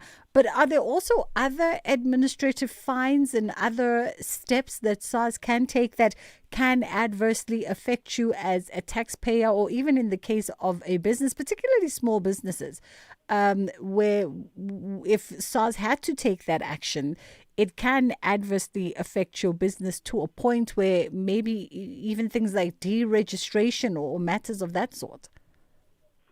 Yes. I think that the penalties and the sanctions which I've outlined already, as they are contained in the legislation, are severe. I mean, I don't imagine that it is comfortable to receive a summons to a court where SARS alleges that you are criminally liable for failing to submit a tax return. And I have seen that there are such summons that have been issued. Sure. Let's take a quick pause, Alan. We'll come back on the other side, because in the case of such sanctions like criminal liability, what becomes the recourse? But a quick break and then we come back. Every generation has a story. Every generation... Because in the case of such sanctions like criminal liability, what becomes the recourse? But a quick break and then we come back. Every generation has a story. Every generation has questions. Every generation has a voice. For 90 years, SAfm has been part of the conversation. This August, we listen back to the voices that brought us here. We celebrate the people who shaped our journey, and we listen for the voices that will shape what comes next, including the launch of a new annual SAfm property. This Women's Month, we are in search of an SAfm woman. 4 extraordinary women, 4 extraordinary journeys. One question: what does it mean to be an SAfm woman? SAfm 90 years. Women, a new voice. 90 years of conversation. A nation story. Our shared future. From 1 August, SAfm. Durban is ready. Southern Africa is coming together. This August, South Africa proudly hosts the 46th SADC Summit in Durban, bringing together leaders united by a shared vision of regional cooperation, industrialization, economic integration, and sustainable development. When we work as one, trade flourishes, investment grows, jobs are created, and when we work as one, trade flourishes, investment grows, jobs are created, and families enjoy opportunities. The 46th SADC Summit, one region, one people, one vision, shared prosperity. With the ever-changing financial landscape, it can be difficult to make sense of all the moves at times. Join me, Jimmy Moyaha, on the SAfm Market Update with MoneyWeb, Mondays to Thursdays, 6 to 7 p.m, as we break down the key market trends, top financial stories, and smart investment insights, all in one place. It's everything you need to stay financially informed and ahead of the curve. We get all insurance for the moment. Well, we all get insurance, rather, is the proper English. We all get insurance for the moment something goes wrong, right? And when it does, you need the peace of mind of knowing your claim will be handled fairly. Our insurance keeps outperforming. Well, we all get insurance, rather, is the proper English. We all get insurance for the moment something goes wrong, right? And when it does, you need the peace of mind of knowing your claim will be handled fairly. Our insurance keeps outperforming. The Ombudsman, an independent body that rules on complaints, confirmed in their 2025 annual report that OUTsurance had the lowest overturn ratio of complaints received. So why would you want to be insured with anyone else? Get a quote today and switch. Call 0860 60,000 or visit outsurance.co.za. OUTsurance is a licensed insurer and FSP, and T's and C's do apply.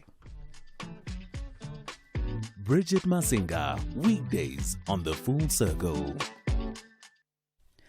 It's just gone 20 past 2 o'clock. We're in conversation with Alan Lewis, who's a practicing advocate specializing in tax legislation. It is tax season, so we're just having a refresher and a reminder conversation with you. And today we're looking at the legal implications of not filing your taxes and what corrective measures are available. So before we went on the break, Alan, you were talking about those sanctions, particularly criminal action that can be taken against you. And I wonder, in terms of that, once such sanctions are instituted against you by SARS, what becomes your recourse, particularly so when we're looking at the criminal sanctions? What can one then do? Bridget, it's rather difficult. We all know that ignorance of the law is not a defense. If you had a very good reason why you could not file that return, then obviously you are entitled to raise that as the defense. But I would be very cautious to advise taxpayers to be lax with their obligations in terms of legislation. The obligation is on a taxpayer to find out what his responsibilities are or her responsibilities and to act. There's information available. There are qualified professional people that can advise you. I think that the starting point is educate yourself, find out what your obligations are, and discharge them timelessly to avoid very harsh penalties being imposed on you. Are there processes, steps maybe that SARS is obligated to follow before they take a matter to the criminal courts? And not necessarily so. My understanding is and my experience is that SARS will simply issue a summons, and that summons will set out the acts which you have committed that are subject to a penalty, and they will instruct the NPA to charge you in a criminal court. Oh, okay. instruct the NPA to charge you in a criminal court. Oh, okay. Let's go to WhatsApp, 061-410-4107. Good afternoon, SAFM. Why does it look like widows and widowers who are beneficiaries of spousal benefits from government, why does it feel like we are being punished for that? Because the majority of the people that beneficiaries of spousal benefits from government, why does it feel like we are being punished for that? Because the majority of the people that I'm meeting, including myself, complain about owing SARS so much. A lot of money. I personally owe SARS 250. A lot of money. I personally owe SARS 250,000 and it doesn't go down. I'm being garnished. I went to GEPF to ask them to take that income that is seen as a secondary income from GEPF. They are refusing. What can I do to get out of this sticky situation that me and fellow widowers and widows find themselves in? Please assist. Alan, I don't know if you have some words of guidance there. Firstly, I'm very sad to hear the situation. It's very distressing. There are two possibilities. One is to visit your nearest SARS branch with an identity document and ask SARS to print you a statement of account and to explain to you how this tax debt arose. Where does it come from? And then seek the assistance of a tax practitioner to obviously see if the debt is valid and to object to it if an assessment has been. And then seek the assistance of a tax practitioner to obviously see if the debt is valid and to object to it if an assessment has been raised, or to invoke the other rights which you have. And if an assessment has been issued and you never received it, obviously that is a point that you can take against SARS. And secondly, you're entitled to ask for reasons for an assessment.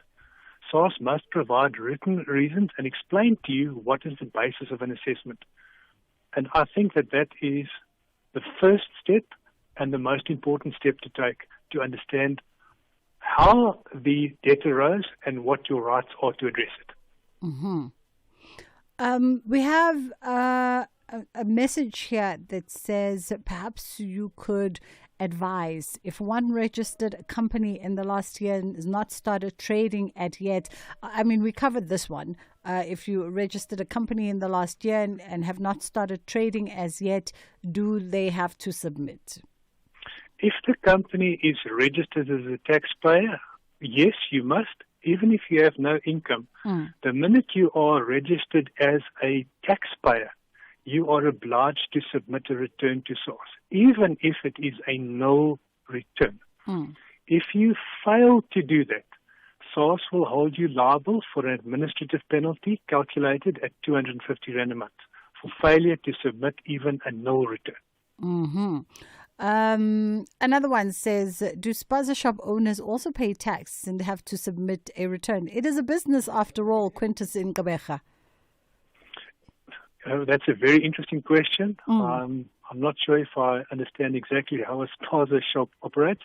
I'm going to just consider a very general principle. If you are generating income from a business, the basic principle is that you are liable to register as a taxpayer and you're obliged to pay tax on the income which you generate from that business. Obviously, that business is entitled to claim all kinds of deductions in the calculation of the amount which you must pay to SARS. And it's very well advised for people who run such a businesses to start very early and collect all the information. For example, the purchase price of the goods which you buy to sell in your spaza shop. Those are expenses which you're entitled to deduct. If you're paying rental for the spaza shop, you're entitled to claim that.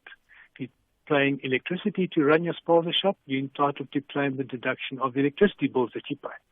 So unfortunately, firstly, I think we can accept that you are possibly obliged to pay, to register as a taxpayer and to pay tax. And secondly, you're entitled to deduct all kinds of expenses that relate to that business. Mm-hmm.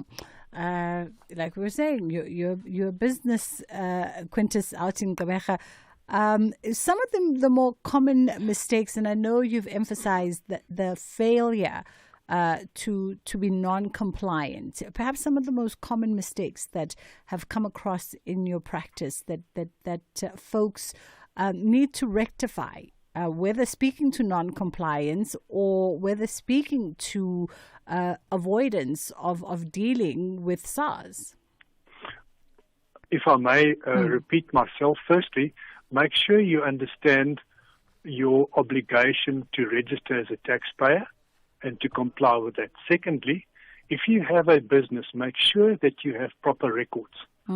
You need to keep, for example, bank statements. You need to keep all records of the purchases and expenses which you make on behalf of that business. Because you cannot claim the deduction of expenditure if you cannot produce to SARS the documents which prove that you incurred the expenses. For example, if you are paying an electricity, if you are claiming the deduction of electricity costs, you must be able to prove to SARS that you have an invoice from the municipality which proves that they supplied electricity to you and that you paid it. If you've paid for a courier to deliver goods on your behalf, you need the invoice from the courier company to claim the expense that the courier company charged you. Makes perfect sense. Alan Lewis, we appreciate the time. That's where we'll leave it for today. 2:30 on the Lambane standing by with the time. That's where we'll leave it for today. 2:30 on the Lambane standing by with your news headlines. And then that will bring us into our kids programming for the day. Thank you, Bridget. On the news headlines, proceedings in the bail application of suspended Goruleni Metro Police Deputy Chief Julius Mkwanazi and 4 others got off to a late start at the Brakpan Magistrates Court. The DA has announced that it will not take part in the vote of no confidence motion to be tabled against Nelson Mandela Bay Mayor Babalwa Lobisha and her deputy Gary van Niekerk during a council meeting today. And the South African Weather Services has warned that an intense cold front accompanied by snowfall is expected to affect KwaZulu-Natal from Sunday, 9 August 2026. A full update follows at the top of the hour. Whether it is a CCMA referral, problems with a mechanic, unfair blacklisting, or an uncontested divorce, Clientele Legal provides tough professional lawyers for an affordable monthly premium. We cover civil, criminal, and labor-related matters. Our nationwide legal teams are standing by to support you 24 hours a day. Plus, all plans include a bail benefit of up to 5,000 Rand, and we'll go to the police station and pay it for you. Join today. SMS SAFM to 32195. That's SAFM to 32195. And we'll call you back. SMS now. Clientele General is an authorized FSP and licensed non-life insurer. T's and C's online. Standard rates apply. Move with purpose from the first to the final job in a Hino 700 truck tractor. Available in either 410 or 450 horsepower. It gives you the flexibility to choose the right amount of power to suit your unique fleet and logistical needs.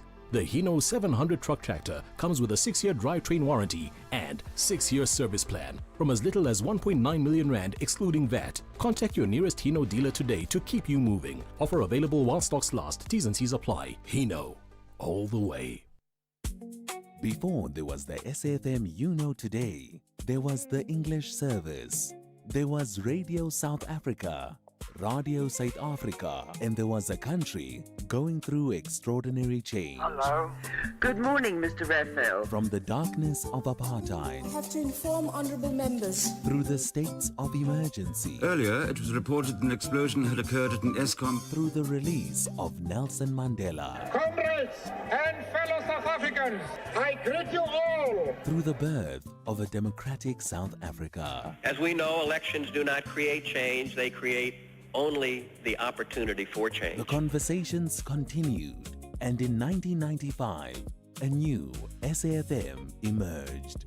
A new country, a new voice, a new chapter.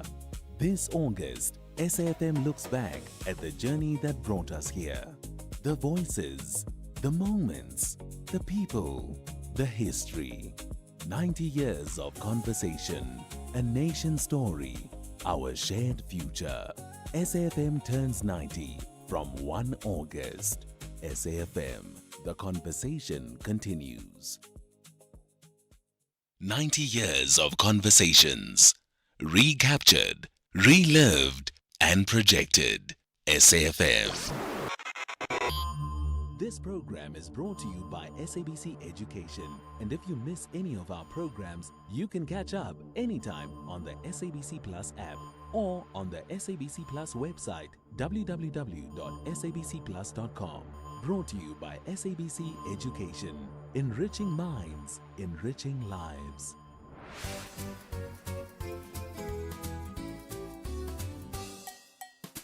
Hello friends and happy Thursday. Welcome to another exciting episode of Kids Corner right here on SAfm. Today we're talking about sharing our feelings and solving problems respectfully.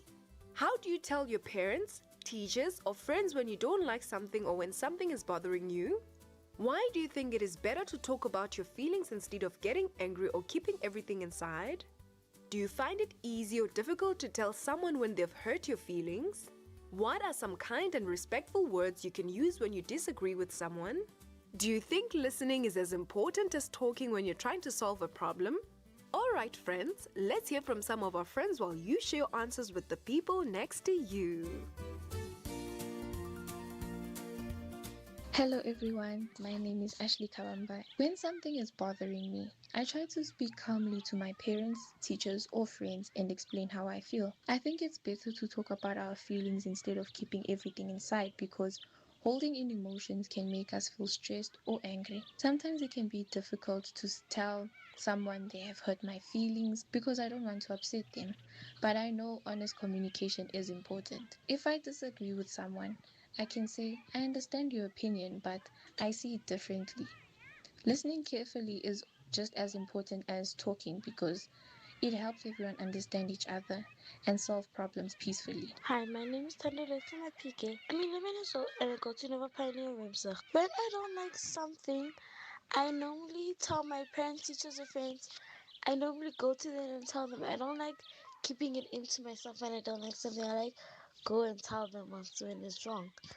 I think it's better to talk about your feeling because if you like hold it in a bubble and like let's say you blow a bubble and like we all know that bubble is not gonna last for long. It's obviously gonna pop and the same thing as our emotions. So it's always better for us to spread our emotions in a bubble and like let's say you blow a bubble and like we all know that bubble is not gonna last for long. It's obviously gonna pop and the same thing as our emotions. So it's always better for us to spread our emotions. I think it's easy to tell someone if they've hurt me, and sometimes it's also hard because you don't know what situation you might be in because it also depends on what the situation is. So sometimes it could be easy or sometimes it could be very hard. Some respectful words I think I can say when I disagree to someone is I think we can also use I don't agree on this, I disagree on this, or I can use also words like I do not use the statement that you're using is incorrect, etc. Also, so we can also use I don't agree on this, I disagree on this, or I can use also words like I do not use the statement that you're using is incorrect. The clues and pros because like when you do a comprehension and you need to find something, obviously they're gonna say a question and then you need to scroll through. So that's why you need to listen to get the key points of the whole thing. Thank you. Greetings to everyone. My name is Nissa. Find something, obviously they're gonna say a question and then you need to scroll through. So that's why you need to listen to get the key points of the whole thing. Thank you. Greetings to everyone. My name is Nissa and my name is Pepe. I am in grade 6B. I am 11 years old and I'm in Brixton Primary School. How I often tell my parents, teachers, or friends when I do not like something, I tell them by talking calmly and using kind words. I think it is better to talk about your feelings instead of getting angry because we can solve the problem and better to talk about your feelings instead of getting angry because we can solve the problem and not hurt each other. I find it difficult to tell someone when they've hurt my feelings, but I try to be brave and tell them. Some kind and respectful words we can use when we disagree can be, I can say, I feel, can we please talk? Or, I do not agree because. And it is also important to say it kindly and not roughly or rudely. I think listening is important because we need to understand each other to solve problems. Thank you for listening. Hope you enjoy the rest of your day. Good day, ladies and gentlemen. My name is Maya and my son is Michael. I am registered in the School of Brixton Primary School. How I tell my parents, teachers, or friends on something I don't like or bothering me. I just tell them that, for example, I'll call the name. Alwande, I don't like what you're doing. I don't like when you leave. You go to another one and then you leave me alone. The thing that's wrong about keeping everything inside, you're gonna feel the pain, and keeping everything inside, you're gonna feel the pain to the point where you even want to kill yourself over the pressure you have of keeping the pain inside your heart.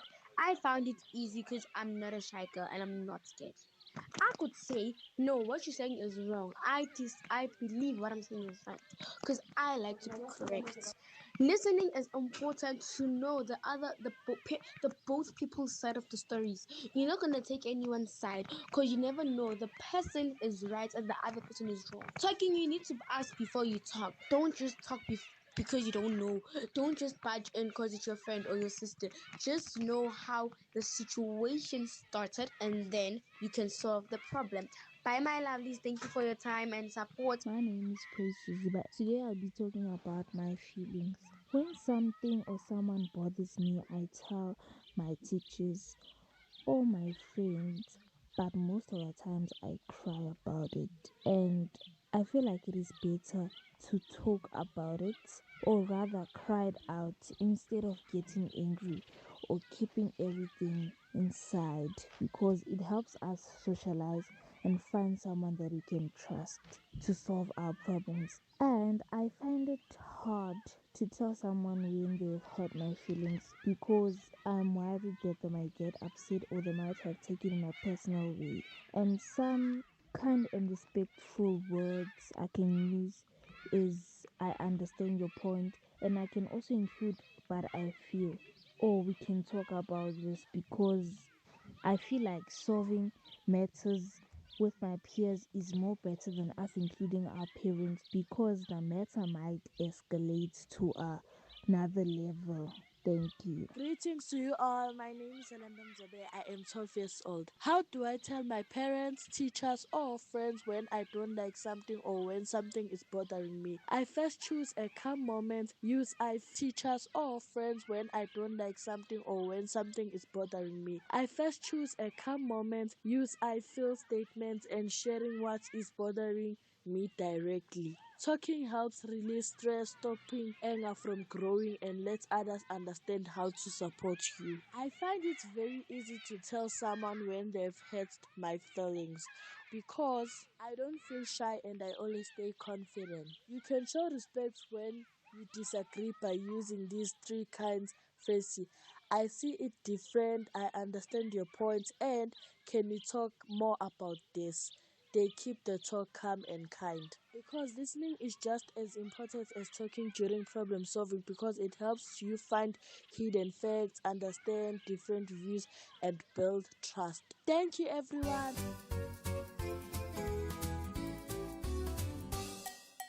Thank you, friends. It's always great to hear from you. And to our friends listening, I hope you shared your answers with the people next to you. We all have feelings, and sometimes people say or do things that make us feel sad, angry, disappointed, or left out. It's okay to have these feelings, but it's important to express them in a calm, kind, and respectful way. Talking about how we feel helps others understand us and give us a chance to solve problems together. When something is bothering you, try talking to a trusted adult, such as a parent, guardian, teacher, or speak to a friend you trust. Friends, you don't have to shout or keep everything inside.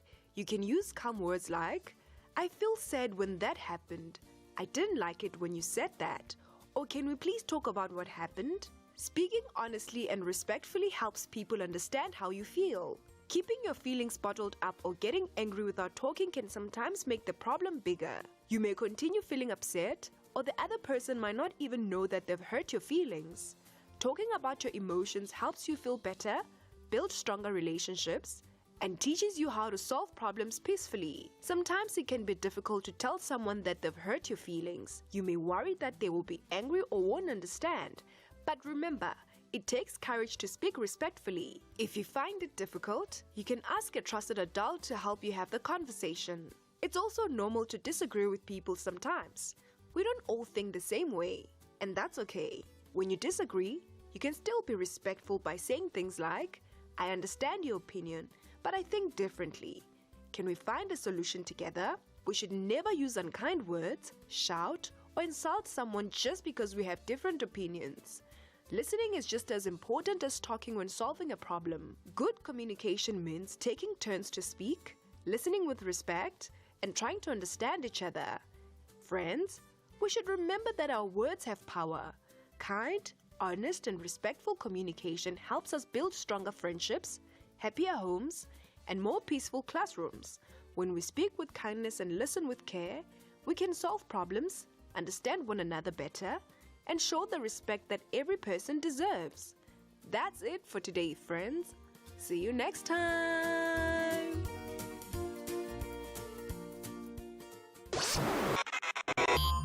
If you miss any of our programs, you can catch up anytime on the SABC Plus app or on the SABC Plus website, www.sabcplus.com. Brought to you by SABC Education, enriching minds, enriching lives. 90 years of questions, 90 years of answers. 90 years of South Africans speaking to South Africa. And today I'm joined in the studio by the spokesperson of the SABC, Mr. Kaiser Kganyago. Mr. Kganyago, welcome to the African Connection. Good afternoon, Richard. Listeners. So, and the reason why I invited Mr. Kganyago is because, as you might know, that Busi Mhlongo is battling cancer, and a concert has been organized to make sure that you can raise funds. Tell us a little bit more about that. Definitely, Richard. The concert has been organized for tomorrow, the 28th, at the old Park Station, whereby we as the SABC felt it was really good for us to get involved in a venture like that under the banner of what we at the SABC call the Green Revolution. Okay. Whereby we really want to deal with the ills of the society, and one of the issues is this month is Cancer Month, and we felt that we should support one of our own, a legend, in the name of Busi Mhlongo, to make sure that part of the money that we raise goes to really helping her with the bills that she is paying at hospital with her battle for breast cancer. But over and above that, look at other things relating to cancer, whereby we really want to support in the awareness of cancer, be it breast cancer or any other cancer, in this month, because we really support the fact that we have got this cancer in this month, because we really support the fact that we have got this breast cancer month. Voices may have changed, times may have changed, but the conversation continues. SAFM 90 years. The voices of yesterday meet the questions of today. SAFM 90 years. Wow. You know, the thing is, and then our listeners, mosquito ati mina, I laugh a lot. SAFM 90 years. Wow. You know, the thing is, and then our listeners, mosquito ati mina, I laugh a lot. Mosquito. Some when we were talking about hobbies a week and a half ago. Mosquito, you know, sometimes I just get sabotaged by our technicians. Like that time she's telling me about my sister. So, so every time you catch me off guard because of these people when I'm a very serious person. Qinisegile Dlamini joins us now, Head of Business Development and Key Client Management. It's Momentum Thursdays. As we journey to success, we're having a conversation about how investing in employee benefits can improve financial well-being, boost productivity as well on the one hand, and of course also speak to employee retention. How are you doing this afternoon, Qinisegile? Yeah, good afternoon, Bridget, and good afternoon to the listeners as well. Doing very well. Thank you. Thank you for the time. We appreciate it indeed. Let's start off maybe by understanding why many employees still view employee benefits as a business expense, or rather employers in this instance view employee benefits as a business expense rather than an investment. Yeah, look, so there's actually been quite a big shift, Bridget, in terms of, employers. I mean, they are recognizing, that people are really, their greatest competitive advantage. Employee benefits are really an investment because they help employees financially, remain financially, physically, as well as emotionally healthy. And we know, healthy employees will be more engaged, they'll be more productive, and they are more likely, to stay with the organization. So I think the question really, that, employers should be asking themselves, is, what does it cost us if we don't provide employee benefits, as opposed to, what the benefits actually cost. If you think of it, high staff turnover, increased absenteeism, lower productivity, these are far more costly, than investing in meaningful employee benefits. I want us to just take a quick pause. We'll come back on the other side because I want to know, is it time for employers and organizations to start perhaps rethinking and shifting their mindset around this? But let's take a quick break. We'll come back on the other side. Clientele is here to safeguard you and your family with compassion because life happens. Be part of a family that truly cares. Our funeral dignity plans have helped South Africans bury their loved ones with dignity for more than 30 years. Let us help you create a meaningful tribute that honors your life and those of your loved ones. We pay out within 24 hours and you will loved ones. We pay out within 24 hours and you will get double accident cover with a clientele funeral plan. Our plans are affordable. Pick the option that suits your needs. Easy to apply, no medical examinations and no paperwork. SMS SAFM to 48031. That's 48031. Clientele Life is an authorized FSP and licensed life insurer. T's and C's online. Standard rates apply. Important message to all social grants beneficiaries. Did you know that SASSA verifies beneficiaries monthly? Did you receive a message to have your grant reviewed or to and licensed life insurer? T's and C's online. Standard rates apply. Important message to all social grants beneficiaries. Did you know that SASSA verifies beneficiaries monthly? Did you receive a message to have your grant reviewed or to undergo e-life certification? Do not be scared. Just comply. For the month of August, older persons grant beneficiaries will be paid on Tuesday the 4th, disability grants on Wednesday the 5th, and children's grants on Thursday the 6th. If you do not get your grant on these dates, worry not. Do not rush to the SASSA office. Wait until Friday the 7th of August. Should you receive your grant on the 7th of August, note that your grant is under review and you need to visit your nearest SASSA office in August to conduct a review or life certification. This message is brought to you by SASSA. #SASSA Cares. For 90 years, South Africa has changed. Governments have changed. Generations have changed. Technology has changed. But through it all, one thing has remained. Technology has changed, but through it all, one thing has remained. The conversation. From the voices of yesterday. The situation in the Democratic Republic of Congo is not improving. Good morning and welcome. The conversation. From the voices of yesterday. The situation in the Democratic Republic of Congo is not improving. Good morning and welcome to the Sunday edition of the JSB House. I'm Michelle Constant. If a union treasurer is popular, then there must be something wrong with the finances. You are extremely popular this morning, Minister Manuel. Is there something wrong with our finances? It's a very good evening, or rather afternoon to you, Mzansi. Welcome to Otherwise on SAFM, South Africa's news and information leader. My name is Shadow Twala. So, you know how important social grants are, right? And it turns out that there's a big study that's been done. The University of Johannesburg's been looking at it. To the voices shaping tomorrow. This August, SAFM celebrates 90 years of conversation. A nation's story, our shared future. SAFM turns 90 from 1 August. SAFM, the conversation continues.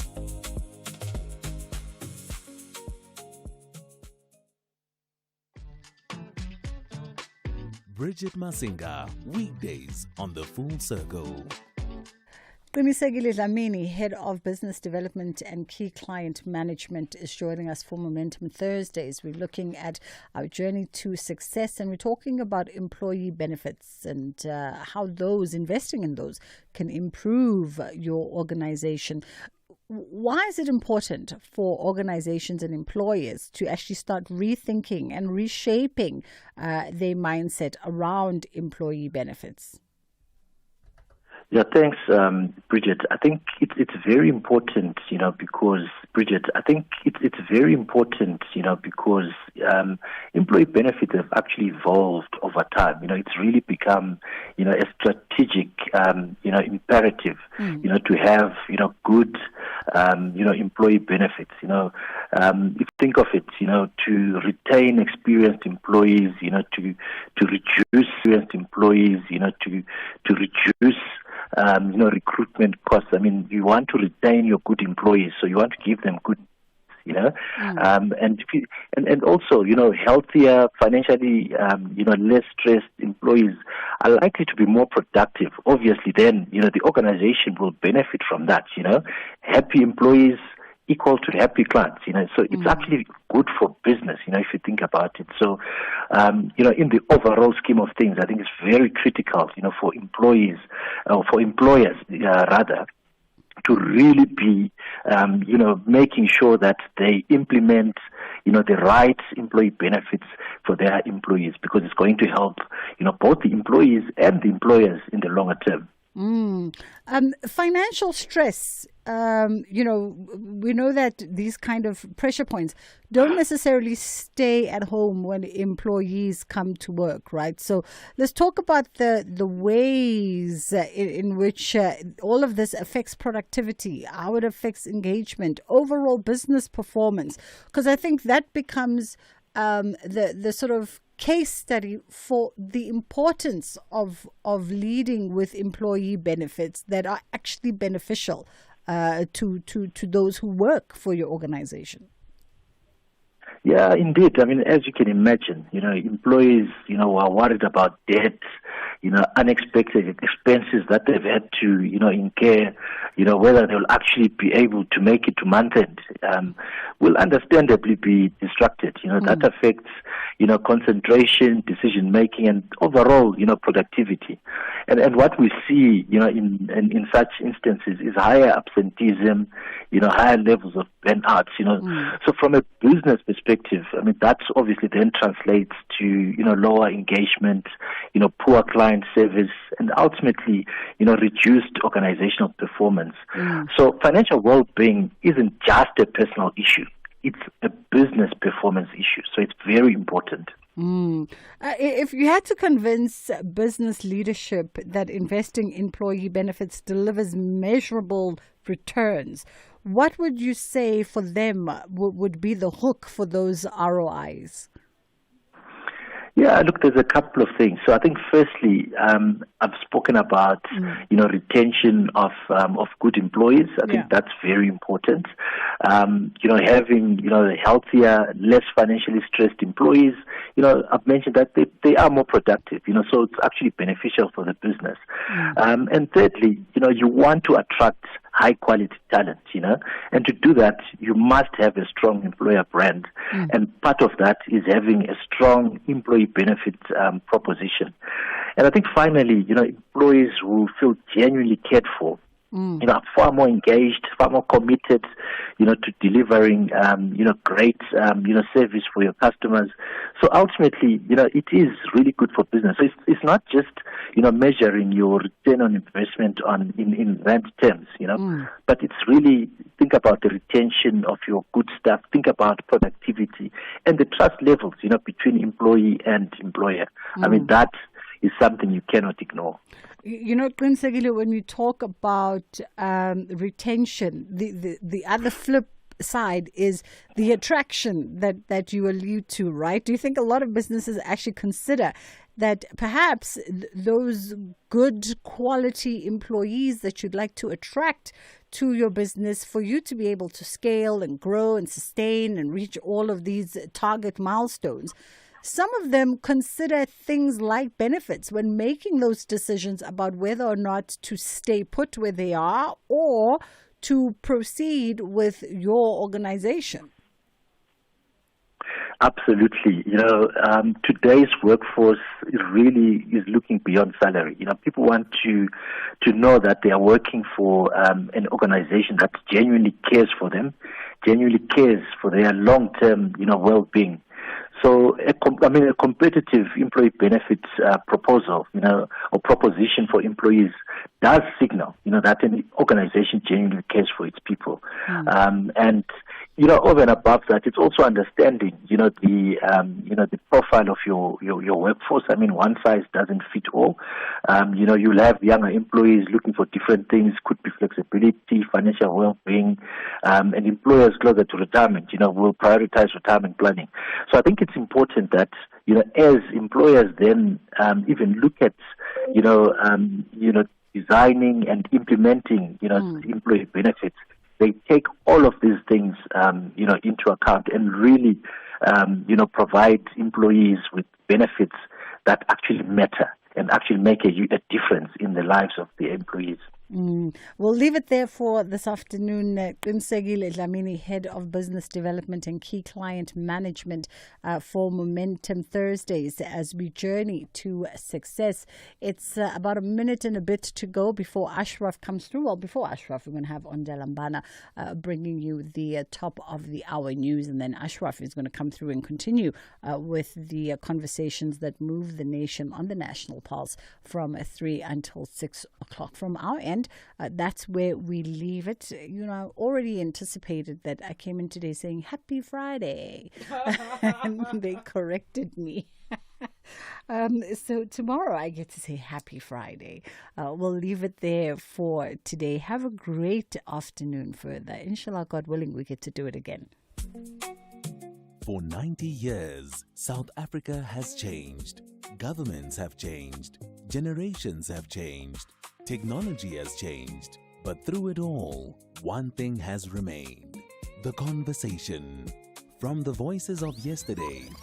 It's 5 o'clock on Wednesday, the 1st of March, and this is SAfm 104 to 107. Hello. Good morning, Mr. Raphael. A very, very happy 100th birthday to you. This is Radio Today phoning you. You tell us about yourself a little bit. When you came to South Africa and what you